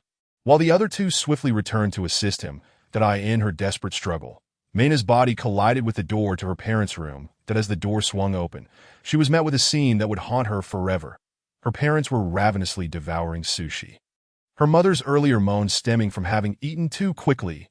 "Dad, Mom," Mena shouted, but her pleas fell on deaf ears as they continued to consume their meal, even turning away from her as if fearing she might snatch away their food. "Take her to the next room. Don't disturb us while we eat," her father mumbled, mouth full. In that moment, Mena's body trembled violently, despair flooding her heart. How could her parents treat her this way? The overwhelming combination of hopelessness and unrelenting malice threatened to drive Mena to the brink of madness. Even though her heart was filled with fury, Mena was utterly powerless to resist the grasp of the three elderly men, who forcibly dragged her into the adjacent room. Chapter 68. Aiding her growth. "Let go. Release me. Do not approach." Mena cried out in despair, but despite exerting all her strength, it was to no avail. Her garments were relentlessly torn apart. And soon, the 100,000 knife coins that Lin Feng had given her were seized by the three old men, who erupted into raucous laughter, claiming the money for themselves. "Rest assured, as long as you heed our words, we shall ensure your happiness." The three men bound Mena's hands with ragged cloth, leaving her devoid of any means to resist in the face of their advances. Despairing tears blurred her vision, and though she wailed pitifully, she understood the horrific fate that awaited her. "Quite a lively scene you have here," a melodious voice chimed in. The moment the voice emerged, the nearest old man turned his head, only to see a shadow swiftly dart past him. In an instant, he felt a sharp pain in his neck and collapsed to the ground. The same fate befell the other two men, who were also struck down before they could even discern their assailant. "Who are you?" The first man on the ground stammered at Lin Feng, his tone lacking conviction. Through her tear-streaked eyes, Mena turned to see the familiar figure of Lin Feng. "Mr. Lin Feng, how did you end up here?" Lin Feng approached her, removing his jacket to shield her exposed body. That moment, Mena felt as though she had encountered a savior, and a surge of hope blossomed within her. "I noticed something was amiss when you left, so I came to check if you needed assistance. I never anticipated encountering such a situation." Lin Feng's voice was I see what it seemed the rumors of the toxic woman during the apocalypse were not unfounded. Had Lin Feng not appeared, there was no doubt Mena would have become a plaything for these three elderly men. Perhaps for an extended period, Mena's merciless parents would sacrifice her dignity in exchange for sustenance. In truth, the rapid onset of food shortages in Neon Country was closely tied to Lin Feng. Had he not seized the grain from the two major granaries, the country would still possess enough food reserves to last at least another year and a half. With only one state granary remaining, the authorities were naturally more concerned with their own survival than the plight of the populace, which led to Mena's unfortunate circumstances arising much sooner than they had in her previous life. Lin Feng enveloped Mena in his embrace. "Are you all right?" he inquired in a calm and gentle tone. Encountering such a formidable supernatural being from his past life, Lin Feng was determined to seize this opportunity to recruit her. His approach varied according to the individual's experiences. Mena leapt into Lin Feng's arms, understanding that without his intervention, her fate would have been dire. No, you cannot leave. Her parents have already promised us. One of the old men shouted, his expression fierce, as if Lin Feng were the one committing a heinous act. Did you not already take the 100,000 knife coins? Lin Feng scoffed as he glanced at the coins in the old men's possession. Surely the meager rations you provided her parents were more than sufficient for that amount. Frankly speaking, the combined worth of your lives does not even equate to 100,000. With a tone of derision, Lin Feng delivered a fierce kick that shattered the man's jaw, silencing him completely. Lin Feng had not come to engage in idle chatter. You have already been compensated for the goods you brought. Now, it is time to settle the score for bullying Mena. With that, he produced a sharp, long knife from his space and handed it to Mena. Instinctively, she accepted the knife, but the next moment, she looked at Lin Feng with a mix of fear and confusion in her eyes. How you choose to deal with them is entirely up to you. The world is currently reeling from a cataclysmic earthquake, and we do not know what further calamities may befall us. The social order has crumbled. It is your decision how to handle them. But I must remind you, while I can save you this time, it does not guarantee that someone will come to your aid the next time they appear. With that, Lin Feng strode out of the room. As he departed, both the three old men and Mena were left in a state of bewilderment. Lin Feng's sudden shift in demeanor left the four in the room momentarily stunned. As Mena remained frozen in place. One of the old men lunged forward, attempting to snatch the knife from her grasp.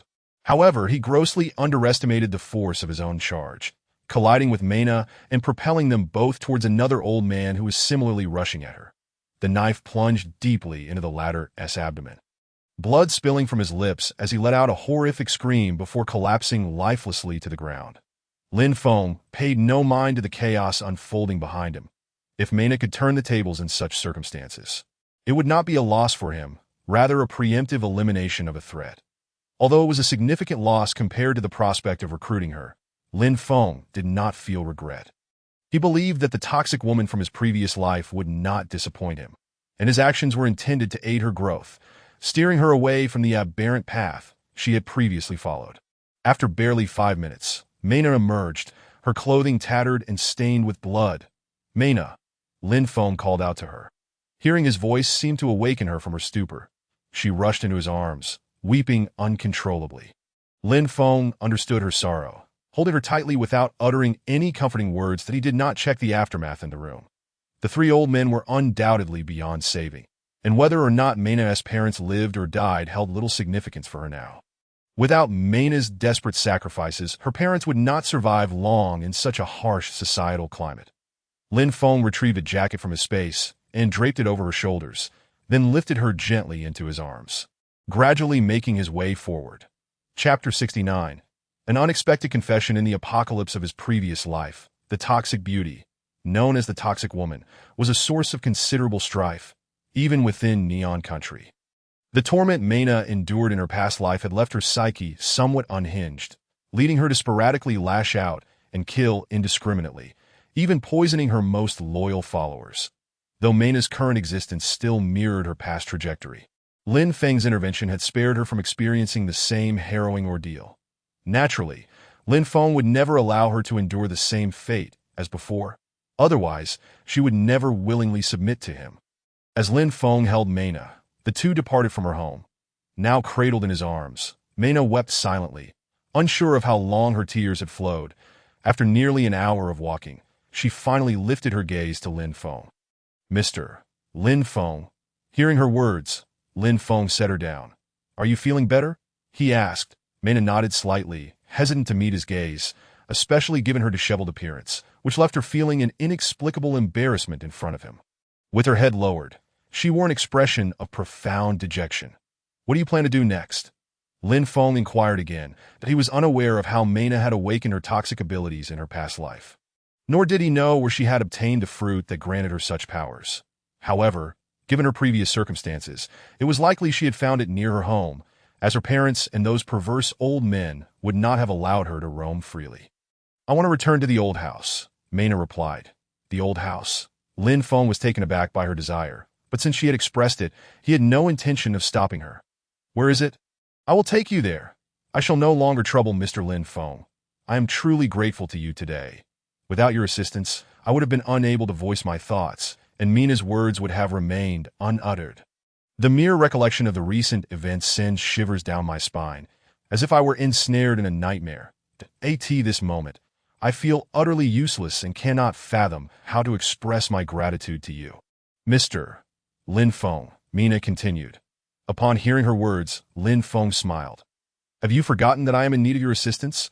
I require a substantial amount of resources in your company's connections, along with your network. To procure them, Mr. Lin Feng, you two possess extraordinary abilities, do you not? At that moment, Mina's eyes suddenly sparkled with excitement. What leads you to say that? Lin Feng had not yet revealed his powers to her. You were conjuring items seemingly out of thin air. Surely, you must possess some extraordinary ability, Mina asserted. Hearing this, Lin Feng smiled again, removing the ring from his finger and offering it to her. Try it on your finger. On my finger? Mina inquired skeptically. Indeed. Lin Feng encouraged with a reassuring glance. As soon as Mina placed the ring on her finger, a peculiar thought surged into her mind, compelling her to instinctively open the spatial portal of the ring. To her astonishment, she beheld a dazzling array of items within. How marvelous! Mina gasped, covering her mouth in shock. Indeed, Mina was astounded, yet she remained blissfully unaware of how her actions profoundly impacted Lin Feng. Her name was aptly chosen. She was undeniably beautiful, with an alluring figure.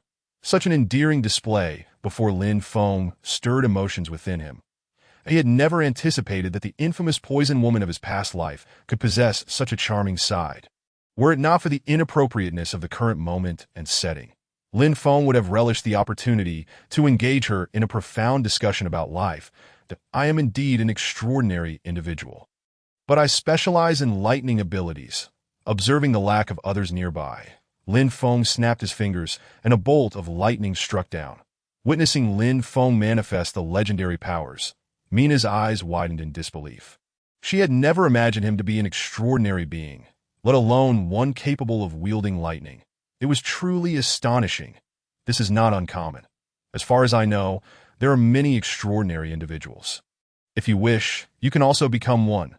Lin Feng reassured Mina. Mina, appearing incredulous, asked me, is it truly possible? Absolutely. In fact, it is a certainty, Lin Feng declared earnestly. Really, Mina remained uncertain. Lin Feng longed to convey to her that she was the most formidable female extraordinary being in the dystopian Neon Nation. What was there to doubt? Mina returned the ring to Lin Feng, who then donned it himself. With unparalleled strength and the ability to traverse dimensions and teleport, Lin Feng was virtually invulnerable in the current company. Observing Mina in tattered clothing, Lin Feng procured a set of garments for her to change into. Shortly thereafter, he unveiled a heavy motorcycle, whisking Mina away at breakneck speed to her described old house.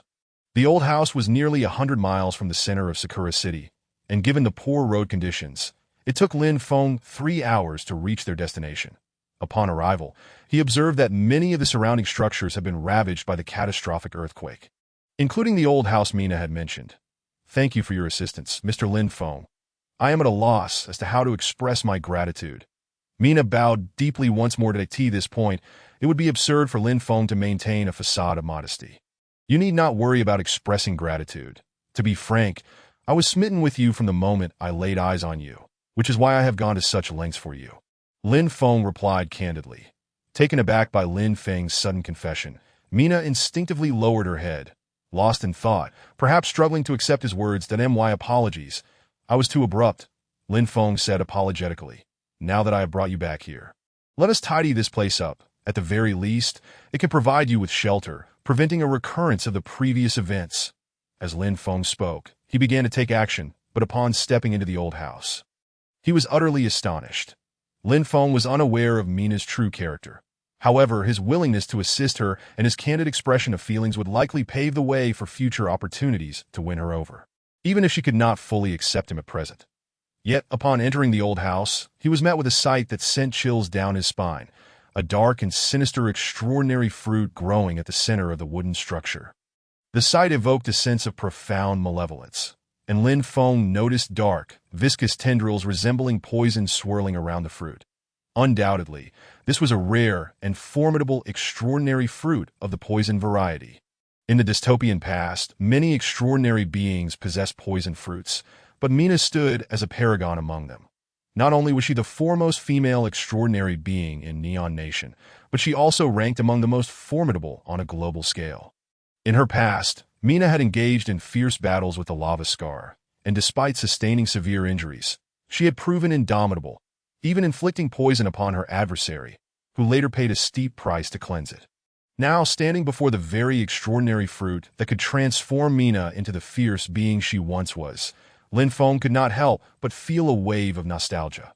While Lin Feng contemplated the poison fruit, Mina entered the room, equally astonished at the sight. "What on earth is this doing here?"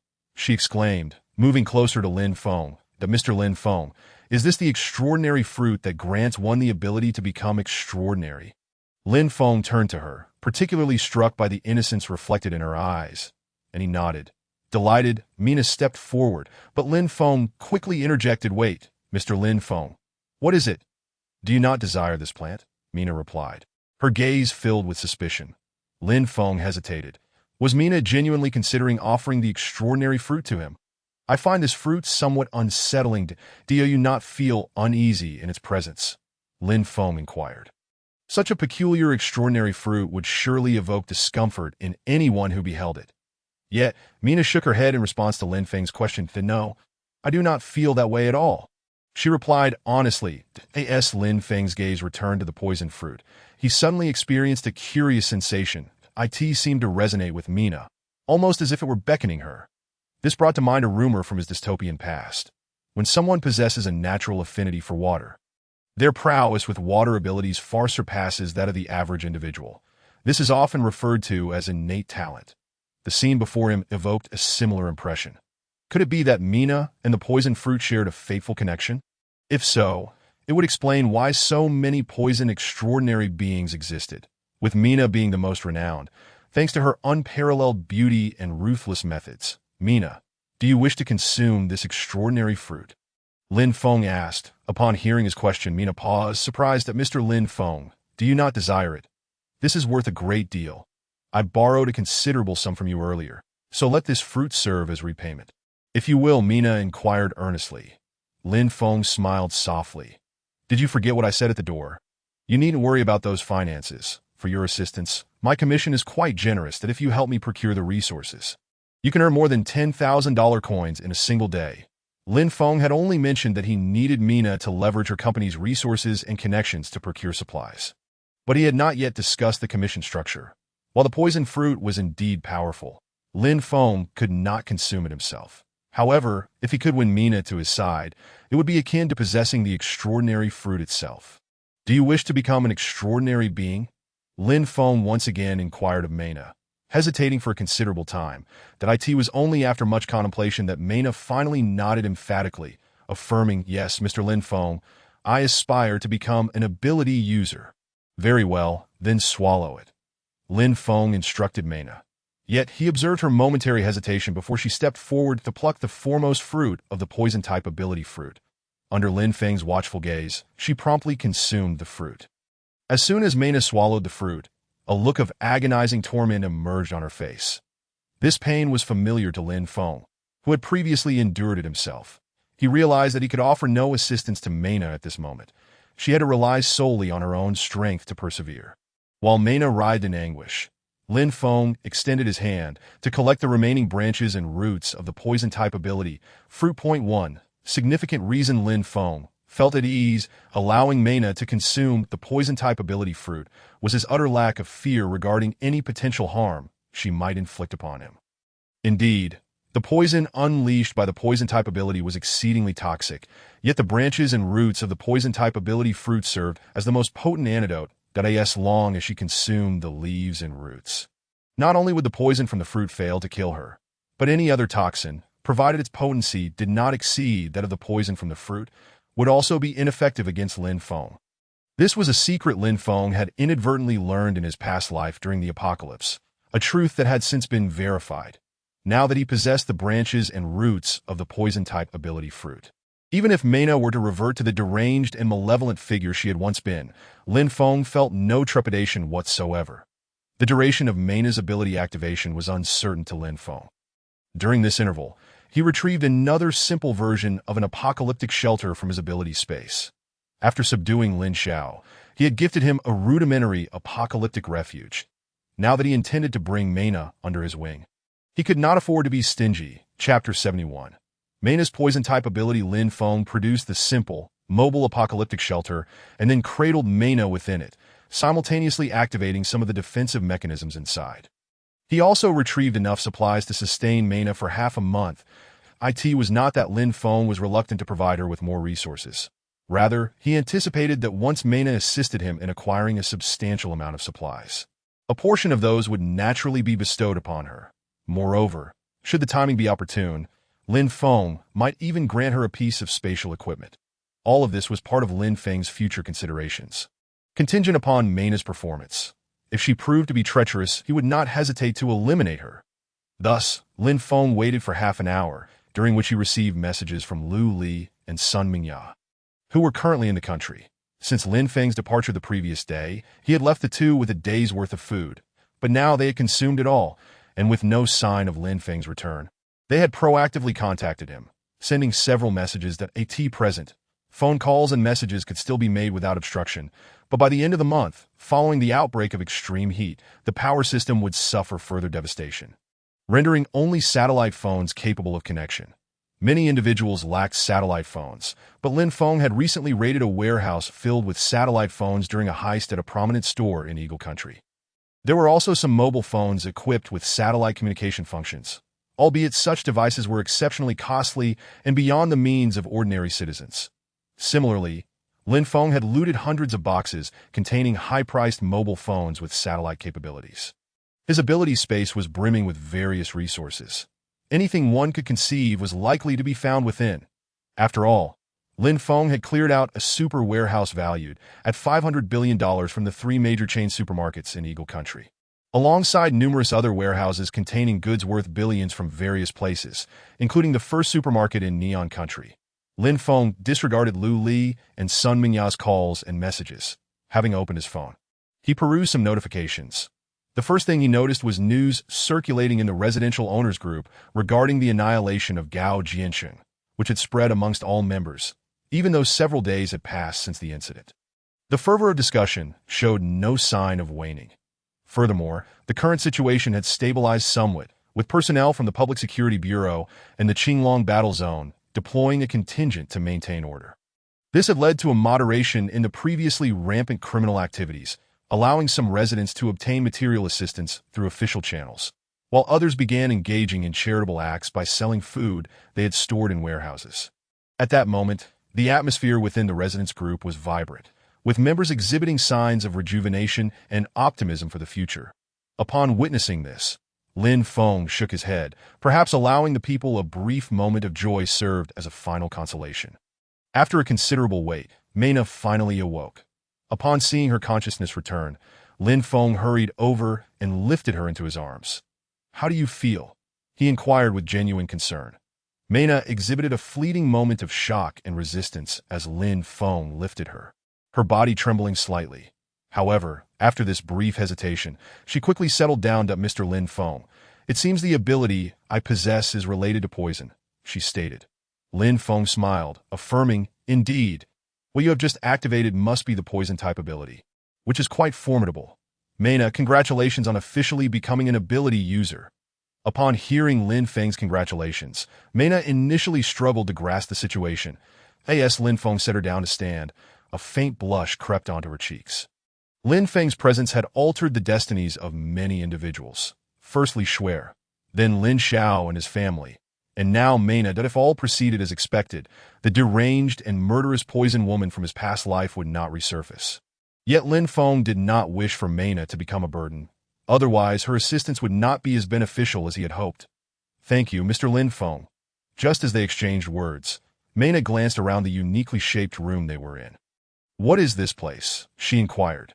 "This is my mobile fortress. As long as you reside here, those individuals outside will not be able to breach your safety for a significant period, given their current capabilities." Lin Feng replied.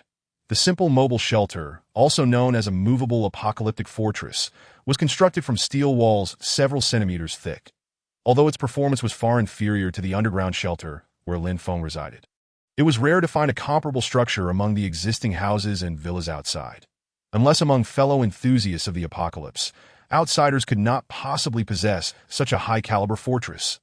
Noticing Mayna's lingering confusion, Lin Feng smiled and added, "This apocalyptic fortress is designated for your use. All the food within is for you. While you assist me in coordinating procurement matters, you can ensure your safety." Lin Feng was not particularly inclined to have Mayna become a sheltered flower. But to prevent her from transforming into the malevolent figure she had been in her previous life, he preferred her to be somewhat restrained.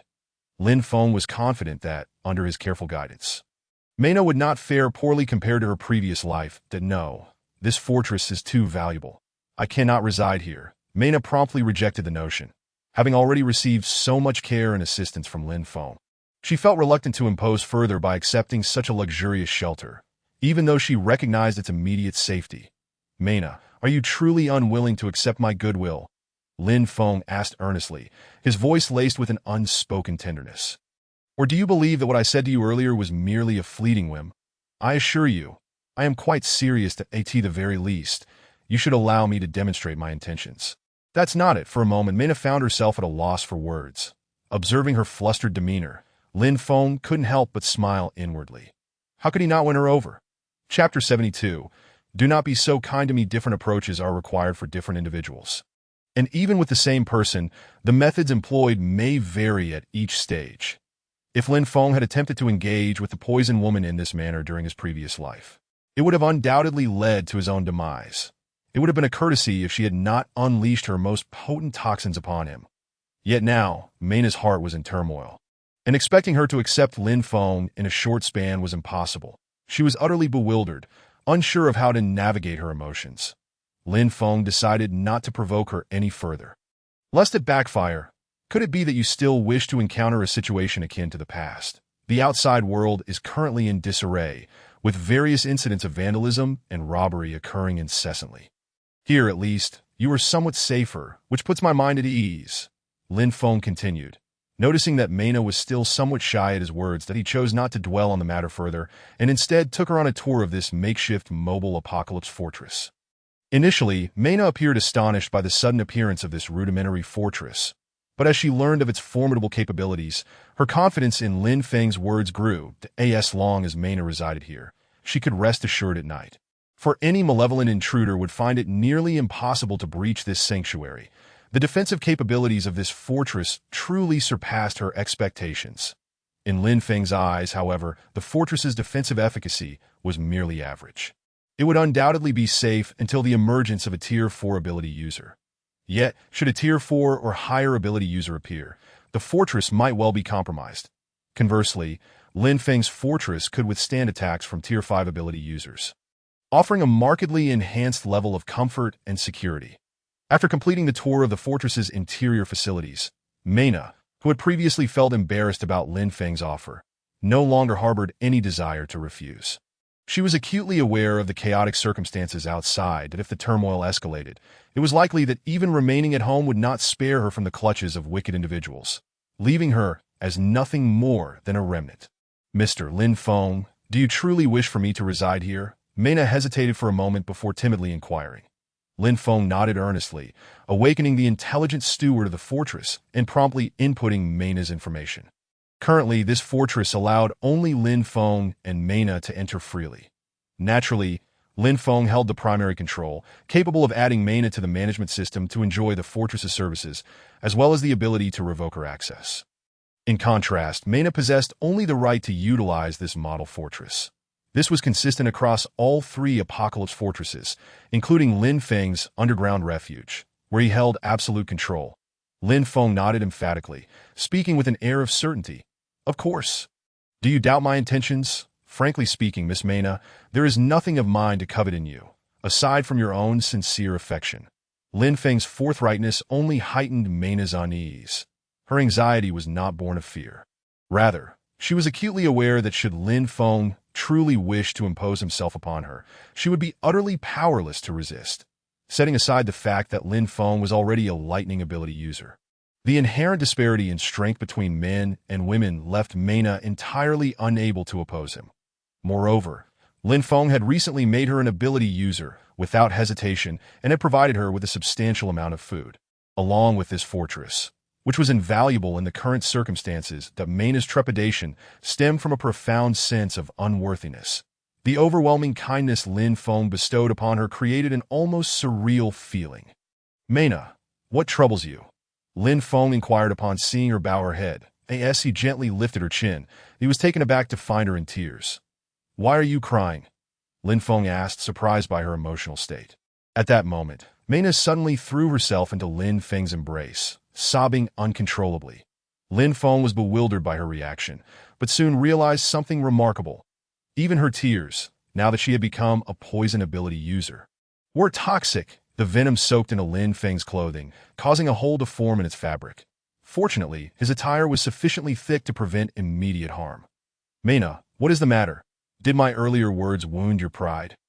"I apologize, I truly do," Lin Feng said again. In response, Mena shook her head vigorously, indicating that it was not the case. That Mr. Lin Feng, "Today is our first meeting, and you have been exceedingly kind to me. I am frightened.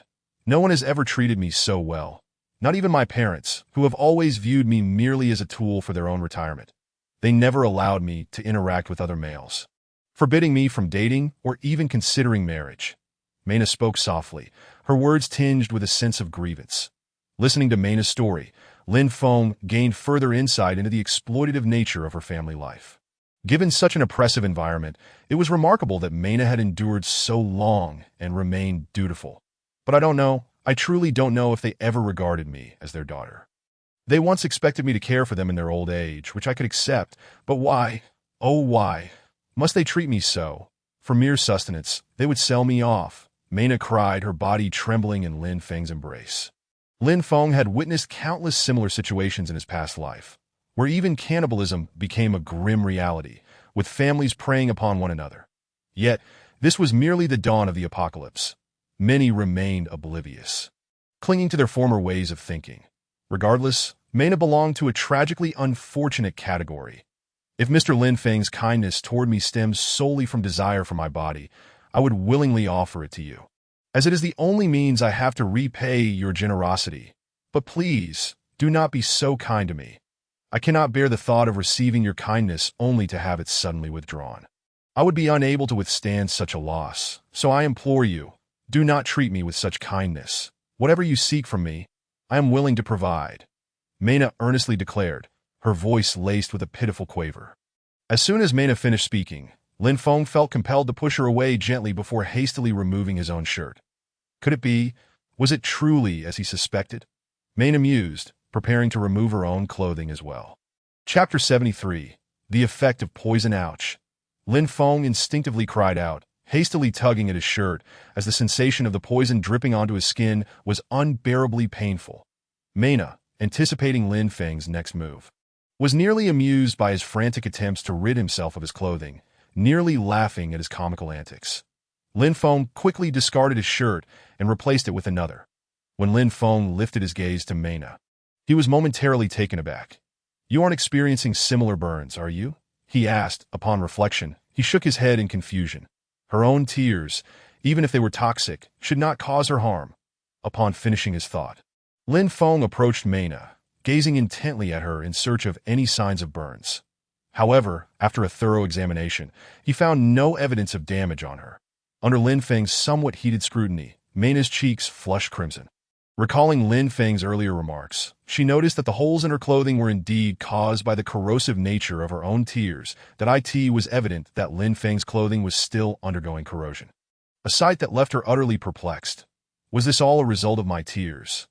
Mena asked, astonished. Lin Feng nodded slightly, smiling as he replied, "What else could it be? Look at my shirt. It has been burned through in 2 places. I thought, Mena stammered, her demeanor shy and uncertain. Seeing her flustered expression, Lin Feng could not help but chuckle, causing Mena's embarrassment to deepen. "I am so sorry, Mr. Lin Feng. I did not intend to harm you." "It was not my intention," Mena quickly apologized. "Of course. I understand you did not mean IT. IT is entirely normal that you cannot yet control the use of your newly awakened poison abilities. Lin Feng reassured her, grinning. Once you gain a better understanding of your powers, you will be able to manage the secretion of toxins. Yes, Mena nodded earnestly.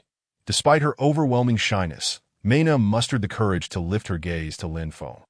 Mr. Lin Feng, I was being serious earlier, that if you desire my body, I am willing to offer it. She hesitated, leaving her sentence unfinished. Yet Lin Feng reached out, draping her clothing back over her shoulders. That I know you are serious. I am as well.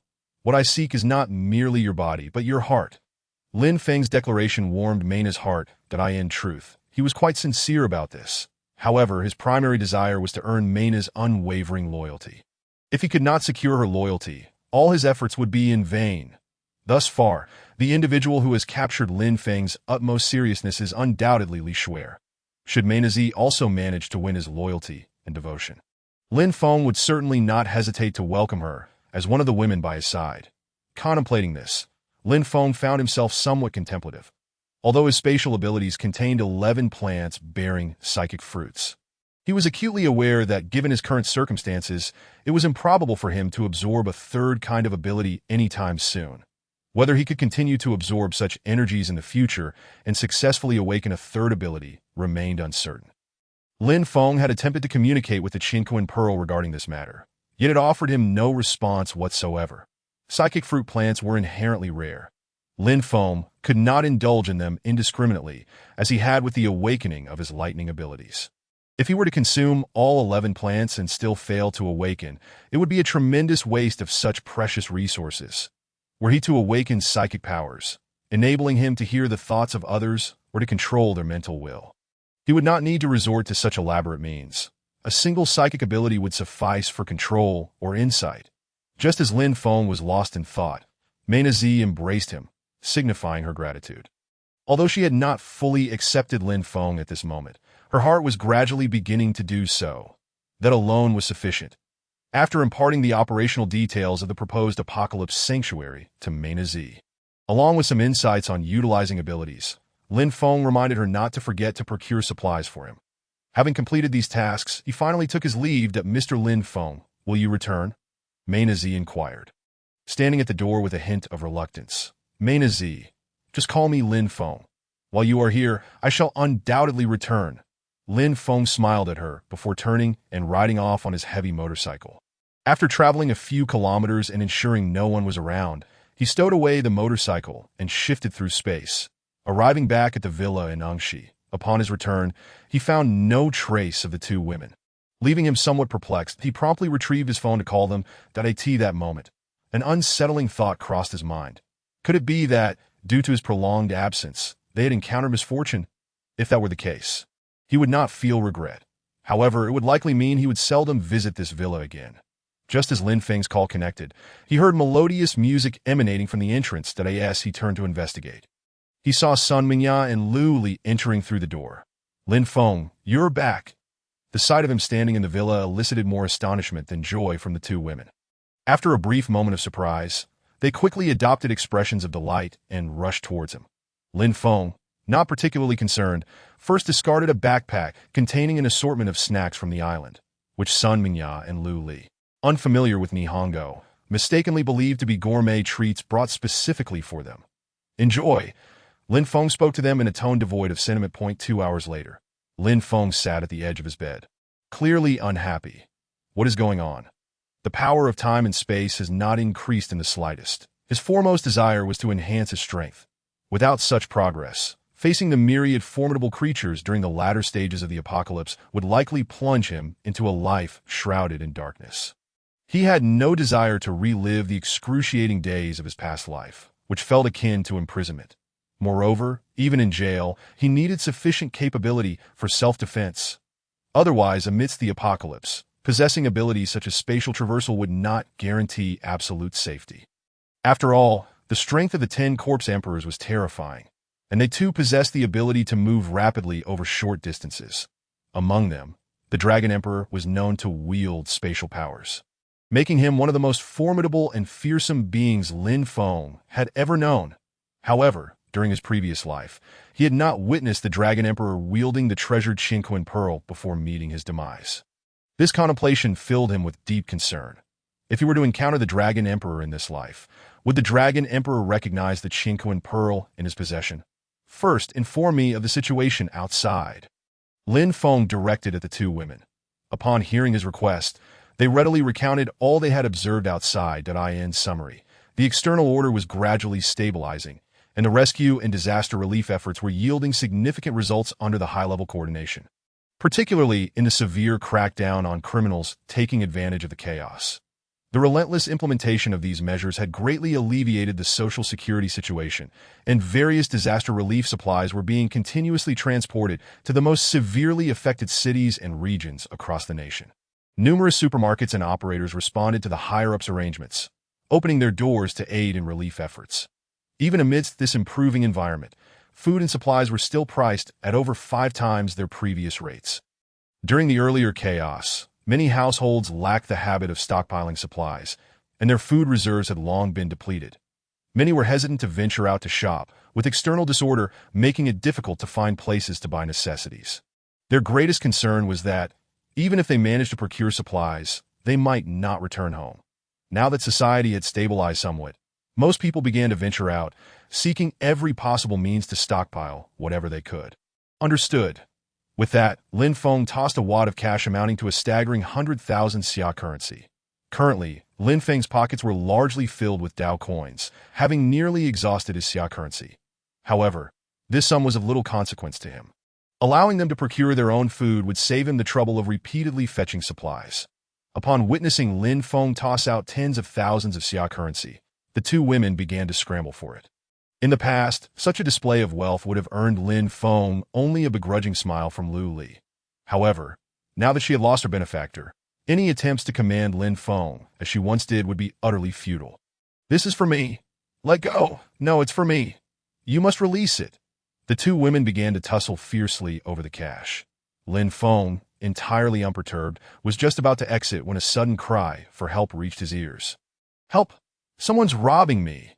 Someone's robbing me!" The desperate plea instantly caught Lin Feng's attention, particularly because he recognized the voice all too well. She was one of the reasons he had left her in this community. "Mu Wanting." The moment he heard the voice, Lin Feng dashed out in a flash. Upon confirming it was indeed Mu Wanting, he rushed over with concern, asking, "Are you hurt?" Mu Wanting quickly shook her head. "I am uninjured, but that person stole the food I had painstakingly acquired." As she spoke, she pointed towards a man who had already fled into the residential building. Without hesitation, Lin Feng charged after him. With remarkable speed, Lin Feng reached the man just as he ascended to the second floor, seizing his arm. "Kong Hao, stop!" Lin Feng's voice boomed. The man, who had been sprinting ahead, froze momentarily. He struggled to free himself from Lin Feng's grip, but found it impossible to escape. "It's you, Lin Feng," Kong Hao exclaimed, bewildered. During a prior incident involving Gao Jiancheng and Gao Dabao, many residents had become familiar with Lin Feng's identity. However, Kong Hao was completely at a loss as to how Lin Feng knew his name. "Hand over the goods. I'll ensure you receive food to eat later," Lin Feng commanded with an authority that brooked no refusal. "Absolutely not. Even if you call the police, I will accept it. My family is on the brink of starvation. Let me return home with the food for them, and I will accept whatever consequences you impose." Kong Hao shouted, desperation evident in his voice. Lin Feng refrained from immediately attacking Kong Hao, primarily due to Kong Hao's past association as one of his initial subordinates. Previously, Kong Hao had been driven by the dire circumstances of his family, with all their funds locked in a bank account, leaving them with little cash on hand. Now, due to the catastrophic earthquake, online payments had been widely rejected by the populace, and the network was unstable, causing the banking system to collapse entirely. After all, a string of numbers could not compare to the peace of mind that physical cash provided. Thus, cash flow remained paramount. Families like Kong Hao's with limited cash reserves were hit hardest. The rejection of the banking system was, in Lin Feng's previous experience, a wise decision for the majority, as it would not be long before the banking system became utterly dysfunctional, rendering even online payments impossible. Lin Feng's words fell on deaf ears for Kong Hao, who was solely focused on the desperate need to save his family.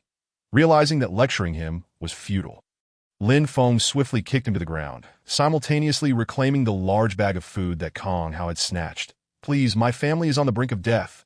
I beg you for a morsel of food." Kong Hao pleaded, tears streaming down his face. "There is food in the basement on the first floor. You can take it all. However, you must return what you have stolen." With that said, Lin Feng hurriedly made his way downstairs. Clutching the substantial bag of provisions that Mu Wanting had purchased as he passed the staircase, he casually retrieved 2 boxes of food from his spatial abilities and placed them at the bottom of the stairs. In Chapter 75, The Ultimate Beginning, Kong Hao from Lin Feng's past held little significance for him. This was primarily because after Lin Feng took Kong Hao under his wing, the latter, who had yet to become an ability user, fell victim to a cunning trap and met his demise shortly thereafter. Lin Feng's understanding of Kong Hao's character was somewhat limited. He could only surmise that this young man was willing to resort to extreme measures for survival. Had he not suffered such a tragic fate in his previous life, he might have thrived. Out of a sense of lingering camaraderie from their past, Lin Feng decided to extend a modicum of resources to Kong Hao. Otherwise, he would have received nothing more than a mere peanut. After Lin Feng returned the supplies to Mu Wanting, who had been in tears just moments ago, her expression transformed from despair to joy upon seeing him approach with the goods. "Thank you. Thank you so much," she exclaimed, her gratitude pouring forth as she hurriedly expressed her appreciation. When she looked up at Lin Feng, she felt a sense of familiarity, yet was unable to place where she had seen him before. "Next time, be more cautious that if you encounter any danger or need assistance, do not hesitate to seek me out," Lin Feng offered, extending an olive branch. Although Mu Wanting could not recall Lin Feng's identity, she was nonetheless profoundly grateful for his kindness. As she prepared to leave, she exchanged contact information with him at his request. "Should you need anything, feel free to reach out, that I won't intrude otherwise." Lin Feng stated, before turning to depart, that in Lin Feng's past life, Li Shuer had been his first love, while Mu Wanting was the second that time. Mu Wanting had a boyfriend, and their initial encounter was far from amiable. Her unscrupulous partner had accused Lin Feng of wrongdoing, placing them in opposing camps. Unexpectedly, Lin Feng's first meeting with Mu Wanting in this life unfolded under such circumstances, altering the trajectory of their past. As twilight descended, Lin Feng did not return immediately to the underground shelter, but contemplated whether to retrieve the spatial golden orb from the villa and send it to the nearby Silver Elephant Nation, which boasted an abundance of food reserves. Previously, Lin Feng had only plundered a fraction of the supplies that had sunk into the earth during a massive earthquake. The current stockpile in Silver Elephant Nation remained substantial. Lost in thought, Lin Feng received another phone call. Without hesitation, he answered. It was Lin Xiao reporting on the day's activities. Overall, the outcome was quite favorable. Having located over 100 ability-bearing fruits, continue your search for supplies. And when I arrive, I'll bring you a piece of spatial equipment. After exchanging a few brief words, they ended the call. After a moment's consideration, Lin Feng resolved to return and retrieve the spatial golden orb. As its significance at the villa had diminished, that if he wished to return, he could simply drive back, or wait until he amassed enough silver to create a 5th spatial orb. Upon returning to the villa and taking the orb, Lin Feng noticed that the 2 women attempted to approach him, but were met with a cold glare that sent them retreating. "I have important matters to attend to. Do not disturb me," he declared. The 2 women, wary of Lin Feng's notorious reputation, dared not press further. "If a woman named Mu Wanting seeks me out, you must inform me immediately." "Understood," Lin Feng instructed solemnly. Upon hearing this, they both readily complied, fully aware of Lin Feng's lethal capabilities.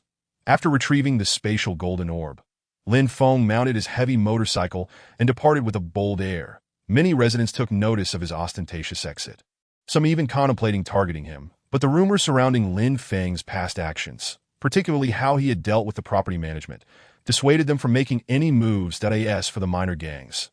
Lin Feng dismissed them entirely, viewing them as insignificant.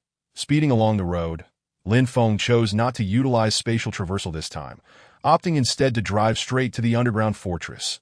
While en route, he multitasked, organizing the supplies in his spatial realm. To his delight, he discovered an impressive stockpile. Not only did he possess vast quantities of potable water from the Great Lakes, but he also had an astounding 48 million tons of seafood, along with nearly 20 million tons of grain and various other provisions. including mineral water, soft drinks, alcoholic beverages, and an assortment of meats and snacks. Furthermore, he had plundered all the pharmaceutical supplies from the Eagle Nation's Lala Pharmaceuticals, encompassing nearly every type of medication available on the market, with staggering quantities. This was merely a glimpse into Lin Feng's vast reserves. When he turned his attention to his arsenal, he was filled with excitement at the prospect of showcasing his weaponry. With aircraft carriers, cruisers, destroyers, nuclear missiles, bombers, submarines, and an array of advanced tanks and drones at his disposal, Lin Feng felt confident that he could wage war against a mid-sized nation with ease. However, such an endeavor was currently impractical, as he could not operate all these weapons simultaneously. Even if he were to reach the pinnacle of his abilities, with a lifespan extending over millennia, these supplies would sustain him indefinitely. Lin Feng was undoubtedly at the zenith of his beginnings in this apocalyptic world. His current position was dramatically different from his past life, allowing him to contemplate matters from a fresh perspective. Yet, he hesitated over whether to act on these musings, hoping that such a moment would never arise. Sparing him the necessity of taking action, as he arrived at the entrance of the underground shelter, he was taken aback to find two unfamiliar vehicles parked outside. Lin Feng's expression shifted to one of concern. Outsiders had entered. Chapter 76. Naivety breeds trouble. Xiao Shui, pull up the surveillance footage from the shelter, Lin Feng commanded as he stepped into the villa. Uncertain of the events unfolding within the underground haven, he relied on his AI assistant, Xiao Shui, to provide him with a clear picture of the situation and adhere strictly to his directives. Though Lin Feng could traverse both domestic and international boundaries, this underground refuge remained his stronghold, crucial for weathering the impending extreme heat and cold. He trusted Li Shui from his previous life, but he was aware that people could change. Should this life Li Shui betray him, he would show no mercy. Various thoughts flitted through his mind. The surveillance footage began to display its contents. However, as soon as he caught sight of a familiar figure, Lin Feng's brow furrowed with concern. Bai Qi, why is she here again? He muttered. Xiao Shui, amplify the sound. Play the video at 5 times speed. Lin Feng swiftly consumed the entirety of the video content, and only then did he grasp the events that had transpired throughout the day. Any lingering doubts he had harbored regarding Li Shui were swiftly cast aside. After all, over 90% of the populace remained oblivious to the onset of the apocalypse, rendering their lack of vigilance towards others entirely normal. Lan Qier had taken the initiative to lead a group directly to him, initially uncertain if Li Shui was indeed present.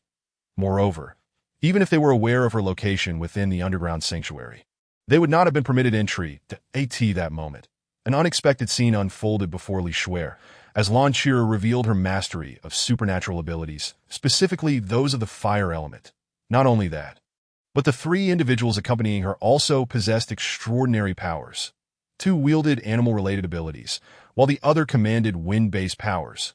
Witnessing this spectacle left Lin Feng utterly astonished. It was a development he had not anticipated at all. Previously, while Lin Feng was awakening his own powers, Lan Qier had stealthily pilfered his supernatural fruits, which predominantly consisted of nature and animal-based abilities. Thus, it became evident that after taking Lin Feng's abilities, the 4 who had come seeking him were now awakened and intent on causing him trouble. Their deceitful tactics towards Li Shui were simplistic. Lan Qier merely feigned remorse, playing the emotional card. Li Shui, initially reluctant to engage with Lan Qier, found herself swayed by the encouragement of those nearby, and in a moment of impulsiveness, she consented to meet with them face to face. The crux of the matter was Lan Qier's insistence on personally apologizing to Li Shui. Continuously presenting her sob story, Lan Qier knelt at the entrance for nearly an hour, and eventually, Li Shui's inherent kindness led her to believe that Lan Qier had not intended to abandon her. However, upon opening the villa's door and subsequently the entrance to the underground sanctuary, the moment the 4 entered, they disregarded their previous display of contrition, instead resorting to disparaging and cursing Lin Feng. Li Shui, who had initially felt a modicum of affection towards them, had allowed their entry into the sanctuary, but their behavior now ignited her ire. You claimed you wanted to apologize, and now that I have let you in, it seems you have already expressed all you wish to say at the door, that if there is nothing else, I kindly ask you to leave, she declared, her demeanor decidedly unwelcoming. Faced with the 4, Li Shui no longer extended any courtesy. Yet at that moment, Lan Qier stepped forward, addressing her. Shui, I understand you have endured great injustices here. You must have been imprisoned by that wretch. I know you have suffered immensely and have been subjected to much humiliation. Lan Chi'er spoke with fervor, feigning righteous indignation. Tio Li Shuer. However, such words were particularly grating, especially since one of the two men present was someone she had once held dear. Lan Chi'er was acutely aware of Li Shuer's past affections. And now that Li Shuer had become Lin Feng's partner, something Lan Chi'er had witnessed firsthand, it felt like an affront for her to unearth Li Shuer's past wounds in front of those men. Regardless of Lin Feng's treatment of Li Shuer, his initial acquisition of her had been far from honorable, and it was impossible for her not to harbor some resentment deep within her heart. Now, however, that long-dormant emotion was being ruthlessly stirred by Lan Chi'er, causing her considerable torment. Under such duress, Li Shuer did not harbor the hatred towards Lin Feng that Lan Chi'er had anticipated. Rather, her animosity was directed squarely at Lan Chi'er. After all, Lin Feng had been trapped in circumstances beyond his control, and while he had brought her painful memories, he had also made efforts to atone. Presently, Li Shuer felt no animosity towards Lin Feng. On the contrary, she was grateful to have encountered him amidst this chaotic reality. To Shuer, rest assured, we are fully aware of your suffering during this time, that if you cooperate with us, we promise that we will ensure that wretch pays dearly. You must trust us, Lan Chi'er proclaimed, adopting a facade of righteousness. Though her eyes betrayed her true intentions, that Li Shuer's countenance chilled, she recognized that she had once again fallen prey to their deceit. Realizing her naivety, coldly, she replied, Chi'er, I have not been subjected to any torment, nor have I endured the humiliations you speak of. My relationship with Lin Feng was merely a facade, a test to ascertain your sincerity as a friend. Lan Chi'er was momentarily taken aback by Li Shuer's words, her expression filled with disbelief. The supernatural fruits you took from me, I regarded as the final severance of our friendship. Today, I had hoped you would genuinely apologize. Only to find you harboring such ulterior motives. You have truly disappointed me. Leave now. You are not welcome here, Li Shuer declared firmly. Chapter 77. Foolish girl Shuer, do you truly grasp the gravity of your words? Lan Chi'er, stripped of her pretense, confronted Li Shuer directly that I am entirely aware of what I am saying and doing. The question is, what is your purpose for being here? I advise you to depart while you still can. For once Lin Feng returns, it will be too late for you, Li Shuer stated, her voice laced with resolve, fully aware of the ill intentions of those before her. Inside, Li Shuer seethed with anger, lamenting her own foolishness. Have you been bewitched by that man? How dare you speak to us in such a manner? We came here to help you. Do not be ungrateful, Lan Chi'er retorted, her voice dripping with contempt. Be silent and cease your fabrications. Li Shuer shot back, her fury ignited by Lan Chi'er's accusations. You are the one who is cowardly and dishonest, stealing what is not yours, and now you dare to cast blame upon me. In a moment of escalating tension, Lan Chi'er conjured a small fireball, hurling it towards Li Shuer, who was sent flying, her clothing singed and her arms slightly burned. Foolish girl, do you not realize? It appears you have yet to awaken your powers. That man is merely toying with you, and you refuse to see it. If he truly cared for you, how could he withhold the supernatural fruits from you? The 4 fruits we took from here transformed us into supernatural beings. We have come to seize this underground sanctuary. If you are wise, you will cooperate with us. Once we eliminate him, you too can join us as a supernatural being. Otherwise, prepare to meet your doom alongside him. Lan Chi'er's shrill voice grated on the nerves. You are shameless, Li Shuer accused vehemently. And what if I am?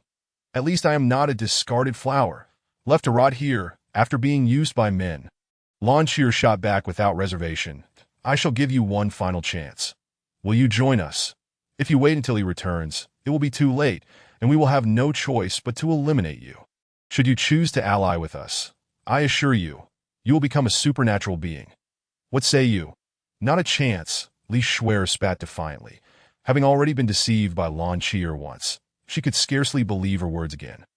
You deserve nothing less than death, Li Shuer thought, surprised by the venomous words directed at her erstwhile best friend, yet they were indeed her innermost sentiments. Suddenly, a voice resonated from above, followed by the entrance to the underground sanctuary swinging open. Lin Feng strode in with purpose, Upon his unexpected arrival, the group paused, clearly taken aback by his sudden presence. Lin Feng, you must leave. They intend to kill you, Li Shuer exclaimed, a mixture of joy and alarm flooding her heart. However, Lin Feng appeared unfazed by her warning, continuing to advance with determination. What is this? Were you not seeking me? Here I am before you. Why this expression? As Lin Feng spoke, his seemingly casual gestures allowed him to swiftly stride directly in front of Li Shuer while the others were still processing the situation. By the time they reacted, it was already too late to intervene. How are you? Are your injuries severe? Lin Feng inquired as he examined Li Shuer's wounds. Then, under the watchful gazes of the onlookers, he opened his spatial ring, allowing them to witness firsthand how he utilized such extraordinary equipment. Indeed, upon realizing that Lin Feng possessed spatial gear, the expressions of greed were unmistakably etched on the faces of those present. When Li Shuer perceived that Lin Feng's initial concern was for her injuries, and that he had come to protect her, an indescribable warmth and guilt enveloped her heart. That I'm fine, that I'm sorry. Lin Feng, I was foolish to let them in. Li Shuer expressed her profound remorse, urging him, forget about me. You must leave. Foolish girl, what nonsense are you saying? How could I ever abandon you? Lin Feng replied tenderly. In that moment, his words enveloped Li Shuer's heart in warmth, causing tears to well in her eyes.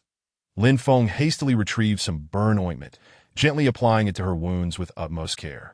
As if any slight movement might cause her further pain, so the notorious QJ criminal finally shows his face. Lan Qier exclaimed boldly upon seeing Lin Feng, chastising him without a hint of shame. Lin Feng's brow furrowed at her words that if you dare utter another word, I shall tear your mouth apart. The murderous intent surged within Lin Feng as he regarded Lan Qier in his previous life. This very woman had deceived Li Shuer time and again. Although she met a tragic fate 3 years into the apocalypse, she had spent the initial years thriving on flattery and her charms. The mere thought of this ignited Lin Feng's fury. Damn it, you all deserve to die, he declared, each word laced with venom. The others felt a chill run down their spines at the ferocity in Lin Feng's gaze. However, their fear was fleeting, as they were bolstered by the presence of 4 supernatural beings against Lin Feng's solitary strength. Especially Lan Qier, who felt a surge of indignation at her momentary apprehension. What? I'm talking about you, do you dare deny it? I saw it with my own eyes, Lan Qier insisted, her tone combative. This only fueled Lin Feng's rage further. What did you see with your own eyes? Shuer has always been my woman. She wished to bring you here, but I refused and I intended to test your loyalty, yet you displayed none and even stole from me. Do you think that now, having become supernatural beings through my stolen resources, you can challenge me for my sanctuary? You might as well be courting death. Lin Feng scoffed without reservation. As he spoke, Lan Qier flushed with anger, retorting, you're spouting nonsense. I saw everything clearly. Silence, you vile creature. Lin Feng snapped back. Chapter 78. Gatling Lin Feng was acutely aware of the pain he had caused Li Shuer in the past, which was why he had always refrained from mentioning it, hoping his future kindness would mend the wounds he had inflicted. Yet, this wretched woman continued to rub salt in Li Shuer's wounds, a transgression Lin Feng could no longer endure. Yet Lan Qier, undeterred by her misfortune, persisted in provoking him that if what you say is true, then tell me, after all this time, why haven't you given her the supernatural fruit? Why not let her become a supernatural being too? Speak up. Lan Qier pressed, her demeanor one of mock triumph. Seeing her smug expression nearly made Lin Feng laugh in disbelief. Why should we explain our matters to an outsider like you? Ah, I knew it, Lan Qier declared, as if she had finally gained an upper hand in their verbal exchange. What else do you know besides recognizing your own worthlessness? Lin Feng retorted sharply. Shut your mouth. Lan Qier, unable to bear the public humiliation, shot back angrily. In response, Lin Feng merely smiled. What is wrong? Did I hit a nerve? Have you not slept with those 3 men? I can assure you, they believe each of them is your one and only. Lin Feng remarked with unrestrained derision that moment. The expressions of the 3 men nearby shifted dramatically as they exchanged wary glances, suspicion flickering in their eyes. Observing this, Lin Feng's smile widened, while Lan Qier visibly panicked.